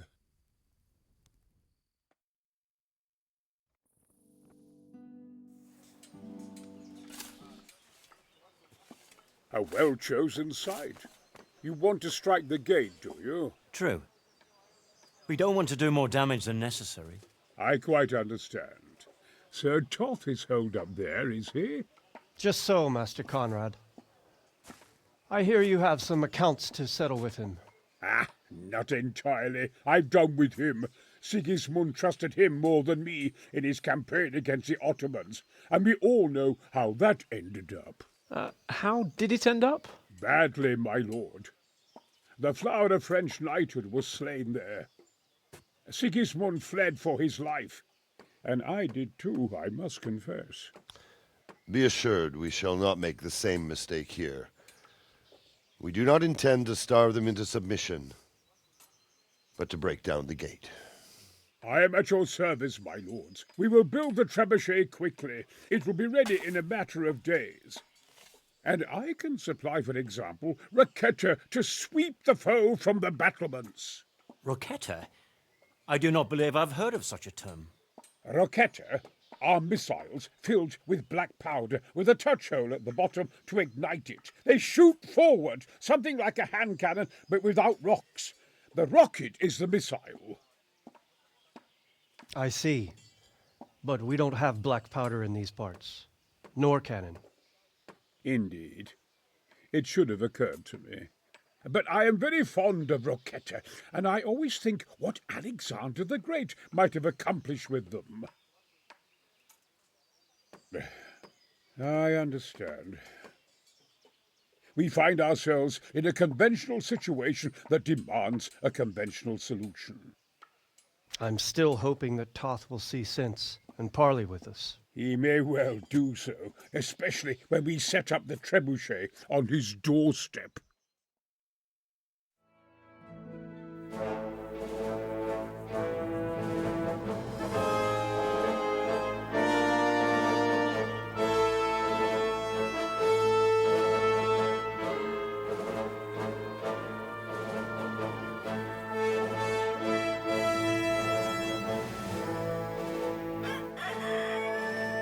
Now, let's see how strong those walls are.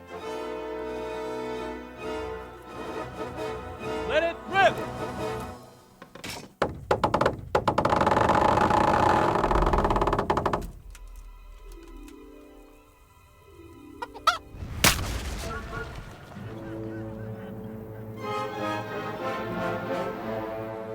That was just the first shot.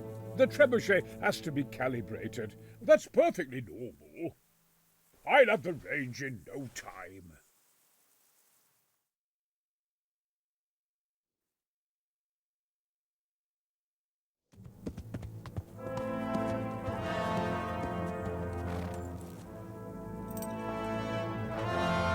Move!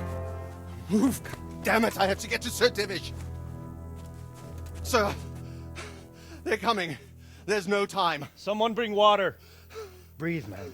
You'll be all right. Who's coming? There's an army on the way. And they're carrying the colors of Havel Medic of Valdek. And they're very close. Havel Medic? He's surely not coming to help us. Not that bastard. I have a score to settle with him.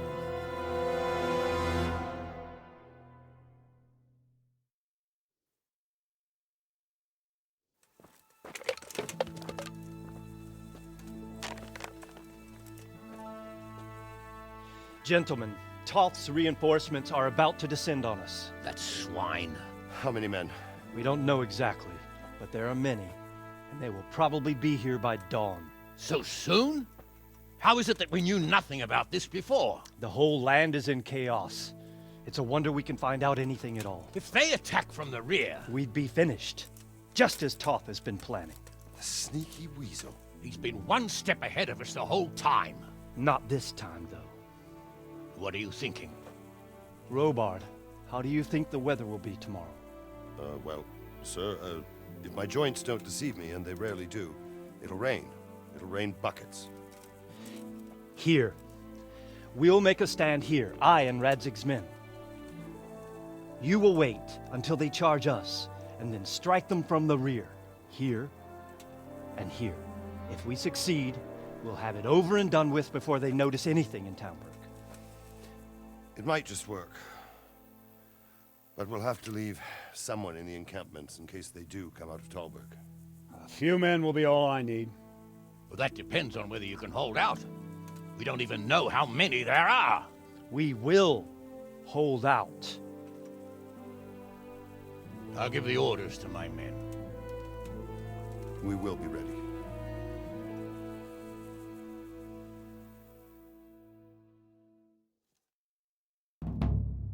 My part in the battle, sir.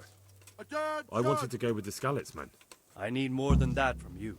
More, sir? If we can't hold out at the quarry, we're finished. You, I, Hanish, and Radzig. And since Hanish is commanding the flank attack, Radzig is captive and I'm wounded, Captain Robard will be leading on the field.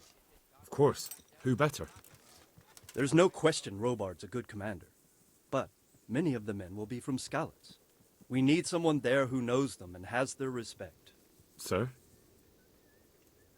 I mean you, Henry. But that is...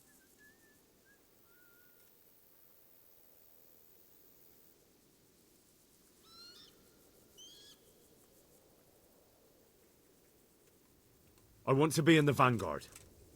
Now hear me well, Henry. There are whole cemeteries full of heroes who rushed into danger. And if the first Cuman you meet runs you through, it won't be good for morale. Not to mention that Radzig would have my guts for garters. In the battle, you and a group of Skalitz men will be concealed in the woods over the road. But sir, I think I should... Quiet! Don't underestimate the task I'm setting you. You'll have to keep nervous men on a short rein and not attack too soon. And then conduct the attack on the rear so fiercely and quickly that the foe has no chance to react. If the line should start to break, we need someone with their head firmly on their shoulders to keep control of the men. Very well, sir. That's what I like to hear. When you're ready, go and join the Skalitz men. They'll be mustering in the woods above the road to Rate.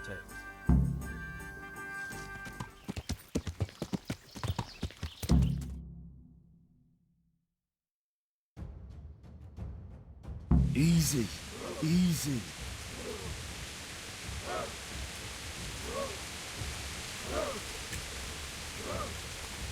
Hold, hold.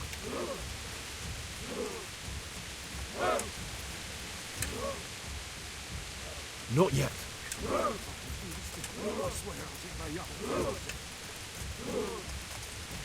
Just a little longer.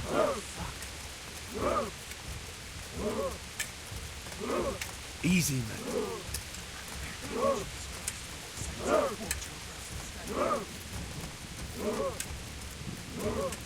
Damn it!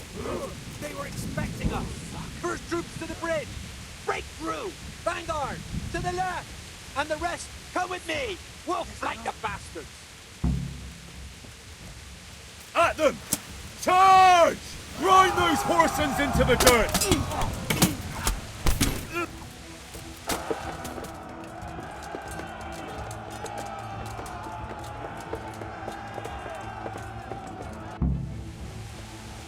To the bridge!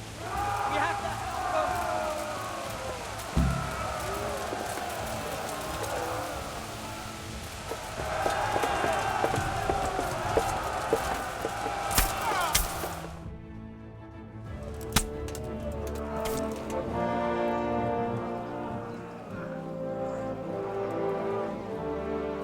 Here's their leader.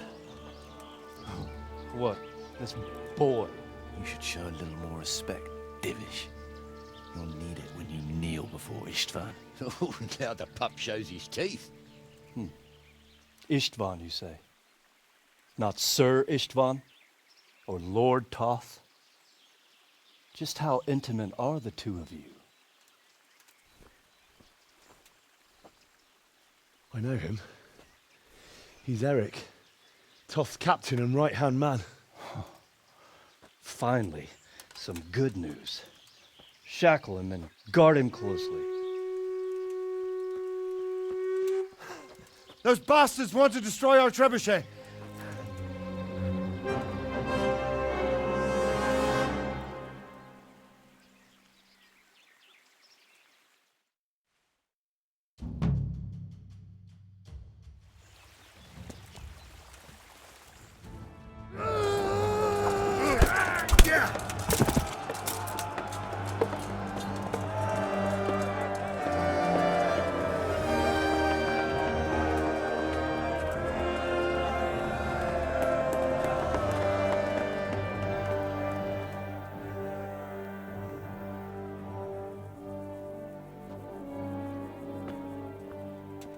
Well?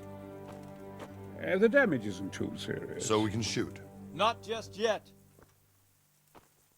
Sir, what are we waiting for? You've heard his threats, Robard. Do you want him to kill Radzig and my wife? We have to consider all our options.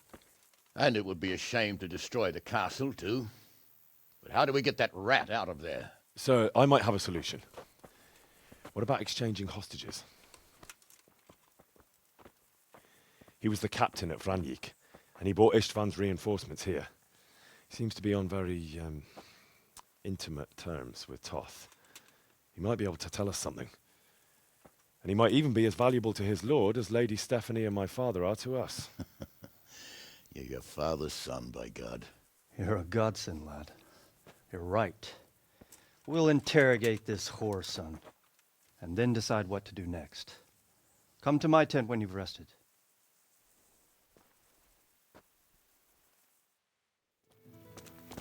Henry, just the man I want. This fool would rather hang than sing. You know more about him than we do, so maybe you can get something out of him. Well now, Eric. It is Eric, isn't it? Looks like the boot's on the other foot this time, doesn't it? Fuck you. You need to change your tone. If you start being nice, you might just come out of this alive. So now I'll ask you a few questions, and you better think carefully about how you answer them.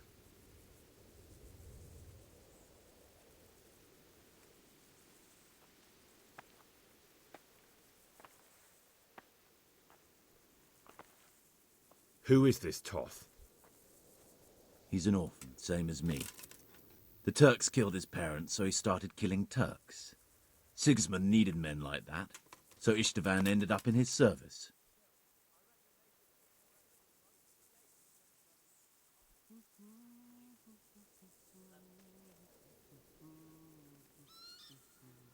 How did you meet him? What's that got to do with anything? What is he after? Are you really that clueless? To destroy Wenceslas's allies. You. How many men does he have in the castle? How should I know? There were nearly 70 of us at the beginning, but there's probably not even half left. But that's still more than there ever were in that castle. More than enough to defend it. Who does he take his orders from? Are you stupid? He works for Sigismund. Listen to me. Toth has hostages in the castle, and we have you. So, how about an exchange? Do you take him for a fool? Do you really think he'd give up the only thing he has that stops you from attacking? He'll never accept an exchange. You better pray he will, for your own sake. Because once we attack, you'll be worthless to us. And what do you suppose will happen to a worthless bandit? I won't waste any more time on you. You could have saved yourself, but apparently you value your master's skin more than your own. I don't need to save myself. Istvan will save me. And he'll kill every last one of you. Why should he save you? He'll sacrifice you, just like everyone in Vranjik and Pribyslavitz. You're nothing but a common bandit. You don't know anything. He'll come for me, and anyone who lays a finger on me will pay dearly. Now I'm curious. Why would he care that much about you? Could it be your lovers? You'd never understand. For a while there, I thought we'd get nothing out of him. But in the end, he spilled his guts. I thought you were much too easy on him. But it seems your approach was the right one. Well done, lad. Anyway, it's clear that young fellow is no ordinary brigand. And he believes Toth cares about him. We'll just have to see if the bastard cares as much about him as Divish does about his wife and you about your father. Well, Divish, I think the time has come to find out just how much Toth values our hostage. Do you want to parley with him yourself? I think I'll leave that to you, Hamish. So be it. I'll do my utmost. Bring the hostage below the battlements.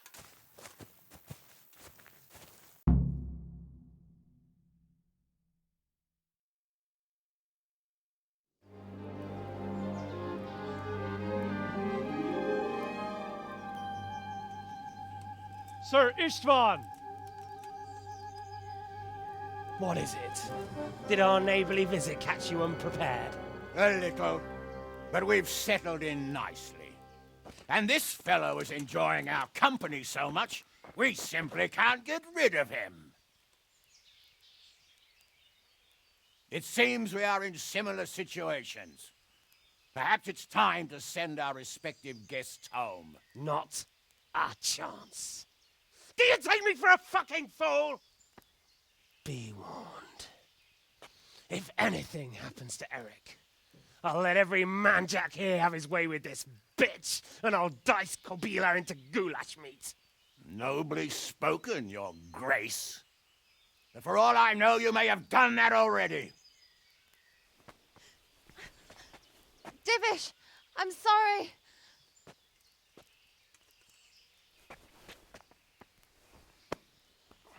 Greetings, friends. Fear not, Lord Toth is treating us like royalty.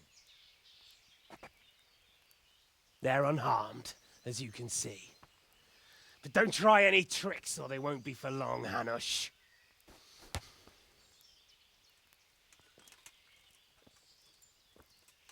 It seems your lord doesn't place any great value in you, boy. Go to hell. I'm sorry. It looks like it's not going to be that easy. Well, at least we know they're alive. I didn't expect much of it anyway. He won't harm them as long as we have this fellow.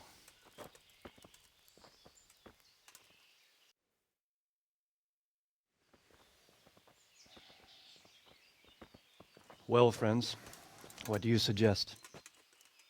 I'd say we have no choice but to attack. It's a great risk, Robard, with Stephanie and Radzig inside. I know how you feel, sir, but Toth is no fool. They are his last safeguard. He will do nothing to harm them until he is sure of victory. Would you be saying that if it were your wife inside? Or your father? Well, let me point out that we have no choice anyway. We don't have enough supplies to keep men here for weeks, while gangs of brigands and Sigismund's army roam the countryside. Toth won't agree to an exchange, and even if he did, we'd have to let him go. With all his men, he'd be a thorn in our sides till Judgment Day. Sir, a message has arrived. Oh, what is it? Margrave Jobst is approaching with his retinue and wants to speak with you. Jobst, you say? All right. What is he doing here? Who's Jobst? Jobst of Luxembourg is cousin to King Wenceslaus and Sigismund. He's the Margrave of Moravia. Only a year ago, he was collaborating with Sigismund and the League of Lords. He betrayed King Wenceslaus and his ally Prokop. Now, he's changed sides, appointed himself the leader of the rebellion against Sigismund, and wants to liberate Wenceslaus. Whichever way the wind blows. Nevertheless, it seems the decision is made for us. We don't want Jobst camping with us in front of our own castle like a band of gypsies. I'm afraid you're right, Hanush. All right. We'll let the men rest a while and then attack. Come to me when everything is ready.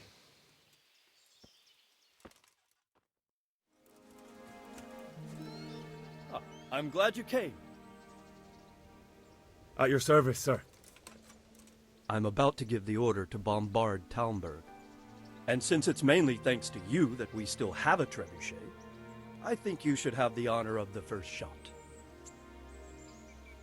I'll be delighted.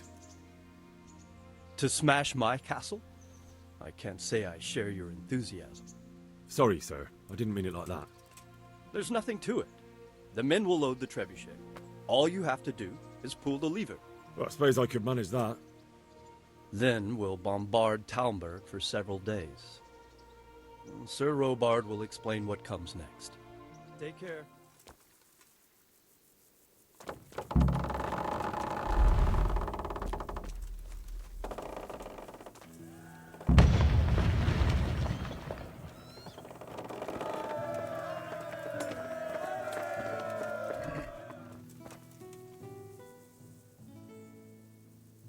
Divish said... Sir Divish.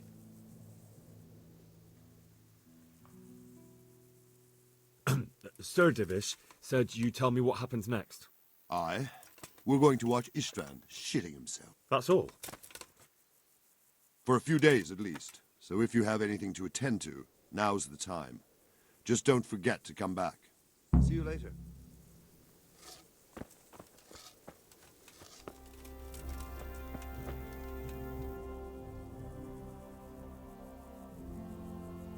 Since Sir Divish's colours still aren't flying over Talmberg, I suppose we'll be attacking.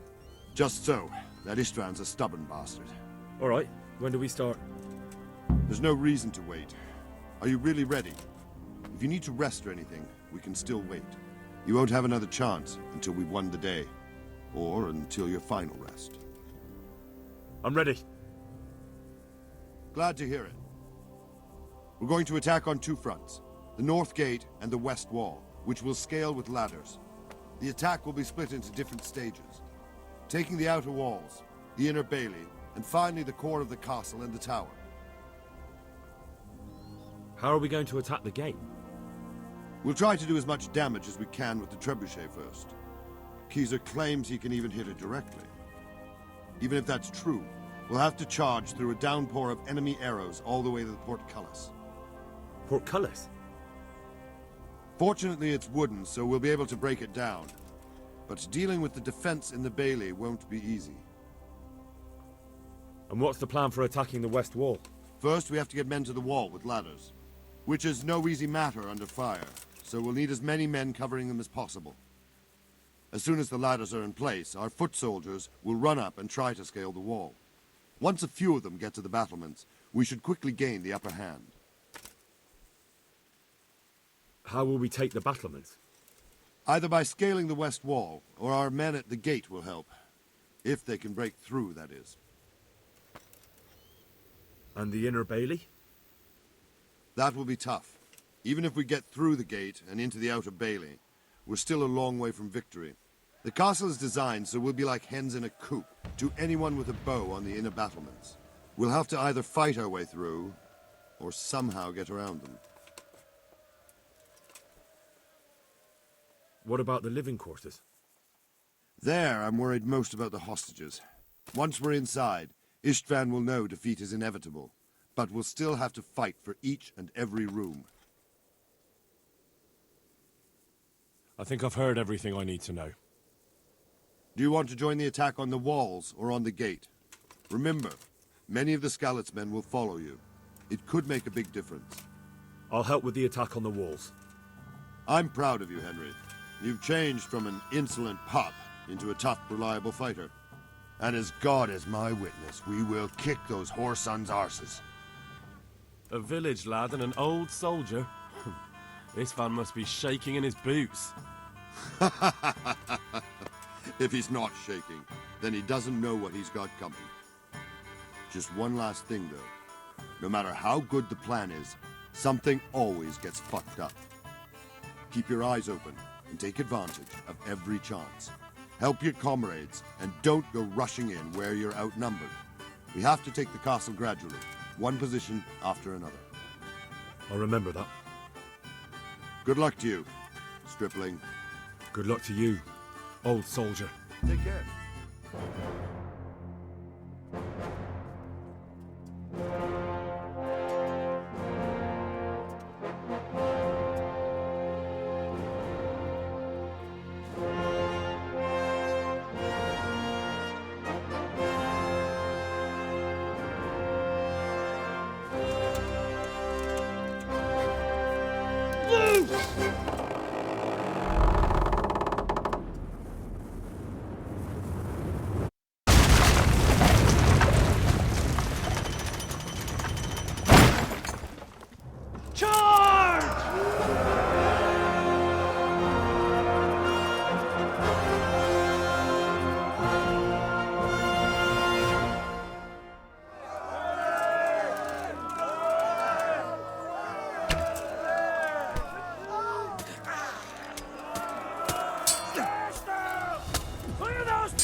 Sir, we should give the order. Let's see if Istvan Toth can worm his way out of this one. Don't tempt fate, Hanush. Istvan! It's over!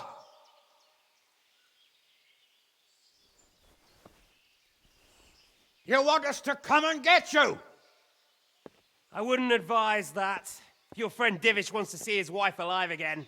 And Sir Radzig? Are both hostages unharmed? For now, Hanush, unless circumstances change. Well, I'm glad to hear it. My guest is also safe and sound, but he's also quite keen to go home. I imagine you feel the same way. It's been a long time since you warmed yourself at your own hearth. I'm in no hurry. I've plenty of supplies here, grand view and excellent company. What more could I want? Your freedom! Freedom? Freedom to get an arrow in the back? Sir, we're all noblemen here, all bound by honor. I give you my word as a knight and lord, and that of my companions. If you release Lady Stephanie and Sir Radzig, you may leave the castle with your men and go on your way unharmed.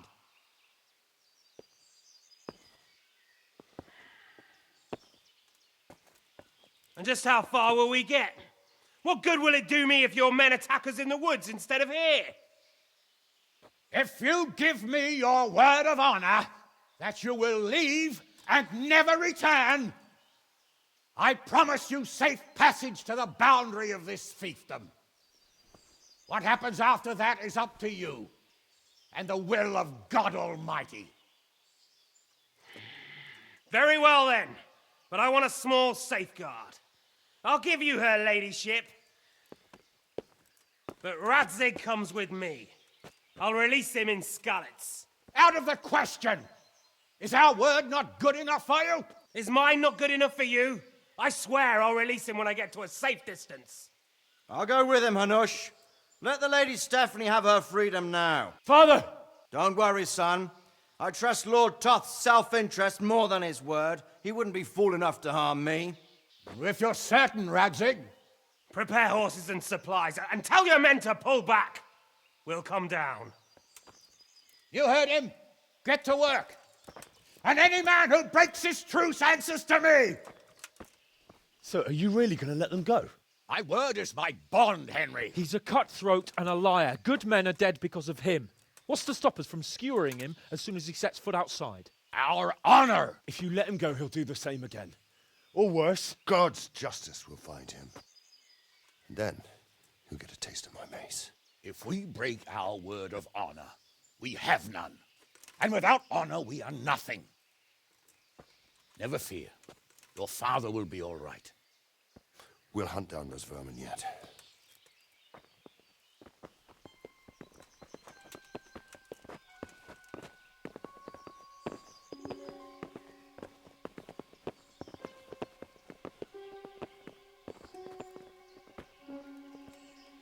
Bring the horses.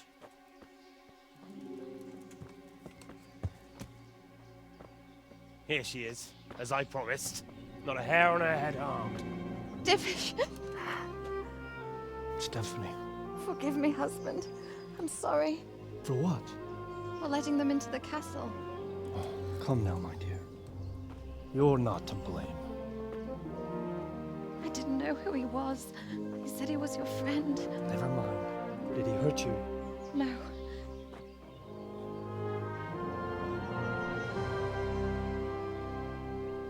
I hope your word can be trusted. Certainly more than yours. If everything goes as agreed, I'll set Radzig free in Skalitz. If anyone tries to follow us, I'll kill him. We won't. My apologies for keeping you from your father, but you'll see each other soon enough. Oh, I almost forgot. Your sword. I expect you'll want it back after all the trouble you went to. Actually, you know what? I think I'll keep it. As a memento. This isn't over. I'll find you! I look forward to it. Yeah!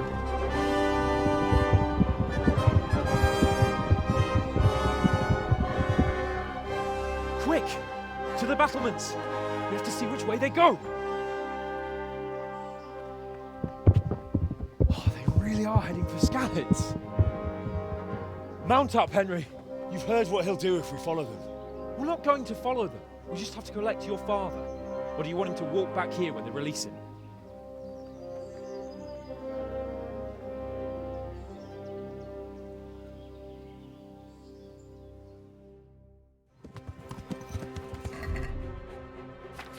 What do you mean?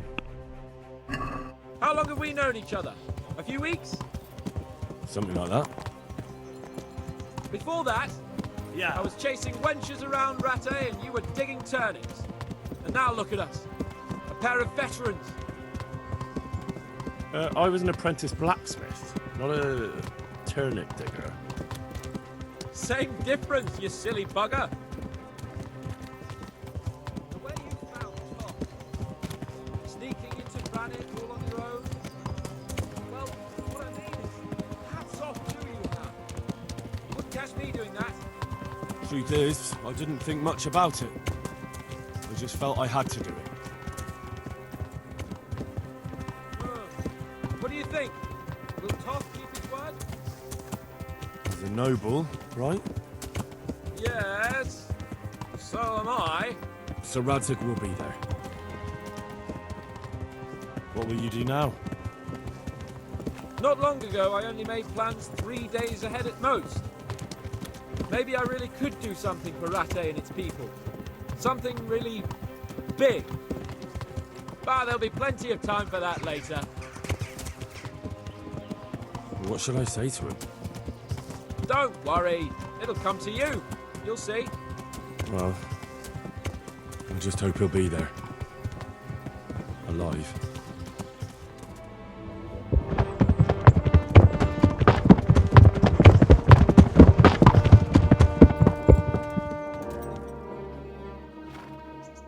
There's no sign of them. Move on.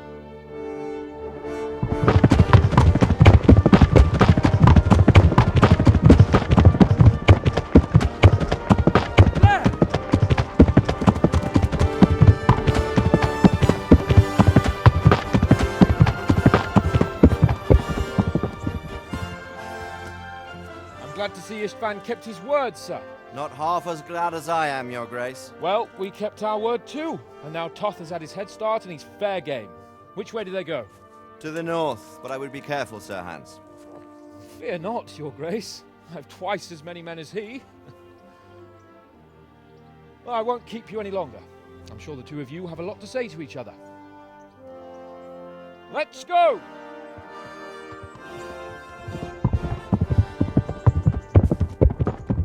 Right, Father? I am. They treated me quite decently.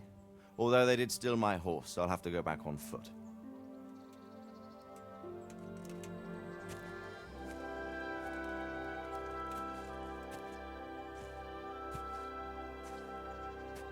It looks like it's all over. Not by a long shot.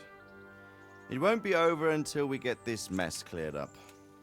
And catch that bastard. How could we let him go? Would you rather we killed him? Even if it meant Lady Stephanie and I died too? No, of course not. But what was to stop us from killing him after the exchange? Honor? Honor? If the word of honor of a nobleman could not be trusted, then he would never have agreed to the exchange. And where's the honor in abandoning your son? You know how it is. We were young. It happened. And I couldn't marry a commoner. Then your father, Martin, came along and took care of both of you. He knew it. What? That I was your father? Certainly. He was a great man. He took you as his own. And always kept an eye on you. Of that you can be sure.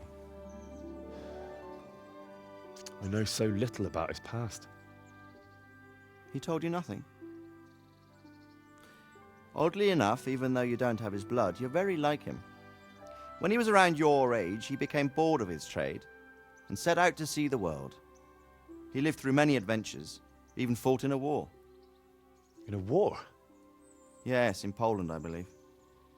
And I don't think he cared much for it. That's why he wanted me to stay at home. He spent some time in Prague, then settled in Kuttenberg. But it seems he quarreled with someone there and finally ended up here. You know the rest. I loved him, but even so, I somehow always had a feeling I didn't quite fit in. It was in your blood, I suppose.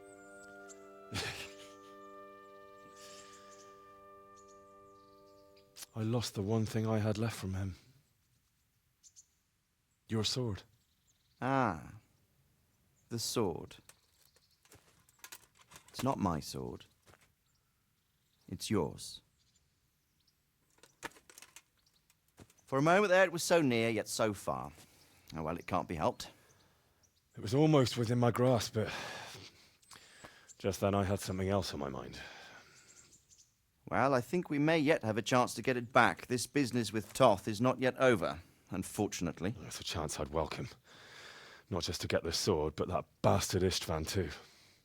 And then I'll find that German whoreson who torched Skalitz, and I'll slay him with it.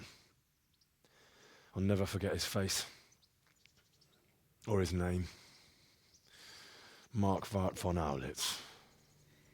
Those are noble intentions, son.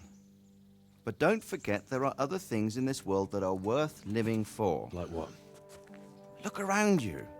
Blue skies overhead, green grass underfoot, beautiful girls. Good wine, a few good friends, and a fine steed under your backside. Those are things worth living for. Though I can't deny that swine who killed your mother must pay for what he did. But it's better not to dwell too much on that at the cost of those other things. On the subject of steeds, I think we'll have to ride like the Knights Templar. How's that? 2 up. One day I'll tell you how they got their seal. You can take the front.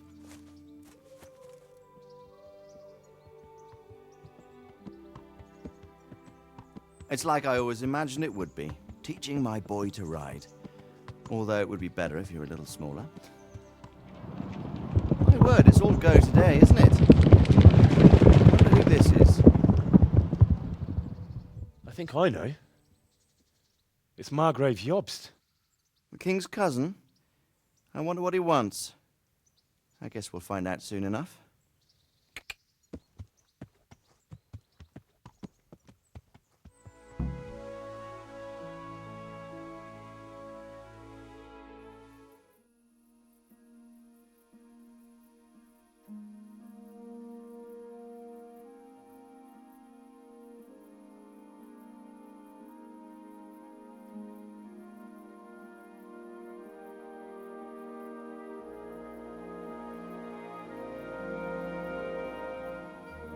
You're doing well, son.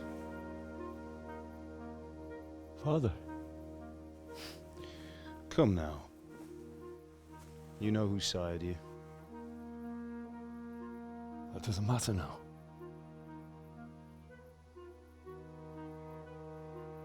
I miss you, Amar. I miss you very much. You'll be fine. We're proud of you. For what? I let you down. I lost the sword. I let that bastard get away. Don't be so hard on yourself. There was nothing you could have done to save us. And someone has to live and carry the torch. As for the sword, it's just a thing. You didn't want me fighting. Now look at me. Standing up to evil isn't the same as sowing its seeds. You did what was right.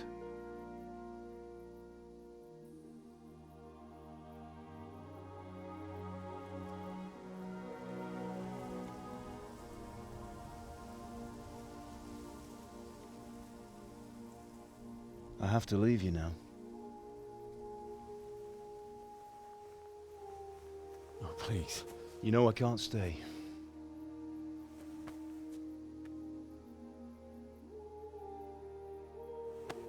Will I ever see you again? God knows.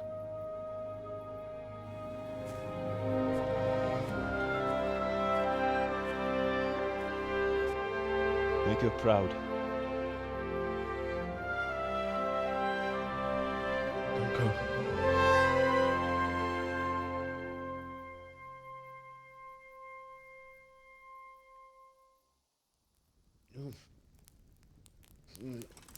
Oh, don't go.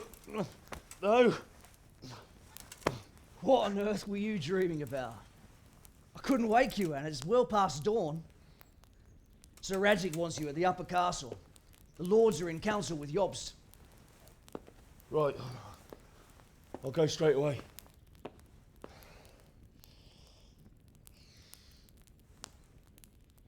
What is it? It's just... I don't know how to address you anymore. All of a sudden you're Sir Radzig's son, hobnobbing with lords and ladies. And here's me, as common as muck. Oh, give over, you idiot. Do I look like a lord to you? Not really. You're as much a lord as I am a nun. And I've never looked good in a habit. Get out of here! Or I'll have you clapped in the stocks.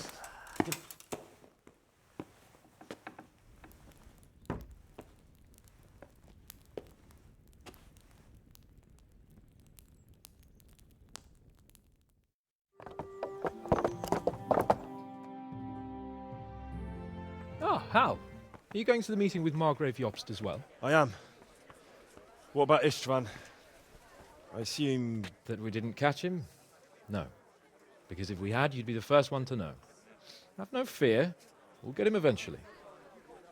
I hope you're right. Anyway, let's go and see what Jobst wants from us.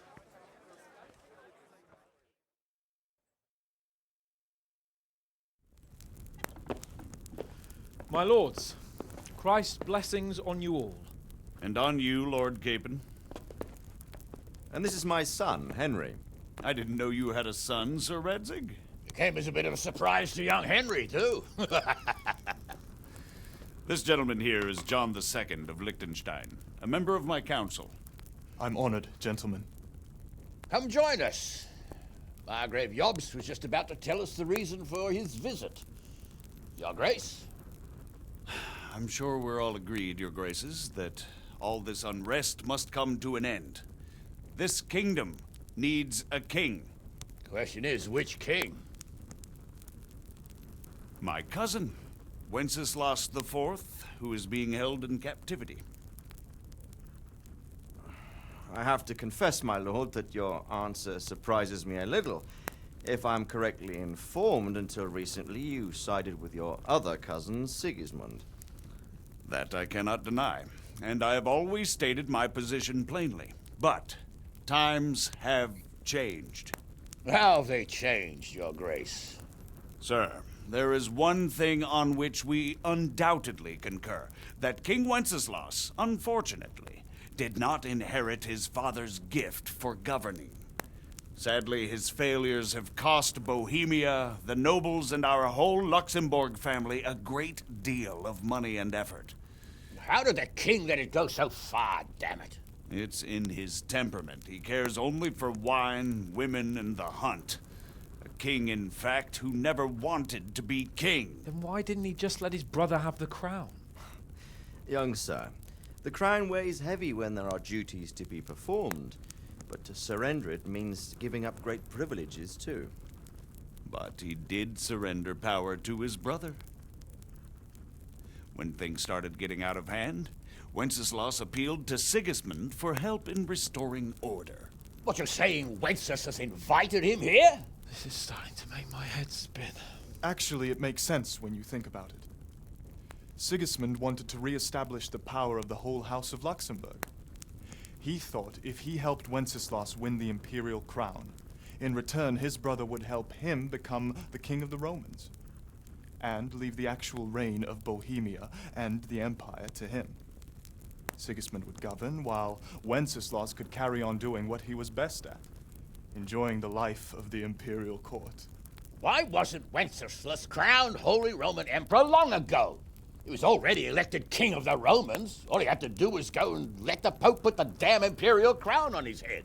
Who knows? Maybe he'd prefer hunting and consorting with bathhouse wenches to spending time with the Pope. Well, so would I must admit. Sigismund's plan seemed sound enough, but it didn't quite work out, did it? It worked for a while. He and his brother reached an agreement. Sigismund took over administration of the kingdom and began planning Wenceslas's journey to Rome for the imperial coronation. But then Wenceslas realized he would just be a puppet with a crown.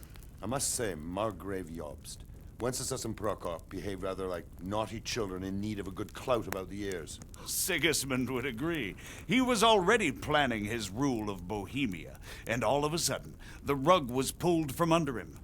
I'd say he lost his patience and decided he'd drag Wenceslas to the coronation kicking and screaming if he had to. Just like a naughty child, as you say. So he abducted him and your brother Prokop too, if I heard correctly. Correct. And you helped him do it, if I heard correctly. Yes, your graces, it's true. I was there when Sigismund abducted Prokop. I thought everything could somehow be settled, that we could make my brother see sense. But Sigismund just wanted to put an end to the dispute once and for all, whatever the cost. There was nothing I could do to stop him. And that's one of the reasons why I'm here. The worst of it is that it was all for nothing. Instead of putting a stop to the revolt, it escalated it, and the result is this chaos we have today. That's true enough, sir. But I must admit now, I'm not sure what your position is. The king is incompetent, but we must protect him? The simple truth, gentlemen, is that for all of Wenceslas's faults, we have no one else. So we'll have to make do with his idleness. People like him, though. But what can we do now? Sigismund has the League of Lords behind him. Otto von Bergholf, Heinrich von Rosenberg. The situation has gotten completely out of control. Now even the nobles of the League of Lords are realizing that Sigismund wasn't the right choice. So now Bergholf is on your side. Are we to assemble an army together with him and face Sigismund on the field of battle? We're not in Hungary now. Such affairs may be settled elegantly, without unnecessary hostilities or expenses. I have negotiated an alliance with the Hungarian bishops, the Polish, and of course the Czech nobility, against Sigismund. Every day he is losing the ground under his feet, and that's why I need your help too. What kind of help, though? Sigismund has a massive army, and Rosenberg, Berghof, and Prague are behind him. Do you have an army you could face him with? But that's not what I mean at all. There's been a revolt against Sigismund in Hungary, partly due to my efforts, and now he'll have to choose whether he wants to gain the Bohemian crown, which is a very risky enterprise, or hold on to the Hungarian one. He can't have both. And there's a tough struggle awaiting him in Hungary. I'm not sure he'll win, and Rosenberg and Berghof know it too. They're not stupid. If the Bohemian nobility stands together, they will turn. We are men of little consequence, Margrave. Radzig here lost everything because of his alliance with Wenceslas. Sir Divish came within a hair of the same fate. Even Rattay is defenseless against Sigismund and the League of Lords. What's more, your grace, King Wenceslaus languishes in captivity in Vienna. He can't rule too well from there. And what do you propose? To sit with your arms folded till the Bohemian lands are turned to ashes like Skalitz? We have to put a stop to this senseless war! And do you know, sir, what the true position of the League of Lords is? I'm not on the best of terms with them at this moment, so you'll have to ask them yourselves. Yes. Why not? I'll go and visit Bergov at his castle and we'll see what he tells me. You know, that's not such a bad idea, young sir. True. Though a little risky. I doubt Bergov would harm a blue-blooded envoy. And you can find out what he has to say about developments and what the League of Lords is planning. Then we'll decide what to do next. I'll help you compose a letter to him. I'd like Henry to come with me. Why not? He's proven himself an able investigator, and he'll also be a good bodyguard if anything should happen. And I'll send Sir John here to Kuttenberg to be my eyes and ears there. I believe both your reports will help us get a better grip on the situation. When can you set out? Just as soon as I've packed my things. Excellent. Margrave Jobst and I will draft a letter. Get ready, and we'll meet back here.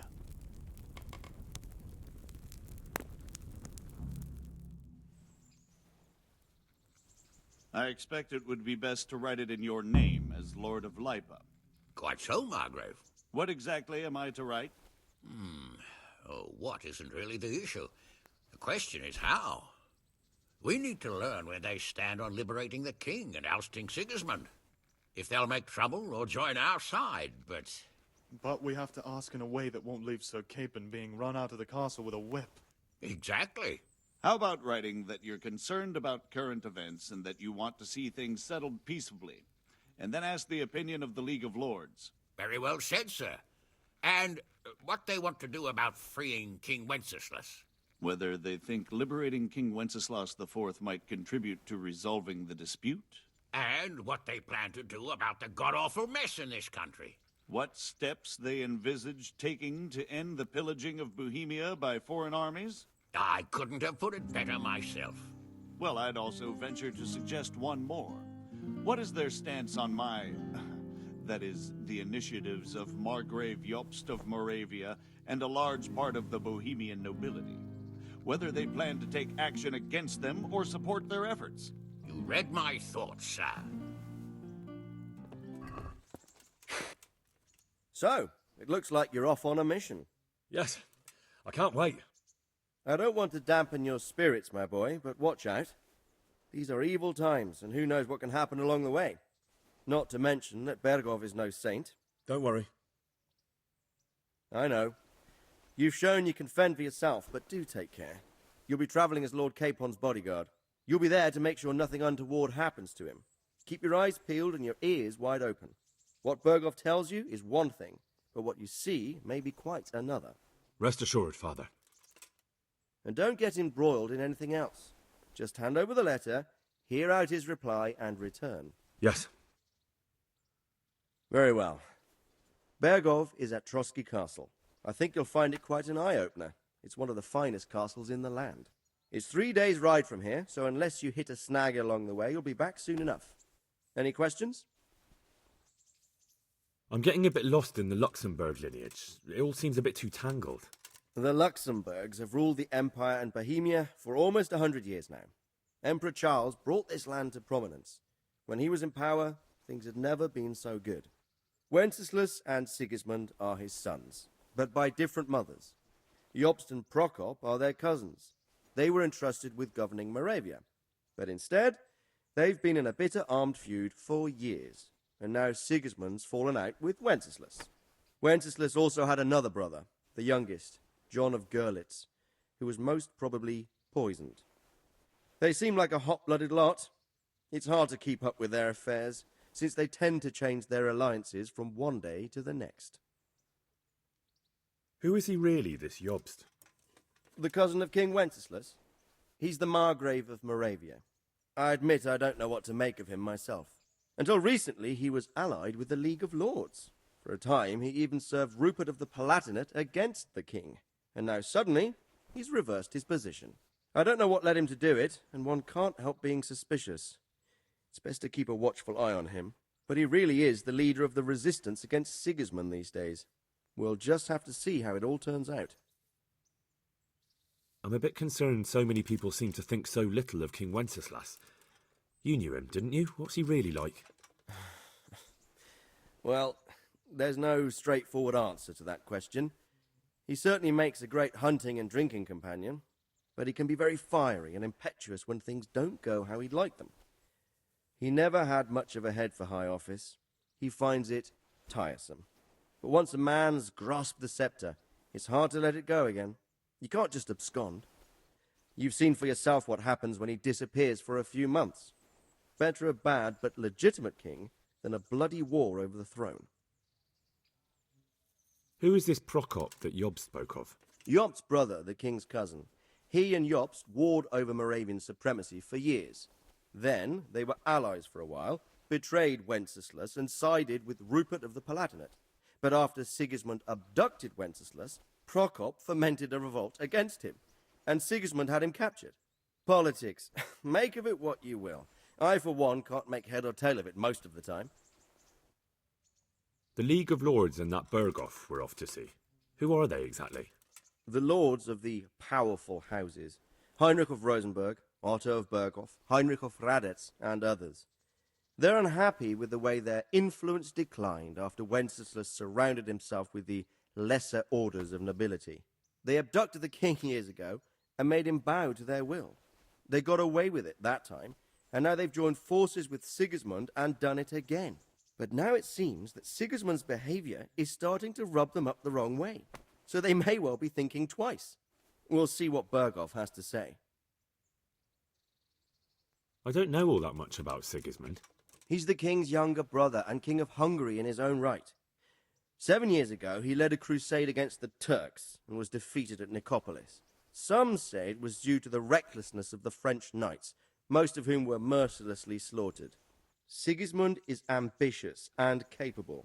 He might well make a better ruler than Wenceslaus, but he's arrogant, and to our misfortune, brutal. Not long ago, he himself was held captive by the Hungarian nobility. They dislike him as much as some of the Czech and German noblemen do his brother Wenceslaus. Ironically, Wenceslaus joined forces with Jobst to liberate him, and now this is how Sigismund repays his brother. There's no doubt about it, God does move in mysterious ways. Rupert of the Palatinate. That's a name I hadn't heard before today. Rupert is the Prince-Elector of the Palatinate. What's a Prince-Elector? The Prince-Electors are dignitaries of the Holy Roman Empire who have the right to elect the King of the Romans, who would then be crowned Holy Roman Emperor by the Pope. Rupert took the title for himself with the help of 3 other Prince-Electors, even though Wenceslaus had already been appointed. Some of the nobility in the empire recognized Rupert's claim, but when he went to Rome to be crowned emperor, it turned into a fiasco. Now he's doing his utmost to get Wenceslaus to acknowledge him, but so far without success. So, now we have 2 kings of the Romans. Jobst sided with Sigismund for a while, but now he's switched allegiance. He seems to do that quite a lot. That young man, Sir John of Liechtenstein. Why is he here? The Liechtensteins are a powerful Austrian family, with estates in Austria and Moravia. Sir John sits on Jobst's council. Since the king's being held captive in Vienna, I suppose it makes sense to have a powerful Austrian house as allies. It could be very useful. That's about all. Very well. Take the letter from Sir Hanush. And good luck, son.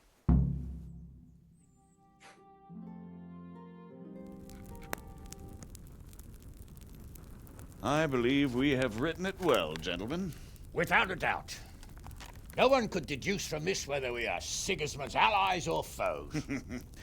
I must travel back to Brno now, but soon I will go to Brandenburg and I will stop here on the way back. By then, Sir Capon should be back and we can discuss how to proceed. Right. Before you leave, my lord, there is one thing that gives me no rest. Why did Sigismund come as a foe? It makes no sense. If I may, sir, I think I can explain. Oh, please enlighten us, young sir. I live not far from Hungary, where Sigismund reigns. It is a savage country, and the constant war with the Turks has hardened the people. They need a monarch with an iron hand. So when Sigismund felt the wind of revolt, he reacted as he would at home. Only what works on the Hungarian nobles does not work here in Bohemia. Bringing order is one thing, but slaughtering and pillaging with a horde of barbarians quite another. What purpose does that serve? But Sigismund did give the Bohemian nobles a chance to take his side. It was only when they refused his ultimatum that he lost patience and took to the sword.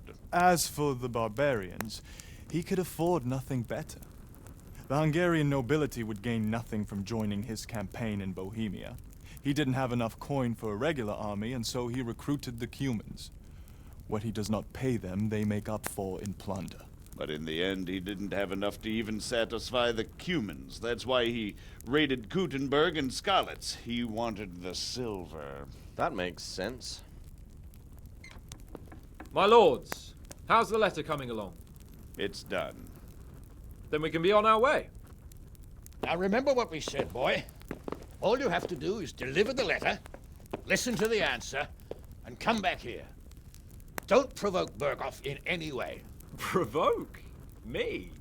Never, Uncle. We'll be back in a few days. Farewell, your graces.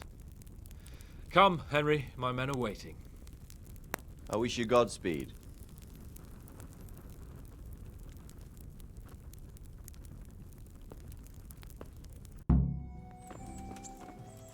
So, can we set off now, Henry? Of course. I can't wait. So, to horse! The Lord of Berghoff is bound to be waiting as eagerly. So, how is life as a high-born bastard? I'm getting used to it. What about Radzig? Has he accounted for not owning up to you the whole time? He explained it. All will be well, I think. Glad to hear it. It's far more acceptable for a nobleman to befriend a noble bastard than a blacksmith's son. Mind you, don't come to blows with a blacksmith, my young lord. What do you think about Sir Jobst and his plan? Well, I admit all the scheming has me a little lost. I thought Sigismund was the devil, Wenceslaus a martyr, those on his side the heroes, and those against him the villains. I believed we'd rescue the king and all would be well again, but now it looks a lot more complicated. Yeah, exactly.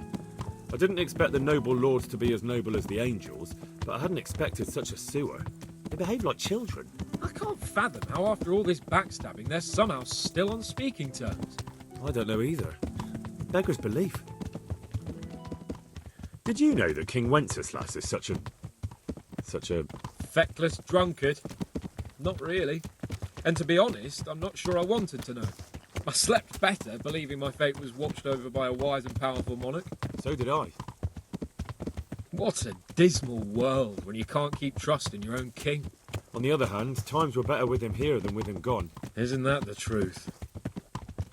What do you think of Sigismund? If I were him, I'd have had enough of my brother even sooner. But he's a monster. Look at what those hordes of his are getting up to here. What he did in Skalitz. True enough. On the other hand, if Wenceslas and Prokop hadn't double-crossed him, none of this would have happened. No one forced him to burn Skalitz. That's a fact. But he couldn't let them shit all over him either. Not that I'm defending him, mind. He's a weasel. No doubt about that. Do you know anything about Prokop? Ha! Sir Hanush could tell you a thing or two about him. Why? Last winter, a certain Sir Jan Sokol of Lamberg, a well-known knight, or robber baron to some, tried to occupy the city of Iglau, which was on the orders of none other than Prokop. And what has that got to do with Hanush?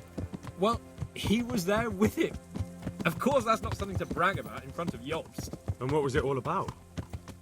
They wanted to occupy a city that was on the side of the League of Lords, but despite there being several hundred strong, they didn't take it. For one thing, they couldn't get past the Iglau women, with their pitchforks and cauldrons of hot water. I would never have thought of Sir Hanush as such a rebel. And have you heard anything about Rupert of the Palatinate? A little. He can't manage even to wrest power from a king who doesn't much care for ruling and isn't fighting back. That doesn't seem like a man who has what it takes to rule. And that's all I need to know. And that Berghoff we're going to see, do you know anything about him? I haven't heard much good about him, but I have a feeling that some other nobles are quite in awe of him. And his castle is apparently quite impressive. I'll be interested to see for myself. And what about the League of Lords? Wealthy, pompous. The king doesn't seem to like them much. He's chosen to let the lesser ranks of the nobility into his circle, men like your father. I admit I don't blame him one bit. But the lords weren't happy about their lost influence, so they put their foot down. If I were Wenceslas, I'd have let them hang after they abducted me the first time. But he gave them seats at the provincial council? Little wonder they're back at their old tricks.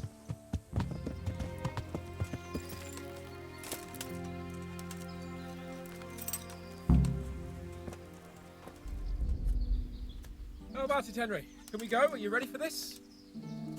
Of course. At last I'll get to see more of the country and have a bit of an outing. Quite.